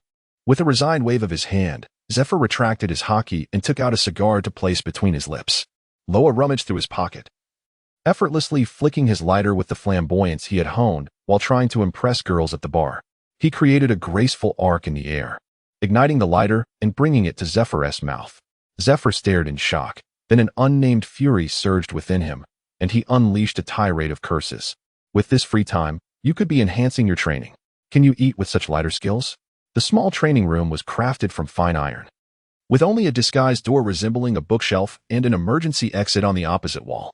Zephyr stood in the center, demonstrating tirelessly, while Luo Ya, blood trickling from his nose, keenly observed Zephyr's movements. What I just mentioned is fundamental knowledge. The 6 forms of the Navy are a martial art that transcends human limits. With your current physique, mastering them should not pose a problem. Among them, iron block, shave, and paper drawing are the 3 most crucial techniques. Iron block and paper drawing are both the simplest and the most challenging. Learning them will greatly benefit your mastery over your own body, but this requires your own exploration. So I 1T repeat myself on that. As for shave, I will slow down the speed. Pay close attention. As Zephyr spoke, he pushed off with his feet, instantly covering nearly 10 meters in a heartbeat. Oh, I see. Luo Ya clapped his hands, as if struck by a sudden revelation. As a traveler from another world, he naturally understood the fundamental principles of the technique known as ensue. However, despite his attempts, he found himself unable to achieve the explosive movement effect of stepping on the ground more than 10 times within 0.36 seconds, as stated in the encyclopedia.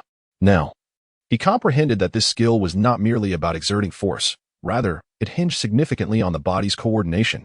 When Zifa executed the technique, Luo Ya sensed that his strength was not particularly impressive. It was merely the momentary twitch of his leg muscles that appeared so aesthetically pleasing and rhythmically captivating. It resembled the delicate and graceful act of playing the piano. Luo Ya's prior attempts, where he nearly shattered the ground with brute force, were fundamentally misguided. Zifa had already entrusted him with his car keys, allowing Luo Ya to accelerate directly for the remainder of the journey. Upon returning, Zifa crossed his arms and regarded Luo Ya. Kazan has informed me that your physique, due to the fruit's abilities, is unlike that of ordinary individuals. This is both a blessing and a curse. The advantage lies in the fact that you need not toil like us to break your physical limits and enhance your physique. You simply need to methodically develop your abilities. However, the downside is that the ease with which you gain strength leads to a profound misunderstanding of your own power, let alone complete mastery. Hearing Zifa's words, Luo Ya nodded slightly. Indeed, as Zifa had asserted, the enhancement bestowed by the dragon's body was astonishing even to its master. The sudden surge of immense strength, acquired through an innate talent, was something Luo Ya could only control at a superficial level, much less master entirely. Luo Ya sometimes found himself doubting whether this system was merely a fade, with the dragon-slaying magic being a mere trinket, while the true essence lay within the dragon's body. Observing Luo Ya lost in thought, Zephyr refrained from interrupting him, waiting for him to gradually regain his composure before continuing. The 6 powers of the Navy are the culmination of a century of refinement, an ultimate physical technique. It is not merely a collection of moves. Rather, it is designed to enable one to achieve a more perfect mastery of oneself. Once you become familiar with techniques such as shave, moonwalk, gale steps, and finger pistol, do not neglect the training of iron block and paper drawing. At this point, Zephyr recalled Luo Ya's ability to glide upon ice and cautioned him. Your capacity to conjure ice blocks in midair for movement is indeed remarkable, but it does not render moonwalk obsolete for you. On the contrary, a more refined moonwalk, combined with your unique movement style, will enhance your speed. In the ensuing moments, Zephyr elucidated the challenges Luo Ya faced in his training. His guidance struck at the core of the matter, dissipating long-standing cultivation bottlenecks in an instant, leading Luo Ya to become engrossed in learning. Although Kazan had previously instructed Luo Ya, the depth of Zephyr's teachings was incomparable. It was not that Kazan's advice was erroneous, but rather that he could only outline grand objectives without articulating the finer details necessary for Luo Ya's personal application. Reflecting on Kazan's character, Luo Ya acknowledged that he had been overthinking. Nonetheless, Kazan's broad guidance had allowed Luo Ya to experiment widely, laying a solid foundation and accumulating substantial experience. Now, with Zephyr's explanations, past experiences transformed into nourishment for his growth, akin to a parched sponge eagerly absorbing water. Once Zephyr concluded his discourse, Luo Ya, scratching his head, shyly inquired, "Teacher Zephyr, could you perhaps instruct me on the practice of haki?" As a traveler, Luo Ya was well aware of the adage, biting off more than you can chew. What Zephyr had imparted was already sufficient for Luo Ya to ponder for an extended period. Yet the prospect of engaging with one of the pinnacle abilities of the One Piece world stirred an insatiable restlessness within him. Contrary to his expectations of a stern refusal, Zephyr simply shook his head in resignation. "I knew you would ask that." In Zephyr's view, Luo Ya had already established a foundation for practicing haki. However, due to Kazan's reservations, he had never been formally taught. Although haki remained enigmatic for those of their caliber, it had long ceased to be novel. A comprehensive theoretical framework existed regarding when and how to cultivate it, as well as methods for enhancement. Upon hearing Luo Ya's request, Zephyr succinctly introduced the practice of haki, emphasizing that, while the method had become systematic, personal instruction from a teacher was indispensable. as mere words could not convey the intricacies involved. Similar to Rayleigh's unwavering guidance of Luffy, who, despite being able to occasionally wield haki, continued to receive mentorship. However, for Luo Ya, an exceptionally gifted disciple, Zephyr was more than willing to invest time and energy to thoroughly instruct him, even without Kazan's endorsement. As the chapter on cultivation drew to a close, Luo Ya expressed his gratitude to the supporters who had generously contributed. In truth, as a traveler, Luo Ya was no stranger to the concept of haki. Yet, his familiarity was purely theoretical, lacking any concrete understanding of its cultivation methods. Among the three types of haki, Luo Ya yearned most for the powers of armament haki and observation haki. The chaotic nature of the fairy tale world starkly contrasted with that of the One Piece universe, where islands operated independently and bizarre occurrences were commonplace. Additionally, the myriad of devil fruits presented countless perilous abilities capable of claiming lives without warning.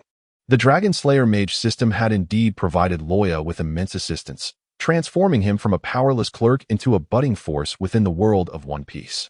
Nonetheless, one must adapt to their surroundings. The customs of this place were essential for Luo Ya's survival. The enduring legacy of the three types of haki within the One Piece world, recognized as mainstream high-level combat abilities, had been validated through countless trials and tribulations. The significance of observation haki and armament haki was self-evident, whether for sensing enemy attacks, perceiving danger, or enhancing offensive and defensive capabilities against devil fruit users. After patiently explaining the methods of cultivation, Zephyr paused to allow Luo Ya to absorb the information before continuing. I recognize your strength and innate talent. You will likely grasp both the 6 powers and haki swiftly. However, remember that cultivation is an endless journey. Unlike combat, which may require a desperate struggle to break through, cultivation necessitates a gradual approach, balancing intensity with relaxation. Do not rush. Luo Ya wholeheartedly agreed with Zephyr's wisdom, relishing yet another excuse to indulge in leisurely slumber. Upon exiting the training room, Ensue, the former elite camp leader, sat cross-legged at the entrance of the loft. As Luo Ya stepped out, Ensue opened his eyes, revealing a calm demeanor. His pale complexion and emotionless gaze rendered him eerily corpse-like. Yet Luo Ya, with his keen senses, detected the palpable aura of battle intent emanating from Ensue. Fixing his gaze upon Luo Ya, Ensue rose, sword sheath in hand, and as they passed each other, he murmured, "See you in the training grounds a month from now." With that, Ensue entered the training room. Luo Ya appeared seemingly oblivious, moving forward with unwavering composure. In that fleeting moment, a barely perceptible chill enveloped Ensue's sword hilt, freezing his fingers to the grip. This was Luo Ya's reply: "If you seek battle, then let it be so." "Luo Ya, you have emerged. What has teacher Zephyr imparted to you?" Upon seeing Luo Ya step forth, Ludo discarded the iron tower in his hand and approached with palpable excitement. It is well known that the inaugural experience of a new recruit is typically quite brief, as those recently inducted into the elite camp generally possess little to learn. After a few encouraging words from Zephyr, they would be sent on their way. However, Luo Ya was different. He had been inside for a full 2 hours, a duration rarely seen even among seasoned veterans. In response to Ludo's inquiry, Luo Ya inclined his head towards Simon and Minnie, who were assisting Tony, before replying, 6 styles and haki. At this proclamation, the air seemed to suspend in its flow. Countless gazes fixated upon Luo Ya, incredulous at what they had just heard. Ludo, though somewhat dim-witted, was also remarkably resilient, and after a brief moment of astonishment, he broke into a broad smile, patting Luo Ya's shoulder. "Haha, you are truly impressive, Luo Ya. Your first instruction from teacher Zephyr already encompasses the 6 styles and haki. I only learned the 6 styles after 6 months and did not begin to grasp haki until a year later. That is because your head is filled with muscle," retorted one of the Jerome brothers, eyeing Luo Ya with a mixture of skepticism and curiosity. The direct instruction of the 6 styles and haki implied that Luo Ya's physical constitution had indeed met the necessary standards. This was, without a doubt, monumental news. Even within the elite camp, few had the opportunity to learn haki, with only a select few across generations having done so. Particularly, the armament haki required an exceptionally robust physique, rendering it even more demanding than the Navy's 6 styles. Though Ludo may have been lacking in intellect, he was not to be underestimated in terms of physical prowess. He was, after all, capable of feats such as tearing a fishman apart. It was precisely due to his formidable physique that Zephyr had consented to teach him armament haki. After bidding farewell to his companions in the elite camp, Luo Ya stepped onto the ice and made his way to the small square to commence his training. "Saru, Tekai, Jeppo. Sara, an explosive movement technique, serves as the foundation upon which Jeppo is built, with Shurgon being regarded as the prelude to Tekkai. Luo Ya reflected on Zephyr's words, silently reciting the various training techniques of the six forms. As he recalled the numerous times he had been bullied by the likes of the Mole and Kazan over the past month, a glimmer of determination flickered in Luo Ya's eyes. Thus, he decided to begin with Shave. Mastering the Navy's six forms would not only deepen Luo Ya's understanding of his own strength, but also lay a solid foundation for his future hockey training. Achieving the pinnacle of this practice would lead to an astonishing enhancement of his abilities. In terms of utilizing his body, Luo Ya found himself in a rather awkward position, akin to a rifle that, despite possessing the capabilities of a sniper, could only deliver the performance of a handgun. The six forms represented a martial art that allowed one's potential to be fully realized. Training in Shave is neither overly difficult nor entirely simple.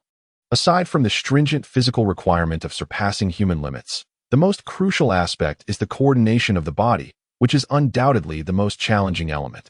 Luo Ya took a deep breath, striving to maintain a state of relaxation. Suddenly, he propelled himself forward, the ground erupting beneath him in a cacophony of shattering earth, leaving behind a gaping crater resembling a spider's web. In an instant, he transformed into a streak of black, darting ahead with remarkable speed. Bang! The opposing wall collapsed with a resounding crash, and Luo Ya vanished into a cloud of dust. Outside the small square, a patrolling naval officer swallowed hard and retrieved his communicator. Hello? Is this logistics? Please remember to send someone to repair the small square tomorrow. No, not the flooring. This time it's the wall. The wall? The wall is gone again. Luo Ya pushed aside the heavy stones that pressed upon him, rising from the ground with a face smeared in dirt. TCH. Was my force excessive? Although I moved swiftly, it was still not a clean cut. Once more. Whoosh. Luo Ya vanished from his position, and the pile of stones beneath him exploded instantaneously, sending shards flying and causing the patrolling team to wail in despair. In the next moment, Luo Ya reappeared, steadying himself as he inhaled the fresh scent of paint on a nearby brick, a grin spreading across his face. I shall not collide with the wall a second time.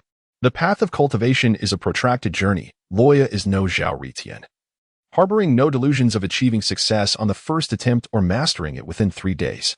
With each attempt, he made adjustments, and the square echoed with thunderous detonations. The ground cracking and the walls collapsing, enveloped in dust, an entire demolition site. From the perspective of rigorous training, one could glean the arduous nature of mastering the Navy's six styles. Just this single technique proved exceedingly challenging to master. Zephyr's previous remarks had been understated.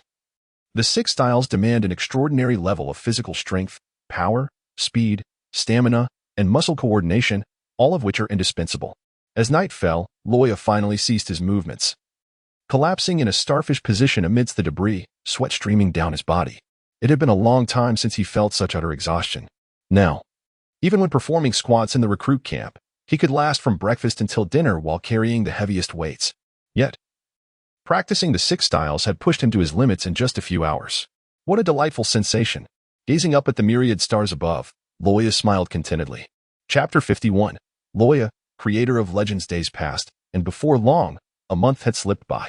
In the specially designed alloy training room of the Navy headquarters, Luo Ya moved with the agility of a boxer, lightly bouncing on his feet. Then, in the blink of an eye, he vanished, leaving a deep footprint on the alloy floor as evidence of his presence. Almost simultaneously, Luo Ya's figure materialized at the opposite end of the room, facing a 3-inch thick iron plate. With his arms drawn back, his fingers extended in a claw-like formation. Finger gun, 8 young girls. His steel-like fingers tore into the iron plate with fervor. Though only 2 hands were at work, they transformed into a flurry of claw shadows, enveloping the plate.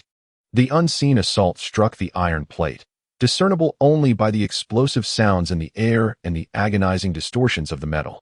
Suddenly, as the inertia in his hands lessened, Luo Ya halted abruptly, his left foot sweeping upward at an angle. Gale foot, before the words had fully escaped his lips. Luo Ya reappeared above the iron plate, leaving a lingering shadow that continued his previous motion. Without pause, he employed Gale foot once more, then found himself directly in front of the plate. Gale foot, crescent moon. 3 crescent-shaped air blades shot forth, striking the iron block simultaneously in the next instant. Boom. At last, unable to endure any further torment, the iron plate exploded violently, fragments scattering across the ground. Luo Ya leapt from the sky, utilizing his well-honed icy shield to deflect countless metal shards, each as formidable as bullets. The training room, specially designed for the Navy, lacked soil, rendering the creation of dust impossible. Yet, it was precisely this environment that left Zephyr astounded. In just a month, Luo Ya had not only mastered the finger pistol, shave, moonwalk, and storm leg techniques, but had seemingly developed new abilities as well. 1 month prior, upon receiving complaints, Sengoku had dispatched Luo Ya from the small square to this location, and Zephyr had closely observed the ensuing training. Remarkably, Luo Ya had acquired these 4 formidable techniques in a mere 20 days. This was the 6 forms, a discipline of immense difficulty, the most potent martial art of the Navy. Typically, only vice admirals and other formidable warriors could wield it with proficiency. Rob Lucci was celebrated as the most powerful being of Judicial Island's CP9 in 800 years. This was not merely a matter of being a rare talent. It was the hallmark of a true prodigy. Such rarity underscored the formidable challenge of mastering the 6 forms. Even Zephyr and Carp, masters of physical combat, had taken nearly half a year to reach Luo Ya's level. This remarkable speed had once drawn the attention of Steelbone Kong, who, then a vice admiral, deemed him a monster and promoted him, nurturing his potential, which ultimately led to the unfolding of subsequent events. If anyone recalls the events of that year, please do share. As this is merely my conjecture, there is no record on the encyclopedia. And now, Luo Ya was shattering all expectations. He was not merely breaking records, he was crafting legends. In a moment of distraction, Luo Ya had already approached Zephyr. Zephyr-sensei, do you think my progress is acceptable? This was a quintessential display of someone who had gained favor yet feigned humility, commonly termed as being ingratiating. Roused from his reverie, Zephyr shot Luo Ya a sidelong glance, noting the towel draped over Luo Ya's shoulder and his casual demeanor. His lightheartedness darkened Zephyr's expression, prompting him to deliver a swift punch. You are a member of the Navy. Stand properly. Luo Ya seemed as light as a piece of paper, effortlessly evading Zephyr's attacks. As he successfully dodged, Luo Ya exclaimed in astonishment, I actually managed to do it. It appears I shall soon master all 6 forms. With that, he cheekily approached, asking, What is the matter, Teacher Zephyr? Why are you angry? You should be pleased to have such an outstanding disciple like me. Thanks to the formidable enhancement bestowed by his dragon physique, after a month of rigorous training, Luo Ya had learned at an astonishing pace, almost as if he were possessed by some legendary figure. The primary challenge of mastering the Navy's 6 forms lies in the strength of the body, which became inconsequential in the presence of Luo Ya's dragon form. As long as Luo Ya could grasp the techniques and maintain bodily coordination, everything flowed seamlessly and naturally. In the final days of his training, he also developed extended techniques of the 6 forms, namely the 8 precepts and the crescent moon.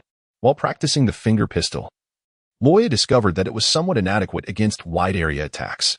If he didn't want to withstand such assaults and risk getting close to enemies, evasion was his only option.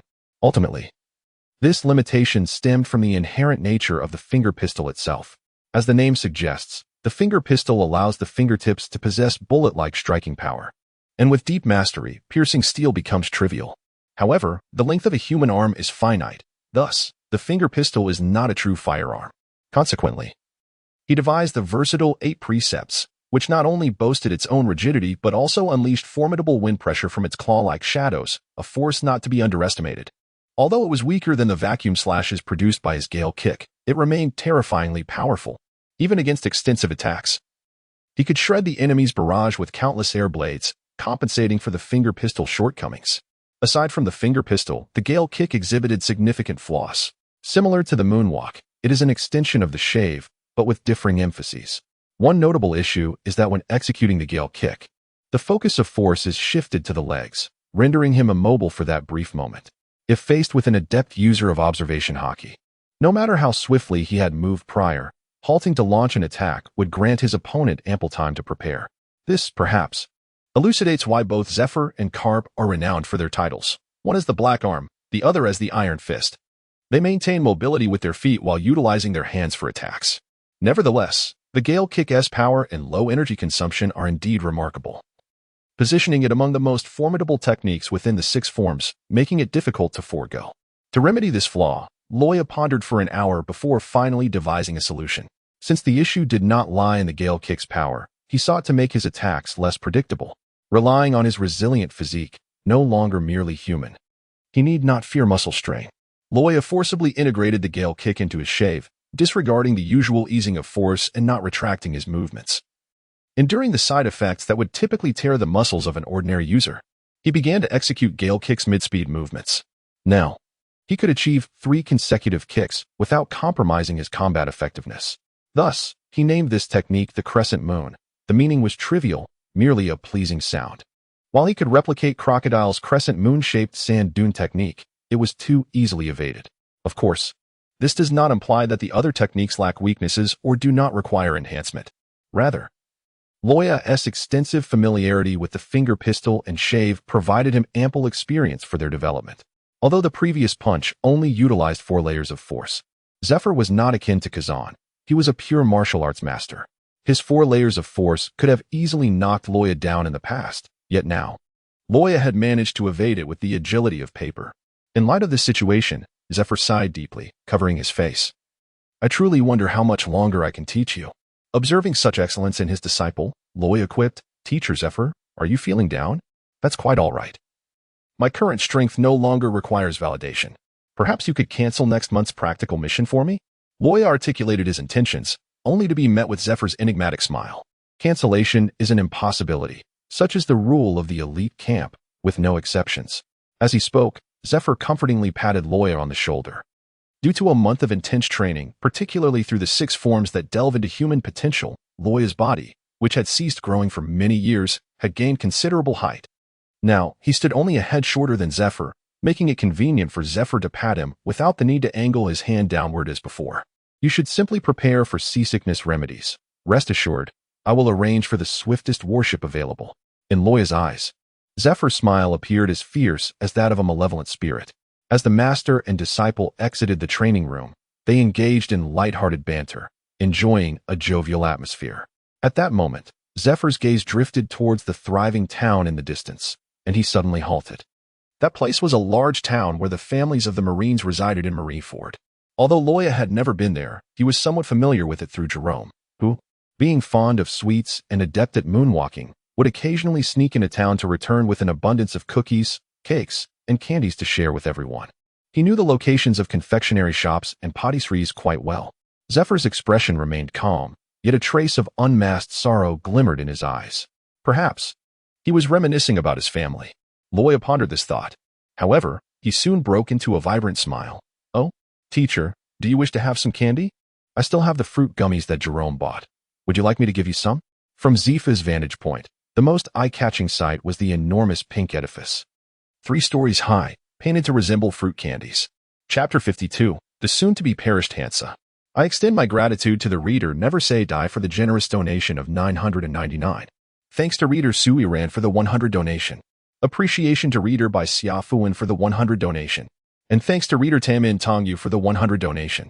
Today, receiving such a multitude of donations has truly astonished the Great Tree. Suddenly, a tremendous explosion erupted in the lower district of the headquarters. The ferocity of the tremor felt even in the highest office of the marshal. The naval soldiers on duty, panic-stricken, rushed over with their weapons, only to behold Zifa, clad in a purple suit. Before him loomed a gaping hole in the corridor wall, its jagged edges and numerous cracks resembling a spider's web sprawling outward. Zifa's countenance was grim, dark and oily, his fist still radiating the fierce aura of armed color, exuding an inexplicable terror. Upon hearing footsteps, Zifa turned with a scowl. His gaze nearly terrified the soldiers into submission. What are you doing? Have you never witnessed a teacher instructing his disciples? Why, yes. My apologies. The naval soldiers, resembling frightened quails, saluted with tears streaming down their faces and fled without a backward glance. It was no jest. Witnessing Zifa's expression made it clear that continuing their chatter would certainly result in punishment. As for the gaping hole in the wall, that was a matter best left for the higher-ups to resolve. The naval headquarters imposed severe penalties for property damage. The mildest punishment would entail a month of cleaning toilets. However, considering the identity of the individual involved, the situation was somewhat exceptional, surpassing the patrol team's capacity to address. At that moment, a figure appeared beside Zifa, clutching a plastic bag, nibbling on rice crackers while poking his head through the hole. Hey, Zifa, look. That little brat has escaped. From the hole, a figure descended, flipping midair to adjust his posture before seemingly running on air, swiftly heading toward the new recruits' camp. After mastering the moonwalk technique, Luo Ya's speed in the air had become remarkably swift. He could not only utilize the moonwalk but also conjure ice beneath his feet while airborne. This combination of techniques allowed him to accelerate using the shave technique followed by the moonwalk for a secondary burst of speed akin to the 3 crescent moons, resulting in a truly astonishing velocity. Almost instantaneously after Karp finished speaking, Luo Ya vanished amidst the buildings of the new recruits' camp. Karp, perplexed by the lack of reaction he anticipated, queried, "Huh? Zifa, why aren't you pursuing him? That kid has escaped." "Silence." Zifa barked, his complexion a shade of green. "Pursue him? With what means?" While Zifa indeed surpassed Luo Ya in speed on the ground and in low altitude, he was powerless against Luo Ya in the high skies. Not to mention, Luo Ya could unleash a brief flight using dragon scales, a speed and agility that Zifa could not match. Having frequently been bullied by others employing the shave technique, Luo Ya had devoted the most effort to mastering it, his speed now unparalleled. Moreover, if I were to chase him, it would merely provide you with a spectacle. "Do you take me for a fool?" Zifa shot Karp a sidelong glance, snorted, and turned away. Behind him, Karp blinked in astonishment, then chuckled as he retrieved a rice cracker to continue munching. That old fellow is feeling shy. Karp was unaware of the events that had just transpired. Yet he could decipher Zifa's expression. Hidden beneath that anger was a sense of satisfaction, akin to having one's wishes fulfilled. Having lost family for many years, this was the first time Zifa had exhibited such a complex emotion before them. Though he had always regarded the Navy as his family and the elite camp members as his sons and daughters, he had never revealed such intricate feelings toward any of them. Reflecting on this, Karp munched on his rice cracker and murmured, if his son had not perished, he would likely be the same age as Luo Ya now. If only that scoundrel Long had not betrayed the Navy, perhaps I would be in this very situation. At Marineford, in the recruits' mess hall, Ms. S disdainfully slammed a bowl filled with food onto the table before Luo Ya, the tantalizing aroma wafting through the air. "You little rascal. Can't you eat in the elite camp? Do you realize you've devoured all my supplies for tomorrow?" "Ah, what does it matter?" Luo Ya's cheeks were swollen, and in just a few bites, he devoured an entire grilled fish, leaving it impeccably clean, spitting out the fish bones. He flashed a sycophantic smile and remarked, "Moreover, the meals in the elite camp are overly focused on nutritional balance. The flavors are simply unremarkable. Eating them has left my palate as bland as a bird's. Nothing compares to the exquisite taste of your cooking, Ms. S."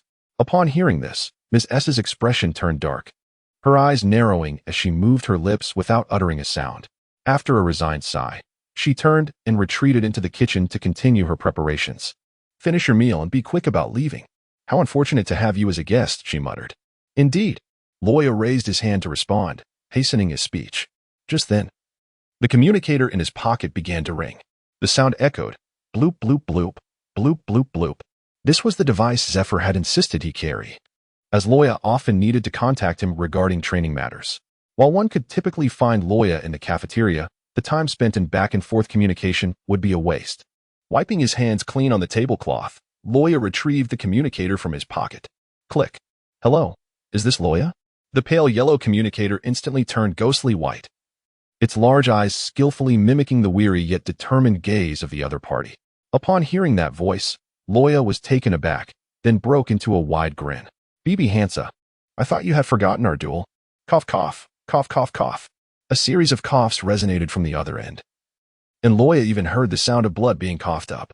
Before Hansa could respond, Luo Ya interjected, "Hey, are you really sure you want to fight me like this? You might end up dead." Hansa had been frail and sickly since childhood, much like Simon. However, unlike Simon, who had been surrounded by countless supplements and renowned physicians due to his fortunate birth, Hansa had grown up in poverty. Despite his weak constitution, his innate talent could not be obscured. He quickly made a name for himself after joining the Navy, rising from obscurity to prominence. Yet, the overexertion of his potential had taken a toll on his health. His once formidable strength had come at the cost of his lifespan. In his quest to challenge Luo Ya, he had devoted this month entirely to training, much to Zephyr's dismay.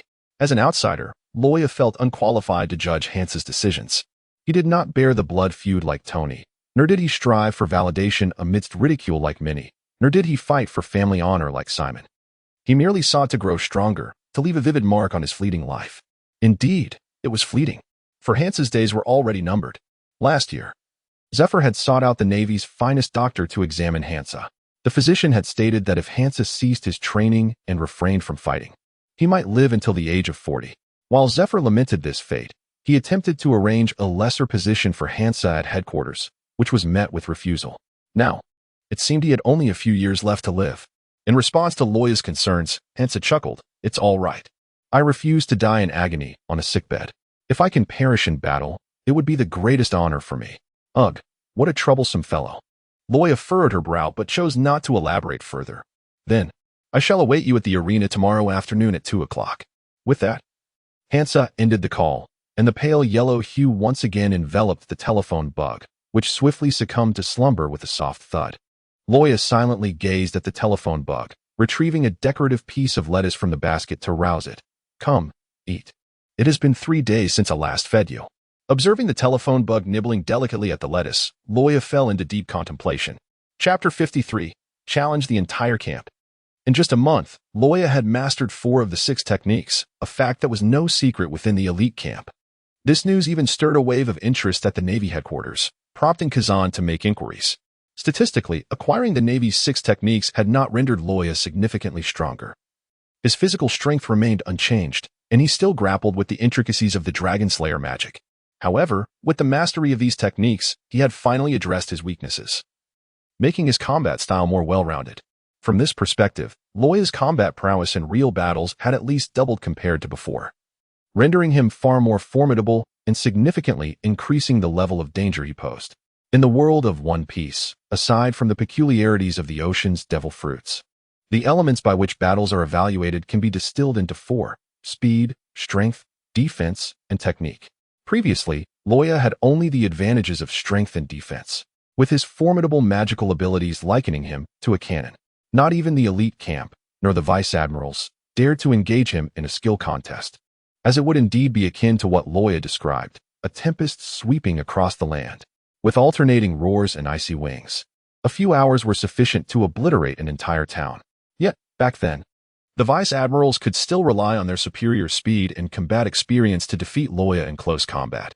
As long as they avoided the attacks emanating from the blue energy, the ice armor alone could not deter them.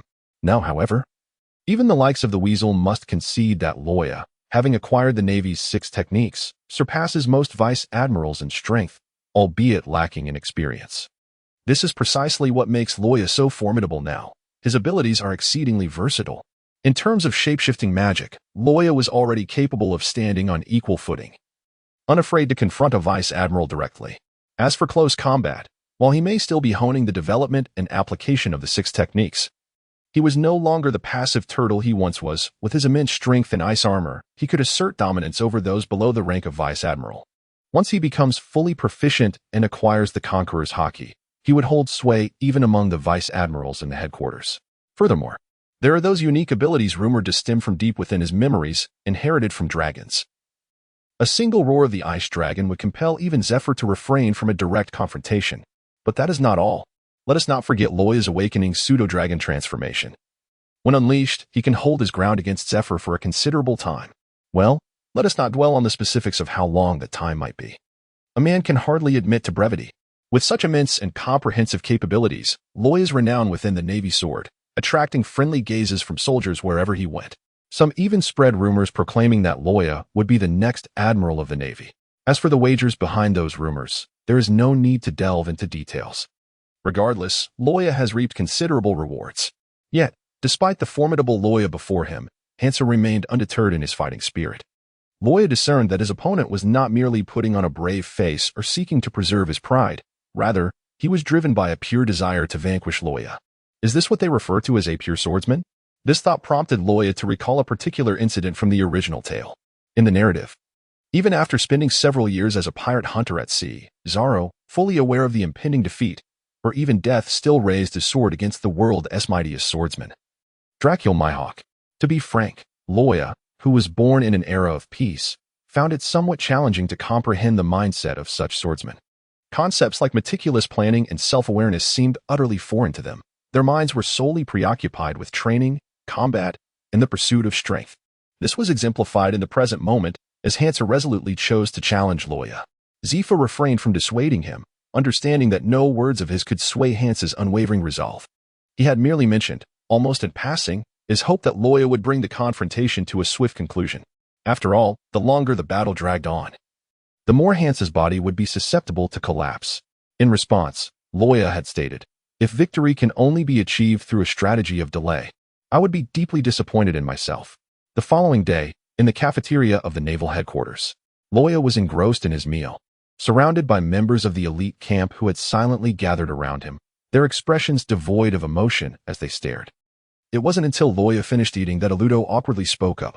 "Luo Ya, are you really going to duel Hansa?" Just as Luo Ya was drinking water, he nearly choked, finally regaining his composure and looking at Luo with a deadpan expression. "Are you still fixated on that question?"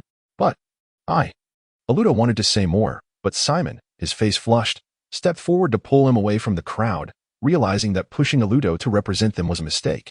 Tony exchanged glances with the others and stepped forward, saying, "Indeed, that matter is no longer significant. However, we do not wish to lose a companion." Hansa had not only saved him, but had also shared his understanding of swordsmanship over the past month, aiding Tony in his training.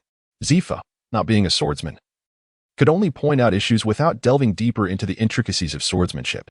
Initially, Tony, driven by pride, was somewhat impatient. Whether it was his family's sword style or the later learned Shura sword technique, he believed that once mastered, he would secure his place on this vast sea, questioning why he should learn from Hansa. However, upon realizing Hansa's condition, Tony fell silent. Hansa was leaving a legacy. Hearing Tony's words, Luo Ya paused his actions, lifting his gaze to meet Tony's. "So, what do you intend to say? Should I give up or show mercy? Do you understand that such actions would be more painful for Hansa than death?" Tony's expression darkened, his grip on the hilt of his sword tightening. Indeed, if Luo Ya were to hold back, Hansa would undoubtedly be disappointed. This was not merely a matter of sentiment, it was a matter of honor. The dishonor of a swordsman, if not avenged with a sword, would be better off dead. Both Tony and the other elite members fell silent. The once boisterous cafeteria was suddenly hushed, with only the sound of Luo Ya sipping juice breaking the stillness. After a lengthy pause, Minnie broke the silence, tying her hair back with a rubber band. "In that case, Luo Ya, I challenge you." A ripple of disbelief swept through the crowd.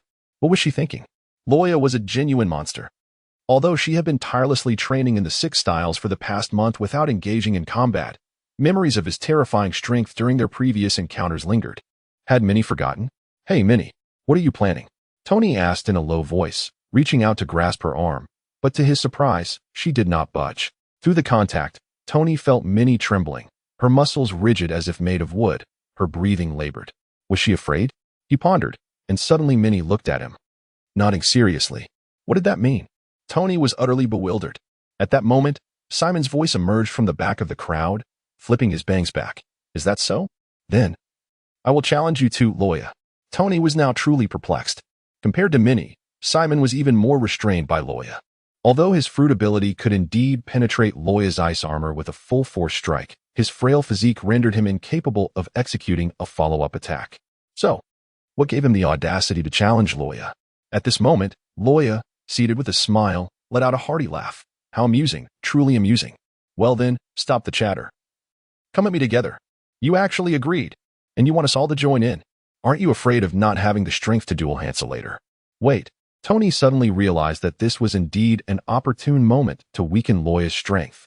The others quickly grasped the rationale, exchanging glances as a surge of battle spirit erupted, their energies converging into a single spear, aimed directly at Luo Ya. "Luo Ya, we challenge you." Upon witnessing this, a fleeting glimmer of inscrutable emotion crossed Luo Ya's eyes. Although he had already arranged to duel Hansa that afternoon, since they were seeking a fight, he had no qualms about indulging them, these mere fish. Chapter 54. Before the duel at 2 o'clock in the afternoon, Marineford, the arena. The arena refers to a large square located behind the main fortress.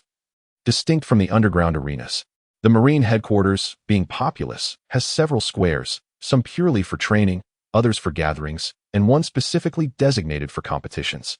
The origin of this name has long been forgotten, as everyone now simply refers to it as the arena, for it is indeed perfectly suited for combat.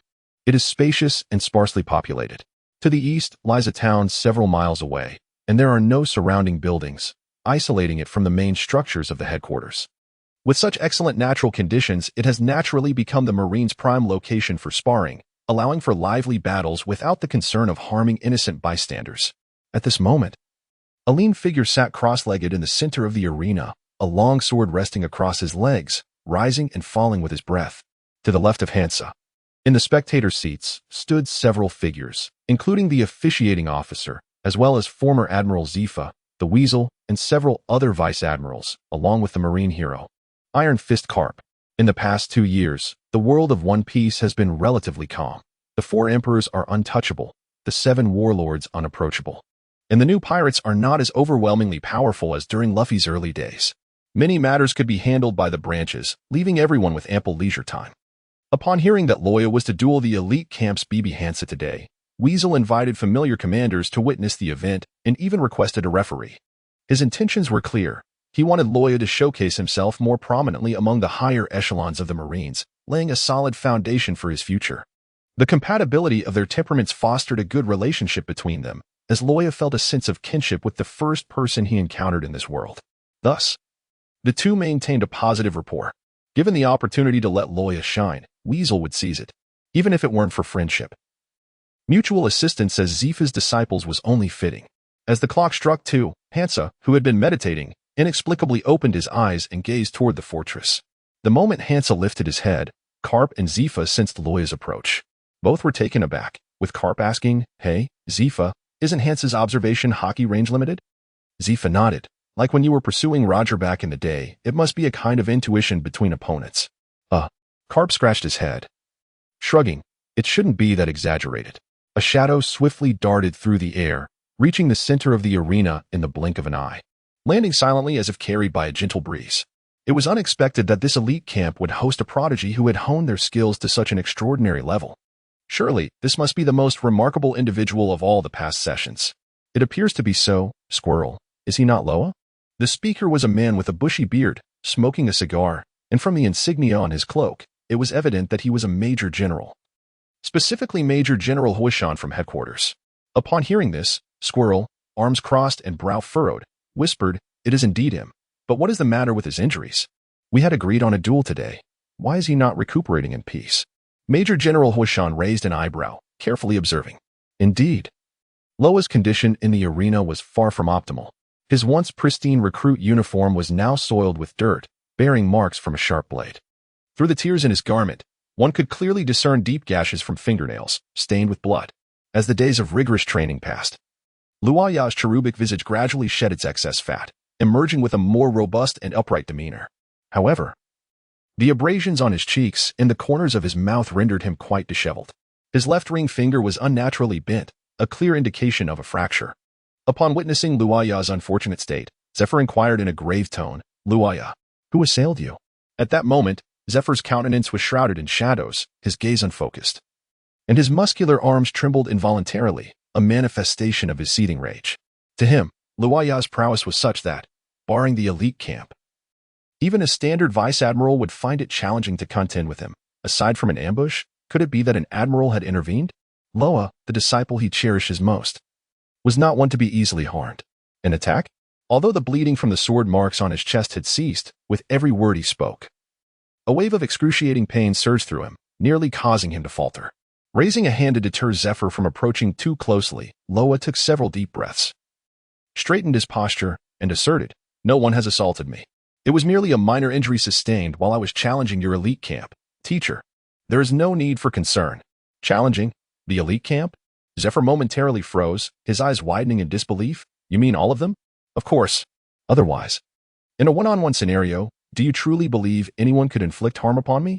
Loa grinned, revealing 8 gleaming incisors. In an instant, the audience erupted in astonishment, as the assembled commanders displayed expressions of sheer surprise. "All of them? This is truly remarkable," Huishan remarked. Despite the current cohort's perceived weakness, they remained the elite camp, comprised entirely of prodigies meticulously selected from the ranks of new recruits. Most of the commanders present had emerged from Zephyr's elite camp and possessed profound insights into its capabilities. Despite the rampant rumors over the years suggesting that the new generation of the Navy paled in comparison to its predecessors, the strength of the elite camp was beyond the imagination of the average person, each member a veritable monster in their own right. Upon hearing Loa's words, the commanders were left astonished yet still somewhat skeptical. However, as Tony and others, leaning on each other for support, gradually came into view, a heavy silence enveloped the crowd. Compared to Loa, their condition was far more dire. Each bore wounds, with some limping painfully, relying on crutches to move forward. Blood oozed from their injuries, staining their bandages. And with each step, beads of cold sweat formed on their brows. Ludo, the towering 4-meter giant, lay on a makeshift stretcher, pushed along by comrades whose injuries were less severe. The Jerome brothers, each with an arm suspended in thick plaster that had yet to fully set, followed closely. "I had thought you would be recuperating in the infirmary, yet here you are, able to stand," Loa remarked cheerfully as he sensed the gazes behind him. Turning his head to look at them, Tony shoved aside Simon, who was assisting him, and with the hilt of his sword as a crutch, he slowly approached the arena. Gritting his teeth as he climbed onto the platform's edge, Loya was equally perplexed by his intentions, staring at him in a daze. Tony approached Loya, retrieving a roll of bandage from his pocket and offering it to him. "Wrap this up, the wound may reopen." Loya silently gazed at the bandage on Tony's hand. Suddenly, with a swift motion, he swatted it away and remarked with a wicked grin, "There is no need for that. This is my own choice." After a brief pause, Loya turned his attention to Hansa and continued, "Moreover, even if I were to be injured, are you so certain that Hansa could defeat me?" Tony, rendered speechless, abandoned his attempts at persuasion. By this point, Zephyr had a general understanding of the unfolding events. Loya's prowess was well known within the elite camp, and the veteran members were acutely aware that Hansa would undoubtedly prove no match for him. In a typical friendly spar, the spectators would likely wait with laughter and jest for the duel's conclusion, ready to mock the vanquished. However, Hansa's body seemed on the brink of collapse, unable to withstand such a high-level confrontation, rendering the possibility of death imminent. The notion of a comrade's demise was still too fresh for these new recruits to bear indifferently, faced with the inability to halt the duel. Tony and the others resorted to an alternative strategy. They sought to weaken Loya. For reasons unbeknownst to them, they found themselves hoping for Hansa's victory. Chapter 55, Victory? Did you not refuse? Zephyr gazed deeply at Loya. It was impossible for Loya to be oblivious to his comrade's sentiments, for the sake of their bond. Loya resolutely accepted the challenge, even going so far as to request that all members partake. This included the entirety of the elite camp. While most graduates would find their ranks lingering below that of junior officers, their strength was undeniable. Even the vice admirals could not guarantee their safety against a coordinated assault from them. As Loya asserted, in a one-on-one scenario, none could rival him. Yet, as quantity often begets quality, in a scenario of many against one, it was inevitable that injuries would ensue unless he resorted to widespread lethal techniques. At this moment, Zephyr and the others stood in silent contemplation, shocked by Loya's audacity and lamenting this profound friendship. Hansa had been listening in silence, and at last, he spoke slowly. "Ahem. Thank you all. Tony, you may leave. The ensuing battle belongs to Loya and me." Tony, unwilling to concede, gritted his teeth and turned away. The two faced each other, their gazes locked. Around Loya, a chilling aura began to swirl, a heavy ice armor encasing him, while Hansa drew his long sword. Gripping it firmly with both hands, the blade pointed directly at Loya. Zephyr nodded to the referee behind him, signaling that they could begin. The referee stepped forward, bowed, and announced loudly, "The match begins in 3, 2, 1. Start." Whoosh. Almost instantaneously as the referee's voice faded, a crescent-shaped arc appeared in the arena. A fierce sword energy surging forth, palpable even to the spectators seated at a distance. The crescent's arrival was swift and silent, and the next moment, Hansa, maintaining his sword-drawing posture, materialized before Loya. One sword style, moonlight slash. "This is my arc slash." From the stands, Tony's eyes widened in astonishment. Although the momentum had shifted, the technique was unmistakably his. Zephyr, having closely observed Hansa, sighed softly upon witnessing the move. "Even at the end, you choose this path, Hansa." Hansa's speed was extraordinary, surpassing that of the other swordsmen in the elite camp, indeed even outpacing Loya. Yet, despite this, he failed to land a blow on Loya. Hansa understood that before he could strike, Loya had already evaded using the shave technique, leaving only an afterimage in his wake. Has he already seen through these techniques? Hansa pondered, his observation haki suddenly alerting him. He swiftly turned, slicing horizontally with his sword. Clang! The jarring sound of their clash resonated, sending shivers through the audience. Had Hansa been a fraction slower, Loya's icy claws would have pierced his throat. Recognizing his failed ambush, Loya quickly adjusted his position, evading the sword's pressure. Understanding that engaging directly with an opponent of equal skill was unwise. Thus, he swiftly maneuvered to Hansa's side, unleashing 3 silver-white vacuum slashes in close proximity. Gale Foot, Crescent Moon. Faced with Loya's powerful and forceful attack, Hansa remained unfazed, summoning the remnants of his swordsmanship to counter. After gathering his strength, he slashed outwards, shattering the 3 vacuum strikes before him with a series of clangs. Impressive. Having successfully countered Luo Ya's strikes, Hansa inhaled deeply, steadying the tremors in his hands, his fighting spirit intensifying. The standard long sword in his grasp resonated with a hum, his entire being transforming into a drawn sword, shedding any semblance of his usual frail demeanor. Shave. With a powerful push of his legs, Hansa appeared before Luo Ya in an instant, slashing upward diagonally with his sword. Receive my attack too. Man is hunting a sparrow.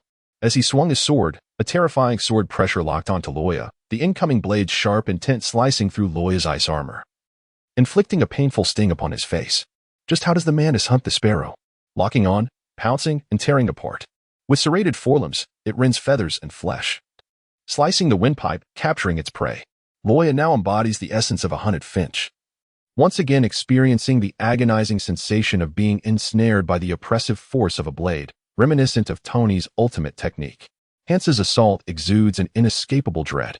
However, unlike Tony, Hansa's formidable strike does not necessitate the concentration of energy.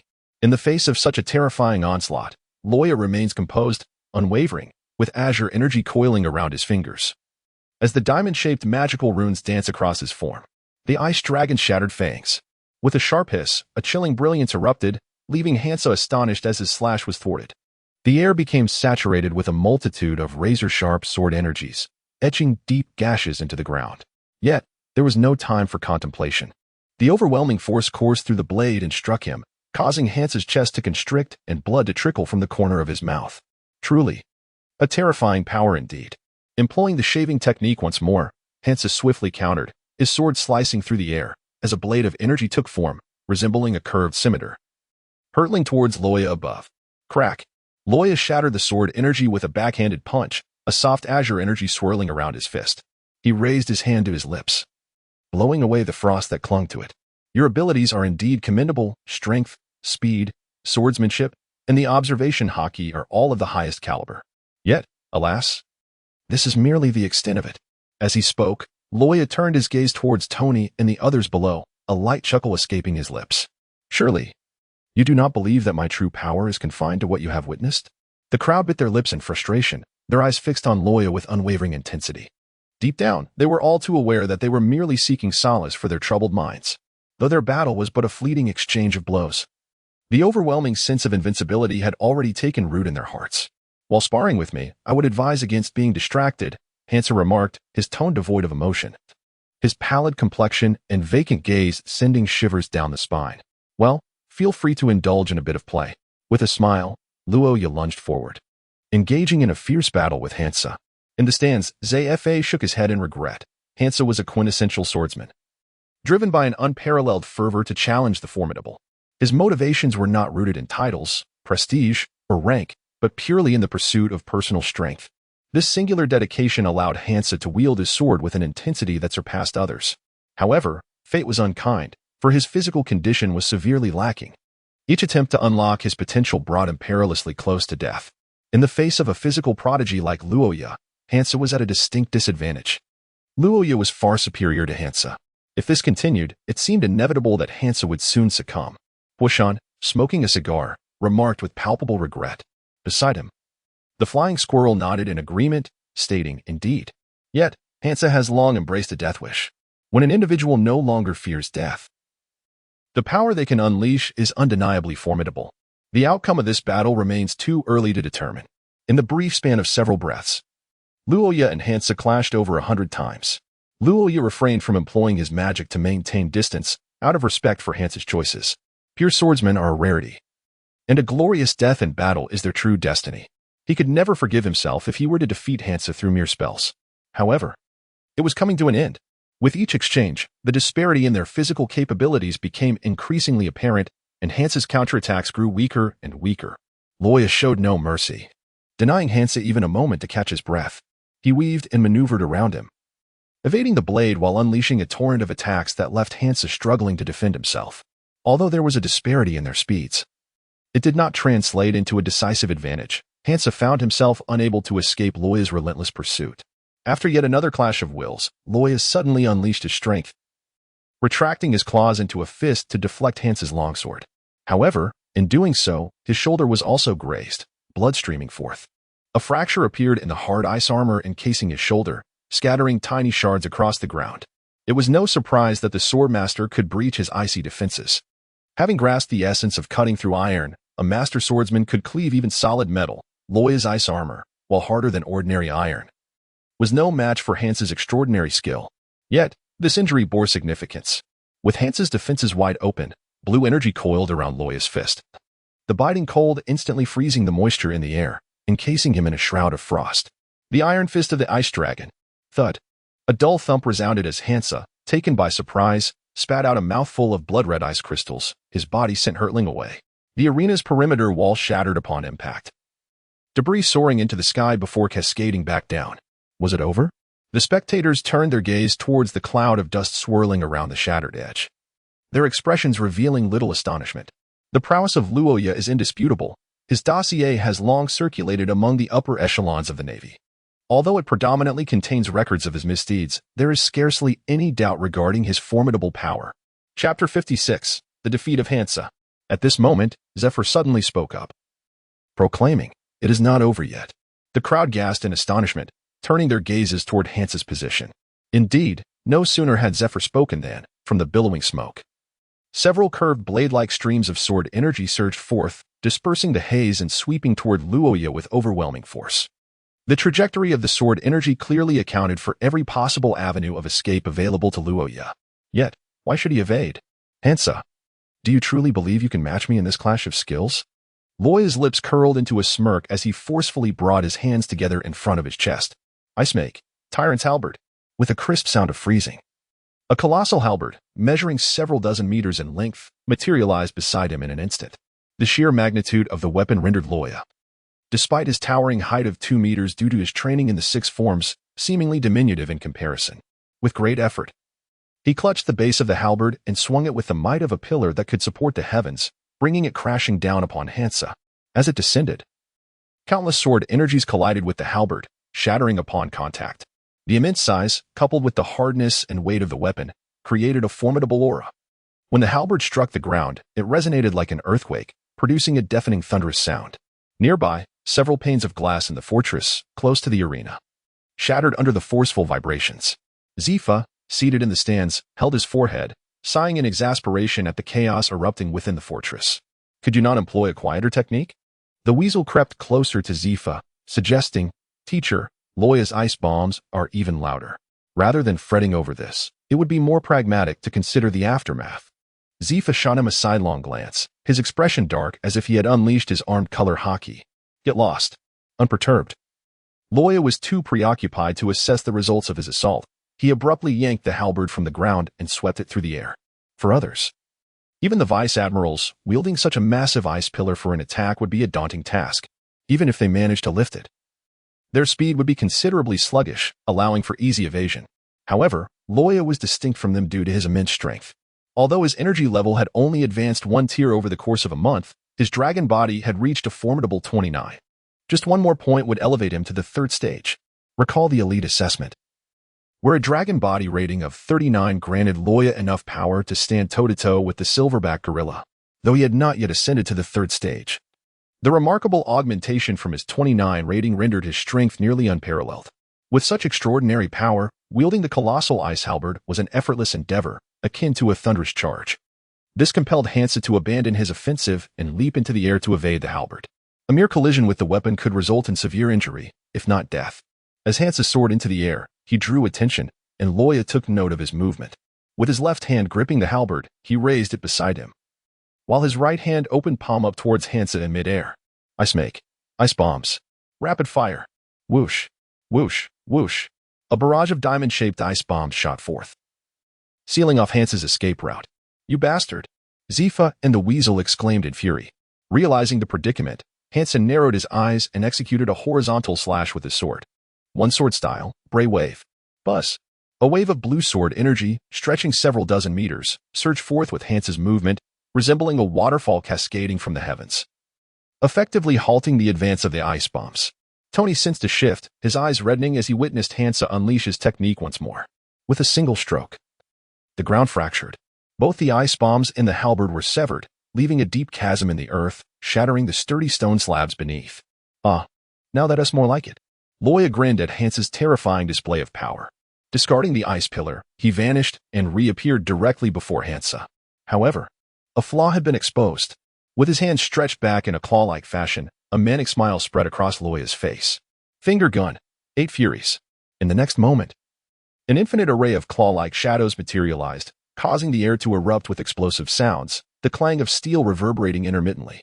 Faced with Luo Ya's lightning-fast assault, Hanse, who had just exerted tremendous force and failed to retract his strike, could only barely parry. The cacophony of clashing sounds melded into a continuous, piercing din crack.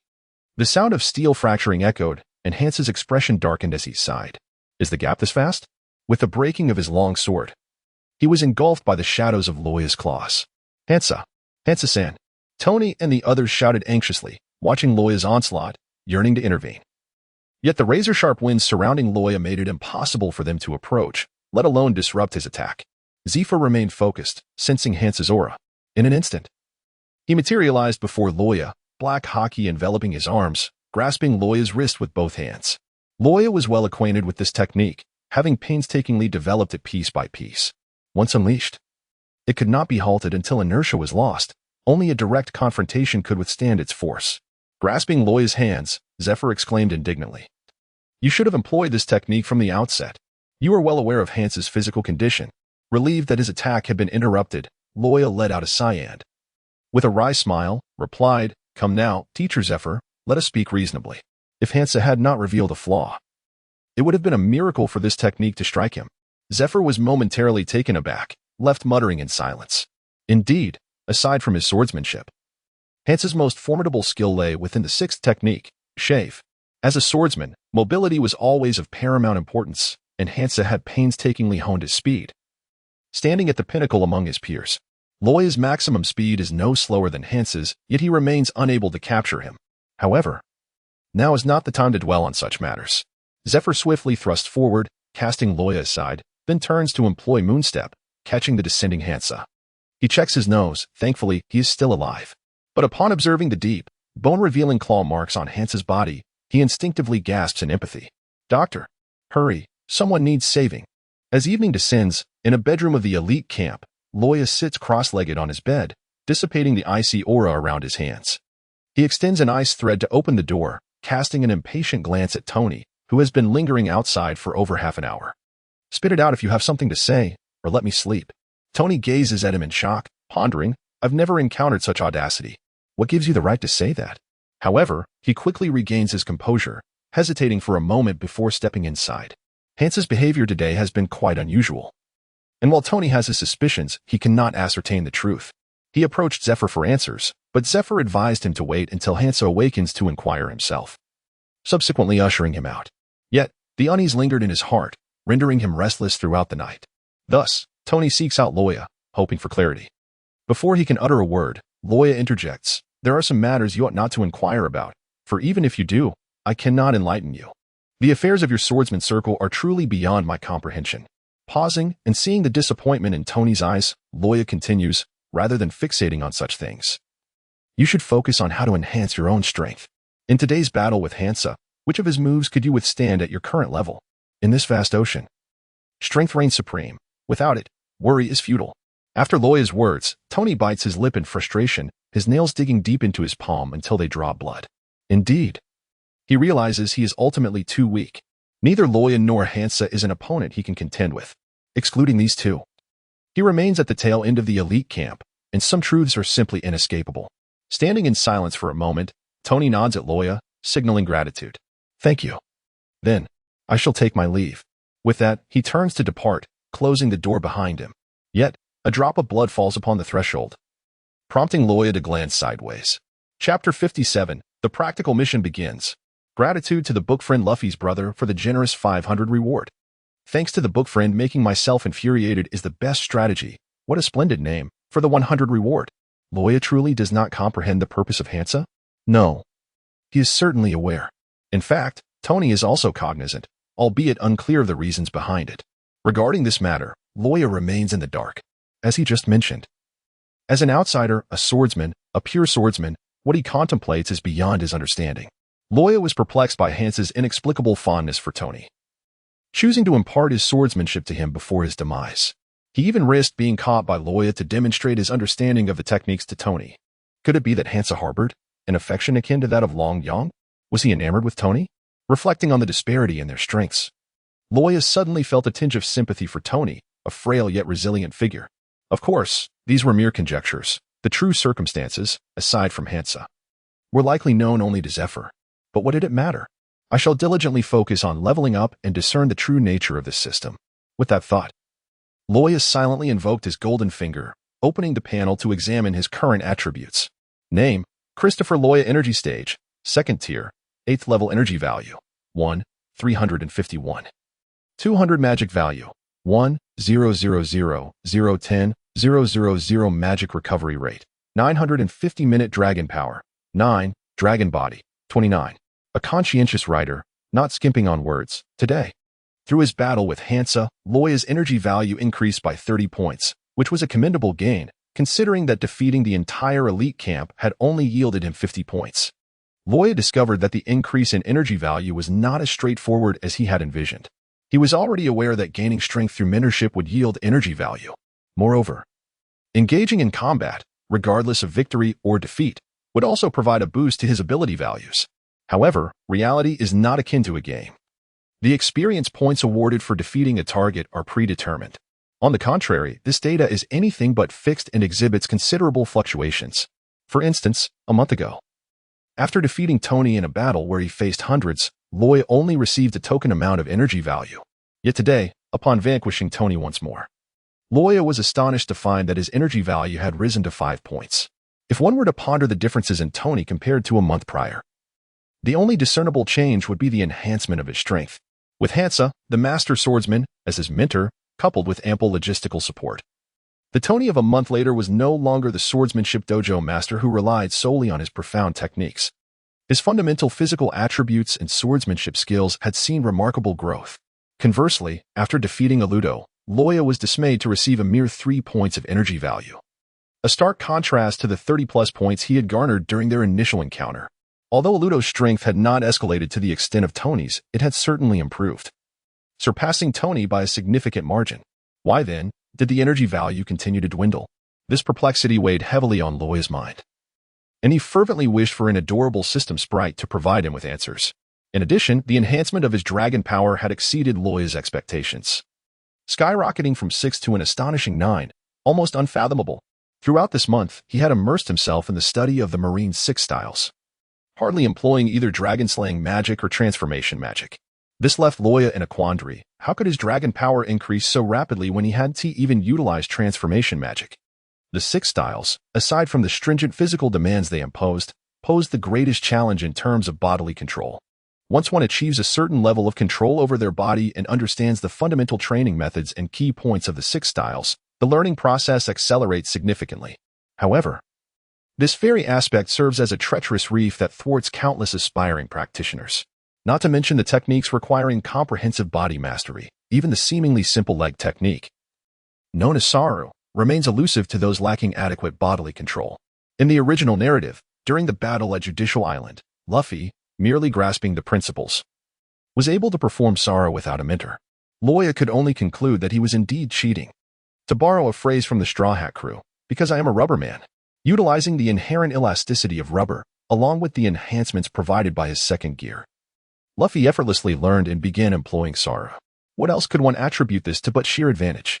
Perhaps cosmic will? Luo Ya is not made of rubber. In pursuit of mastering the 6 forms, he has dedicated this entire month to the training room, with the sole exception of his bodily needs. His unwavering concentration on enhancing his physical control has never wavered. Astonishingly, his dragon power has increased by 3 points. How can this be? It's utterly incomprehensible. Frustrated, Luo Ya rummaged beneath his bed for the sea turtle soup he had pilfered from the kitchen, which was supposedly prepared for tomorrow's meal, and greedily inhaled its aroma. Never mind. There will surely come a day when the truth is unveiled. For now, let us enjoy a hearty meal. A fortnight later, in the courtyard of the elite training camp, the expansive garden, once filled with exercise equipment, now stood barren as it had been moved indoors the previous day. The afternoon sun blazed down, scorching the faces of the gathered crowd, with sweat trickling down their foreheads, creating an unsettling sensation akin to insects crawling on their skin, prompting a strong urge to scratch.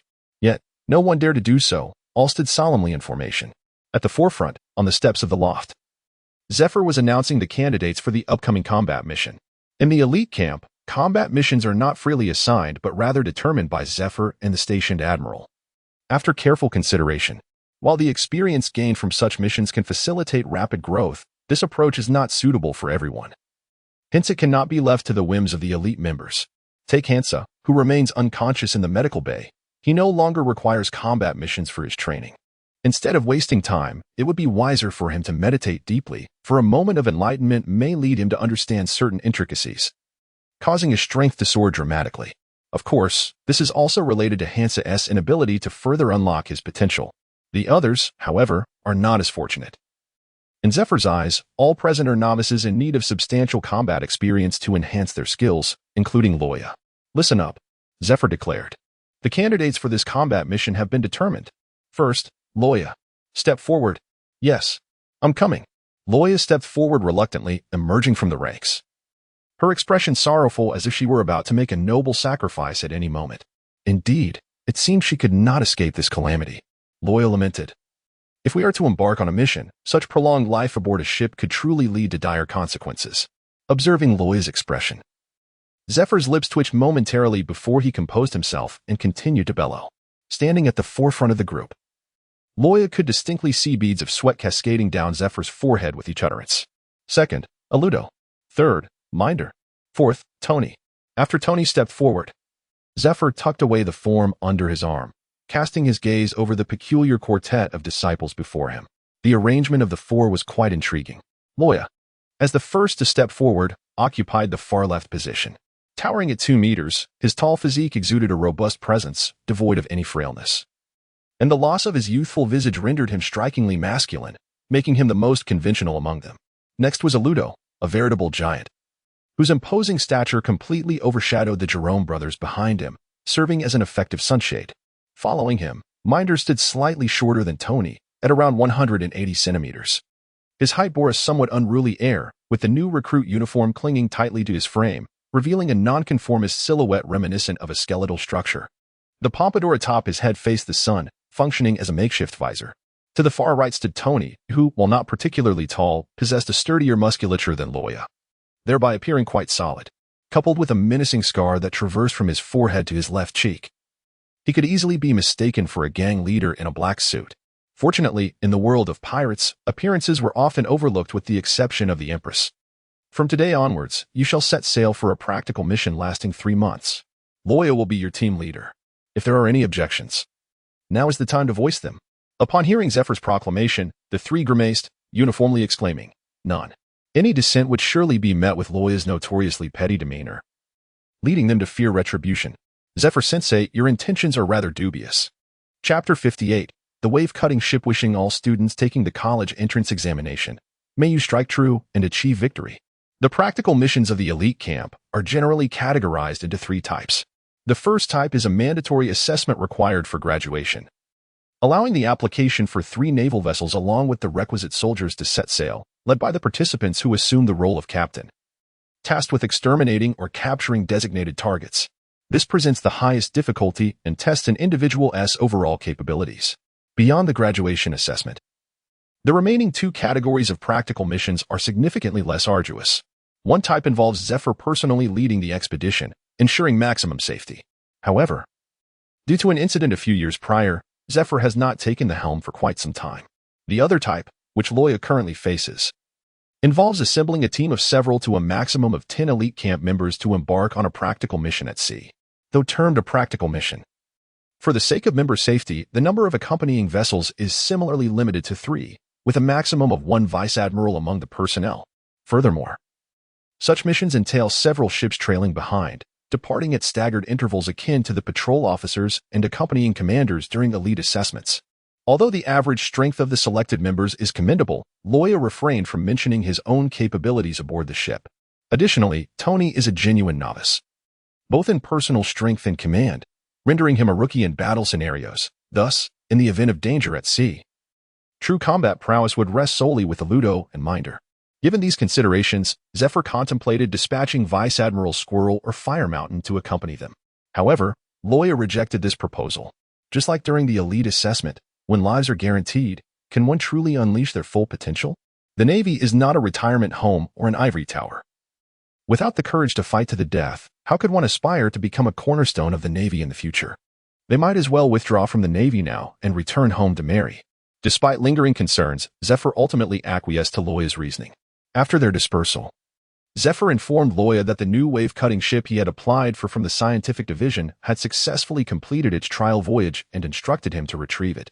This was indeed splendid news. Luo Ya's eyes sparkled with excitement as he seized the communication snail from Zephyr's grasp and departed the courtyard. The current scientific forces were not yet the same as those depicted in the original work, where Dr. Vegapunk had augmented Bartholomew Kuma, enabling the proliferation of pacifists within the scientific ranks. Although he had already embarked on research concerning the devil fruits and had made significant progress, it was still a year or two premature for its full realization. The new wave-breaking vessel mentioned by Zephyr was conceived during Vegapunk's leisure time, boasting a power output 5 times that of conventional warships, thereby greatly reducing transit time. Despite complaints from naval commanders regarding the reliability of the turbine power in active warships compared to the pirate sail-driven vessels, it often fell short of providing a decisive advantage. After all, this was the Grand Line, where the weather was capricious. At times, simply avoiding being outpaced was a stroke of fortune. Consequently, while Vegapunk was engaged in the development and research of pacifists, he simultaneously designed this warship to facilitate the Navy in their pursuit of pirates. However, due to various unfavorable factors such as exorbitant costs, insufficient firepower, and a fragile structure, only one wave-breaking vessel had been constructed since the design was finalized. This solitary vessel was brought to fruition only after Zephyr proactively requested funding for its assembly. The scientific forces were stationed on the outskirts of Marie Ford, a considerable distance from the main fortress. Although Luo Ya harbored a desire to meet the renowned scientist, hailed as possessing intellect surpassing that of humanity by 5 centuries, his current destination was not there but rather the harbor. The wave-breaking vessel had completed its trial run and was now anchored in the expansive harbor before the main fortress. Upon arriving at the port, he beheld a fleet of imposing naval warships docked, their presence both solemn and dignified. In front of the warships lay a vast square, dominated by the towering main fortress, creating an overwhelming visual impact that instilled a profound sense of awe in all who beheld it. This was the naval headquarters. This was the embodiment of the Navy. Luo Ya greeted the patrolling Navy and soon located the wave-breaking vessel. After all, it was exceedingly conspicuous. In stark contrast to the muscular silhouettes of the other warships, this particular ship bore a slender, almost bamboo-like physique, easily discernible at a glance. Measuring approximately 100 meters in length, it was slightly longer than the average robust warship, yet its width scarcely exceeded 30 meters. Such an oddly shaped vessel docked at the harbor drew curious glances from the Navy personnel. Where could such an unsightly craft have come from? The ensign indicated it was indeed a naval ship, but its design was rather unconventional. The elongated hull stood at less than half the height of the other vessels, and 2 cylindrical turbines dangled from either side of its tail. Upon realizing the peculiar form of the wave-breaking ship, Luo Ya was struck by a singular thought. Was this not the legendary Armstrong rotational acceleration jet Armstrong cannon? The fidelity to the original design was truly remarkable. Luo Ya recalled a meme he had once encountered online, featuring a stick figure sporting the face of a famous character, riding atop the Armstrong spiral acceleration jet Armstrong cannon, bravely navigating the waves. Bold letters proclaimed, "Great X, take me to battle." To his astonishment, what had once been a humorous image on the internet was now manifesting into reality. Perhaps it was the prolonged exposure to the ship known as the Wave Breaker that led him to this moment. Above the harbor, a man clad in a white research uniform stood upright, shielding his eyes with his hand as he gazed in their direction. A newcomer had arrived. However, judging by his attire, he appeared to be a recruit. With a slight surprise, he blinked and gestured to the nearby sailors to continue transporting fresh water and provisions onto the warship, hastening towards the man. Lost in thought, Luo Ya turned upon hearing the commotion. The man had approached him, pulling out a glasses cloth to wipe the sweat-dimmed lenses, and after donning them anew, inquired, "Greetings. May I ask if you were sent by Lord Zephyr to receive the Wave Breaker?" He scrutinized Luo Ya's recruit uniform from head to toe. Luo Ya felt a wave of discomfort under the man's gaze. However, adhering to the principle of not striking those who wear a smile, he nodded slightly, and replied, "Indeed. My name is Christopher Luo Ya, a member of the elite camp. Did Master Zephyr not inform you? This is the communication snail." With that, Luo Ya produced the communication snail that Zephyr had entrusted to him and handed it over. "An elite camp member?" The man exclaimed softly, then seemed to come to a realization. Indeed, if he were from the elite camp, it would explain why Luo Ya was clad in the attire of a recruit. Otherwise, for such an important matter as taking possession of a warship, Zephyr would have personally come or at the very least sent a commissioned officer. However, being from the elite camp changed the context entirely. Although they were recruits, these individuals were hardly inferior in strength to ordinary naval officers. They merely lacked military achievements due to not having graduated yet. "Master Zephyr did not notify us, but this will suffice to verify your identity," the man said. Accepting the communication snail, he then produced another snail from his pocket. Bringing the two snails close together, their round eyes promptly opened, and they began to chirp back and forth. "All right, this is it." Satisfied, the man tucked the snails away and adjusted his wrinkled shirt, dampened by sweat. Before introducing himself to Luo Ya, "Almost forgot. My name is Jim Hubbard. Just call me Jim. I will be responsible for the maintenance of the Wavebreaker. Of course, as a research staff member, I want to be going out to sea." "Not going out to sea?" Luo Ya was momentarily taken aback as he shook Jim's hand, inquiring, "Wait. Let me process this. First, you claim to be a research staff member. Why then take on maintenance duties? Furthermore, if you're not going out to sea, how will we manage urgent repairs while at sea? Navigation at sea relies on the helmsman." Luo Ya continued, "True. But encountering bizarre situations on the Grand Line is hardly surprising, and emergencies requiring repairs can arise unexpectedly. This is a new type of warship. If you don't board, will the regular crew be capable of handling the repairs?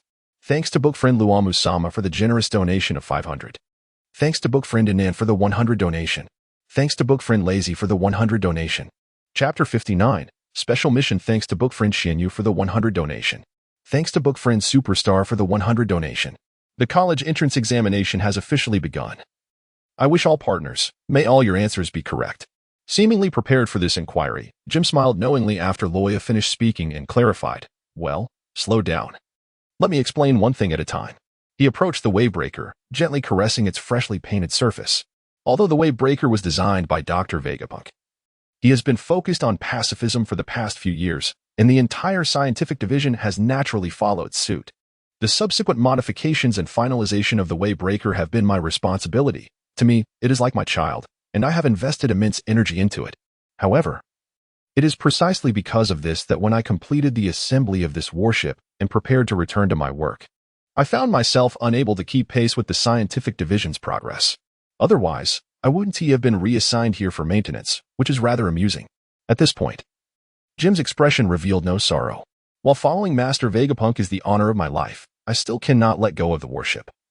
Designing a vessel capable of conquering the seas is my true dream. A glimmer of aspiration shone in Jim's eyes as he caressed the Wavebreaker, softly stating, "I have watched the Wavebreaker being built from the very start. I know where every component and every screw is. It is my child, and I cannot entrust its maintenance to others." Observing the tenderness in Jim's eyes, Luo Ya smoothed out the goosebumps on his arms, thinking to himself that such a fetish was both amusing and absurd. Nevertheless, after all this talk, Jim still had not clarified why he would not accompany them to sea.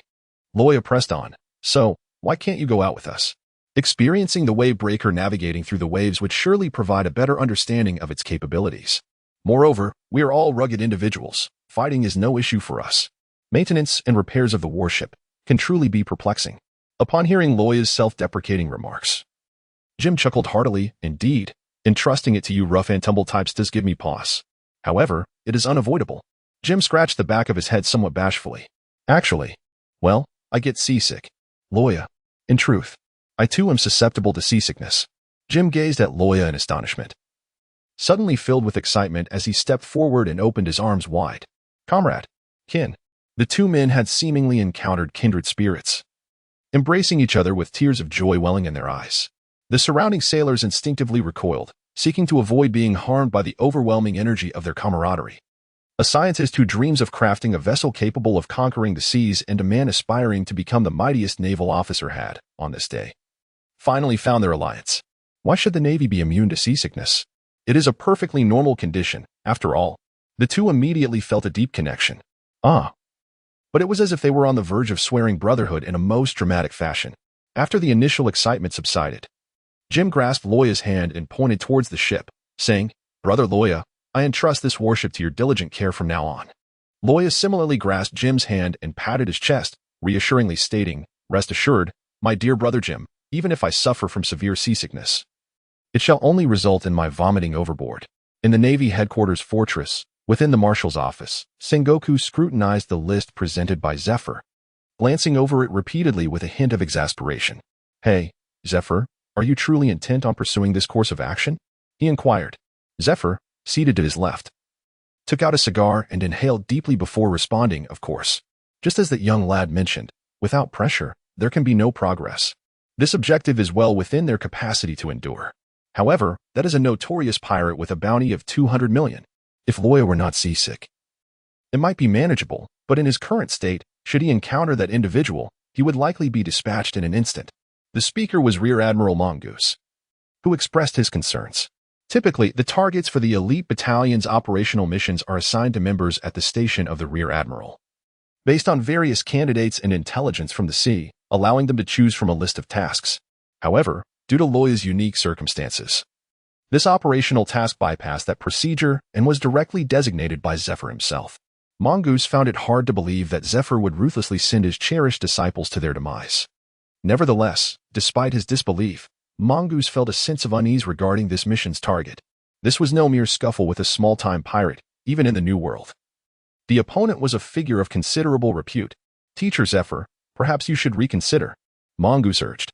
Yet, Zephyr's response was a dismissive snort. "Humph. What is there to fear about a mere bounty of 200 million? When we graduated, we took down a pirate with a bounty of 300 million. Indeed. But you were gravely injured and you and Karp were unconscious for 2 months before regaining consciousness," Sengoku interjected from his position of authority. Zephyr was momentarily silenced, choking on the smoke he had inhaled. Mongoose remained anxious, raising his hands in exasperation, but before he could finish, Zephyr slammed his hand on the table, interrupting him. "Enough. Do you think I wouldn't care for my disciples? This matter is settled." Seeing Zephyr's resolve, Sengoku reluctantly took out his seal and stamped the list before handing it to Zephyr. "You truly are becoming more stubborn with age. Fine, since you are resolute, I shall not concern myself further." Taking the list, Zephyr grinned, cigar in mouth. "Hey, do not underestimate Luo Ya. I have great faith in him." "Well, as long as you are pleased," Sengoku sighed. Among his old comrades, Karp had been downcast for so long due to Dragon's issues, which had wearied him greatly. Now, with Zephyr in such an extreme mindset, his role as marshal was becoming increasingly burdensome. Fortunately, the current chief of staff, Tsuru, was not as erratic as the two of them. Otherwise, Sengoku would truly consider retiring early to enjoy some tea and fishing in peace. Mongoose, sighing heavily, noticed Sengoku had stamped the document and reluctantly rose to take his leave. In the elite battalion, within Luo Ya's quarters, lacking knowledge of the operational task-specific procedures, Luo Ya sought out Aludo for clarification. However, Aludo's large stature prevented him from entering Luo Ya's room, so Luo Ya turned to Mingda for information. Soon after, a freshly finished Tony arrived, accompanied by a large head peeking in through the window, squeezing the room full. Following the recent battle, Mingda dared not display his usual mischievous demeanor in front of Luo Ya and earnestly explained the operational tasks process. "This is the general procedure for the operational task," Mingda explained. "However, I recommend prioritizing elimination once the target is confirmed. As I mentioned, if the mission concludes with a capture, while the overall evaluation may be slightly higher, we are still responsible for escorting them to impel down before returning to the headquarters to report. For a few extra points, spending additional days at sea is something you, Luo Ya, would find intolerable." Upon hearing this, Aludo and Tony nodded in agreement. Indeed, that would be fatal. Luo Ya was still haunted by the memories of his past maritime experiences, which had felt like a living nightmare. However, his mastery of transformation magic had reached a significant level. If he were to employ this magic, akin to Kazan, to freeze the sea surface for movement, his magical energy could sustain him for a brief period. At that moment, he would assess the circumstances. It was premature to make a decision now. If feasible, imprisoning the target and impel down would greatly enhance the Navy's reputation. Chapter 60, The Scavenger, Bearded. Yet, discussing such matters now seemed premature, as they were set to embark on a voyage the following day, and they were still unaware of who their target was. Outside, Aruto's large face pressed against the window, his voice resonating as he spoke. Mind, taken aback, glanced at Luo Ya. Did you not go to receive your mission today? What? Wasn't it directly assigned by Teacher Zephyr? Luo Ya explained, his expression earnest. I went to take possession of the new warship this afternoon and then returned to rest. Suddenly, he noticed the changing expressions on Mind and Aruto's faces, sending a chill down his spine. Did I do something wrong? No, not at all.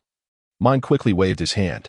Even if you had erred, we wouldn't dare to blame you. That would be a death sentence. Aruto added aptly, Luo Ya. Since you've only recently arrived, you might not be aware that typical combat missions are assigned to the executing officers by the Vice Admiral stationed at headquarters, with varying levels of difficulty. The easiest might involve confronting a pirate crew with a bounty of 30 million berries. However, if the task is directly commissioned by Teacher Zephyr, the target's bounty starts at a staggering 100 million.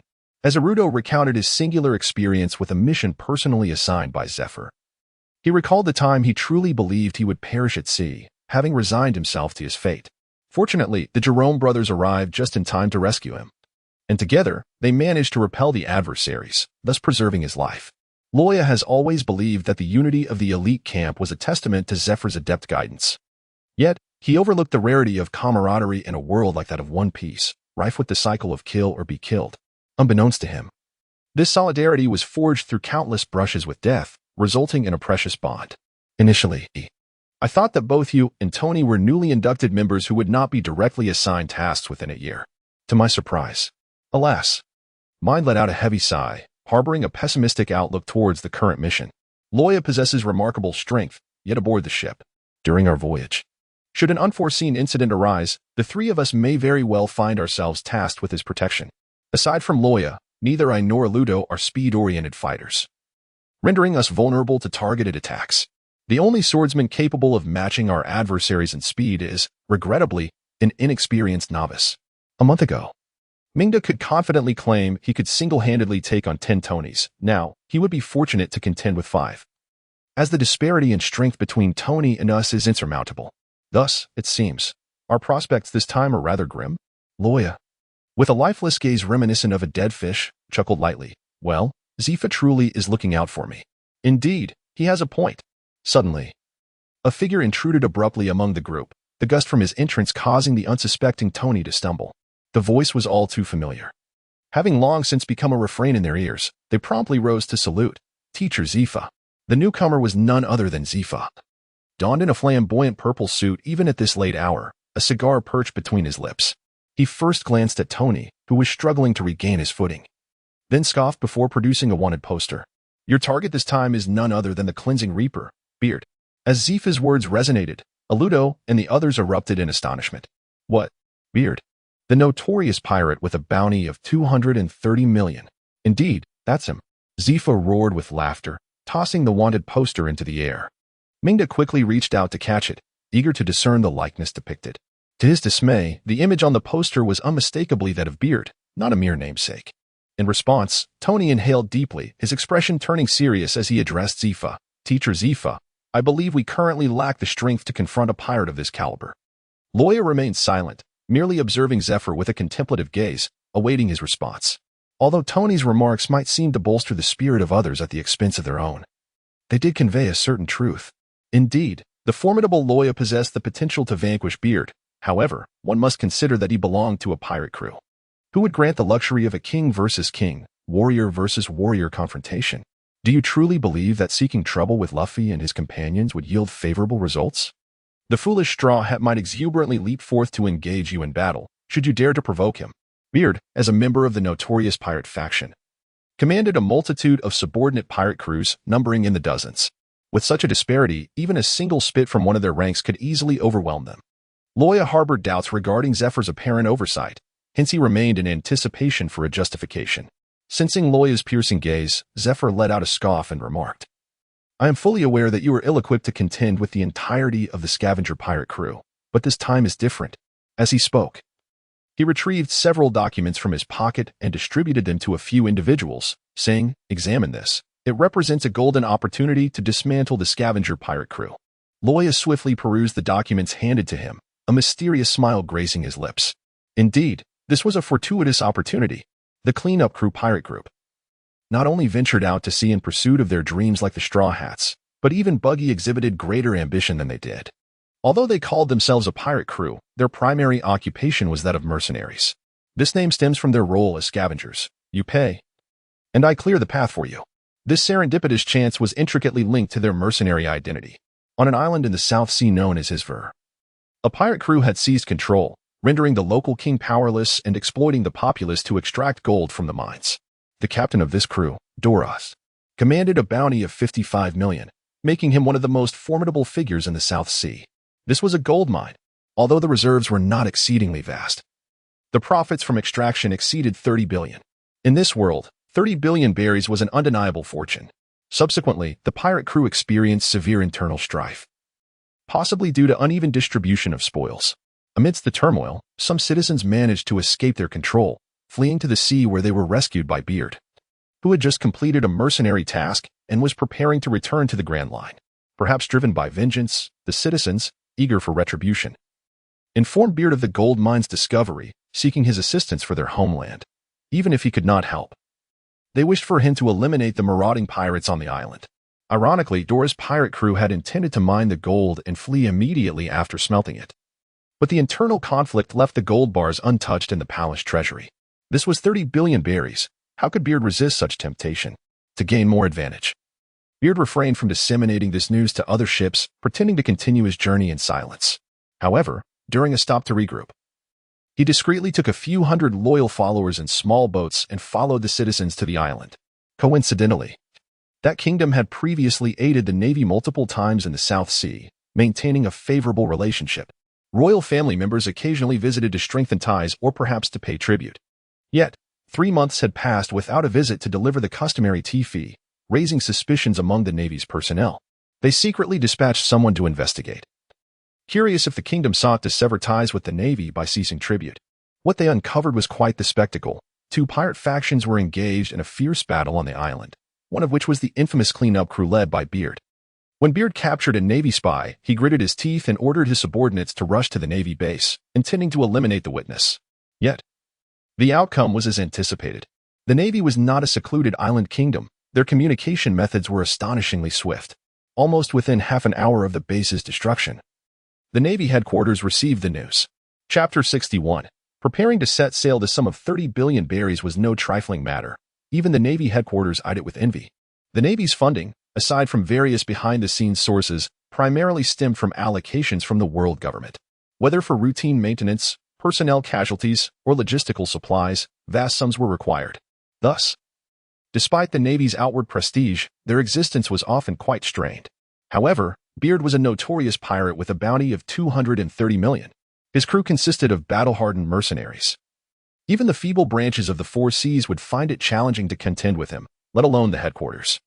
Extracting wealth from such a formidable adversary was no simple feat, yet relinquishing the opportunity was equally unsatisfactory, even if it required a rear admiral's deployment. They were determined to secure this fortune. Thus, Zifa proposed a plan. He intended for Luo Ya and his companions, who were participating in the combat mission, to eliminate Beard, as he deemed Luo Ya to possess the caliber of a rear admiral.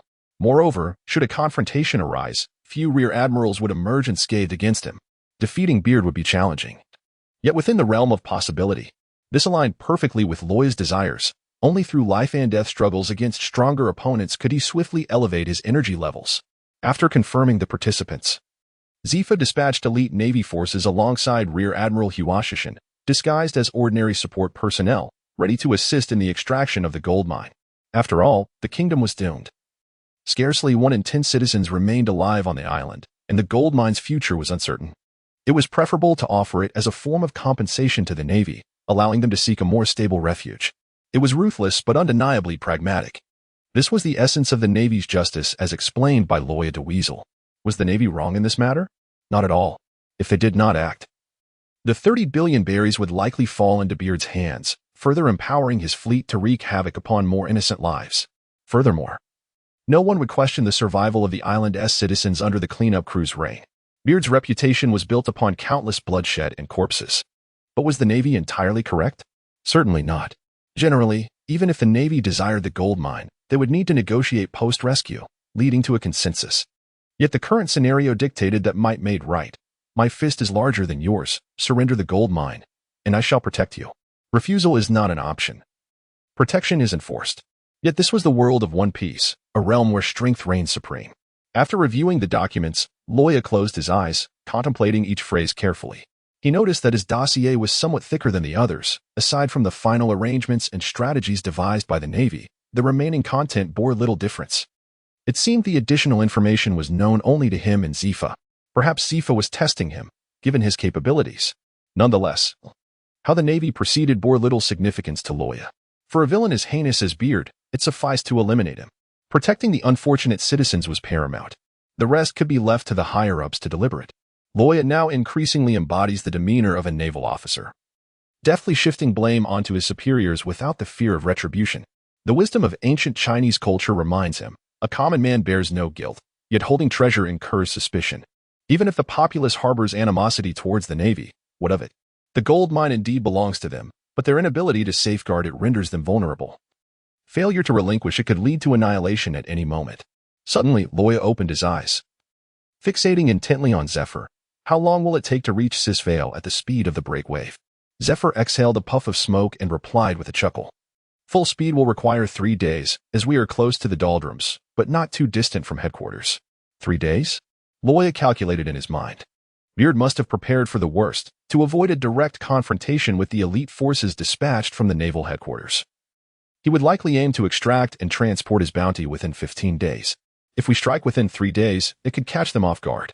This speed, achieved at the cost of the breakwave's defenses and firepower, could indeed be advantageous.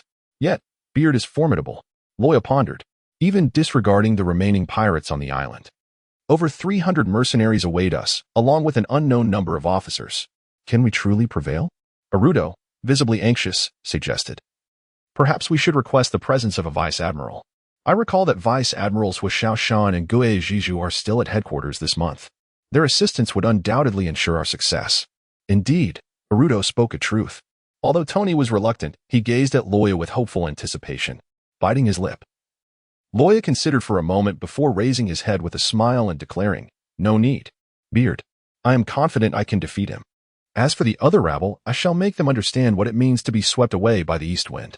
As he spoke the final words, a palpable aura of menace radiated from Luo Ya, causing the temperature in the air to plummet abruptly. Arudo shuddered and fell silent. The techniques that Royana expels from his mouth are undeniably powerful. If employed excessively within a short span, these mercenaries would indeed find themselves at a disadvantage. By the way, Teacher Zephyr, speaking of officers, what cadre did Beard bring with him to the island? Do you have any information? Zephyr pondered for a moment before shaking his head. No. However, given Beard's avaricious nature and the fact that he has brought only a few hundred mercenaries, it is likely that he has not brought many officers, at most 1 or 2. As for the subordinate pirate crew under his command, they have been under our surveillance since yesterday, so there is no need for you to worry about being attacked from both flanks. That is indeed reassuring. Royana placed the bounty notice on the table, and with a resounding thud, a military knife made of ice was driven into the table. Piercing through the surface, I shall claim the head of this Beard myself. Meanwhile, at the naval headquarters, the sun shone brightly in a cloudless sky, presenting an ideal day for setting sail. At the vast harbor in front of the headquarters fortress, a slender warship lay docked, while several naval personnel busily transported various supplies in preparation for the upcoming voyage. Jim, holding a blueprint, moved from the bow to the stern, darting from the deck to the cargo hold, meticulously inspecting every component. After laboring for a considerable time, he finally took a moment to sip water.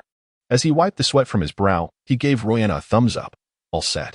Luo Ya nodded and inquired of Mingda, "How is Aludo's preparation coming along?"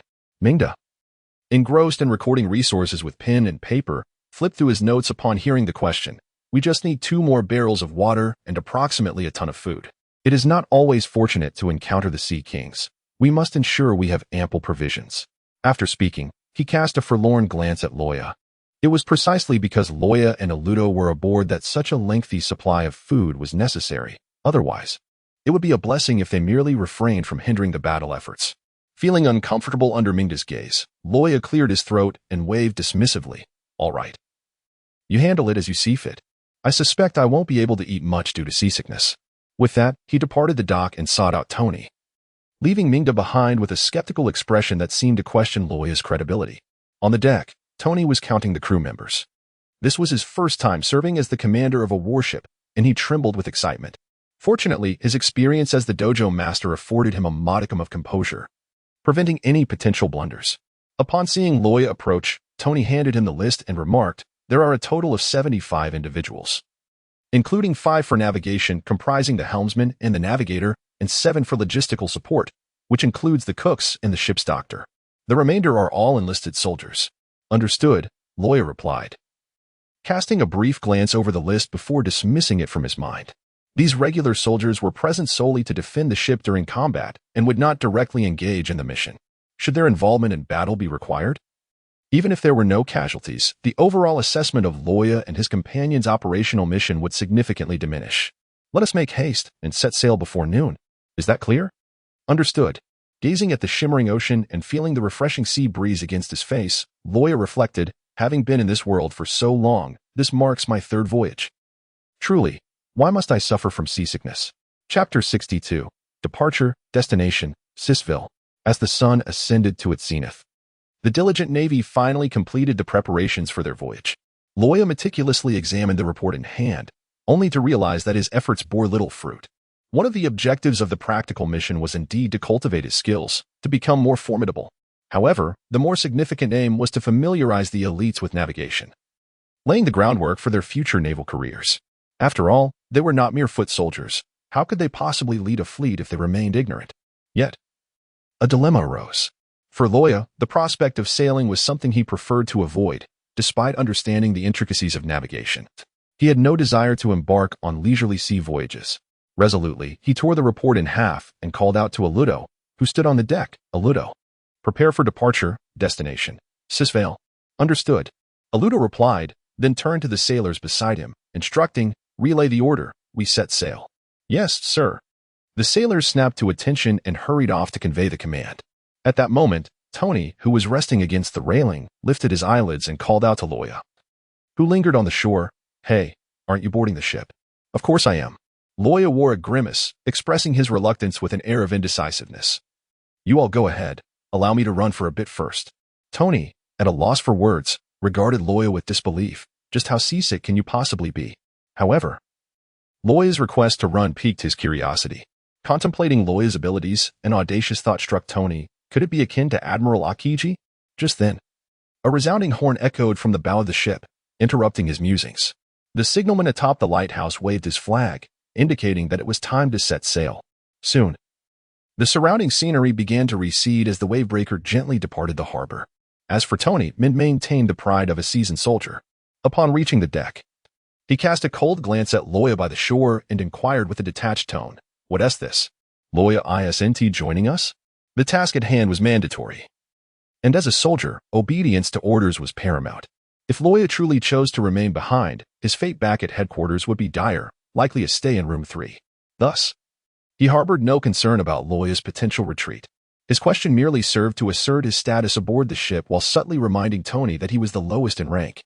Faced with Min's somewhat aggressive demeanor, Tony responded with a calm smile. He said he would run for a bit and will join us shortly.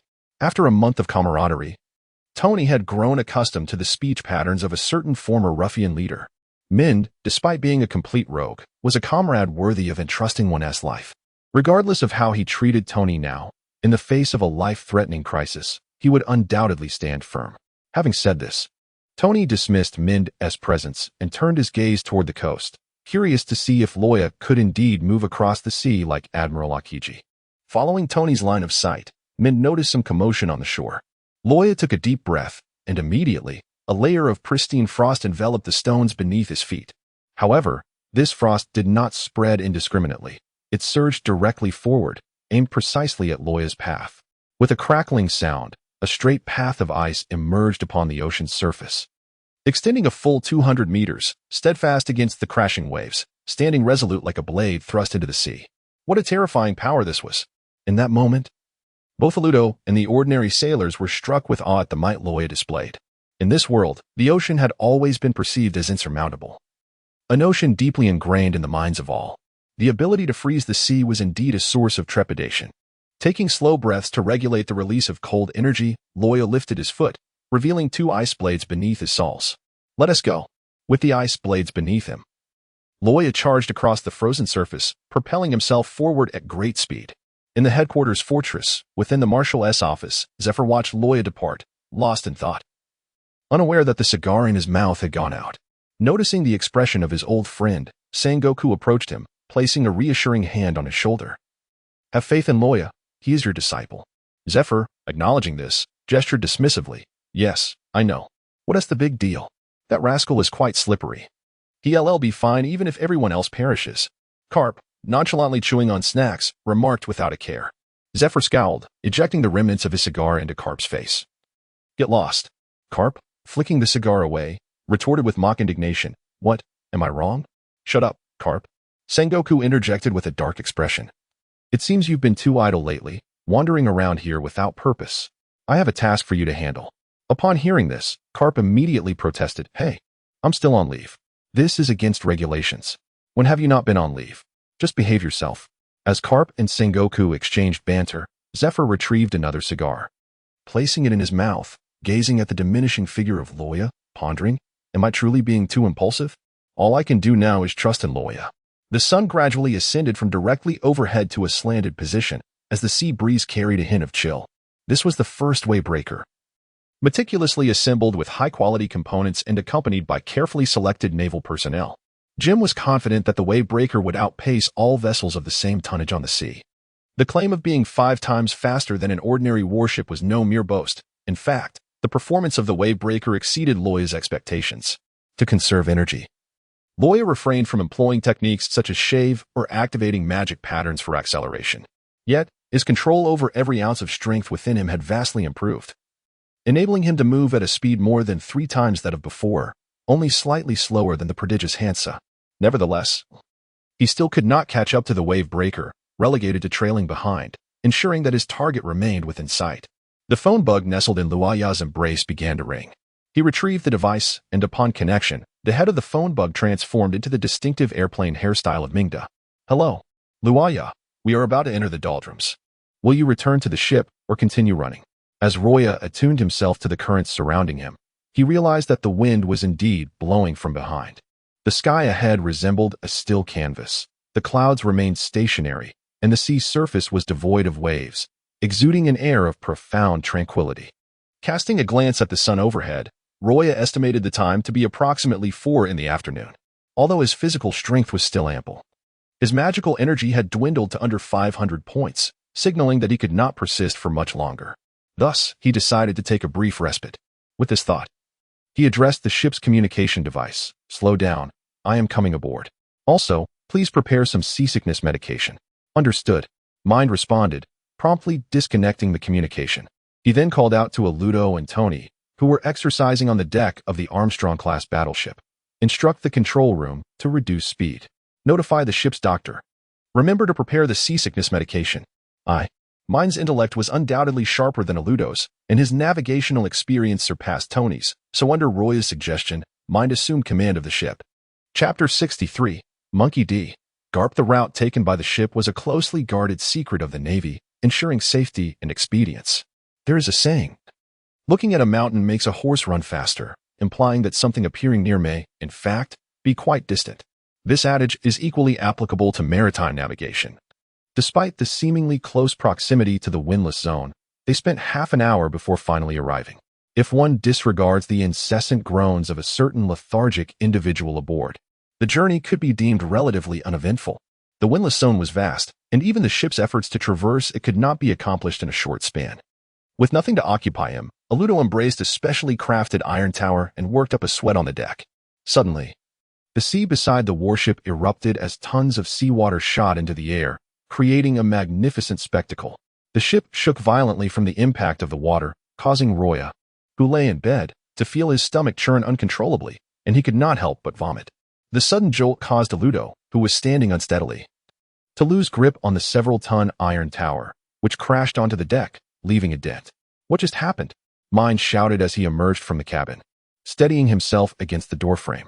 Ludo remained silent, fixated on the left side of the ship. Following Ludo's gaze, Mind's expression quickly mirrored that of astonishment. Is that a Sea King? The ship's tremors had also awakened the accompanying Navy personnel, who rushed to the deck, whether they were deckhands or navigators. At first glance, they spotted the enormous figure looming beside the warship, casting a shadow that obscured the sunlight. Did we not equip the ship's hull with sea stone? Why are we being attacked? Ever since Dr. Vegapunk proposed embedding sea stone into the hulls of Navy vessels, the Navy had not faced attacks from Sea Kings for a considerable time. This was because, when viewed from below, Sea Kings perceived ships embedded with sea stone as part of the sea itself, rendering them undetectable and thus sparing them from assault. Logically, the Sea Kings should have been oblivious to the ship's presence. Indeed, it seems they haven't noticed us, Tony noted, gesturing towards the Sea King, which exhibited a perplexed expression. I believe it merely surfaced for a breath of air, and we happened to be in its path. This was indeed the case, at that moment. The Sea King was equally bewildered. However, that confusion was soon replaced with ferocity. Although it could not comprehend why there was a vessel in its territory, it would not allow the intruders to leave unscathed. The creature, a hybrid of hippopotamus and sea serpent, opened its massive jaws and unleashed an earth-shattering roar directed at the warship. Roar. The foul wind from its breath tousled their hair, and the stench was indescribable. We're going to be eaten. Fire. Quick fire. Stay calm. Immediately accelerate. Head towards 3 o'clock at full speed. Mind struck the deck with his spiked club, the resounding crash capturing everyone's attention. Typically, wild beasts roar to establish dominance before attacking. This creature was no exception. While the roar was indeed terrifying, it simultaneously granted them precious moments to escape. Awakened by Mind's commands, the navigators scrambled into the control room. Soon, the ship emitted a jarring vibration as it made a sharp turn, its rear turbines spinning so rapidly they appeared to blur, propelling them away like a sword slicing through the air. The Sea King, having just closed its mouth, was momentarily dazed. What in the world is this? How is it moving so quickly? I've only just arrived. Mind and the others had no intention of engaging the creature. Although it was not a colossal Sea King like the island whale, it was still a formidable opponent that could pose significant danger if they were not cautious. Furthermore, the windless zone served as a breeding ground for Sea Kings. If they were to confront every encounter, they would never escape. Most importantly, they had a seasick individual on board, and if they wished to avoid trouble upon landing, it was best not to waste time. The remainder of the voyage unfolded without incident. It was evident that the earlier encounter was merely an unfortunate coincidence. In the world of One Piece, the Red Line and the Grand Line divide the planet into 4 seas. Among them, the East Blue is renowned as the weakest, serving as the birthplace of most members of the Straw Hat crew. According to Garp, the East Blue may be the weakest, but it is also a symbol of peace. That is, of course, if one disregards the tumultuous era ushered in by the Pirate King, Roger. The East Blue is indeed weak, in the original narrative. The pirate Captain Crick, with a bounty of merely 17 million, leads the largest pirate crew in the East Blue. Thus, it is true that the East Blue is quite feeble. However, it is also the most prone to chaos, a fact that cannot be denied. First came Roger, followed by Dragon, a former pirate king who ignited the Great Pirate Era, and a leader of the revolutionary army seeking to overthrow the world government. And then there exists the destined child, Luffy, who is likely to become the next pirate king. Hence, Garp's youthful proclamations must have been imbued with some prophetic insight. Such a poisonous milk indeed. However, the destination of Luo Ya and his companions was not the supposedly peaceful East Blue, but rather the tumultuous South Blue. 3 days later, aboard the ship, on the icy path ahead, Luo Ya, gliding on ice skates, narrowed his gaze and took out the communication device to place a call. Soon, Mind answered, Moshi Moshi. What is it, Luo Ya? I see the outline of an island. Please prepare everyone. A battle may erupt at any moment. An island? Mind paused for a moment before a series of knocks echoed at the door. Come in. A messenger entered and saluted, reporting, Mr. Mind. We expect to arrive at Heathville in 30 minutes. Please advise. Though he had assumed command of the warship, he was still a rookie without rank. So the Navy soldiers could only address a few of them as Sir. Indeed, it appears Luo Ya forgot to bring a telescope. Upon hearing the messenger's words, Mingda blinked, collected his emotions, and spoke in a low voice. Understood. Relay the order. All personnel, assume combat readiness. Stay vigilant. Do not afford the pirates any opportunity for a surprise attack. Yes. Once the messenger saluted and departed, Mingda resumed his conversation with Luo Ya. What comes next? Shall we proceed as you previously outlined? Of course. I shall create chaos in the most crucial area. At that moment, you need only follow my lead. Luo Ya's voice, somewhat muffled by the crashing waves, conveyed an unwavering confidence that pierced through the tumult, reaching Mingda's ears. Having seized the initiative, we must leverage it well, lest we face reprimand from our instructor upon our return. Naturally, all of this hinges on possessing sufficient strength. Even without prior experience in the online realm, Mingda felt compelled to utter that famous phrase, "You happy, you okay?" Recalling the plan devised by Luo Ya the day before, a wave of exhaustion washed over Mingda, prompting him to command an increase in speed to ensure a timely rendezvous with Luo Ya. Awakening, pseudo-dragon transformation, accompanied by the pulsating energy within. A dense array of deep blue scales adorned Luo Ya's form. A pair of bat-like wings unfurled from his back. The swirling cold winds freezing dozens of square meters of ocean, transforming the rising waves into a smooth, mirror-like ice sculpture. His brown pupils were replaced by a striking golden hue, the irises morphing into slits, while his white eyelids drew together, enhancing his clarity of vision. Feeling the surging power within, Luo Ya grinned, exclaiming, "Indeed, while my dragon form remains at level 39. My mastery of the Navy's 6 styles has augmented my control over my body. This newfound strength gained through pseudo-dragon transformation can be wielded with finesse." After a brief pause, Luo Ya leaped into the air, his wings unfurling as he soared towards the island. For days had elapsed since the Navy received news, during which Beard had already encroached upon the territory of another pirate crew. The adversaries, benefiting from geographical advantages and their previous wealth, were fiercely resisting, their firepower formidable. On the island, at the coastline occupied by Beard, the sentry atop the lookout tower dozed in a state between wakefulness and slumber. Suddenly, a shadowy figure, too swift to be discerned, zipped past the lookout tower. The astonishing speed was only followed by a resounding explosion as it vanished into the island's depths. Boom! The sound, akin to distant thunder, jolted the sentry awake. He grasped his rifle from the corner, scanning the surroundings with trepidation. What is happening? Before he could finish his inquiry, a chilling gust enveloped him, freezing him instantly, along with the entire coastline, transforming it into a frozen hell. Chapter 64. Hell on Earth from the outset. Luo Ya never intended to conceal his presence. This was not only a necessity of the plan, providing a landing site for the under-equipped wavebreaker, but also a testament to his self-assurance. The notorious pirate exterminator, Beard, may not rival the likes of the 4 emperors or the 7 warlords of the sea. Yet his reputation in the New World was formidable. Moreover, his mercenary status, constantly traversing the seas, led to the Navy amassing detailed intelligence on Beard, allowing Luo Ya to comprehend the powers he wielded. Knowledge of both oneself and the adversary constitutes a strategic advantage. Beard's devil fruit ability, known as the high-frequency fruit, facilitates the rapid vibration of objects. Unlike Whitebeard's tremor fruit, which can induce tremors at will, Beard's power relies on physical contact to provoke vibrations, rendering it inferior in scope, potency, and potential development compared to Whitebeard's. It may seem redundant to state, Beard had once used this power to annihilate an entire city through mere touch. Even the destruction of individual buildings was enough to instill fear. However, like many destructive devil fruit abilities, this power could not directly affect living beings, significantly diminishing its lethality. Luo Ya merely needed to be cautious of being struck by that specially crafted dagger, capable of withstanding high-frequency vibrations. As a denizen of Earth, he was acutely aware of the peril posed by such vibrations. At the heart of the island, a vast open pit lay amidst the snow-capped mountains. On a flat expanse at the edge of the pit, 2 figures stood side by side, their expressions devoid of emotion. Within the pit, hundreds, if not thousands, of captured citizens from his well-toiled and tattered garments, wielding shovels and pickaxes against the biting cold. Their gaunt faces bore testament to the suffering they endured. Occasionally, someone would collapse, only to be met with indifferent glances from those around them. Overseers would arrange for these motionless individuals to be dragged away, not to receive aid, but to be discarded down the snowy slopes. This grim tableau had unfolded countless times over the past few months. The initial outrage of the workers had dulled into a numbing apathy. Even the figure known as Beard exhibited a modicum of humanity compared to the actions of the pirate crew from days gone by.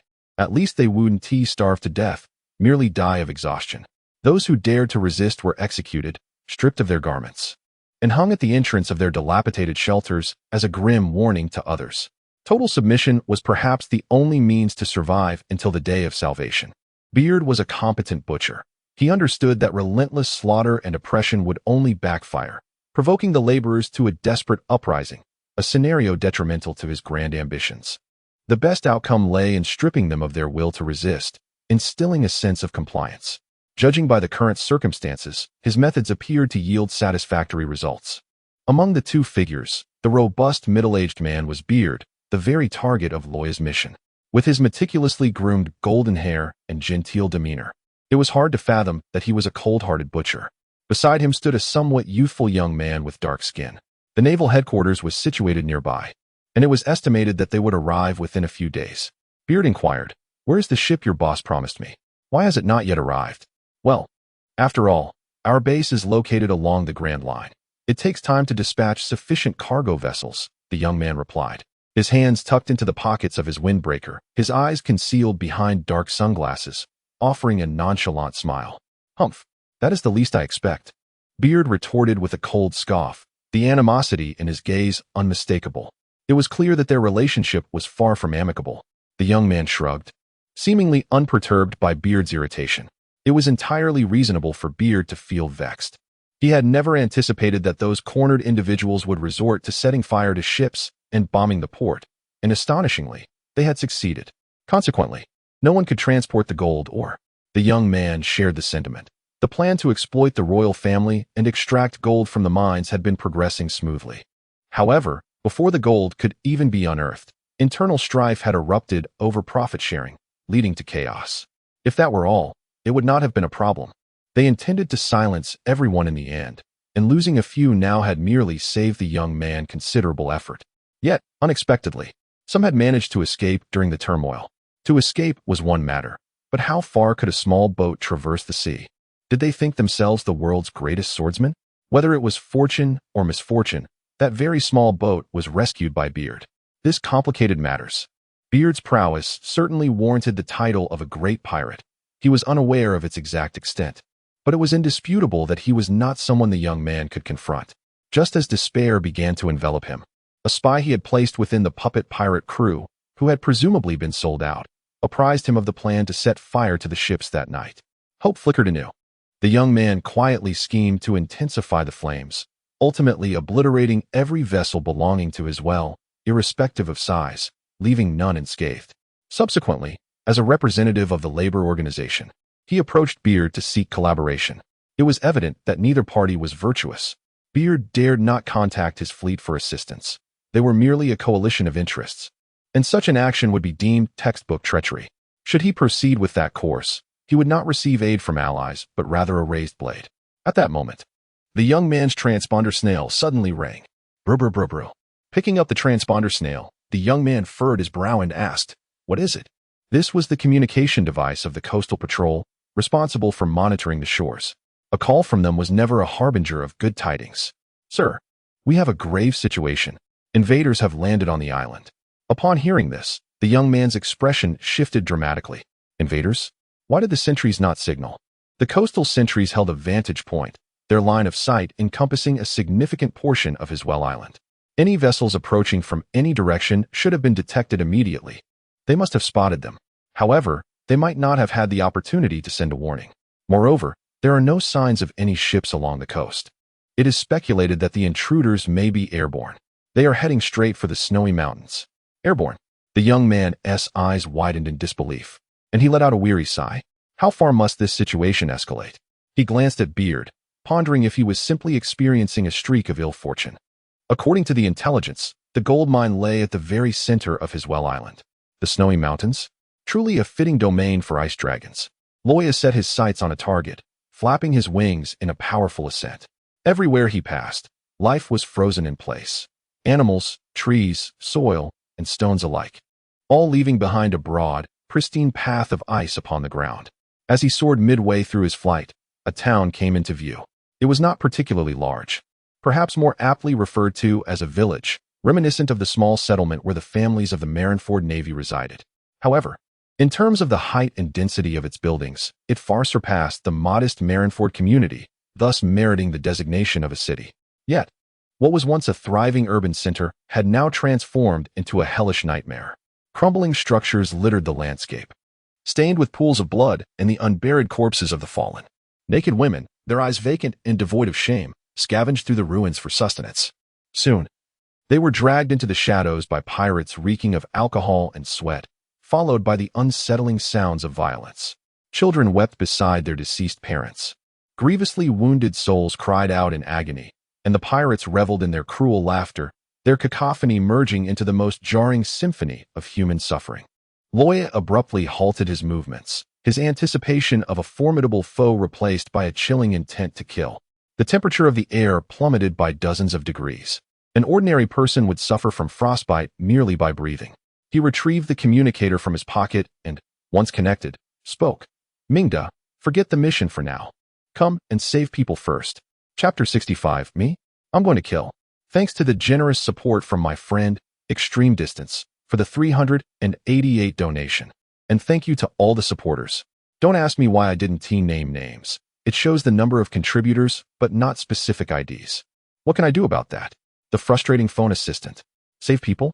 On the swiftly racing ship, Mingda asked in bewilderment. Save whom? Where? Are the soldiers coming too? By the way, why have you suddenly decided to save people? Will you just stop with the incessant questions? Luo Ya replied impatiently. Do as I say. Once you disembark, follow the ice path and gather everyone. But they are only responsible for guarding the ship. Taking them along will lower the mission evaluation. Mingda said, troubled.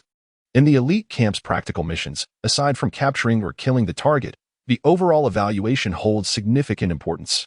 As trainees, they are still considered recruits, auxiliary personnel of the Navy, akin to temporary workers. Even when undertaking high-difficulty tasks that ordinary sailors cannot complete, they still cannot earn military merits. This was also why Kazan could not teach Luo Ya the Navy's 6 styles. Although Luffy learned them unassisted in the original story, it is not deemed highly confidential. But as a member of the Navy, one must still avoid any potential conflicts of interest. However, their contributions cannot be overlooked, as they are earned through blood and tears. To prevent disheartening the elite camp members, a comprehensive evaluation was specially established for practical missions. The evaluation obtained from these missions can be converted into military merits after graduation, serving as a crucial basis for promotions for most members of the elite camp. Thus, it is hardly surprising that Mingda voiced such concerns. Yet, this seemingly ordinary remark infuriated Luo Ya, who lowered his voice and roared, "To hell with the damn evaluations. Tell them that anyone who dares to refuse will meet their end at my hands." Mingda sensed the icy, murderous intent in Luo Ya's tone, beads of cold sweat forming on his forehead. Yes, I understand. After hanging up, Luo Ya altered his course, heading straight for the ruins. This place was once the flourishing capital of the kingdom of Hisaville, Big Snail City. This humorous name has accompanied generations of Hisaville inhabitants, while outsiders often mock them as descendants of snails. However, the Hisaville people rarely consider it a disgrace. Their national emblem is indeed a snail. According to legend, Hisaville was carried across the sea on the back of a giant sea snail, much like Zoe. This legend was finally confirmed decades ago when a group of fishermen archaeologists arrived in Hisaville, intrigued by the tale. After months of investigation in the waters, they eventually uncovered decisive evidence. Indeed, a massive sea snail supported all of Hisaville. Unfortunately, it had perished many years prior, its body hollowed out, leaving only a colossal shell. Over time, with geological changes, the shell gradually melded into the sediment. Upon the revelation, the entire South Sea trembled with excitement, as throngs came to witness this magnificent sight, marveling at the Creator's wonders. Once upon a time, Big Snail City thrived in prosperity. Now, however, it is referred to as a living hell. 3 rotund pirates leered as they dragged a young maiden they had just captured into the ruins. Soon, rhythmic sounds and the girl's helpless cries echoed through the air. The 3 pirates were exhilarated. In recent days, all the attractive girls in the city had been ravaged. Those who resisted were killed, while those who did not offered no thrill. It was rare to catch a fresh young girl. At that moment, the girl regretted her decision to venture out during the day in search of food. Why couldn't she have held out a few more days? Starving to death would be better than suffering such indignity. Yet, it was undoubtedly too late for regrets now. The excruciating pain coursing through her body left her in a daze. As time passed, her cries gradually faded, and her gaze turned hollow, the overwhelming blow extinguishing her spirit. Suddenly, a chill swept through the room, causing the 3 pirates to come to an abrupt halt. Blood sprayed forth, but before it could fall, it froze into icicles. landing on the girl's smooth skin. The icy sensation roused her from her stupor, and she stared in bewilderment at the pirates, now lifeless and cold atop her. Her numb expression gradually transformed into vivid emotion, shifting from numbness to astonishment, then to fury, and finally to elation, a profound release of joy that even the finest actors could not replicate. At that moment, a voice resonated unexpectedly, startling her into curling up instinctively. "You are safe now. Head east where someone will assist you." "Safe?" The girl lifted her gaze to the masculine, handsome face before her. Tears streamed down her cheeks like a torrential flood, and in her state of hunger, weakness, and fatigue, she inexplicably found the strength to push the pirate off her and lunged at her savior, biting fiercely into his shoulder. As if he were not a benefactor, but a lifelong enemy. Why did you come only now? Aren't you the Navy?" In the face of the girl's accusations, Luo Ya paid no heed to the filth covering her and gently embraced her. "I'm sorry, we arrived late." "Wah." Luo Ya's gentle words of solace shattered the resentment within her heart. The helpless girl leaned on Luo Ya's shoulder, weeping uncontrollably, though Luo Ya yearned to continue comforting her. He was acutely aware that countless other souls in the city, much like her, were in dire need of assistance. Luo Ya disregarded her resistance and pulled her down from his shoulder, offering her his shirt. "Remember, do not look back. Run east." "No, it's no longer necessary." The girl offered a faint smile, scrutinizing Luo Ya as if she wished to etch his visage into her memory. "Thank you, I implore you, in my life. Please, in my life." Her voice, as delicate as a whisper, resonated in Luo Ya's mind like the thunder of a storm. Luo Ya stared at her in a daze, lost in thought for quite some time. Suddenly, a blade of ice, forged from pure frost, fell to the ground with a crisp sound. The young girl, taken aback, raised her head and met Luo Ya's calm gaze. Life is one's own possession. No one can dictate its course. Whether to live or perish, the choice lies with you. With that, Luo Ya turned and departed. Shortly after he exited the dilapidated dwelling, the girl picked up the ice blade. Then came the sound of the blade piercing through flesh, the gut-wrenching sound of intestines being dragged, and the girl's frenzied roar, wild as a beast. The air became thick with the metallic scent of blood, a pungent reminder of the three pirates' demise. Luo Ya took a deep breath, shaking off the ice crystals that had suddenly formed at the corners of his eyes. Facing the snow-capped mountains, he let out a resounding howl. Beard. Just as Luo Ya was rescuing the civilians, the wave breaker finally reached the shore. Following the ice path forged by Luo Ya, a throng of individuals advanced swiftly, with Luo Ya's formidable presence looming over them. They understood that failure to comply would result in severe consequences, even if he did not resort to lethal force. Before mastering the Navy's 6 styles, Luo Ya possessed the effortless ability to eliminate a Ludo. They certainly did not wish to test whether their resilience matched that of a cockroach. Along their route, the various ice sculptures lining the path evoked both awe and dread. Behind those lifelike ice figures lay the remnants of living beings.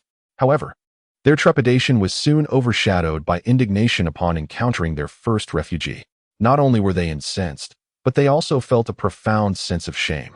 They were the Navy. How could they allow pirates to act with such impunity? A sense of duty surged within Mingda, pulling him from his former delinquent state as he composed himself. "Tokay, take some of the brothers to assist the refugees. Bring out all the food, medicine, and clothing. Yake, immediately contact the ships behind us. Instruct them to advance at full speed. Tony, what on earth are you doing?" As Tony pressed forward, his eyes blazing with intensity, he turned back with a feral expression, akin to a beast poised to strike. "Me? I am going to kill." Chapter 66. Pirate Rocky gratitude to the reader Static for the generous 999 donation. Thanks to the reader Little Mouse Fairy for the 500 donation. Thanks to the reader 7 Lines for the 399 donation. Thanks to the reader New World Dakami-sama for the 100 donation. Thanks to the reader with an 8-character name for the 100 donation. Thanks to the reader Evil for the 100 donation. The mobile assistant finally functioned normally today, but yesterday's donations still did not appear. "Ah, I see," Ming sighed, choosing not to inquire further. In truth, many soldiers within the Navy held deep-seated grudges against pirates. However, in recent years, only Tony had suffered personal losses at the hands of pirates, having had his homeland destroyed. He often lamented that if he had not set sail that fateful day, if he had not picked up that book or practiced the Shura sword art, how much better things might have been. Yet, there is no remedy for regret. The seeds sown yield their inevitable fruits. Familiar faces fell one by one in pools of blood, the fragrant smoke of cooking replaced by the acrid fumes of explosions, and the joyous laughter of yesteryears transformed into heart-wrenching cries of agony. From that day forth, Tony had not experienced a single moment free from guilt. Remorse gnawed at his soul, suffocating him. Yet, the departed could never return, and no amount of regret could restore what was lost. In pursuit of vengeance against the pirates, Tony joined the Navy, becoming a new recruit. Now, as he beheld the devastation in his wheel, a singular thought consumed him: exterminate them all. Yet, unbeknownst to those around him, as Tony hastened along the ice path, fine blood-red threads, as delicate as wheat awns, began to emerge upon his skin. These threads appeared to possess a life of their own, gently caressing Tony's skin and the sharp, cold edge of his sword. In Great Snail City, the former town hall now served as the gathering place for the scavenger pirate group. An older pirate scrambled into the main hall, tripping over the corpse of a fruit woman lying at the entrance, tumbling headlong. At the head table, Rocky, Beard's first mate, looked on with impatience, cursing, "You dog! What a mess you're making! Are you being chased by Dola's grandson, or what?" The Dola pirate group, previously manipulated by a dark-skinned youth to usurp the throne and exploit the gold mines, had been thwarted and was unwilling to relinquish their claims. Thus, they had sought to eliminate the scavenger pirate group from his wheel. Though not a notorious pirate crew, their deep-rooted connections allowed them to covertly support and relay information. Stalling Beard's men. Upon hearing Rocky's words, the surrounding pirates erupted into raucous laughter. They're coming? With those weaklings? They believed they could afford to disregard them, as Beard was engrossed in the gold mine, only allowing them to defend the mountain passages, while Rocky had never set foot on the battlefield. And they're coming? The remnants in Great Snail City don't even dare to show their faces during the day. However, unlike his companions, Rocky's mockery did not amuse the pirate who had stumbled in. He was sweating profusely, his face a mask of despair. "No, Rocky, the Navy has arrived." The raucous laughter abruptly ceased, and Rocky's expression shifted dramatically as he seized the pirate in anger. "What? You say the Navy? How many are there?" "Oh, one. Perhaps. Idiot." Before he could finish, Rocky delivered a resounding slap to his face, sending him crashing into a row of chairs and benches. "Just one Navy soldier, and you're reduced to this? You're embarrassing, Lord Beard." As Rocky spoke, he drew his pistol from his waist and aimed it at the pirate. With a deafening bang, a thumb-sized blood crater appeared on the pirate's forehead, and he immediately breathed his last. Brandishing his firearm, Rocky shouted, "Brothers, go find that Navy man. I thirst for his blood." "Oh, exterminate the Navy. Long live Lord Beard." The assembled pirates were initially taken aback by Rocky's ferocity, but they quickly regained their composure, erupting into a frenzied cheer as they rushed out. However, unlike them, Rocky exhibited no signs of excitement. Given the Navy's customary approach, it was indeed plausible that only one Navy officer had arrived. As a pirate from the New World, he was well aware of the lone operative among the Navy ranks. Yet, he found it hard to believe that such a significant figure would abandon the Navy headquarters to engage with the formidable forces of the New World and instead venture to this remote sea. Nevertheless, even if it were not that individual, the presence of a formidable Navy officer capable of instilling such panic in seasoned pirates was not to be underestimated. Contrary to his rugged exterior, Rocky was an astute individual. Otherwise, Lord Beard would not have brought him along. At this critical juncture of gold mining, the appearance of a powerful Navy officer in Hithwell was a situation that the seasoned Rocky would not confront with such brashness. However, voicing these thoughts would undermine morale, which was precisely why he decisively executed the old pirate. He even suspected that this fleeing pirate had been deliberately allowed to escape to locate their gathering point and prepare for a complete capture. Contemplating this, as he observed the thronging pirates, Rocky hastily made his way toward the back door, loading his pistol with specially crafted hockey-infused bullets and gunpowder along the way. Yet, he was a fraction too late. Even if his suspicions were correct, facing the acutely perceptive Roya, the moment he discerned that this was indeed the pirate gathering spot, it had already sealed the fate of everyone present. As Rocky approached the back door, a sudden wave of trepidation washed over him, his finely honed instinct for death, cultivated through years of dwelling on the brink of mortality, compelled him to drop to the ground without hesitation. Sure enough, almost instantaneously as he descended, a cylindrical object whizzed past his head, grazing his scalp and tearing away a significant patch of flesh. With no time to attend to the stinging pain above, Rocky rolled into a corner, activating his observation hockey which enveloped the entire hall. To his astonishment, however, he discovered that there was no one around. If it were not for the overwhelming superiority of his opponent's haki, which had impaired his perception, then it must have been due to the distance exceeding his range of awareness. Contemplating this, Rocky cast a wary glance at the large hole in the wall behind him. If his second hypothesis were indeed the case, then what exactly had attacked him? A mysterious high-tech sniper rifle? Or merely a creature of brute strength? Wait, is that Ice? Roche's eyes widened, and his breath came to an abrupt halt. There, at the edge of the hole in the wall, lay a fragment of shattered ice, emanating a chilling aura. Could it truly be him? In that moment, Rock felt a surge of dread and hastily enveloped himself with his observation haki, praying that the other party would not discover his presence. As Rock trembled with his spiraling thoughts, on the rooftop of the towering building opposite the town hall, Luo Ya gradually dissipated the frost enveloping his hands. The expenditure of magical energy had been considerable, yet the potency remained commendable. Observing the pirates below, huddled together in clusters, Luo Ya spat disdainfully. "Pa? Consider yourselves fortunate, you wretched beasts." With a swift motion, Luo Ya vanished from the rooftop, only to reappear at the entrance of the town hall moments later. As he stepped into the expansive hall, the sight of numerous lifeless young women greeted him, igniting a fierce urge to turn back and unleash his wrath upon the corpses. However, this was not the time for such actions, for he could still hear the heartbeat of a second individual resonating from deeper within the hall. Could there still be a living soul? It seemed likely that they were of a higher rank. Chapter 67. The Deployment of Beard. Tick-tock, tick-tock, tick-tock. The ice crystals, bereft of magical support, swiftly began to melt, trickling droplets of icy water down the wall, splashing onto the head of a middle-aged man slumped in the corner, producing a sharp sound as the water struck. Rocky had believed that the blood of his adversary had long since dried, yet he was taken aback to hear the crisp sound resonating still. The man had been slain only this morning, having ventured here alone in a desperate attempt to negotiate for the release of his wife and daughter, who had been captured. However, what awaited him were the still warm remnants of his loved ones, their bodies riddled with wounds, gruesomely inflicted by Rocky himself. Ultimately, the man's fate was sealed. Half of his skull had been severed from his forehead. At this moment, as Rocky gazed downward, following the trail of dripping water, he was startled to behold the lifeless eyes of the man, once long deceased, now wide open and staring directly at him, accompanied by an unsettling, ghastly chuckle. A shiver ran down Rocky's spine, causing goosebumps to rise as he rubbed his eyes and looked again. To his relief, the corpse remained as it was, with its eyes tightly shut. Was it merely an illusion? Rocky exhaled deeply, strangely, as the first mate of the notorious pirate Beald. He found himself gripped by an inexplicable fear of a mere civilian's corpse. Suddenly, a crunching sound echoed from the entrance, snapping Rocky out of his reverie. He pressed himself against the pillar, attempting to minimize the likelihood of being discovered, all the while praying fervently that the approaching figure was not the one he dreaded. The individual lurking in the shadows was formidable. Luo Ya furrowed his brow and came to a halt.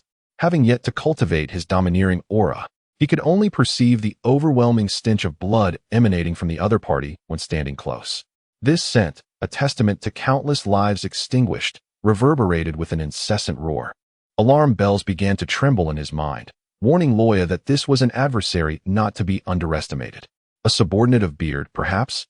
Luo Ya pondered, for Beard's erratic movements made it challenging to ascertain the positions of his underlings. Prior to departing from headquarters, Zifa had also cautioned them to exercise utmost vigilance. If this were indeed Beard, he would have likely already emerged to launch an assault. Yet, is it merely you?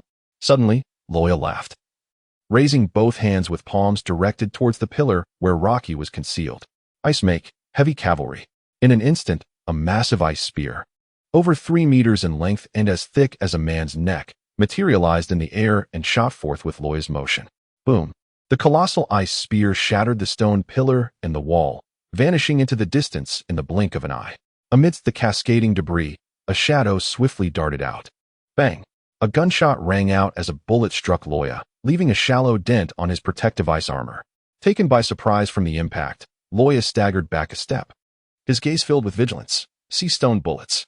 Heeding Zephyr's warning, upon deducing that the assailant was a high-ranking member of the Cleanser pirate crew, Luo Ya discreetly reinforced his ice armor. Aside from the unreasonably solid sea stone, ordinary iron sand would not only fail to leave a mark on the ice armor, but would be deflected upon contact. Only sea stone bullets possessed the capability to contend with the armor's hardness. Moreover, such formidable kinetic energy could not be achieved with standard ammunition. Seeing the figure evade his attack, Luo Ya maintained his expression, pushing off the ground as an endless chill spread across the surface. Ice Make, frozen plains. Rocky, hidden behind the debris, felt the cold emanating from the ground and leaped upward, exclaiming, "Do you think you can freeze me? How navi Akiji?" Huh. Luo Ya found himself somewhat bewildered. What on earth was Qingji? Had he arrived? Through the swirling clouds of dust, the visages of the two individuals became visible to one another. This marked their inaugural face-to-face encounter. Both were equally perplexed. "What the hell? Who is this guy?" exclaimed Rocky. "Goodness, you nearly gave me a heart attack," Luo Ya retorted. Yet, a chance presented itself. While Rocky was engulfed in a blend of disappointment, surprise, and astonishment, Luo Ya's shock was not as profound. He quickly regained his composure, a mysterious smile tugging at the corners of his mouth as he raised his right hand towards the figure suspended in the air. "Icefall, deliver your retribution." With a crackling sound, the frost that had just spread across the walls instantly obeyed the command, detaching from the surface like a sentient being, and lunged ferociously towards Rocky, who hung in midair. At the very moment the ice began to transform, Rocky sensed the change, yet he was still taken aback by this extraordinary phenomenon, exclaiming, "Living ice? What manner of creature is this?" Luo Ya, disinterested in offering an explanation, noticed his intention to evade and clenched his outstretched hand tightly. "Die, Iron Maiden!" With a resounding thud, an overwhelming mass of ice cubes converged with great force, leaving a fleeting afterimage in their wake. This attack came so unexpectedly that Rocky, with no means to maneuver in the air, found himself ensconced within the icy embrace. However, he remained unconcerned. After all, it was merely ice. All he had to do was withstand the pressure with his armament haki. Since his opponent was not the Marine Admiral Akiji, what was there to fear? Pardon. Roche's imposing aura surged forth, engulfing half of his body in a shroud of darkness. Yet, in an instant, a sharp icicle pierced through his heart, momentarily halting his movements. Gasp! Blood, mingled with fragments of his heart, erupted from his throat, only to be forced back into his mouth by the omnipresent frost, choking his trachea and causing him immense discomfort. As he felt the searing pain in his chest, he momentarily lost his focus. How is this possible? I had hardened myself, after all. Luo Ya, devoid of mercy, hastened the output of his magical energy. With a sharp exclamation, countless ice spikes pierced through his body, gradually reducing him to a pulpy mass. In unison, Qianlin executed the ice cascade funeral technique, known as the Iron Maiden, once ensnared. There existed no alternative but to endure or attempt to break free. Indeed, Rocky possesses the ability to wield armament haki, boasting a defensive power that transcends mere steel. However, in a foolish attempt to withstand Roy's assault, he opted for full-body hardening, which inevitably compromised the range and, consequently, the overall potency of his defense. This capability, once a source of immense pride for him, marked him as a formidable figure amidst the greats of the sea, where those capable of complete body hardening were truly exceptional. The elite of a new era. With his extraordinary talent and unparalleled skill, he could distribute his haki throughout his entire form to achieve this hardening. Thanks to this ability, he had accomplished numerous significant feats for Beard. After all, who would dare to underestimate someone who could harden his entire body, fearing the apparent weakness of his defenses? While the dispersed armament haki was sufficient to withstand ice blocks, he unfortunately encountered Luo Ya, whose magic-infused ice was far from ordinary. Shouldn't someone adept in haki rank among Beard's top commanders? Luo Ya casually probed the ground with an ice stick, soon discovering a golden coin. Eureka! Picking it up, he examined it closely, a grin spreading across his face. Ah, indeed, it belongs to the elusive deputy captain of the scavenger pirates, the cunning fox, Rocky. It truly is him. He pocketed the coin and leisurely exited the hall. Although, as a member of the Navy, the bounty on Rocky's head would remain unattainable. This kill would significantly enhance his evaluation points for the mission, equating to the collective deductions incurred by the entire naval force. On the snowy mountain, within the mining pit, Rocky had been slain. Beard spoke with a calm demeanor, as if the loss of a close companion was akin to discarding a used paper box. As he spoke, the lifeline paper in his hand swiftly burned away, dissipating in a wisp of smoke carried by the cold wind. A young man with dark skin, unable to conceal his disdain, remarked, "If a tool is broken, simply find another. However, given the strength of our adversary, are you not inclined to take matters into your own hands?" He gestured towards the mining pit before them. If we do not eliminate him, these gold mines will never yield profit. Humph. You need not remind me of that. Instead of worrying about such matters, you should expedite your ship's departure. The Navy employs a wolf pack strategy. Their main forces will not be far behind. I.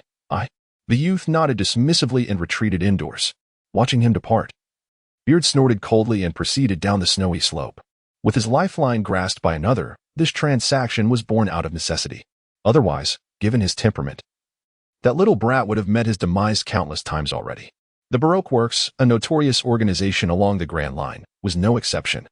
Those involved in mercenary work always had connections to the dark underbelly of society. However, now was not the time for a falling out. Even without such a rupture, this collaboration still promised a sevenfold profit, which needed to be addressed, regardless of when the Navy's main force would arrive. He would not allow anyone to meddle with his finances. Chapter 68. Individual Battles. Gratitude to Bookfriend. Stillness. Time. For the 999 reward. Thanks to Bookfriend Taemin for the 488 reward. Thanks to Bookfriend Didaway for the 388 reward. Thanks to Bookfriend Lazy for the 100 reward. Thanks to Bookfriend Blooming Flowers for the 100 reward. Returning indoors, the dark-skinned youth let out a long sigh of relief. That was terrifying.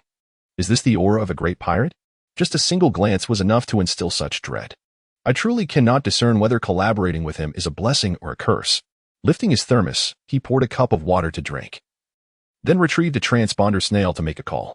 Hello, Miss All Sunday? The mission can be cancelled. The Navy's advanced forces have already landed on his wheel. And it seems we will not be receiving any payment for this. After finishing his sentence, the youth gritted his teeth. As for the punishment, I shall return to accept it. The thought of the studio's penalties for mission failures instantly drenched Mr. 5's back in cold sweat. Yet, to his astonishment, the voice on the line, identified as Miss All Sunday, Nicole Robin, seemed completely unfazed, as if she had anticipated this outcome. Very well. The ship to facilitate your escape is already hidden in the southwestern cavern of the island. You may leave at your convenience. As for the punishment, that is a matter for the boss. But are you certain you are prepared for it? There is already a ship on the island. Why was I informed? Mr. 5 exclaimed in shock. I do not see why it was necessary to inform you, Mr. 5. The coldness in her voice jolted him awake, and he hastily bowed in apology. Yes. My apologies. Please forgive my rudeness. Luo Ya gripped the long spear of condensed ice. His expression cold as he traversed the mountains of corpses and seas of blood, step by step approaching the last pirate on the street. Stay back. Don't come any closer. Monster, monster. With a swift sweep of his spear, flesh and blood flew as the pirate, who had just managed to rise in an attempt to escape, clutched his chest in disbelief. His upper body slowly slid down, the incision smooth, leaving him severed in two. Luo Ya remained unfazed by the overwhelming visual impact before him. Since slaying Rocky, this marked his 109th pirate kill. Calmly, he stepped over the corpses, straining to listen to the sounds emanating from Big Snail City. Have they arrived? Aludo. A faint smile crept across Luo Ya's face as he planted his spear into the ground, gazing toward the great snow mountain. Now, it is your turn, Beard. At that moment, the ground beneath Luo Ya erupted with a deafening rending sound, shaking violently as if an earthquake had struck. Just as Luo Ya was distracted, a figure appeared abruptly behind him, delivering a powerful kick. Get in there, you bastard. Bang. Caught off guard, Luo Ya was sent hurtling into the fissure like a cannonball. Beard landed, lightly tapping the ground with his toes. I will bury you alive. Thunderous rumblings echoed as the earth quaked anew, the tortured ground groaning. Tons of earth and rock cascaded down from either side, swiftly filling the chasm. TCH, a rookie.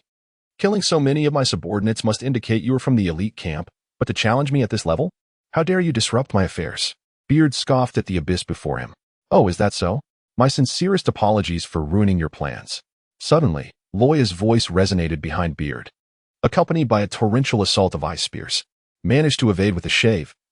Not bad. Beard snorted, pivoting to unleash a punch. But what of it? Dare to thwart my endeavors?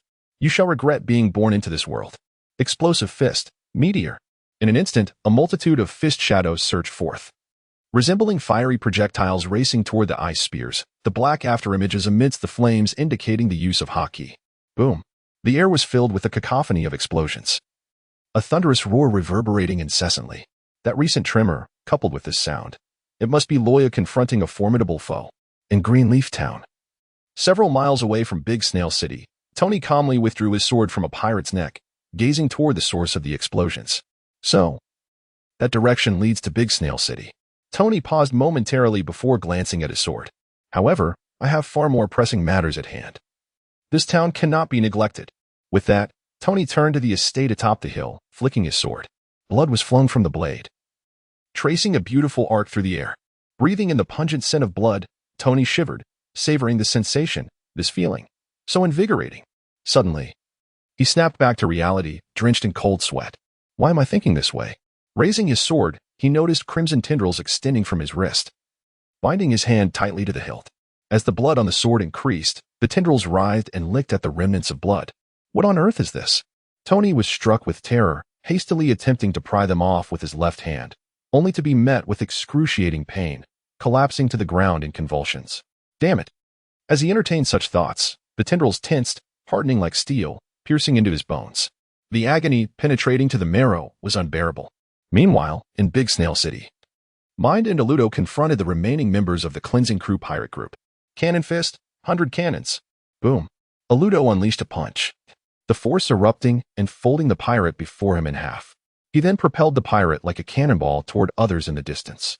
The sound of cracking bones echoed as the pirates fell, groaning on the ground, while the one used as a projectile was violently cleaved in two. This is the fate of those who strike at me. Wiping away the blood from a gash on his face, Ludo roared and charged toward another group of pirates. Not far from Ludo, Mind wielded a wolf fawn club, striking down enemies one by one. Those sent flying did not suffer as severely as Ludo's victims. Their wounds were gruesome but not fatal. After dispatching yet another pirate, Mind surveyed the battlefield, calling out, Ludo, this area has only a few pirates left. I will handle them. You check the eastern side. Understood. Crack.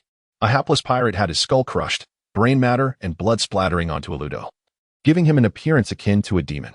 Bang! Gunfire rang out, and Ludo staggered, his body leaning back. The members of the Cleansing Crew pirate group looked on with excitement. Did we succeed? Oh, we finally killed that monster. However, their cheers abruptly ceased as Ludo steadied himself. Slowly repositioning his head, between his teeth, he bit down on a flattened bullet. Ugh! Ludo spat out the bullet, his face contorted in rage. Mind, leave this to me. You go east to find Tony. Having witnessed the preceding scene, Mind sighed deeply. It's tough being a captain these days. With that, he swung his wolf fawn club and charged forward. Once Mind had distanced himself, Ludo, with a hollow smile, muttered, I told you not to strike my face. Why do you never listen? Who fired that shot? The sudden increase in volume startled the pirates, who gulped nervously and dispersed, revealing a gaunt, lecherous man lurking behind the crowd. Oh, it's you. Ludo flexed his fingers, cracking his knuckles as he approached.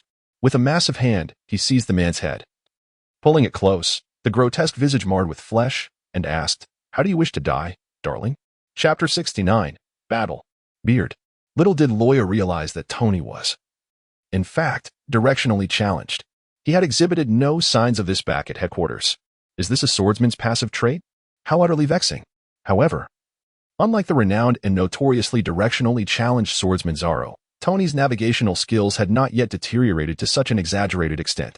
Moreover, having spent a number of days at headquarters, his daily routine consisted merely of sleeping, eating, and training, traversing a linear path between these 3 points, which rendered his behavior quite normal. Who could have anticipated that his first real combat mission would go awry?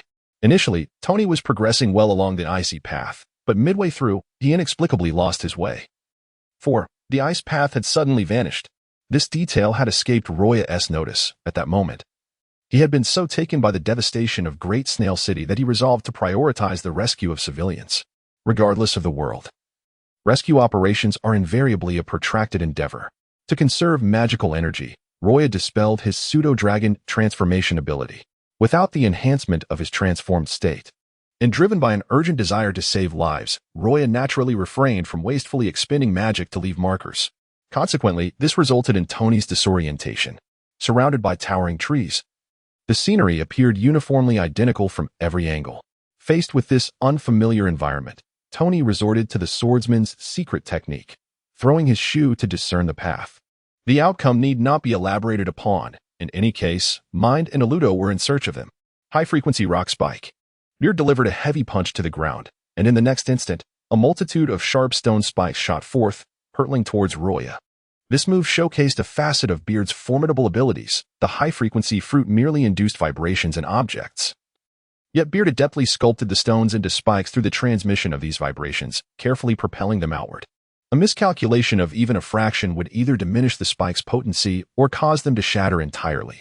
Had he truly developed his fruit's powers to such a degree? What a fearsome adversary he was. Suspended midair with a moonlit step, Luo Ya observed the situation, his figure flickering as he accelerated and appeared in an instant at Beard's flank. Blue energy enveloping his fist and feet. Iron fist of the Ice Dragon. Thud.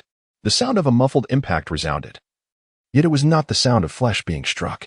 At the moment of attack, Beard sensed Luo Ya's approach and immediately enveloped his attire with armament haki to block Luo Ya's assault. While his speed did not match that of Luo Ya, he was capable of utilizing observation haki. Through their previous exchanges, he had discerned that the young Navy man's attacks, once they made contact, inflicted a chilling sensation that nearly disregarded the defenses of armament haki, penetrating his body to induce frost. After suffering several hidden defeats, Beard shrewdly identified the flaw in this ability. It could not be wielded from a distance. As long as he hardened his clothing with haki, he could significantly reduce the efficacy of the attack.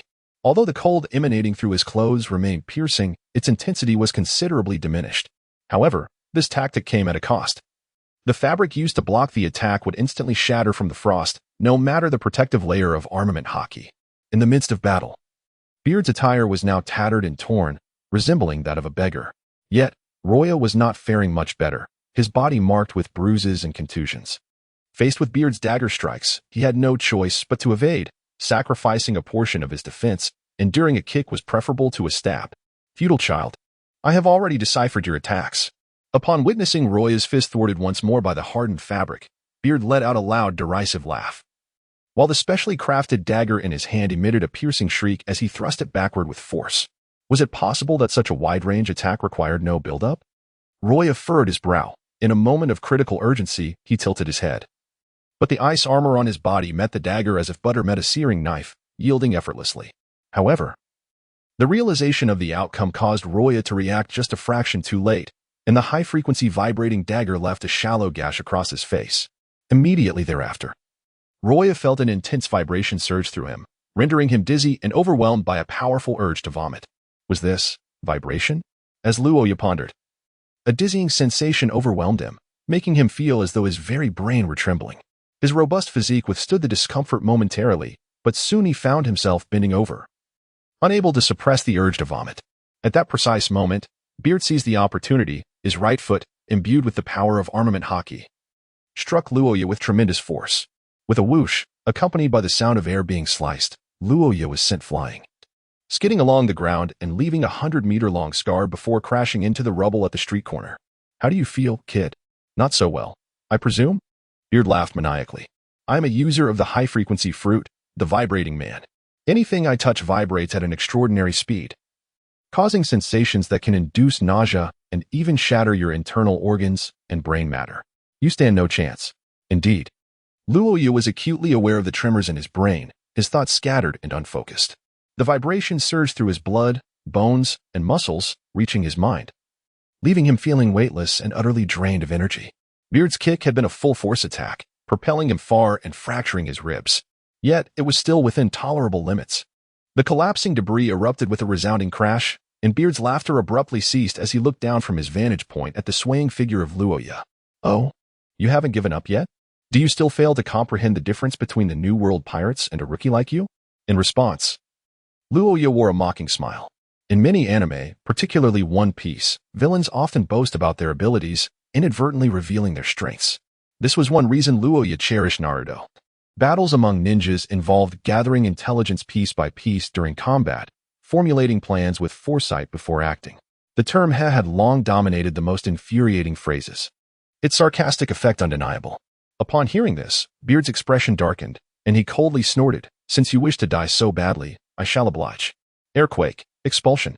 With a flash, the furious Beard transformed into a shadow, charging forward with alarming speed, aiming his dagger at Luo Ya's heart. Die. Although Beard lacked the ability to shave, as a formidable pirate, he possessed explosive acceleration techniques. In the blink of an eye, the shrieking dagger was upon Luo Ya. However, in his rage, he failed to notice the strange smile spreading across Luo Ya's face. Indeed, The intelligence had been flawed. You can unleash your fruit's powers with your feet. But I have been waiting for you to come closer. Ice Mage, coffin. A chilling wave surged forth, instantly enveloping the entire space. Beard's observation haki flared, urging him to retreat swiftly. Yet, the inertia from his rapid advance was immense. Before he could act on this thought, he was ensnared by the frigid air. Luo Ya was struck once more, his body hurtling backward and crashing through the ceiling. Huh? What is this? Suddenly, Beard froze, staring at the large chunk of ice in his hand. There were no ice crystals on his body. The endless chill, under Luo Ya's control, had coalesced entirely upon the dagger in his grasp, encasing it in ice. At that moment, Beard felt a sharp pain and hastily flung the ice away. As he released the dagger, a significant piece of flesh was torn from his grip, instantly becoming a gruesome sight. What terrifying cold! Beard stared in shock at the ice on the ground, dazed for a moment before tearing off another strip from his already scant clothing to wrap around his blood-soaked palm. However, if he could achieve such a feat, why didn't he use it against me? Beard bandaged his hand while pondering. Suddenly, an ice spear descended from the heavens, appearing above his head with lightning speed. So fast, even quicker than before. Beard's heart raced. He had no time to continue bandaging and barely managed to evade the ice spear using his observation haki. Standing upright, he looked up and was instantly awestruck by the creature before him, no longer able to dwell on Luo Ya's motives. What kind of monster are you? Chapter 70. The Pseudo-Dragon Transformation to Defeat the Enemy. At this moment, Luo Ya bore no semblance of humanity. If one needed to describe him, Beard could only think of the legendary giant dragon. A pair of golden slitted eyes gazed down with utter authority, their terrifying and formidable presence pressing down upon him like a tangible weight, causing him to tremble uncontrollably, each breath becoming a monumental effort. Blue scales adorned his body, shimmering brilliantly in the sunlight, while a pair of expansive bat-like wings unfurled from his back, whipping up a chilling wind that swiftly froze the surroundings. Resisting the biting cold with his haki, Beard's expression darkened. A devil fruit user? A mythical Zoan type? He had long suspected Luo Ya was a user, but the revelation that he wielded freezing powers left Beard uncertain. He could bet his life that Admiral Akiji was alive and well, for not long ago. One of his informants had told him that Akiji had gone to the East Blue. What a ridiculous notion that such a formidable admiral would perish in the weakest of seas. Since Akiji was still alive, and considering that the same devil fruit cannot exist in two forms simultaneously, it ruled out the possibility of Luo Ya having consumed the freezing fruit. Thus, the answer became apparent. Luo Ya was a mythical Zoan type. The freezing ability was merely an added power of his form. Upon hearing Beard's thoughts, Luo Ya chuckled softly. Correct, but there's no reward. His voice had taken on a hoarse, low tone, resembling an electronic synthesis, a minor effect of his transformed physique. After speaking, Luo Ya swooped down like a wild goose, his sharp dragon claws aimed at Beard's chest. The overwhelming dragon's south might erupted at close range, subduing Beard. What incredible speed!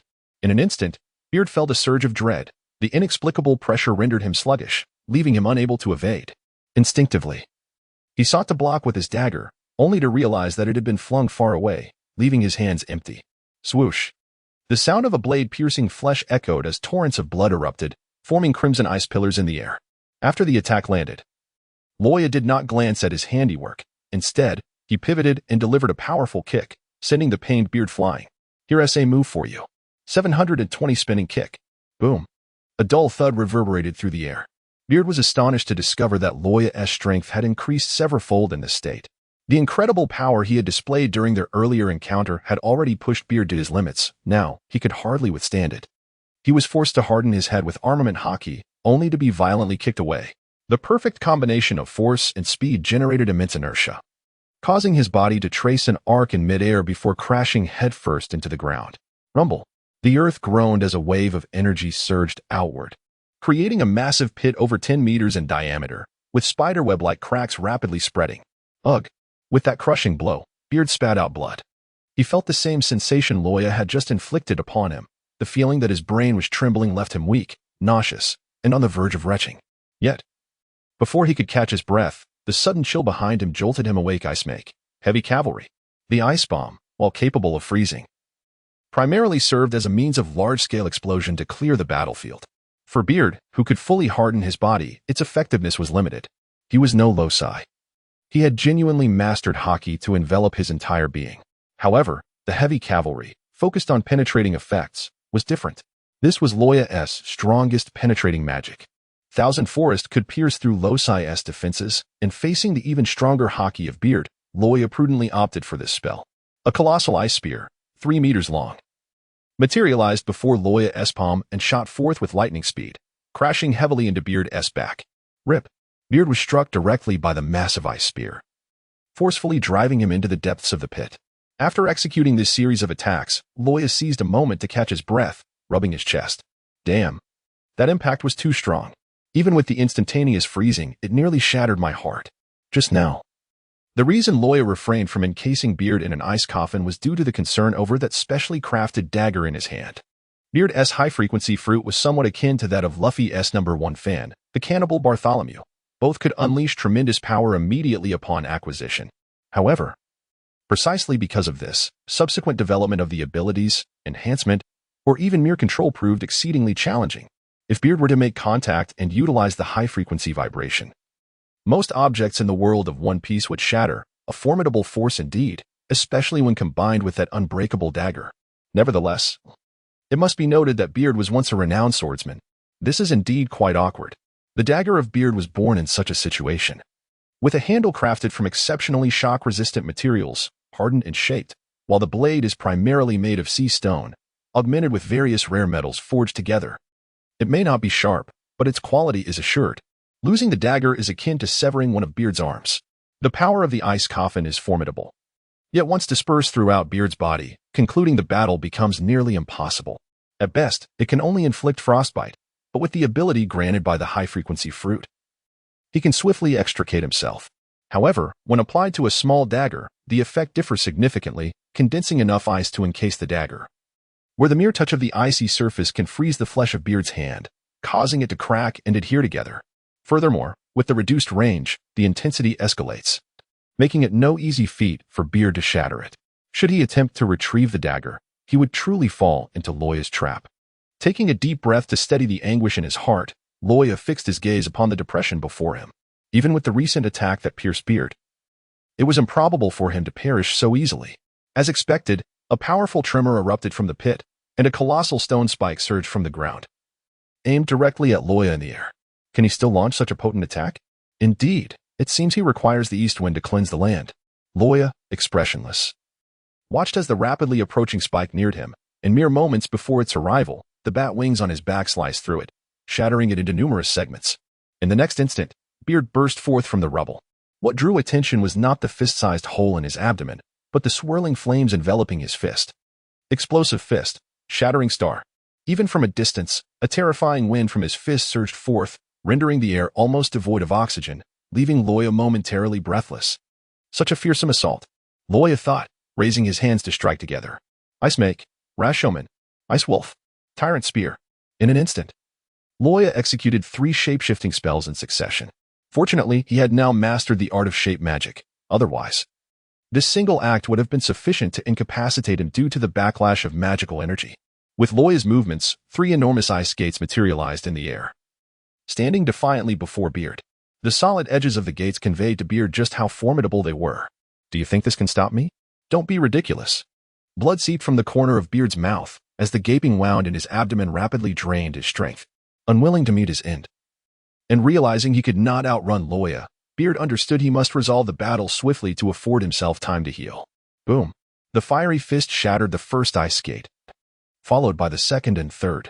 Once he broke through the ice gates, Beard could clearly see Luo Ya. Yet the flicker of a smile and the pronounced bulge of his cheeks filled him with unease. But there was no time for contemplation in the next moment. Countless ice wolves lunged at him. Some sank their teeth into his thighs, while others aimed for his throat, each clinging to Beard's form.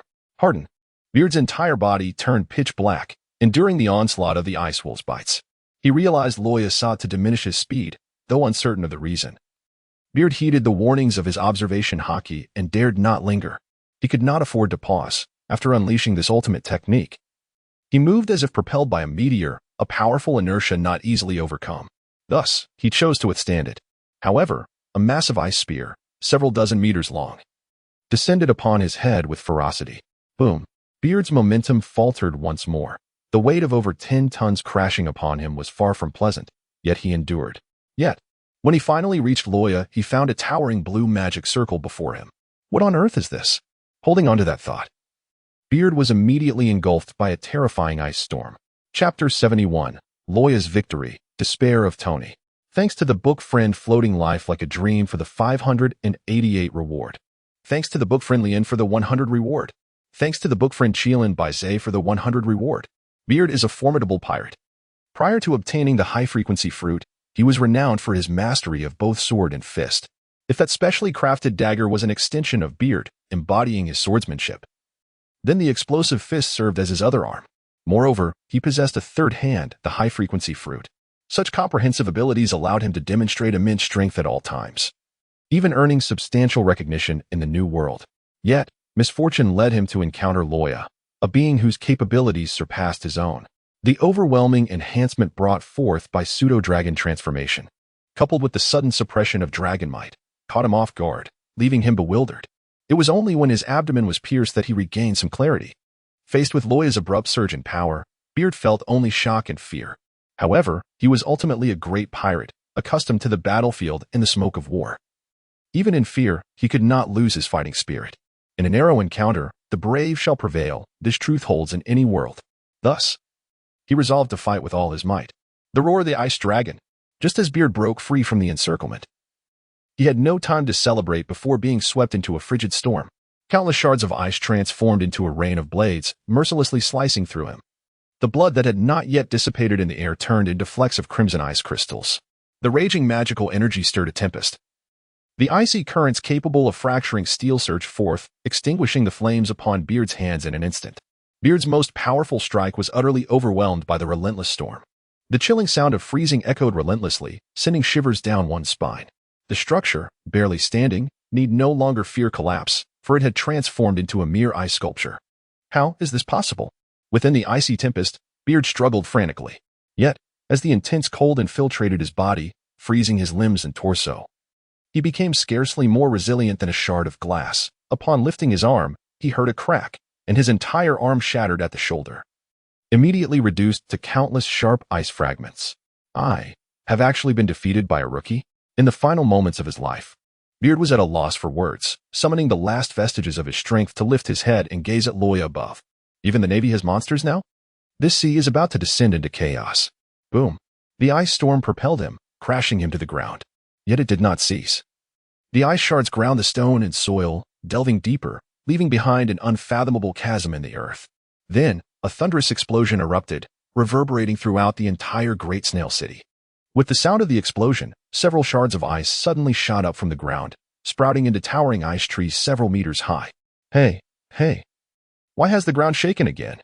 In a certain part of Snail City, Ludo strained to grasp the wall, anchoring himself against it, his body laden with exhausted children.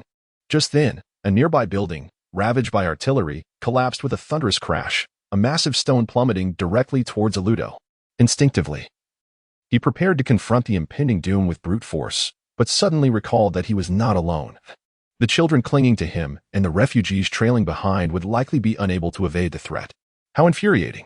Ludo's eyes reddened, the frustration of his impotence causing him to bite his lip. Was he really going to abandon them? He thought, but quickly shook his head, dismissing the notion. I cannot do that. In an instant, a figure appeared above him, wielding a spiked club that arced through the air and struck the falling stone with tremendous force. Boom! With a single blow, the large rock shattered into a multitude of smaller fragments. Although the debris still hurt, the lethal threat had been neutralized. Ludo exclaimed in surprise, Mingda, have you mastered moonwalk? Mingda, having just landed, stumbled slightly before steadying himself, growling, is this really the time for that? Hurry and lead them to safety. Startled by Mingda's tone, Ludo shot him an annoyed glance. TCH, what's so impressive about that? It's just moonwalk. I'm already learning shave.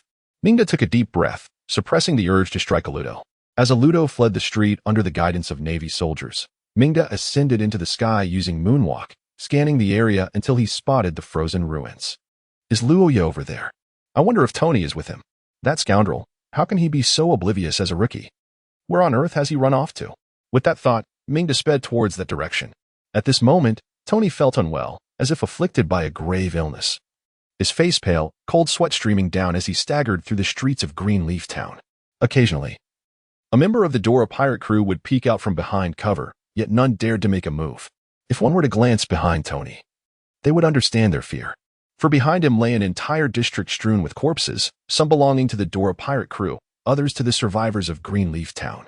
Regardless of their identity, anyone who dared to obstruct the advance of this harbinger of death faced certain annihilation. Severed limbs and remnants bore witness to his madness. The sword in his hand seemed alive, pulsating with grotesque growths resembling flesh, thick as a thumb, although it appeared akin to muscle tissue. It was razor-sharp and as hard as steel. They had witnessed this harbinger cleave a 10-meter-high building in two with that living sword. The cut so smooth that the released sword energy sliced through the adjacent streets, rending the earth itself. Hey, that's the direction of the captain. Should we notify him? A pirate crouched behind a wooden cart remarked to his companion, observing Tony's path. You go ahead. There's only this route to the mayor's residence. You could try climbing over the rooftops. On second thought, never mind. The pirate swallowed hard and fell silent. However, his words had already drawn the attention of the harbinger. A blue-white sword energy suddenly surged forth, decapitating him almost instantaneously. Without losing momentum, it continued, cutting another pirate in half, before abruptly vanishing. The pungent scent of blood filled the air as Tony, expressionless, glanced back, retracting his longsword. Enough with the incessant chatter. With that, he resumed his leisurely advance. Yet, beneath his calm facade, Tony was far from composed. Instead, he was engulfed by fear. He simply thought the two pirates were speaking too loudly and wanted to interrogate them. But before he could issue a command to his body, it acted on its own, delivering a lethal strike to them. It felt as though another self had emerged within him, possessing a similar thought process but an insatiable thirst for blood. Moreover, the sword energy dissipated immediately after eliminating the second pirate, a level of control and precision he could scarcely comprehend. Yet, what terrified him most was the realization that, under this influence, he had slain numerous innocent civilians, people in desperate need of rescue, yearning for salvation. He had killed them simply for being in his path. In that moment, despair enveloped Tony. What have I become? What monstrosity? Chapter 72. The rescue of rookie Tony. Gratitude to book friend. Time stopped. For the generous reward of 999-588-1587. Good thing I have sharp eyes. Thanks to book friend. Wind blows. Clouds scatter for the 100 reward. And thanks to book friend. Cool surname for the 100 reward. In Snail City, at the Royal Market. Upon arriving, Mingda found only Luo Ya present. Tony was nowhere to be seen. However, now was not the time to ponder the whereabouts of that rookie. Luo Ya's condition appeared dire, instilling a sense of alarm within him. A large bruise marred Luo Ya's chest, a consequence of his earlier efforts to freeze Beard's dagger, resulting in the injury. Dust coated his short, tousled hair, rendering him even more disheveled against the backdrop of pristine ice crystals. His body bore multiple bruises, and a gash on his face suggested a wound inflicted by a sharp object. Hey Luo Ya, are you alright? Mingda asked anxiously, concern for his companion mingling with a hint of worry. Luo Ya was indeed a terrifying presence in the elite camp, yet now he found himself in such a dire state. This raises the question of just how formidable the scavenger pirate crew must be. Ah, Mingda. Luo Ya sat on the ground, gasping for breath, as he picked up a piece of ice from the ground and began to gnaw on it. The Dragon Slayer Mage possessed the unique ability to consume materials of the same elemental affinity to restore both stamina and magical power, and could even devour other energy attacks in a surge of power, albeit with significant side effects. However, a Dragon Slayer Mage could not consume their own magic, nor that of the same affinity. The ice on the ground was indeed conjured by Luo Ya's own magic, but magical energy is fluid. When Luo Ya relinquished control over his shaping spell, the internal Dragon Slayer magic would rapidly dissipate, transforming the ice into mere ordinary ice in a short span of time. This allowed Luo Ya to consume the ice to regain his strength. Although Beard had been swiftly defeated by Luo Ya's Ice Dragon Roar, it was executed in a state of awakened pseudo-dragon transformation, making it over 3 times more powerful than in a normal state. Furthermore, to achieve a lethal strike, Luo Ya had opted to amplify his magical output, commonly referred to as overload, channeling most of his magical energy into that singular attack, which ultimately led to Beard's demise. After unleashing such a potent magical cannon, Luo Ya's magical reserves plummeted to below 500, leaving him utterly drained of stamina, unable even to rise to his feet. As Luo Ya continued to gnaw on the ice, a shocking event unfolded in Mingda's eyes. Remarkably, as Luo Ya consumed the ice, the bruises on his body faded at a visible pace, and the wounds on his face began to heal, transforming from gaping gashes into mere faint red lines. With a satisfied burp and a dusting off of his clothes, Luo Ya leaped down from the ruins and stretched his limbs. Ah, I feel much better. By the way, Mingda, how are the refugees faring? Hearing Luo Ya's inquiry, Mingda snapped back to reality from his astonishment and hurriedly replied, yes. Currently, only the pirates in the eastern district of Big Snail City are still stubbornly resisting. Our comrades are engaged in battle with them. The remaining areas have been largely cleared, and Aludo is leading the soldiers to sweep away the remnants and rescue the refugees. As for other towns, due to a lack of manpower, we are temporarily unable to ascertain the situation. Well done. Luo Ya nodded in approval, leaving Mingda somewhat taken aback. However, are there not 3 of you? What of Tony? Mingda's lips twitched. I would say he must have lost his way. Do you believe that? This is rather awkward. Perhaps it is the sorrow for the tragedies endured by this nation that weighs heavily upon the heart, the heavens witnessing the downfall of the perpetrator. Weep with overwhelming joy. Torrential rain cascaded in sheets, drumming against a massive ice umbrella.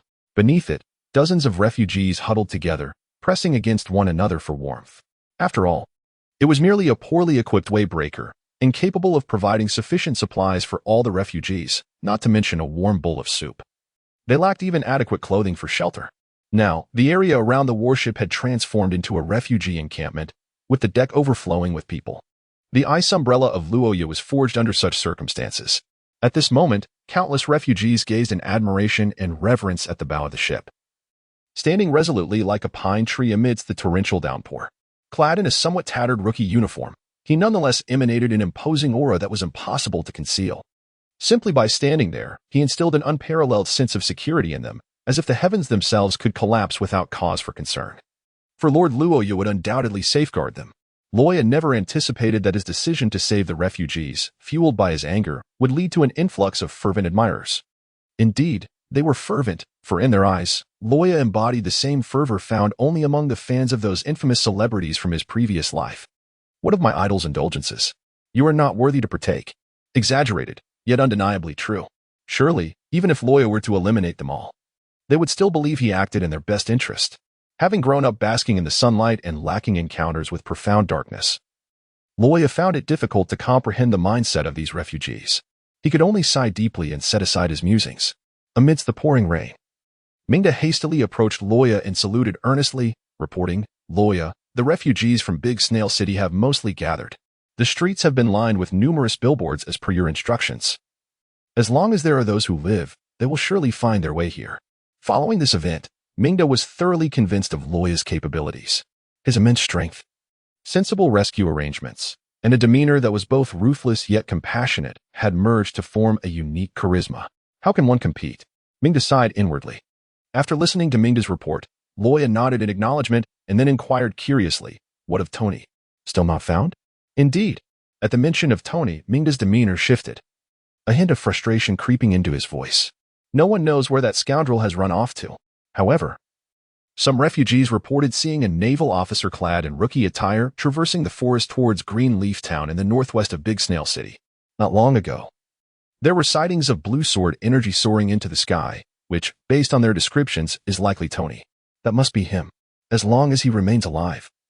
That suffices. Luo Ya was determined not to let his first mission lead to such a significant loss. In comparison to Luo Ya, Tony was indeed pitifully weak. Yet he was still a member of the elite camp, a standout among countless rookies, with boundless potential ahead. Upon hearing that Tony was still alive, Luo Ya felt a weight lifted from his heart. Take a moment to rest. I shall retrieve him from Greenleaf Town, he remarked. Is being directionally challenged a passive skill of swordsman? Luo Ya mused, feeling a slight throb in his head. Indeed. Thank you for your efforts. Mingda saluted once more before turning to depart. As he walked along the deck, his expression was somewhat peculiar, murmuring to himself, what a monster indeed. Utilizing abilities continuously for half a day, does he not tire? Luo Ya's hearing was remarkably acute. Mingda believed that his voice was barely audible, further obscured by the sound of rain. And thus Luo Ya should not have been able to hear him. Yet, unexpectedly, that faint sound was as loud as a trumpet in Luo Ya's ears.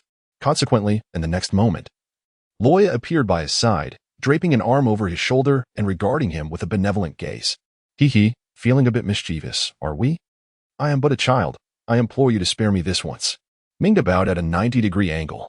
Luo Ya naturally requires rest. Yet he possesses the remarkable ability to restore his stamina by consuming ice blocks.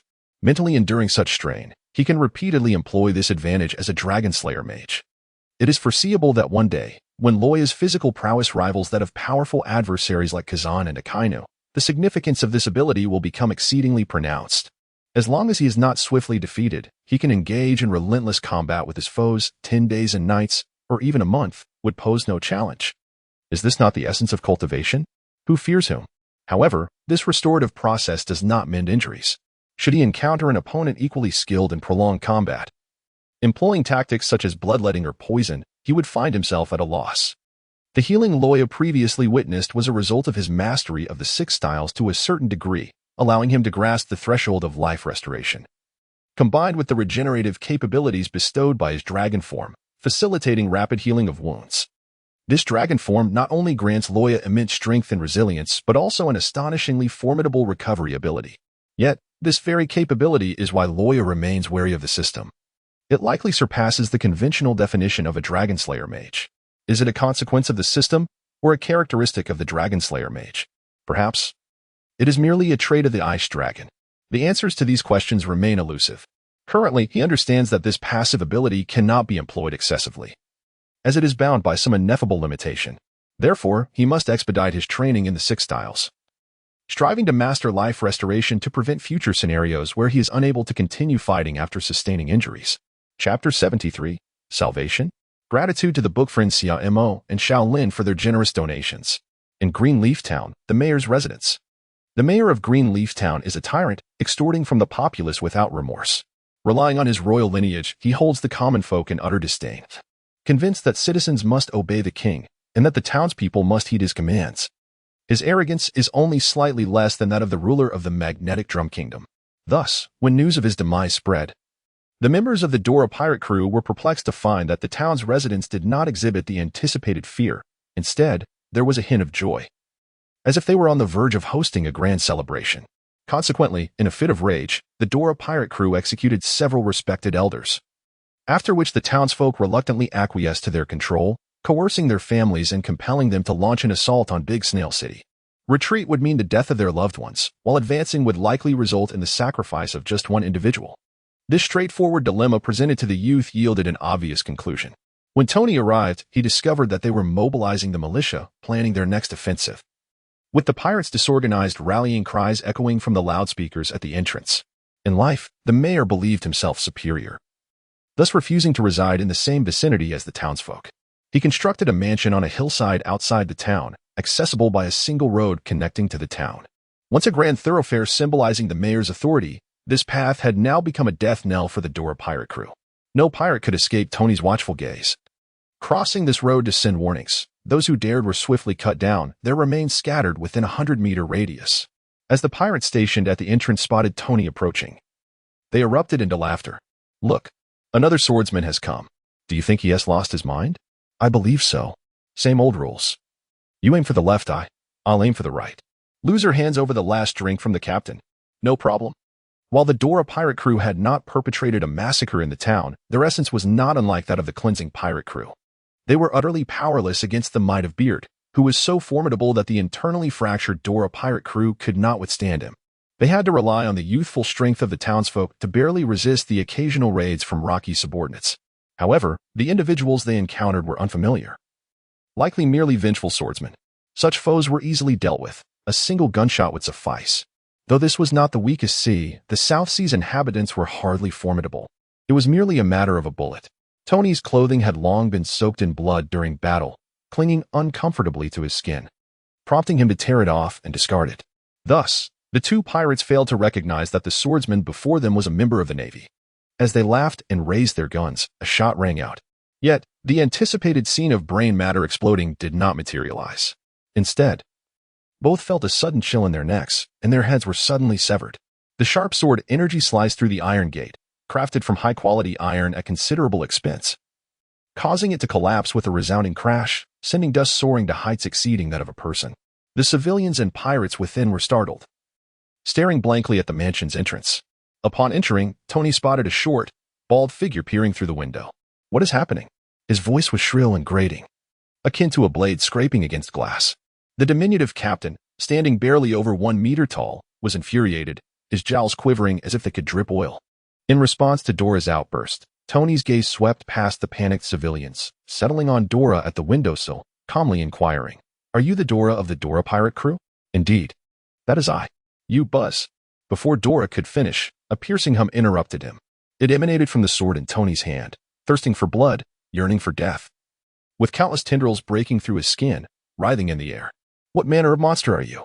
Tony helplessly observed this spectacle, before being dragged upward by a sword. Utilizing the half-formed shave to ascend to the second floor. One sword style, arc light. With a swift stroke, the moon's shadow materialized. Dora, a mere pirate with a bounty of 45 million, derived his reward more from his misdeeds than from his strength. How could he possibly withstand Tony's enhanced strike? He could barely muster a feeble attempt to evade. With a slash, Tony severed Dora's abdomen, creating an opening in his belly. Entrails and blood spilled forth. And Dora's eyes widened in shock as he clutched his midsection and collapsed, yet he still clung to life. Tony understood that it was not Dora's evasion that had saved him, but rather that this was merely a tasting? As a captain of a significant pirate crew, Dora's strength could not be trifled with. In the face of capable opponents, the sword in his hand would behave in this manner. First, a cut to sample the flavor. If the taste proved satisfactory, he would not hesitate to end the encounter. If not, he would not shy away from reducing the foe to mere pulp. The emotions conveyed by the tendrils connecting to his skin informed Tony that Dora's blood not only failed to satisfy, but also incited a sense of betrayal and rage. It craved to rend him into pieces. The captain has been attacked. The members of the Dora pirate crew snapped back to reality, furiously charging up to the second floor. Seeing the surge of crew members rushing in from outside, Tony gritted his teeth, desperately striving to keep his focus on these intruders. He had already failed this rescue mission, having taken the lives of so many innocents. Even if some were coerced by pirates to attack him, it cannot obscure his transgressions. He is willing to atone with his life. Yet, at the very least, this wretched band must be exterminated. Thunder rumbled ominously as a torrential downpour approached. When Luo Ya arrived at Greenleaf Town, he was taken aback by the scene before him, reminiscent of a hellish battlefield. Scattered limbs and severed heads littered the ground, and vast pools of blood stained the gray stones of vivid crimson. Some of the blood had already congealed, the dark, mottled stains exuding a pungent, nauseating odor, while flies danced over the corpses and the bloodied remnants. It was somewhat revolting, yet one must admit, Tony did a commendable job. As Luo Ya pondered, he strode forward, but suddenly halted, turning to gaze at a corner of the wall. There lay the lifeless body of a dark-skinned man clad in laborer's attire, cruelly severed from shoulder to right hip by a sharp instrument. Yet, it was not merely this gruesome sight that rendered Luo Ya astonished. Rather, it was the pocket watch clasped in the corpse's hand, adorned with a photograph. The image captured a man, a woman, and a child together, suggesting that, in his final moments, the man yearned to glimpse his family once more. To Luo Ya's shock, the backdrop of the photograph unmistakably depicted Greenleaf Town. This revelation negated any possibility of the man being a pirate, indicating that this unfortunate soul, with wounds akin to those of other pirates, had once been a resident of Greenleaf Town. Goodness, could it truly be this melodramatic? Luo Ya anxiously shook his head, when suddenly, a bold thought surged into his mind. The subsequent sight of bodies strewn across the path rendered this audacious notion increasingly plausible. Luo Ya clenched his fist. Exuding an aura of murderous intent, his gaze fixed upon the estate perched atop the distant hill. Tony, tell me it was not deliberate. Chapter 74. The Tentacled Monster. Tony with a swift motion, the clash of blades resonated, accompanied by the sin of blood and carnage. Wherever Tony tread, none could withstand the onslaught of that unremarkable iron sword. Those who dared to impede his path were reduced to mere remnants, their bodies and weapons alike transformed into a grotesque assortment. In Tony's wake lay only severed limbs and pools of blood. Kill for the children who have lost their parents. Kill for the wives who have lost their husbands. Kill for the innocent lives extinguished in the calamity. Initially, Tony sought to reclaim control over his own body. Yet, he soon realized that if the target of his wrath was this band of pirates, he harbored no objection to relinquishing control. The entity that wielded his body was far more efficient and succinct in its slaughter, gratifying his thirst for vengeance. Though inhabiting the same corporeal form, the combat prowess exhibited under this parasitic influence surpassed his own conscious efforts by a factor of more than 3. Astonishingly, he discovered that in this state, he could effortlessly sever steel, an act achievable only by a master swordsman who had comprehended the essence of cutting through iron. Thus, he relinquished his mind, allowing this force to guide him in his rampage, all the while aspiring to experience the realm of the swordmaster through battle. However, as time passed, his eyes became increasingly tainted with crimson, His thoughts spiraled into chaos, and he soon found himself immersed in the frenzy of slaughter. When Luo Ya finally located Tony within the estate, pursuing the marauding pirates, he was met with a nightmarish spectacle. The question of whether Tony could still be deemed human was uncertain. From Luo Ya's perspective, he beheld a grotesque figure reminiscent of a cosplay version of an octopus, wildly thrashing its tentacles. The image bore a striking resemblance to the formidable boss from the second installment of Resident Evil. At that moment, Tony's right hand had fully transformed into a mass of tentacles, ensnared in a dense array of flesh-like growths. The segment of flesh sprouting from his hand was presumably the sword he had once wielded. Furthermore, tendrils of this flesh had spread to other parts of his body, occasionally darting forth to impale unsuspecting pirates. Upon retracting, the white fangs of the flesh would snap shut, consuming the extracted entrails. Following this gruesome feast, another tendril would emerge from Tony's skin, presenting a horrifying visage that transcended humanity. Luo Ya immediately recognized him as Tony. Fortunately, he had arrived early, and Tony's face was still largely exposed. However, it was evident that something was amiss with Tony's condition. As he appeared before him, he was met with an onslaught of numerous tentacles. Sensing the dangerous aura emanating from Luo Ya, the tentacles launched a merciless attack with full force. Hey. Did I provoke you? Is merely passing by a crime? Faced with the overwhelming barrage of tentacles and the eager sword in Tony's hand, Luo Ya clenched his fist and unleashed a powerful strike. Ice make, blizzard. A sudden tempest arose, swirling ice and snow that collided with the tentacles. Crack. Even transformed into a tentacled monstrosity, the disparity in raw power between Tony and Luo Ya was insurmountable. The oncoming tentacles were instantly frozen upon contact with the icy storm, shattering into fragments that danced in the air. Having dealt with those bothersome tentacles, the blizzard continued its relentless assault, encasing Tony in a solid ice sculpture. Enough is enough. Why has this noble swordsman been reduced to such a state? Brushing off the ice shards from his hands, Luo Ya gradually approached Tony. The fleeing pirates, feeling the chilling air behind them, turned around in astonishment to find the creature frozen solid. They halted, eager to discern the situation. They recalled Tony's earlier declarations of justice before his transformation. Thus, they pondered, was it a case of kin turning against kin? The recently conflicted pirates contemplated this notion. Just as Luo Ya was about to shatter the icy prison to prevent Tony from freezing to death, he noticed the surrounding pirates had fallen silent. Their footsteps ceased. He turned his head in bewilderment, almost laughing in disbelief. What is this? You fear Tony, yet you do not fear me? How disrespectful. With that thought, Luo Ya hoisted the ice sculpture onto his shoulder and ascended into the sky with a graceful leap. He then puffed his cheeks, conjuring a towering blue magic circle before him. Gazing skyward, he inhaled deeply and unleashed a roar akin to that of an ice dragon. Boom. Following the blast, the world fell into a profound silence. The members of the Dola pirate crew felt a wave of regret wash over them. Why had they indulged in such trivialities? Now, they awaited their fate. Mind, bring the strongest ropes. Bind him tightly. Aludo, stop your weeping. A life lost cannot be regained. Fetch the sea prism stone handcuffs. Upon returning to the Wavebreaker, Luo Ya promptly organized tasks. Regardless of whether Tony acted with intent, the act of murdering civilians is a grave offense for a naval officer. Although it is likely that he was attacked during a moment of confusion, it does not alter the undeniable fact that Tony has taken the lives of numerous innocents. Upon hearing Luo Ya's instructions, the newly awakened Mindy rubbed her eyes and hurried off to the storage room in search of ropes. Arudo. Having just laid down a lifeless girl he failed to save, what does he sought handcuffs? Soon, both items were presented before Luo Ya. He first secured Tony with the handcuffs, then seized a rope crafted from the tendons of a sea creature, wrapping it around Tony in multiple layers until the strands were embedded deep within his flesh. Finally tying a tight knot. The sight made Arudo wince, as if the rope were constricting his own flesh. Once Luo Ya concluded his task, Mindy, filled with confusion, inquired, Luo Ya, what has happened to Tony? Oh, you mean him, Luo Ya replied, taking out a cigar he had found and placing it between his lips. Returning to the habits of a smoker after several months, he inhaled deeply, savoring the aroma of the cigar, and slowly exhaled the smoke. After ensuring no one was watching, he spoke. He has killed dozens of civilians in Greenleaf Town. What? How is that possible? Arudo and Mindy exclaimed in astonishment, drawing the attention of nearby sailors. However, they quickly grasped the gravity of the situation and fell silent. Mindy took hold of Luo Ya, while Arudo supported Tony as they entered the cabin. They carefully laid Tony on the bed, and Arudo, filled with urgency, implored, what on earth happened? Luo Ya, why did Tony kill civilians? This is a serious crime. If it were a branch office lacking oversight, perhaps the matter could be obscured if the news did not leak. But we are the elite unit of the headquarters. With 3 warships trailing us, how could this not be exposed? If discovered, Tony will face a military tribunal. He might not die, but he will certainly suffer severe consequences.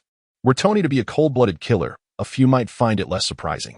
Yet, the issue lies in the fact that Tony, apart from the common flaw of a swordsman, seeking to challenge himself, is known for his amiable nature. Why would he kill civilians? Dozens of them, no less. Mindy remained silent, her brow furrowed as she leaned against the door, watching Luo. However, Luo did not respond immediately. Instead, he turned his gaze to the lifeless Tony lying on the bed. Indeed, why is that? Shouldn't you provide us with an explanation, Mr. Tony Mill? Chapter 75, Rear Admiral at Headquarters, Flames of the Mountain. Luo Ya's words stirred Arudo and Min from their reverie, and they both turned sharply to find that, as expected, Tony on the bed had opened his eyes. What a gaze it was, one filled with a tumult of emotions: anger, despair, anguish, regret, and sorrow. These sentiments intertwined within those eyes, evoking a sense of compassion in any observer. Yet, the 3 were resolute warriors, impervious to the potent influence of Tony's gaze. Seeing him awake, Min, consumed by fury, menacingly pressed his spiked club against Tony's throat, exclaiming, "Are you out of your mind? If you wish to die, I can grant you that release right now." With that, he forcefully drove the club downwards, its sharp spikes easily piercing the skin and penetrating the veins, causing torrents of blood to flow down his neck, swiftly staining the sheets crimson. Yet, Tony remained unresponsive, staring blankly at the ceiling as if in a state of oblivion. "Calm down, Min," Arudo implored desperately, lunging forward to seize the club with one hand. His strength was unrivaled in the elite camp, save for Luo Ya, and he grasped it firmly, halting Min's advance. Enough. At that moment, Luo Ya, who had been quietly observing from the floating ice, roared, interrupting the struggle between the two. Sensing the chill in the air, they both involuntarily shivered and relinquished their grips. However, Arudo subtly positioned himself in front of Tony's bed, pushing Min aside, reminiscent of the time he had shielded Luo Ya in the elite camp. Witnessing this, Luo Ya sighed in resignation, rising to glide away with a graceful step. "Well, since you choose not to speak, I shall not press further. Just remember, when necessary, we are all blind and deaf." He paused at the threshold, suddenly chuckling at himself. After all, we are the Navy. With that, he departed without looking back. If he were not maintaining his pseudo-dragon form, he would be unable to hover for long. He had barely managed to float in the air, relying solely on his moonwalk and transformation magic. Moreover, Tony's condition reminded him of a poignant phrase, a life devoid of desire. He had lost the motivation to live. Even death no longer instilled fear within him. Such a person, no matter how many questions one posed, would offer no answers. Luo Ya could only place his hopes in Zephyr, a mentor whose insights into human nature were quite convincing. Upon seeing Luo Ya step outside, Minder and Aludo exchanged glances and followed suit, leaving Tony alone to lie in the dimly lit cabin, gazing at the ceiling. Once the door was secured, Aludo couldn't contain his curiosity. "Hey, Minder, what did Luo Ya mean by that?" Minder chuckled softly and shook his head. "Honestly, you are utterly clueless." Suddenly, he turned serious, fixing his gaze on Aludo. "But you must remember, regardless of what transpires in the future, you have seen nothing and heard nothing regarding Tony, understand?" Aludo scratched his head in confusion and replied, "Oh. So I just can't tell anyone, right?" Though his understanding was slightly off, it captured the essence of the message. Minder sighed, abandoning any further explanation. Aludo was not unintelligent. His acumen lay solely in combat prowess, and in the realm of social interactions, he often struggled to grasp a single statement without prolonged contemplation. A fact Minder had long since grown accustomed to. The next morning arrived. The golden light of dawn was just beginning to break over the horizon, and the cool morning breeze caressed the faces of the patrolling sailors, causing them to shiver involuntarily. On the frozen watchtower, a duty-bound sailor, wrapped in a blanket, dozed on a makeshift wooden plank, bobbing his head in and out of slumber. They were all utterly exhausted. Since the rescue efforts commenced the previous day, many had not found a moment's rest. Supplies were scarce, medical resources dwindling, and the challenges of accommodating refugees while maintaining order, along with the coordination of search and rescue personnel, loomed large. Not only the lower-ranking soldiers but Luo Ya and his companions had scarcely blinked. As for the sleeping sentinels, Luo Ya merely cast a fleeting glance before turning his attention elsewhere. With Luo Ya's notification, the 3 warships that had departed at staggered intervals soon reached Tiffiel. The bay, frozen by the Ice Dragon's power, served as an ideal beacon, guiding the massive vessels as they slowly approached the shore. Sound the alarm. Signal the messengers to guide them to dock. Yes. With the command issued, the coastal area erupted into activity. Large clusters of refugees were startled awake, scattering in panic and colliding with countless tents and barriers. Luo Ya's lips twitched in irritation as he turned to Arudo and scolded, "You fool! Why sound the alarm? Are you not aware of their current fragility?" Arudo, glancing at Mind, who was maintaining order among the crowd, awkwardly chuckled. Well? We've always done this when docking in the past. I forgot. Damn it, how could you forget? Luo Ya rolled his eyes, feeling utterly drained. Under Mind's speech, the refugees soon calmed down. It was not the compelling nature of Mind's oration that soothed them, but rather the sight of the three massive warships slowly approaching, their colossal forms casting shadows that instilled awe. These vessels, sent to transport gold, were more than twice the size of ordinary warships. Mind looked on in astonishment before discreetly returning to his tasks.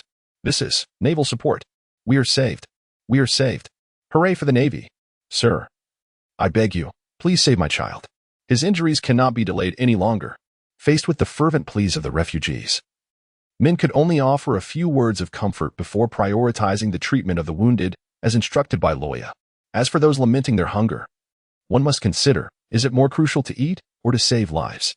Luo Ya stood like a statue, arms crossed, on the rocky shore, the morning light glinting in his eyes, causing him to furrow his brow. On the deck of the leading warship, General Fire Mountain, draped in a mantle of justice, mirrored his stance, a cigar clenched between his teeth. Their gazes locked. With his characteristic benevolent smile, Fire Mountain nodded at Luo Ya. The latter exhaled a long breath through his nose, and in the blink of an eye, vanished from his spot. As fellow disciples of Zephyr, Luo Ya's approach was most akin to that of the generals, including the likes of Weasel and Fire Mountain. This was a tacit understanding among comrades. Requiring little more than a glance, Fire Mountain grasped Luo Ya's intent, and Luo Ya comprehended the reply. Observing Luo Ya's figure instantly shift from the rocks to the shore, Fire Mountain murmured, the cigar bobbing with his movements, Luo Ya, truly an extraordinary individual. Thank you. An elderly woman, tears streaming down her face, bowed before the Navy personnel distributing provisions, clutching her meager bread and water. This spectacle left the young soldier somewhat flustered. Mustering his resolve, he continued the distribution of food. Fire Mountain, maintaining his smile, sat on a broadened stool, savoring his cigar. With only Luo Ya in his vicinity, none dared to approach casually. Gazing at the dawn on the horizon, Fire Mountain suddenly inquired, "What of the gold mine?" "There are gold ingots in the royal treasury worth approximately 12 billion berries, fully refined. As for the mine on the mountain, I have inspected it. The ore layer is shallow, making extraction quite straightforward." "That's splendid news," Fire Mountain chuckled. "Otherwise, if we fail the mission despite saving many, we would still face our mentor's wrath." After this mission, even though he was the 16th Vice Admiral of the headquarters, Fire Mountain could no longer treat Luo Ya as merely a junior. Thus, he jested lightly with him. Beard's fruitability is exceedingly troublesome. Having roamed the seas for over a decade, he is a formidable figure in the New World. Defeating Beard would be a testament to Luo Ya's strength. Just then, Fire Mountain remarked, "By the way, Luo Ya, where is that swordsman named Tony Mill?" Luo Ya let out a long sigh. At last, what was inevitable had arrived. Chapter 76. The Perilous Contest of Auras. This matter could not be concealed.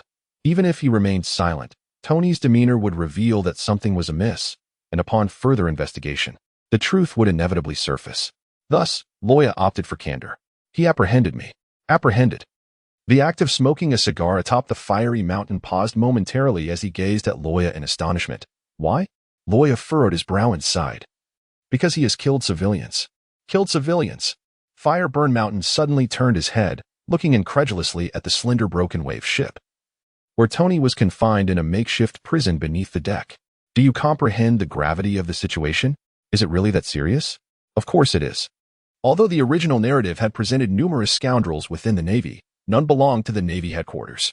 Conversely, the Navy headquarters is an embodiment of absolute justice. The discipline is stringent, soldiers are well trained, and they exhibit remarkable courage in combat, even without considering the abnormal ranks of various commanders. The soldiers and officers alone are sufficient to contend with ordinary pirate threats. The foremost contributor to the Navy headquarters' unparalleled combat effectiveness is its strict military discipline. Should the higher-ups become aware of the killing of civilians, even if he were not executed, imprisonment and impelled down would be an inevitable fate. Not even Zifa could protect him, let alone Sengoku. Most importantly, Tony is Zifa's disciple, an esteemed member of the elite camp. This is the crux of the matter. One must never underestimate the so-called political struggles at higher echelons, even within the realm of fervent narratives. Fireburn Mountain has observed the criticisms directed at Zifa over the past few years. Although he found it quite disagreeable, the multitude of factors involved rendered him powerless. He maintained a facade of cheerfulness, yet the turmoil lingered in his heart. Just half a month prior, he had learned that Vegapunk was to create a mechanical prosthetic for Zifa, which had already begun to be designed. It was rumored that the finished product possessed immense power, capable of overwhelming ordinary pirates. He could not fathom why Zifa, now retired to the shadows, would still require weaponry, especially of such formidable potency. Yet, that sense of unease had already taken root within him. Under these circumstances, should news of Tony's civilian killing spread, it was impossible to predict how Zifa would respond to the pressures from the world government. Luo Ya fell silent, fully aware of the intricate political maneuvers at play. Even though he had only recently arrived, pausing momentarily, he gazed at the waves crashing relentlessly against the shore and spoke in a low voice, although Tony acted in a state of unconsciousness. That group of high-ranking government officials will undoubtedly choose to selectively disregard this testimony. Therefore, may I entrust you with a favor, General Fire Mountain? Oh, what is it? Fire Mountain inquired, his seemingly closed eyelids revealing glimmering eyes that sparkled with an enigmatic light. I hope you can suppress this matter and prevent the world government from discovering it. As for Tony's punishment, let it be decided by Master Zifa. Upon hearing this, Fire Mountain's expression grew unusually grave. Do you comprehend the implications of your words, Christopher Luo Ya? You are shielding a criminal. Boom. An invisible aura unfurled, and in that moment, the sounds of insects chirping, birds calling, and waves crashing faded into silence.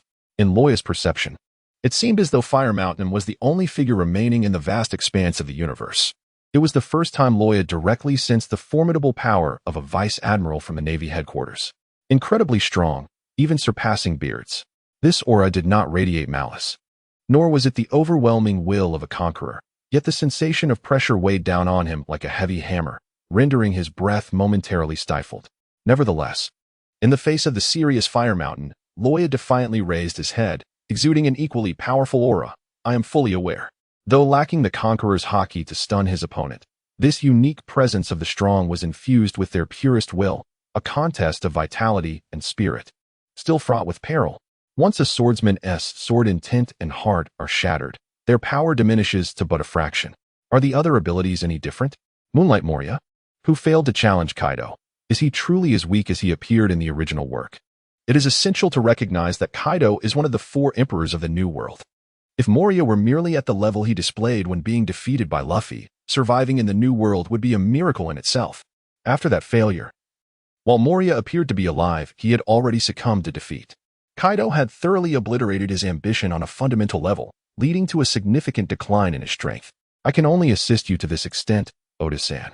Now Luo Ya and Fire Mountain were engaged in such a dangerous confrontation. 2 surging wills clashed silently in the air, drawing the attention of a few onlookers.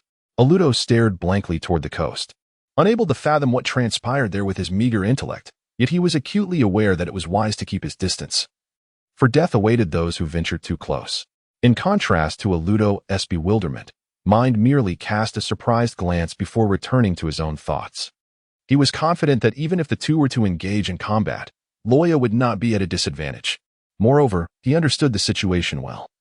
Even in his past as a gang leader, he had noticed that when he stood up, those who intended to cause trouble would reveal wary expressions, regardless of whether they recognized him. This was a form of momentum, a pure aura. Luo Ya, I truly appreciate your assistance. At this moment, the contest by the coast had reached a critical juncture. Luo Ya's lamentable realization dawned upon him. Without the eruption of dragon scales, he was indeed no match for the formidable Fire Mountain. Although the Dragon Slayer Mage system endowed him with immense power, his foundation remained regrettably shallow. He was not a worthy opponent of Fire Mountain, who had honed his physique through decades of relentless battles upon the vast seas. Aware of his inferiority, Luo Ya had no intention of fighting to the death, nor was he interested in resorting to a feigned dragon transformation for victory. Even if he were to win, it would prove futile. Thus, he willingly retracted his aura, halting the contest before experiencing any backlash. Fire Mountain, taken aback, momentarily paused before smilingly retracting his own presence. To press the advantage now would mean irreparably severing ties with Luo Ya, a course of action unbefitting Fire Mountain's temperament. Moreover, should Luo Ya sustain any injuries, Zephyr would undoubtedly seek retribution. In an instant, the coastal ambience erupted once more. The two sat side by side in silence, the shattered rocks beneath their feet bearing witness to their recent duel. Suddenly, Fire Mountain burst into hearty laughter. Huh? How delightful. Luo Ya, you are truly formidable. Luo Ya, rolling his eyes in exasperation, responded with a sardonic chuckle. And what of it? Have you reached any conclusions? TSK, Luo Ya was indeed a rather tedious fellow. Fire Mountain maintained his cheerful demeanor, promptly overturning his earlier assertions.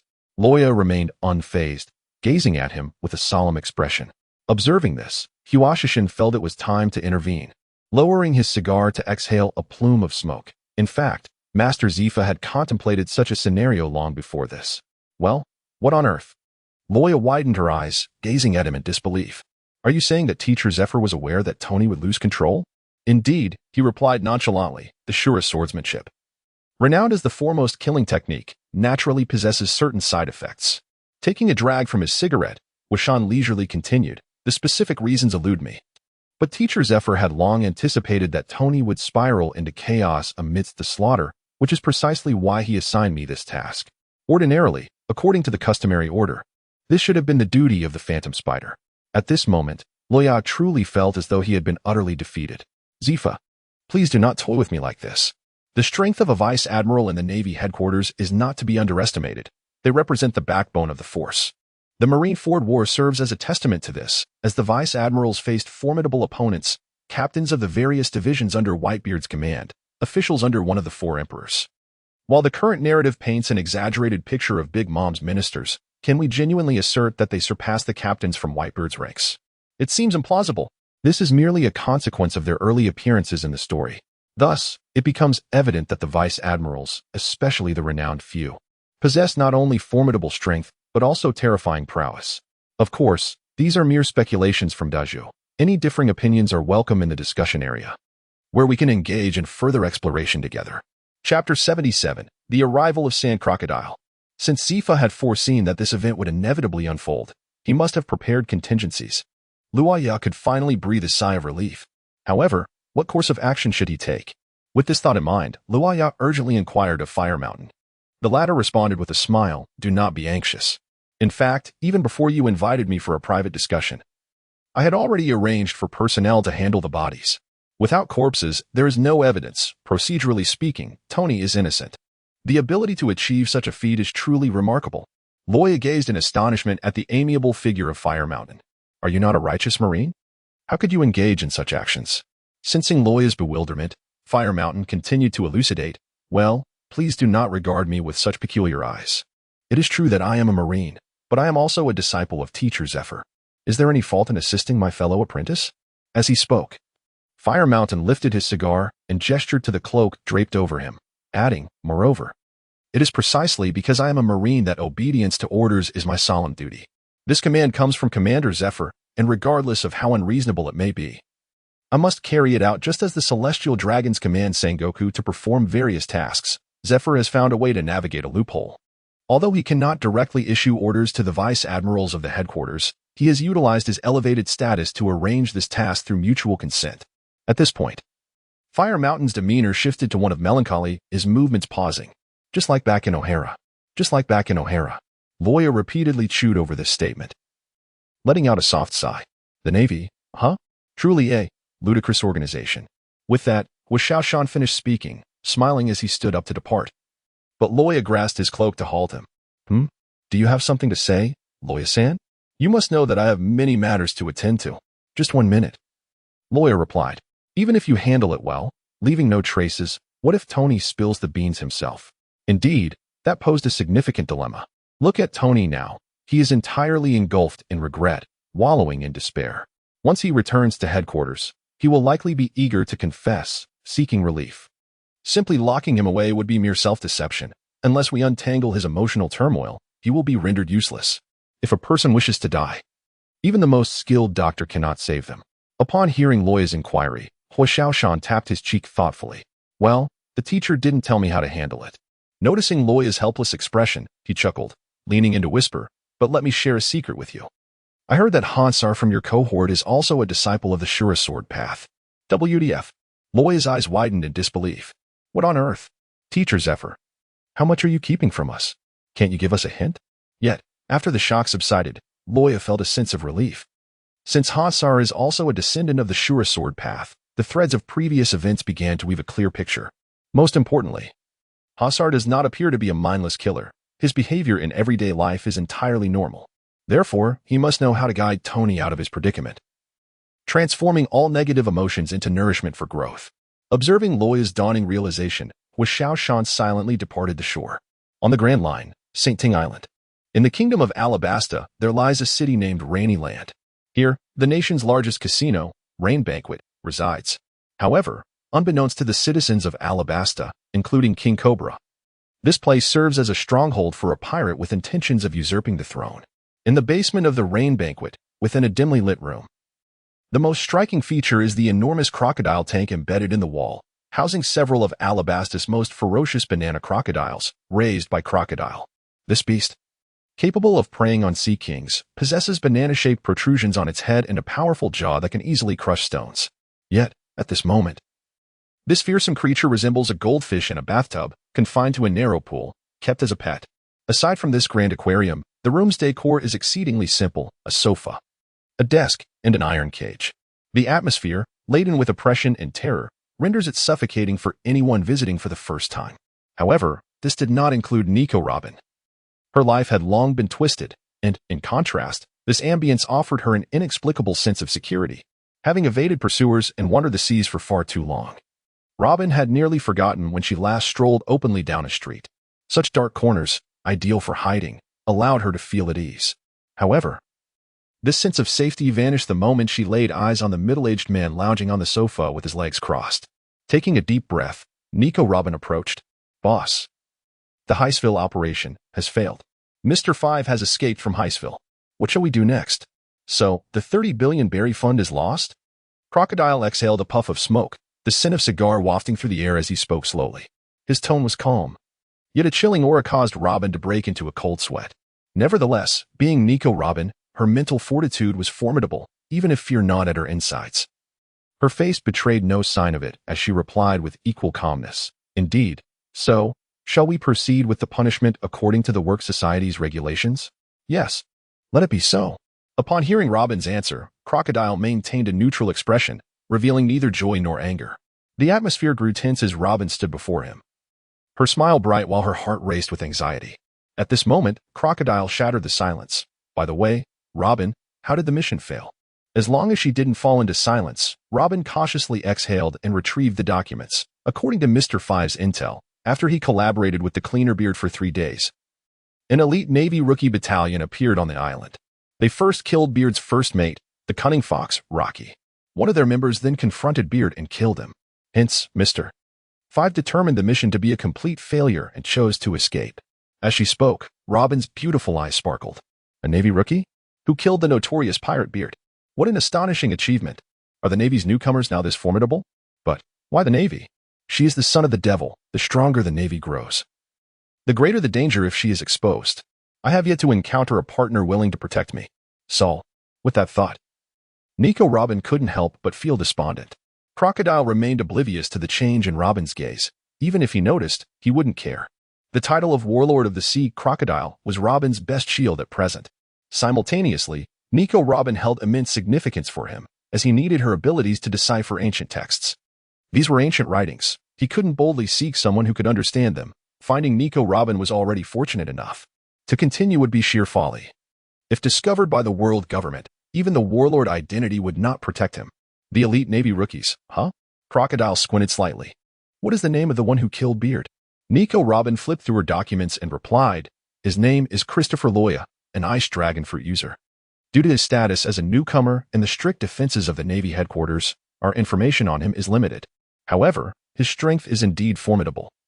He is renowned as a general talent within the Navy headquarters, the strongest among the new generation." Christopher Luo Ya. Crocodile repeated the name, suddenly breaking into a soft, mirthless laughter, devoid of any joy, only emanating a chilling sense of malice and fury. "Interesting. It seems former Admiral Zephyr has trained yet another excellent disciple. Robin remained silent, standing quietly to the side, as Crocodile's cold laughter echoed throughout the empty basement, creating an atmosphere both frigid and oppressive. Chapter 78. An overlooked matter. Thanks to the reader, unrequited love is the only eternal love for the 100 rewards.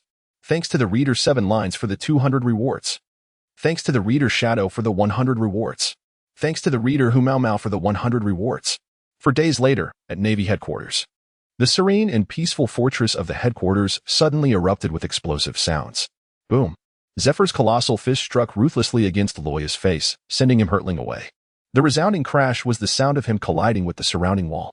Aruto and the others swallowed hard, trembling like little chicks by the side, too fearful to raise their heads. Their teacher, Zephyr, was currently in a furious state. Anyone who dared to approach would surely find themselves in misfortune. There exists a universal truth, applicable in any realm. For a student to make eye contact with their teacher can be a terrifying ordeal, especially for those who are underperforming. As for the reason behind Zephyr's anger, it was Luo Ya who had instigated the situation. Although the mission was not executed flawlessly, the outcome was favorable. Whether it was eradicating pirates or rescuing civilians, Luo Ya had organized everything meticulously and addressed issues with precision. His formidable strength had also garnered recognition. As a member of the elite camp, he had indeed upheld Zephyr's honor. However, do you recall what I mentioned about the first step to take once on land?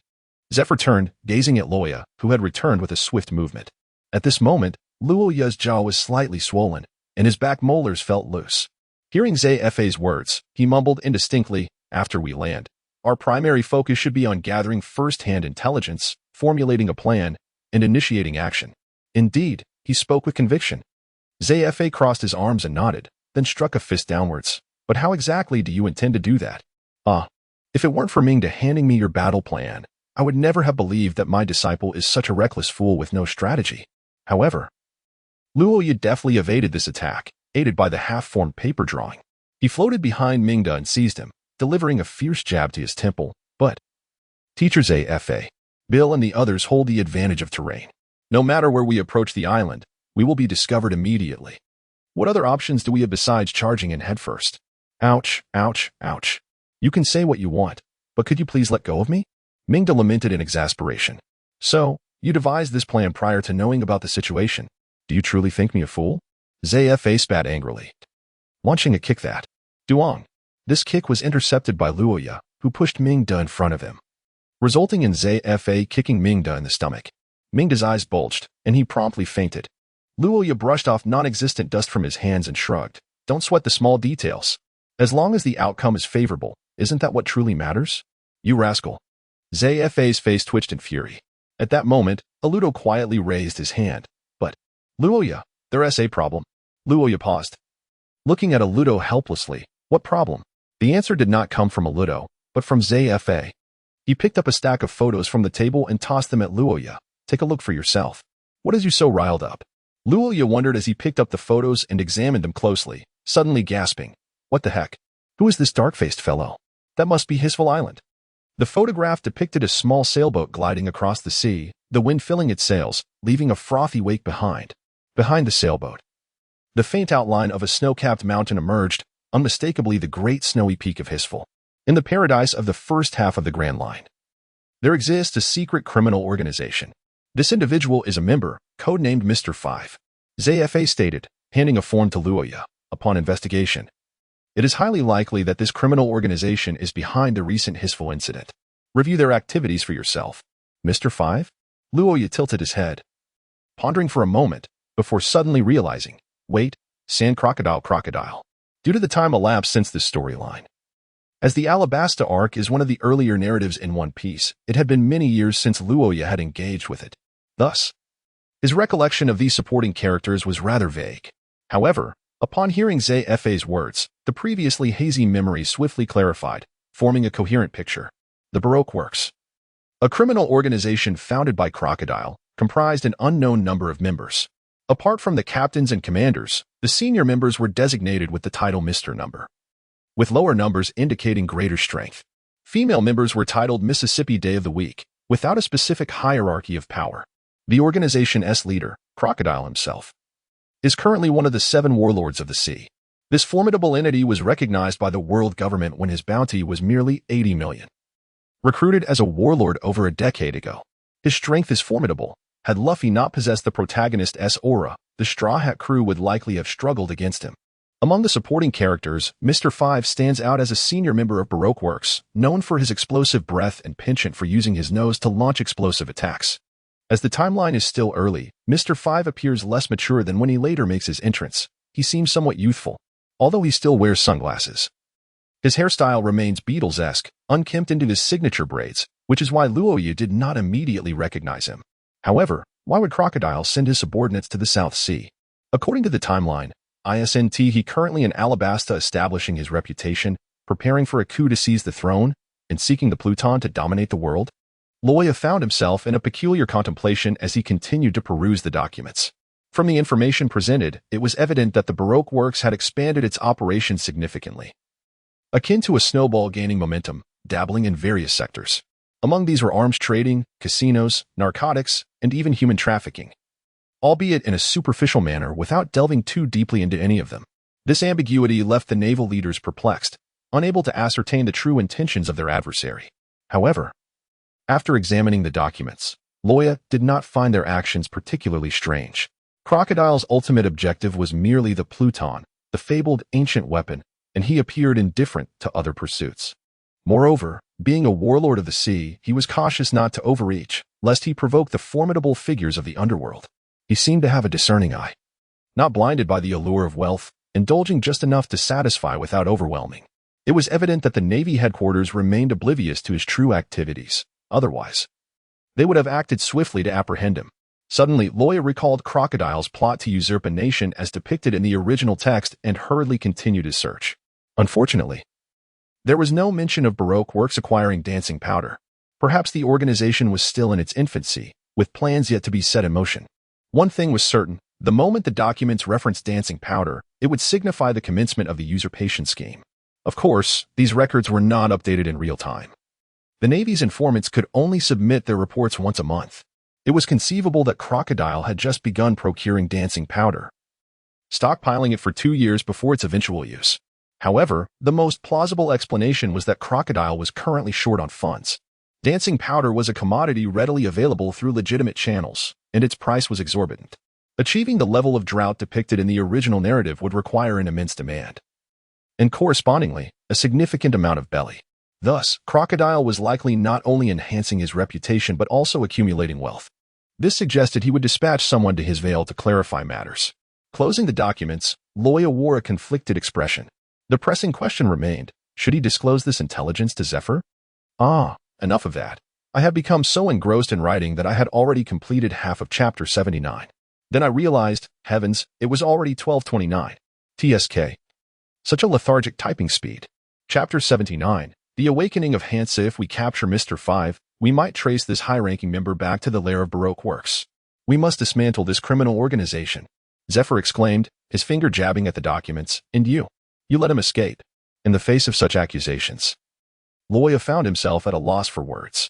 Indeed, although this world was rife with pirates, it was the malignant entities of the underworld that wielded the most substantial influence. The scourge of piracy stemmed fundamentally from Roger's fateful proclamation, which heralded the grand era of piracy, drawing countless youth to the seas in pursuit of the legendary treasure. One Piece, seeking wealth, fame, and power. As the number of pirates surged, chaos ensued across the oceans. Yet, aside from the 4 emperors, even the warlords of the sea could only exert influence over a singular island. The Flamingo's considerable sway was attributed to his reputation as Joker in the underworld and his former status as a celestial dragon. However, these criminal organizations differed from pirates. Their influence multiplied geometrically. If given the choice, Zephyr would prefer to let Ballard go rather than permit Baroque Works to persist. Yet this rare opportunity was squandered due to Luo Ya's lethargy, leaving Zephyr understandably irate. Indeed, the reason Luo Ya devised this plan stems from his indolence and aversion to complications. Allowing Mr. 5 to escape was indeed an unforeseen occurrence. However, what Zephyr remains oblivious to is that even if Luo Ya had successfully captured Mr. 5, it would have been of little significance. It was not until the year 1520 of the Sea Garden calendar that the true identity of the Sand Crocodile was unveiled, after he was defeated by Luffy. Currently, it is merely the year 1516, and Mr. 5, if asked, would likely struggle to ascertain the identity of his employer, let alone the location of their base of operations. Given Crocodile's character, he would never divulge any details of his nation-stealing scheme until all preparatory work was meticulously completed. After all, he is a true tyrant. Luo Ya chose not to reveal the truth to Zephyr and departed from his office, setting aside how he might explain the origins of the information. The involvement of Crocodile rendered the matter far more complex. After all, Crocodile was one of the 7 warlords of the sea, recognized by the world government and granted a license for plunder. Should his position as the head of Baroque Works come to light, the Navy would indeed have grounds for arrest. However, such an action would also be a blatant affront to the world government. Moreover, after more than a year of theatrics, Crocodile had garnered considerable support in Alabasta, which would undoubtedly complicate any attempts at apprehension. It appears that an opportunity to thwart his ambitions may only arise once he begins acquiring dance powder. Luo Ya pondered as he made his way to the mess hall of the recruits' camp. Ms. S. I wish to have my meal. Luo Ya has vanquished the notorious pirate, the Cleansing Path, Beard, who bore a bounty of 230 million. Remarkably, he is but a novice. News of such a feat is bound to circulate, a truth well understood by those who have traversed the epoch of information explosion. Yet, in the realm of One Piece, where communication methods are antiquated, no, starkly specialized, the rapid dissemination of information caught Luo Ya off guard. Upon awakening, he found the demeanor of those around him transformed entirely. Those who once showed him deference now appeared somewhat humble, former allies now radiated respect, and those who had dismissed him now regarded him with acknowledgement. It was as if he had not merely taken a nap but had missed an entire century. Even in the cafeteria, Ms. S.'s attitude had become markedly more reserved. The recently awakened Luo Ya was utterly bewildered. In truth, this scenario is the norm. Regardless, this world ultimately reveres strength. In his previous existence, one could dismiss wealth as mere refuse, with others merely labeling such sentiment as pretentious. However, here, uttering such disdain towards the powerful would indeed lead to a perilous outcome, reminiscent of the infamous encounters with formidable foes. Luo Ya has never been one to flaunt his status or bully others with his strength. He enjoys considerable popularity within the headquarters, thus he perceives these changes quite acutely. However, this situation is beyond his control. At the very least, Luo Ya harbors the hope that those he is familiar with will not continue down this path. In Marineford, in a clearing distance from the main building, stands a square iron shed. The reinforced door bears several large characters painted in red, "Beware of the wild beasts." These words have been altered, with training room inscribed in white paint above. Adjacent to the layers of paint, a mold of a face is clearly imprinted, bearing a resemblance to Luo Ya. At this moment, within this specially designed training room for the Navy, a dull thudding sound reverberates constantly. In the center of the arena, a solitary figure crouches with his hands clasped over his head, gritting his teeth as he endures the relentless barrage of spherical projectiles. These are iron balls encased in rubber. While not lethally dangerous, the impact can indeed be quite painful. Luo Ya clenched his teeth, delicately attuning himself to the impacts upon his body. He adjusted his breathing with each strike, summoning all his strength to wield the iron block. The iron block, a technique among the 6 forms of the Navy, is notoriously challenging to master. Even Luo Ya, an extraordinary learner who had grasped 4 techniques in just 1 month, could not discover a shortcut to this art. Unlike other techniques that focus on specific parts, these 2 require profound control over the entire body. A fraction too strong or too weak could result in failure, rendering the practice exceedingly arduous. It was precisely because he had already mastered the other 4 techniques and had ample time that he could continue his studies. Otherwise, Zephyr would have urged him to commence training in hockey to avoid squandering precious time. Achieving full mastery of the 6 forms, and even the derivative skill of life return, would indeed facilitate the learning of hockey, yet this is not an absolute. Everyone possesses strengths and weaknesses. For instance, Zephyr himself has not completely mastered the Navy's 6 forms. Yet through his formidable hockey, he has still earned the title of Admiral and the moniker of Black Arm. Does this render him weak? Certainly not. These choices, however, rest with Luo Ya. As a mentor, Zephyr wishes to witness how far his disciple can progress. After all, he has resolved to leave the headquarters and venture into the new world to hunt pirates. Before he departs, he intends to impart all his knowledge to Luo Ya. Bang! Bang! The iron ball encased in rubber collided with Luo Ya, emitting a surprisingly crisp sound. Momentarily startled by the forceful impact, Luo Ya's heart leapt with joy. Yet, he swiftly suppressed his elation, striving to recall the rhythm of the previous moments and maintain that state. Gradually, The sound of the iron ball striking him transformed from sporadic thuds to a consistent series of bangs, settling into a rhythmic cadence without further alteration. Luo Ya finally resolved the long-standing dilemma of the six forms iron block. The next step was to attain proficiency. At that moment, Zephyr deactivated the mechanism and approached after kicking aside the iron ball on the ground. Hearing the footsteps, Luo Ya dissipated the iron block and donned the shirt that was dampened by sweat. It appeared that progress was commendable. Zephyr handed him a bottle of water to soothe his throat. The intense training had caused a significant loss of moisture within Luo Ya's body, and only upon halting his activities did he feel the searing pain in his throat. "Thank you, Master," Luo Ya said, taking the bottle and drinking deeply. Once Luo Ya had finished, Zephyr continued, "This training room was once my sanctuary, capable of meeting any cultivation requirement. Therefore, while you familiarize yourself with the iron block, do not neglect your practice of paper drawing and the other techniques. A month ago, your paper drawing was inconsistent, and it remains so even now. This is simply unacceptable." Yes, I understand," Luo Ya replied. Luo Ya tilted his head to evade the spittle. "Perhaps this is the lament of a diligent student, no matter how hard you strive. Your teacher remains unsatisfied." After indulging in a lecture, Zephyr changed the subject. "By the way, Hansa has awakened." "What?" Luo Ya paused in his motion of wiping away sweat, gazing at Zephyr in astonishment. "That rascal has finally come to. Goodness gracious, I was truly afraid he might sleep indefinitely." Clang. Luo Ya struck the iron floor, creating a dent.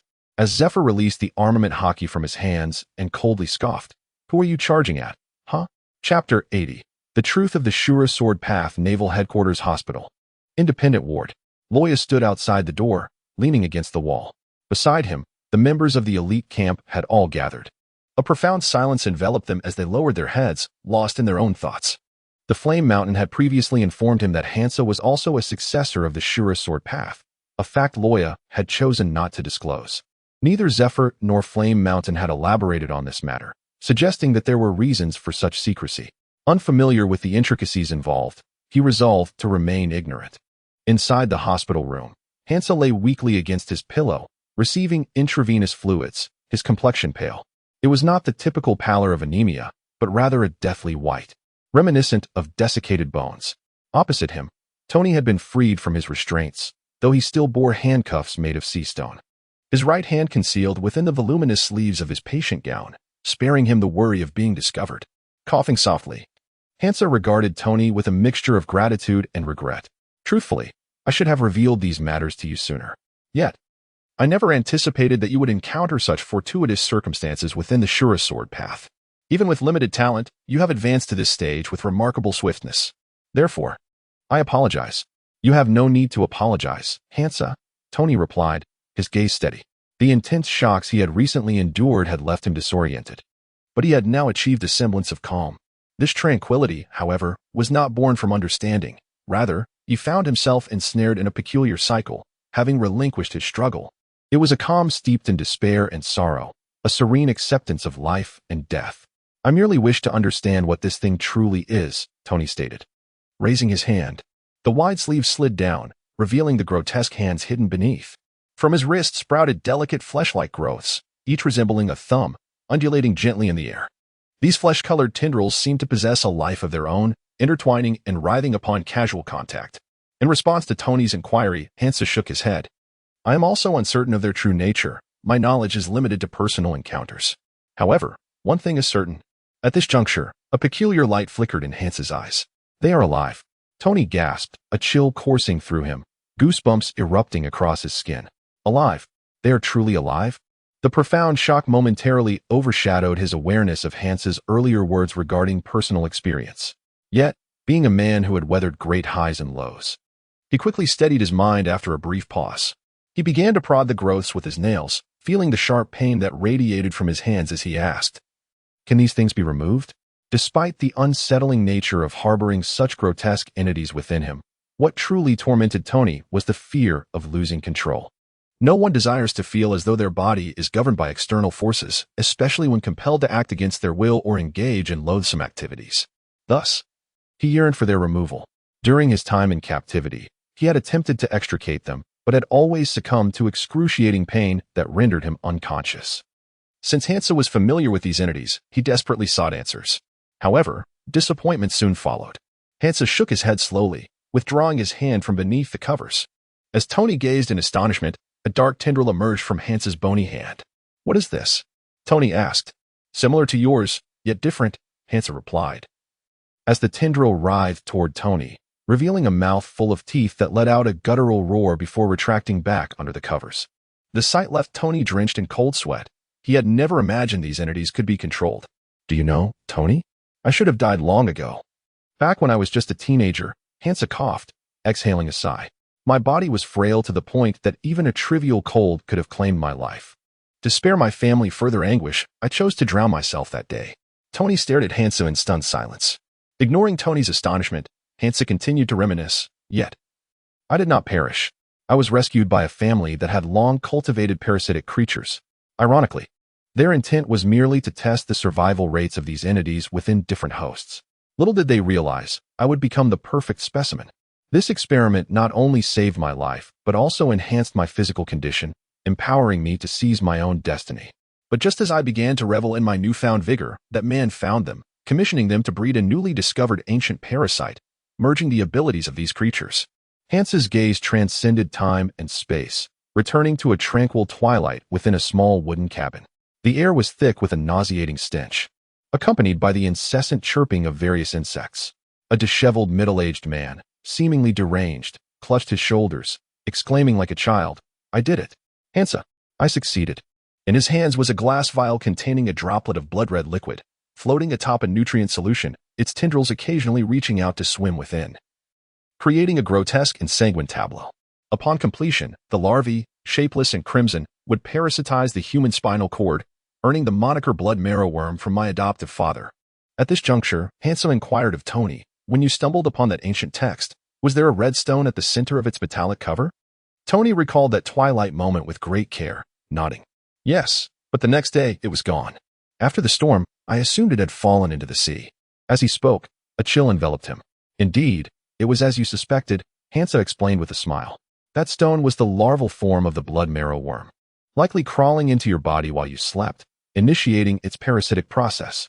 Do you not find the technique of the Thousand Corpses Pagoda peculiar? While the sword's aura can inflict lethal damage, it falters against opponents wielding formidable armament haki. Even the murderous intent it emphasizes is but a gentle breeze to most strong warriors. So why is it regarded as the world's deadliest swordsmanship?" Tony felt a jolt of realization. Indeed, the Shura sword path was fraught with numerous flaws. If that were the case, what accounted for its immense reputation? How had the infamous assassin, known as Shura, forged his legendary status through it? In the battle that claimed his life, if the technique were truly so formidable, why had Mihawk left without inflicting a single wound? It was a contradiction that gnawed at him. Noticing Tony lost in contemplation, Hansa refrained from interrupting, allowing him to ponder the implications before continuing. The Shura sword path, in essence, revolves around the mastery of controlling these blood marrow worms. From the second stage onward, your blood marrow worms can split into individual entities, emerging from your body with each strike. These entities are incapable of reparasitization, yet they possess the remarkable ability to disregard form during their larval stage, coupled with an iron-like hardness. Hansa did not finish his sentence, but the mere revelation of these characteristics was sufficient to send a chill down Tony's spine. A creature unbound by physical form and as resilient as steel, penetrating the body of an enemy with the swordsman's strike, indeed conjured a terrifying spectacle. As for being detected by the observation haki, once one reaches a certain level of strength, even if the enemy perceives an anomaly, as long as they cannot evade flawlessly, they can only watch helplessly as their demise approaches. This epitomizes the true essence of the Azura sword path. Hansa remarked that due to the inherently combative nature of these bloodworms, a formidable aura of murderous intent and the scent of blood are required to subdue them. The Azura sword path comprises 3 stages. The first stage focuses on cultivating murderous intent, the second on nurturing the worms, and the third on integration. You are currently in the second stage. The transformation of the bloodworm larva has succeeded without backlash, indicating their recognition of you as their master, which is indeed a positive sign. However, due to your insufficient murderous intent, they remain dissatisfied with you. Thus, they have seized control of your body, orchestrating slaughter to satiate their own thirst for bloodshed. At this point, a faint flush appeared on Hansa's pale visage. The fact that they can suppress their own desires while still residing within you is, quite frankly, A Miracle, Tony. Chapter 81. The Origin of the Bloodworm's Gratitude to the Book Friend. For the generous donation of 999. I truly cannot find the ID of the donor from yesterday. The troublesome mobile assistant is to blame. In the world of One Piece, few possess the ability to discern conversations through walls. Ordinary citizens might overlook such details, but within the Navy headquarters, the personnel are acutely aware of this aspect. Each hospital room here is soundproofed, with enhancements such as increased wall thickness and sound-absorbing layers. Thus, Luo Ya, with an expression of exasperation, pushed aside Aludo's large face and retorted, "Why are you asking so many questions? What does it have to do with you?" "Luo Ya," Aludo interjected solemnly, furrowing his brow. "Indeed. That conversation belongs to Tony and Hansa, but Hansa cannot withstand the pressure. It is essential for us to understand what they are discussing."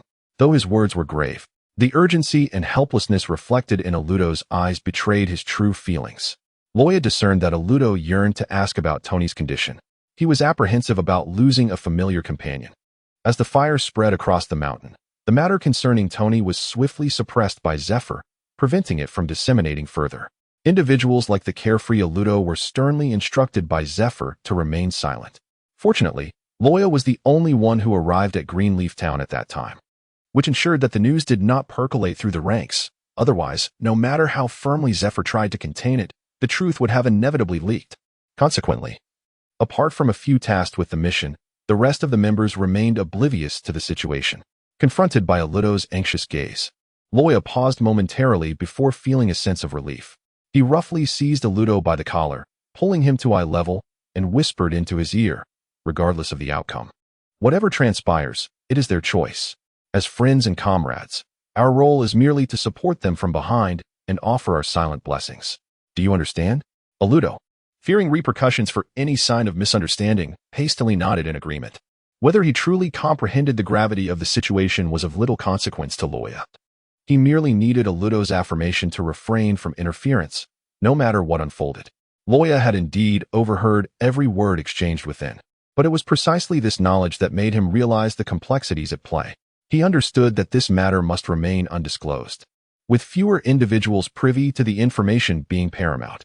Simultaneously, he unraveled the secret surrounding Hansa. The reasons behind Zephyr's reticence and the scarcity of informed parties now made sense. The implications were extensive and deeply intertwined with significant stakes. The involvement of the lofty world aristocracy, the celestial dragons, rendered him astounded. Who could have anticipated that the bloodthirsty and savage bloodworms were initially discovered for medical purposes? Their unique regenerative properties had captivated the celestial dragons, who sought to exploit them for the elusive goal of immortality. Such experiments could never occur in the open, while the majority of celestial dragons were fools. The remainder were astute enough to recognize that should this information leak, not only would their ambitions fail, but within a week, all evidence would likely be eradicated. At that point, the five elders would undoubtedly covertly exacerbate the situation. Thus, they entrusted the matter to a clandestine pawn among the celestial dragons, a killer codenamed Shura, commanding him to collaborate with a reputable organization in this field to address the low survival rate post-bloodworm parasitism. Coincidentally, the BB family, who had saved Hansa, was the organization Shura found. Immortality proved to be an intriguing topic, ensnaring the BB family deeper into the web of research. However, through ongoing experimentation, they unearthed a more formidable application for this ancient parasite: warfare. Through countless trials, the BB family discovered that the bloodworms could not only actively repair the host's injuries and eliminate malignant cells, but also significantly enhance the host's overall attributes.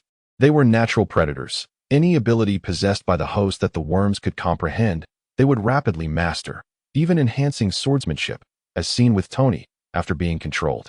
Furthermore, once these bloodworms had latched onto a host, the only known means of extraction lay with the notorious Ope no Mi and the pawpaw fruit wielded by Bartholomew Kuma. However, this extraction was not without its costs, as the worms had already replaced a portion of the host's spinal functions.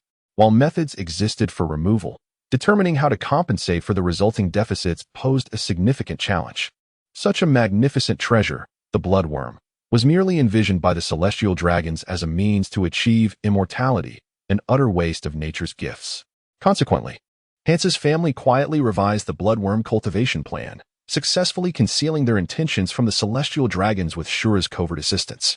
Perseverance bore fruit, and within a few short years, they merged the worms into a formidable tool for slaughter.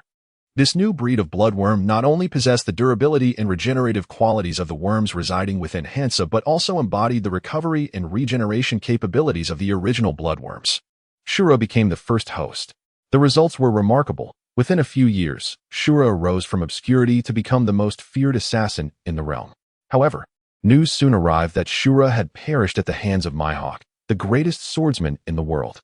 The BB family, momentarily stunned, expressed their disappointment that the bloodworms could not contend against such a formidable foe.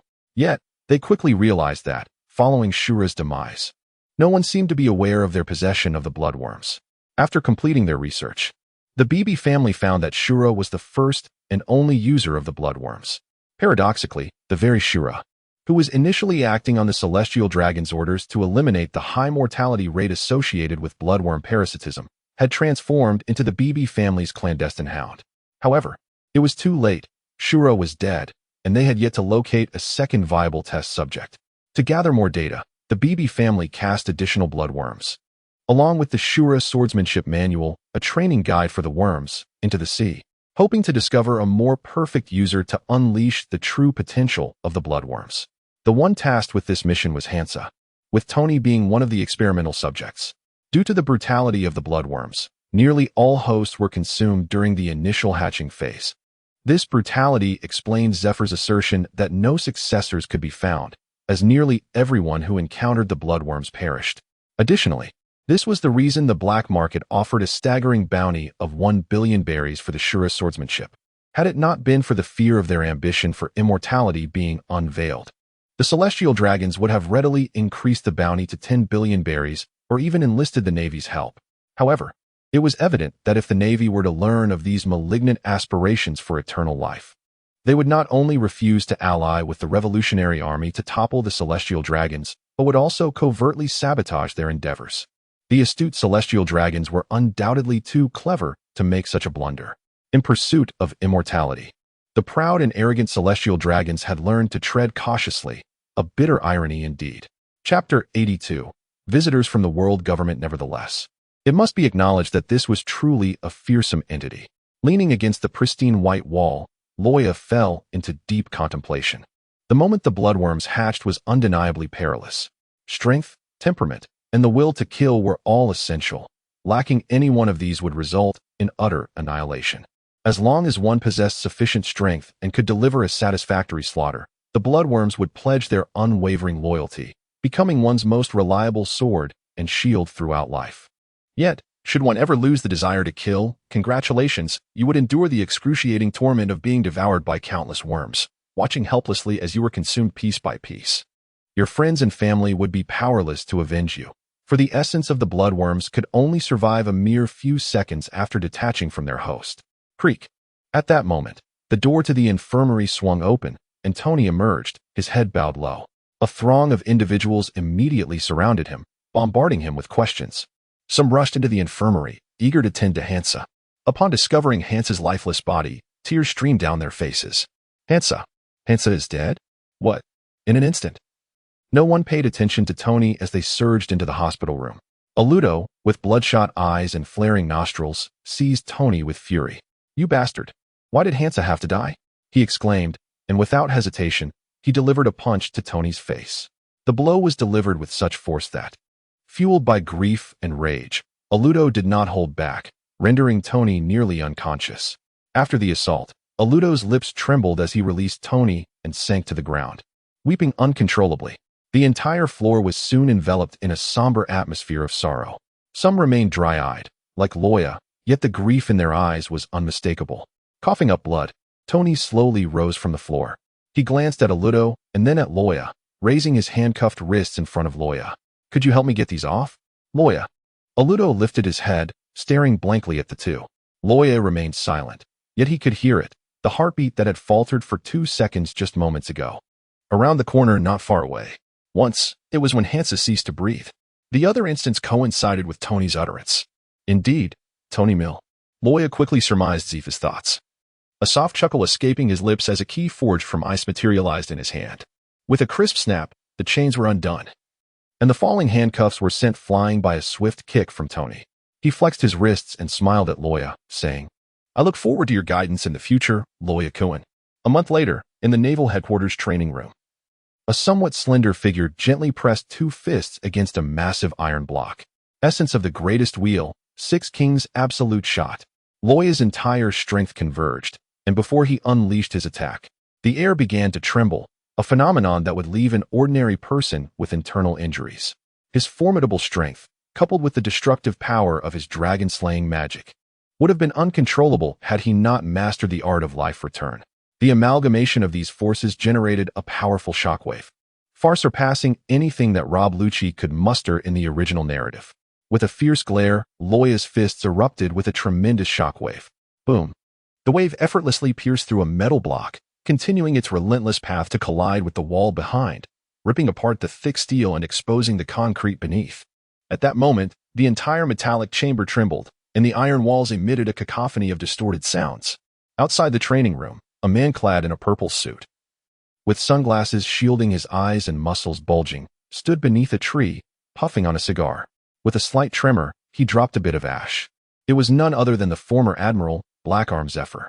Hearing the commotion from within the training room, Zephyr removed his cigar, his gaze deep and contemplative. The 6 styles, life return, a prelude to Conqueror's Hockey, perhaps? I wonder how far you will progress, Luo Ya. The earlier tremors had loosened the door latch, resulting in a jarring screech as he pushed the door open. This wretched door. It needs replacing. Luo Ya grimaced, towel draped over his shoulder, stepping outside. His eyes immediately fell upon Zephyr beneath the tree. Amidst the verdant backdrop, the striking hue of purple was unmistakably conspicuous. "Ah, Teacher Zephyr, what brings you here today?" Luo Ya had been sequestered in the training room for the past month. After imparting the fundamental techniques of life return, Zephyr had refrained from excessive oversight. Luo Ya's talent was keenly observed. There was little need to elaborate excessively, for what one comprehends independently is most suited to oneself. Moreover, given Luo Ya's pace of cultivation, even if he were to stray from the path, ample time remained to return. The experiences and lessons acquired during this journey far outweigh the benefits of any instruction. Consequently, Zephyr had scarcely sought him out this month, not even for the most rudimentary tests, granting Luo Ya ample opportunity to refine himself. Zephyr did not respond immediately. He puffed his cigar, scrutinizing Luo Ya from head to toe. "Impressive. You have now attained perfect control over your body, which will greatly assist you in your future mastery of hockey." As he spoke, small flecks of unburned ash fell from the cigar onto the grass below. Concerned for the environment, Luo Ya also feared that Zephyr might inadvertently spark a wildfire. However, before Luo Ya could voice his thoughts, Zephyr continued. "The reason I summoned you today is quite serious. Your performance in Siwir, along with Tony's situation, has drawn the attention of the world government." "The world government?" Luo Ya scratched his head, feeling somewhat bewildered. It was indeed only natural for the world government to take notice of such matters. After all, Tony was no mere Hansa. He had exerted every effort this month in his training to fulfill Hansa's legacy, and those tentacles that could not yet be completely retracted were quite conspicuous. Yet, what was the world government's intention? Why had Zephyr come to find him? This was what piqued his curiosity, prompting him to ask, "So, what are they planning to do?" "Capture Tony. They dare." Luo Ya's words were interrupted by Zephyr, who was visibly incensed. Although Luo Ya wished to retort that they indeed had the audacity, he had no desire to provoke such a storm. Instead, he shifted the conversation. Yes, they wouldn't dare. But what exactly are they here for?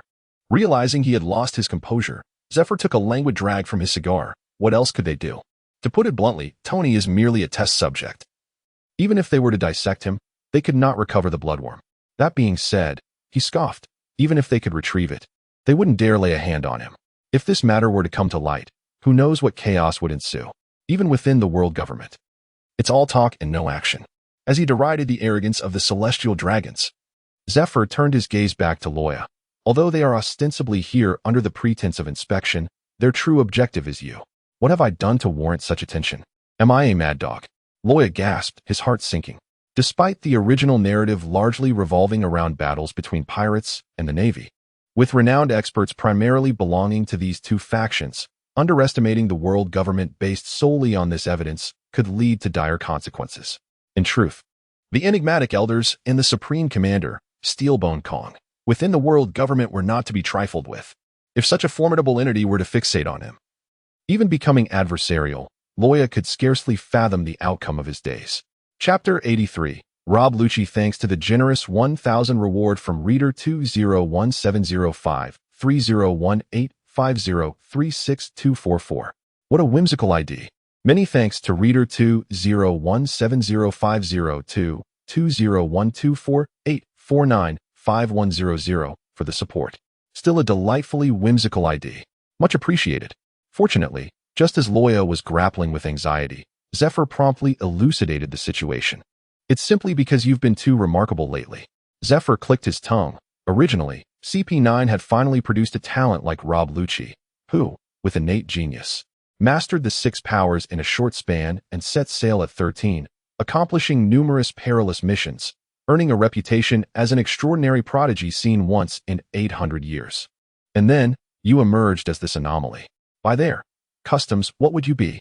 A once-in-a-millennium talent? The embarrassment is palpable. Upon hearing this, Luo Ya could only lament. What can I do? Should I despair for my own talent?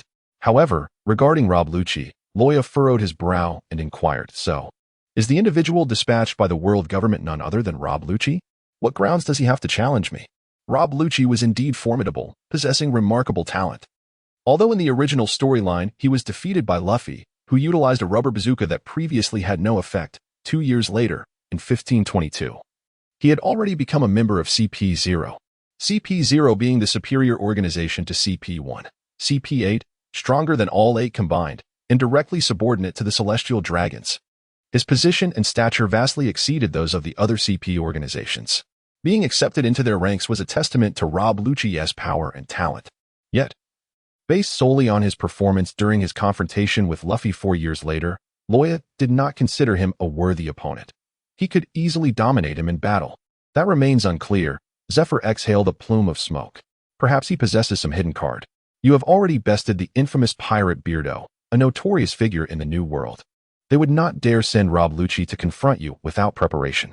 Under the guise of this exchange, should Rob Lucci manage to defeat you, it would serve 2 purposes: avenging the Celestial Dragons whose plans were thwarted, thereby pleasing them, while simultaneously suppressing the rising star of the Navy, thereby asserting their own authority. The benefits are substantial. The more Zephyr spoke, the more animated he became, his tone dripping with derision by the end. Since only Luo Ya was present, Zephyr felt emboldened to express his sentiments so candidly. After all, the Navy was ultimately an institution under the world government. Such brazen disparagement of the noble Celestial Dragons, especially from Zephyr, a former admiral, could spell trouble for the entire naval headquarters. Upon absorbing Zephyr's explanation, Luo Ya was left speechless. Truly, it was a case of sitting at home while calamity descends from the heavens. So, should I simply concede? Luo Ya tentatively suggested. Winning would yield no benefits, while losing would be a source of humiliation. Perhaps it would be simpler to concede outright. However, as soon as the words left his mouth, Zephyr's fist sent him crashing into the ground. "Huh, why should we concede?" Zephyr thundered, visibly furious. "You must not only win, but do so with overwhelming superiority. Show those bastards the might of the Navy." "Yes, that's the spirit," Luo Ya exclaimed, rising from the ground with fervor. "Rest assured, Teacher Zephyr, no matter who the opponent is, I promise to ensure their defeat." Thud. Zephyr stumbled, his head colliding with a tree. Regaining his composure, he glared at Luo Ya, spitting out, "What the hell do you mean by defeat? Are you trying to add more trouble to my plate?" At this point, Zephyr smirked mischievously, but injuring him severely is certainly permissible. After all, what kind of sparring doesn't involve some injuries? Luo Ya, as long as you are happy. Today, a grand banquet is being held in the courtyard of the elite camp. This gathering not only celebrates the Jerome brothers' remarkable ascension to the rank of swordsman, but also coincides with Aludo's birthday festivities. The Jerome brothers are indeed a peculiar phenomenon in this fantastical world of pirates. Apart from their differing birth times, their lives have unfolded in almost complete synchrony. In their infancy, if elder Jerome cried while resting upstairs, the younger Jerome, even from afar and cradled by their mother on a grocery outing, would inevitably join in the weeping. Initially, this phenomenon alarmed their parents, who hastily took them to the hospital for examination, only to find no explanation.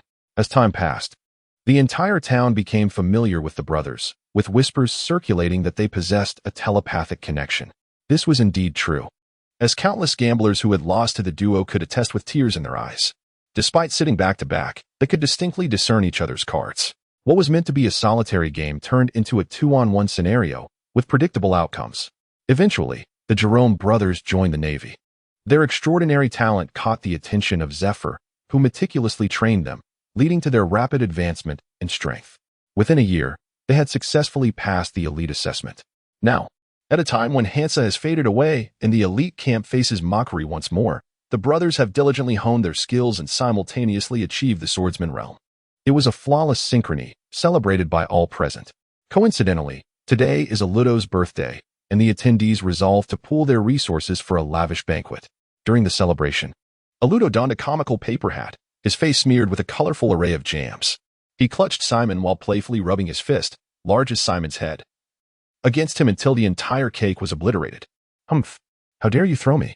Aludo huffed indignantly, then instantly broke into a wide grin, sticking out his tongue to lick his palm. Hee. So sweet. Freed from Aludo's grasp, Simon promptly distanced himself, astonished that Aludo had made notable progress with his shaving techniques. Although he had yet to master it fully, his speed had improved significantly. Initially intending to tease the clumsy giant, Simon found himself on the receiving end of a messy encounter. This prompted him to resolve that his fruit abilities should not be employed for cake throwing in the future. Seated at the dining table, the Jerome brothers savored the specially crafted giant fruit gummies, their faces radiating pure bliss. At that moment, a group clad in dark suits entered the courtyard, exuding an intimidating aura. They ruthlessly stomped on the balloons scattered across the floor before standing before the assembled guests. Which one of you is Christopher Luo Ya? The leader of the dark-suited individuals approached the center of the banquet, casually surveying the frozen members of the elite camp. The leader wore a black top hat, with a pigeon perched on his shoulder, amusingly adorned with a tie. Speaking nonchalantly, he seized a piece of cake from the table and took a bite. Eating such sweet things, no wonder you all are so useless. You bastard. Aludo sprang to his feet, fists clenched in anger. Whether this banquet was held in his honor or disrupted mattered little to him. He could not tolerate anyone insulting his comrades. Just as he was about to act, Simon rushed over to restrain him, signaling him to refrain from rash actions. Aludo, recognizing Simon's vast experience, reluctantly nodded and stood still, though a mysterious energy began to coil around his hands. This was the color of armament hockey, which, as long as it was not hardened, appeared unremarkable from the outside. The group comprised individuals of varying genders and physiques, all uniformly dressed in dark suits, suggesting they belonged to a particular organization, yet they were decidedly not the Navy. Here, within the naval headquarters, on the third level of the fortress designated for the elite camp's training grounds, the presence of non-naval individuals was telling of their identities. Simon wiped the cream from his forehead, revealing his golden hair. He tidied his appearance slightly and smiled, addressing them. You are from the world government, aren't you? Chapter 84. The instantaneous defeat of mind thanks to the generous donation of 100 from the user Daniel. At this revelation, the members of the elite camp were left utterly astonished. World government personnel. What could they possibly want here? It is well known that although the Navy is a subordinate agency of the world government, their connections are rather tenuous. Typically, dealings with the world government are reserved for high-ranking officials within the Navy, and these soldiers are expected to focus solely on their missions. So, what business could these individuals have here, exhibiting such evident hostility? Before a response could be given, or perhaps not expecting one, Simon continued speaking. Given your ages and the demeanor you display, it seems you are not here for a formal discussion, arriving at the naval headquarters without a purpose. Yet seeking trouble with us, I suspect you must have some special mission within the world government.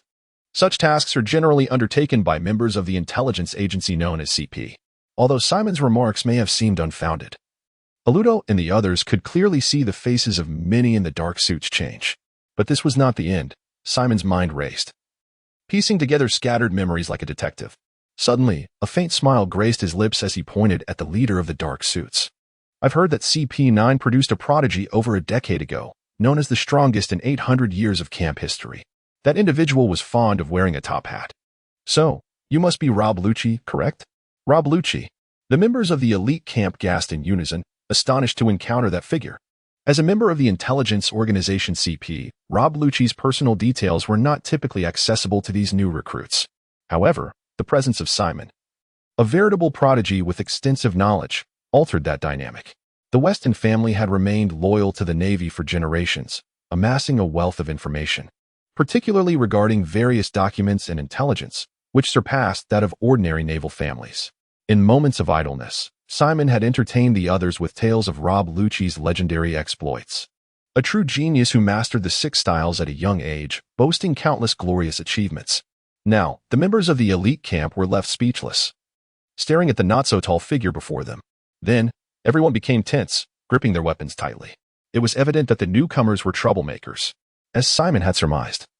The visitors were indeed members of CP's intelligence, including not only CP9 but also elite members summoned from other units. Leading the group was Rob Lucci, renowned as the strongest for 800 years. This time, the Celestial Dragons had clearly gone to great lengths to seek revenge.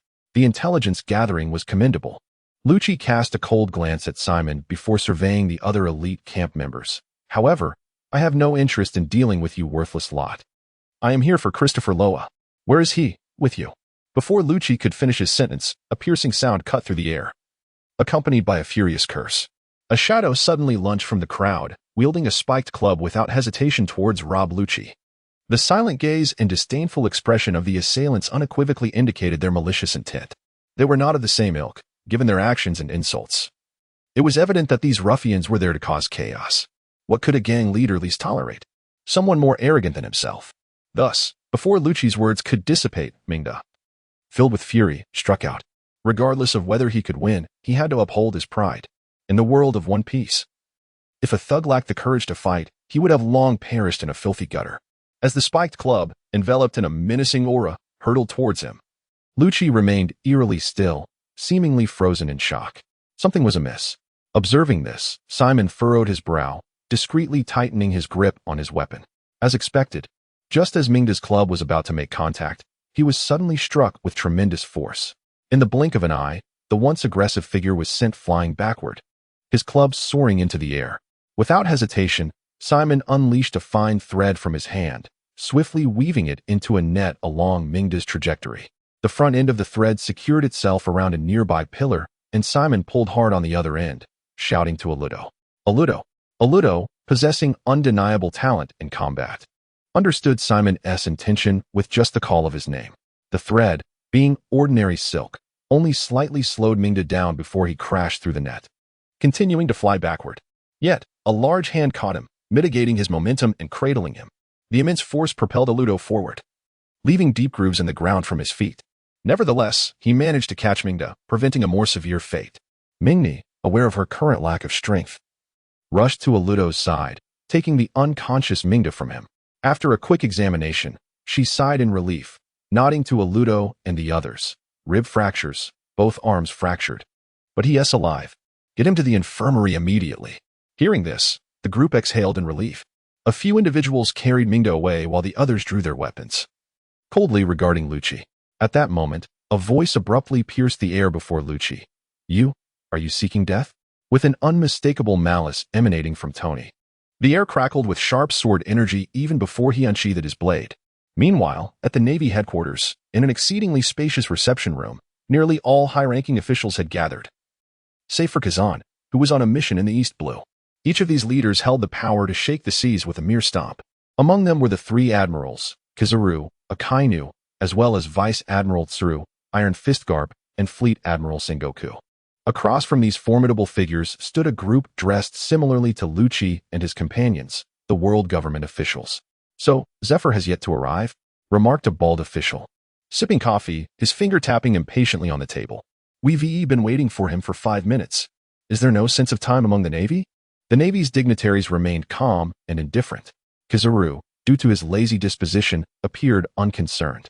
Akainu, a disciplined soldier, refrained from expressing his sentiments in the presence of his superiors.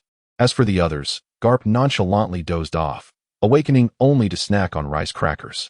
Only Sengoku and Tsuru furrowed their brows momentarily before relaxing again.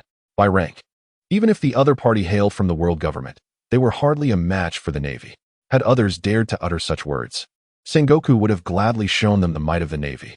Sadly, their visit was ostensibly for normal exchanges, a mutual inspection between 2 violent organizations. In reality, the celestial dragons looming behind them rendered them cautious. Noticing the lack of expected reactions, the bald official scoffed dismissively and resumed his coffee. With no other options, both parties were left to endure the wait in silence.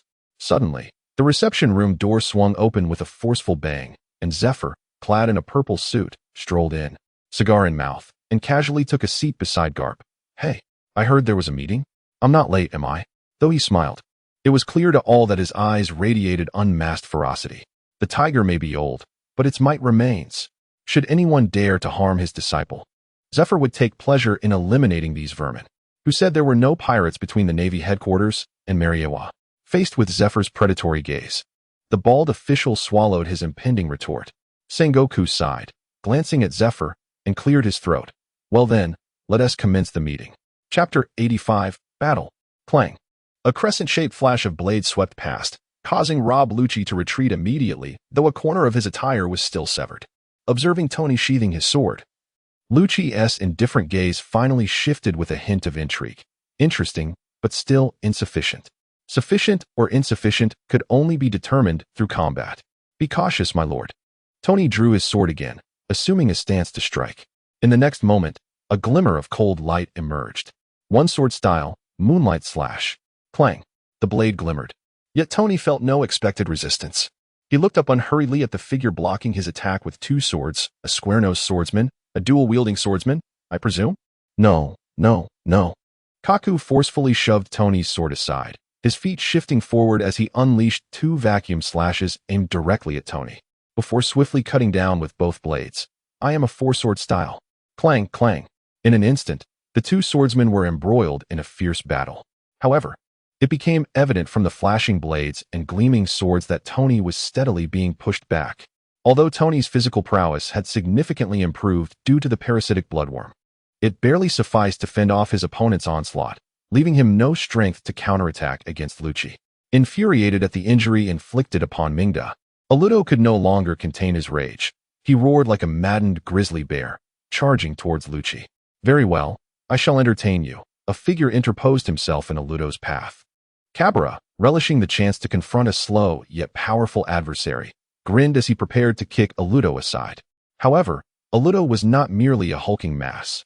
The force of his charge stemmed from his weight advantage, and his formidable strength, second only to Luo Ya in the elite camp, was his primary means of attack. Upon seeing Cabra blocking his way, the ordinarily honest and simple Aludo's eyes sparkled with cunning, akin to a fox that had pilfered a chick. In an explosive motion, Aludo's elbow collided with Cabra's instep. The dull thud resonated as Cabra cried out in pain, instantly propelled backward. He had assumed that with his thousands of combat points, it would be a trivial task to withstand the charge of this oversized brute. Yet, in that fleeting moment of contact, he recognized his folly. Not only had he not exerted his full strength, but he had also neglected to utilize his iron block technique. It was well known that before mastering the 6 styles, Luo Ya would not dare to face Aludo's charge head-on, let alone Cabra, whose strength paled in comparison. In a mere exchange, Cabra was sent hurtling away like a shooting star, shrieking in despair. At that moment, the sound of blades slicing through flesh echoed as 2 CP members suddenly screamed, clutching their abdomens before collapsing. 2 silhouettes darted through the throng, working in concert, their long swords striking with precision and ferocity. Through their seamless cooperation, they swiftly incapacitated a multitude. They did not seek to kill, yet the sharpness of their blades was formidable, and having grasped the essence of iron cutting, they had officially entered the realm of sword masters. No one could thwart the Jerome brothers' slashes. This is a brief overview of the situation. We shall gradually discuss the specifics in due time. The balding official lifted his cup, took a sip, and spat it out in disgust. "What the hell, it's all cold. Hey, you there, fetch me a new cup." This scoundrel. Sengoku's expression turned sour as he internally cursed, yet he signaled the named Navy officer to fetch a new cup. While organizing his documents, he feigned nonchalance as he remarked, "So, shall we schedule the battle exchange between CP members in the elite camp for tomorrow?" "Oh, that's unnecessary," the balding official replied, turning to Zifa with a peculiar look in his eyes. "The CP members should have already sought out your disciples by now.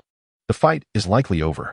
"Huh," Sengoku exclaimed in surprise, his tone stern and displeased as he glared at him. "They have already gone. Why did you not inform us?" "Well, it's merely a battle exchange. It's a matter for the younger generation. We old folks ought not to interfere in their affairs." With that, The balding official smirked. Besides, they won't be too harsh. Ha ha ha ha. Zifa suddenly burst into laughter, leaving the crowd bewildered. The balding official glared darkly at Zifa. Do you have any objections, former Admiral Zifa? Given the events of a few years prior, the title of former admiral was far from a badge of honor for Zifa. Even Kizaru, who had the least cordial relationship with him, would not use it lightly. The balding official's words undeniably struck a nerve with Zifa, as the laughter abruptly ceased. Zifa turned away, coldly regarding the detestable balding figure before him. Objections? I dare not have any. But as you stated, indeed, they won't be too harsh. I just wonder how much the world government will offer in compensation if your men are incapacitated. Gulp. The balding official was taken aback, a bold thought suddenly crossing his mind. He shook his head vigorously, trying to rid himself of the notion. No, that won't happen. Lucci has already developed that technique. Defeating Christopher Luo, you should pose no problem. Yet, why did he still feel a chill creeping down his spine? Listening to the cries of pain nearby, one teammate ensnared and another sent flying, Rob Lucci inhaled deeply, his gaze turning cold and merciless. What a bunch of worthless fools. Boom. The imposing Aludo was caught off guard, his massive frame flying through the air as blood surged in his throat, forcing him to spew forth a torrent of crimson. He had not employed his iron block, for he had not even discerned the nature of the attack against him. In an instant, a crushing blow to his abdomen left him dazed and disoriented, let alone capable of using his hockey for defense. Crash. Aludo crashed into the wall, leaving a human-shaped dent before collapsing to the ground, his fate uncertain. In that moment, the once boisterous courtyard fell abruptly silent as everyone ceased their actions, staring in stunned disbelief at the fallen Aludo. Are you kidding me? Simon's forehead glistened with cold sweat, quickly soaking his clothing. Even Rob Lucci's power seemed excessively exaggerated. Gulp. The elite camp members swallowed hard, gazing incredulously at the slowly retracting legs of Rob Lucci, whose expression remained placid and unfazed, as if it were merely a trivial task to kick the third strongest member of the elite camp into near unconsciousness, akin to swatting a fly. I didn't manage to escape from my assignment merely to indulge in your games. Kizaru picked up the documents on the table, resting his hands behind his head as he tilted it to examine the names written therein. Luo Ya, is it? Quite the formidable newcomer. At this, Kizaru lewdly remarked to Zifa, though the overall caliber of the recruits your mentor trains seems to decline with each passing year. This little fellow is genuinely impressive in this batch. Humph. Mind your image, Borsellino. Zifa retorted with a cold snort. You are an admiral of the Navy. Oh, how terrifying. Kizaru replied nonchalantly. The teacher has begun lecturing again. Sengoku could only sigh wearily, feeling utterly drained. It was not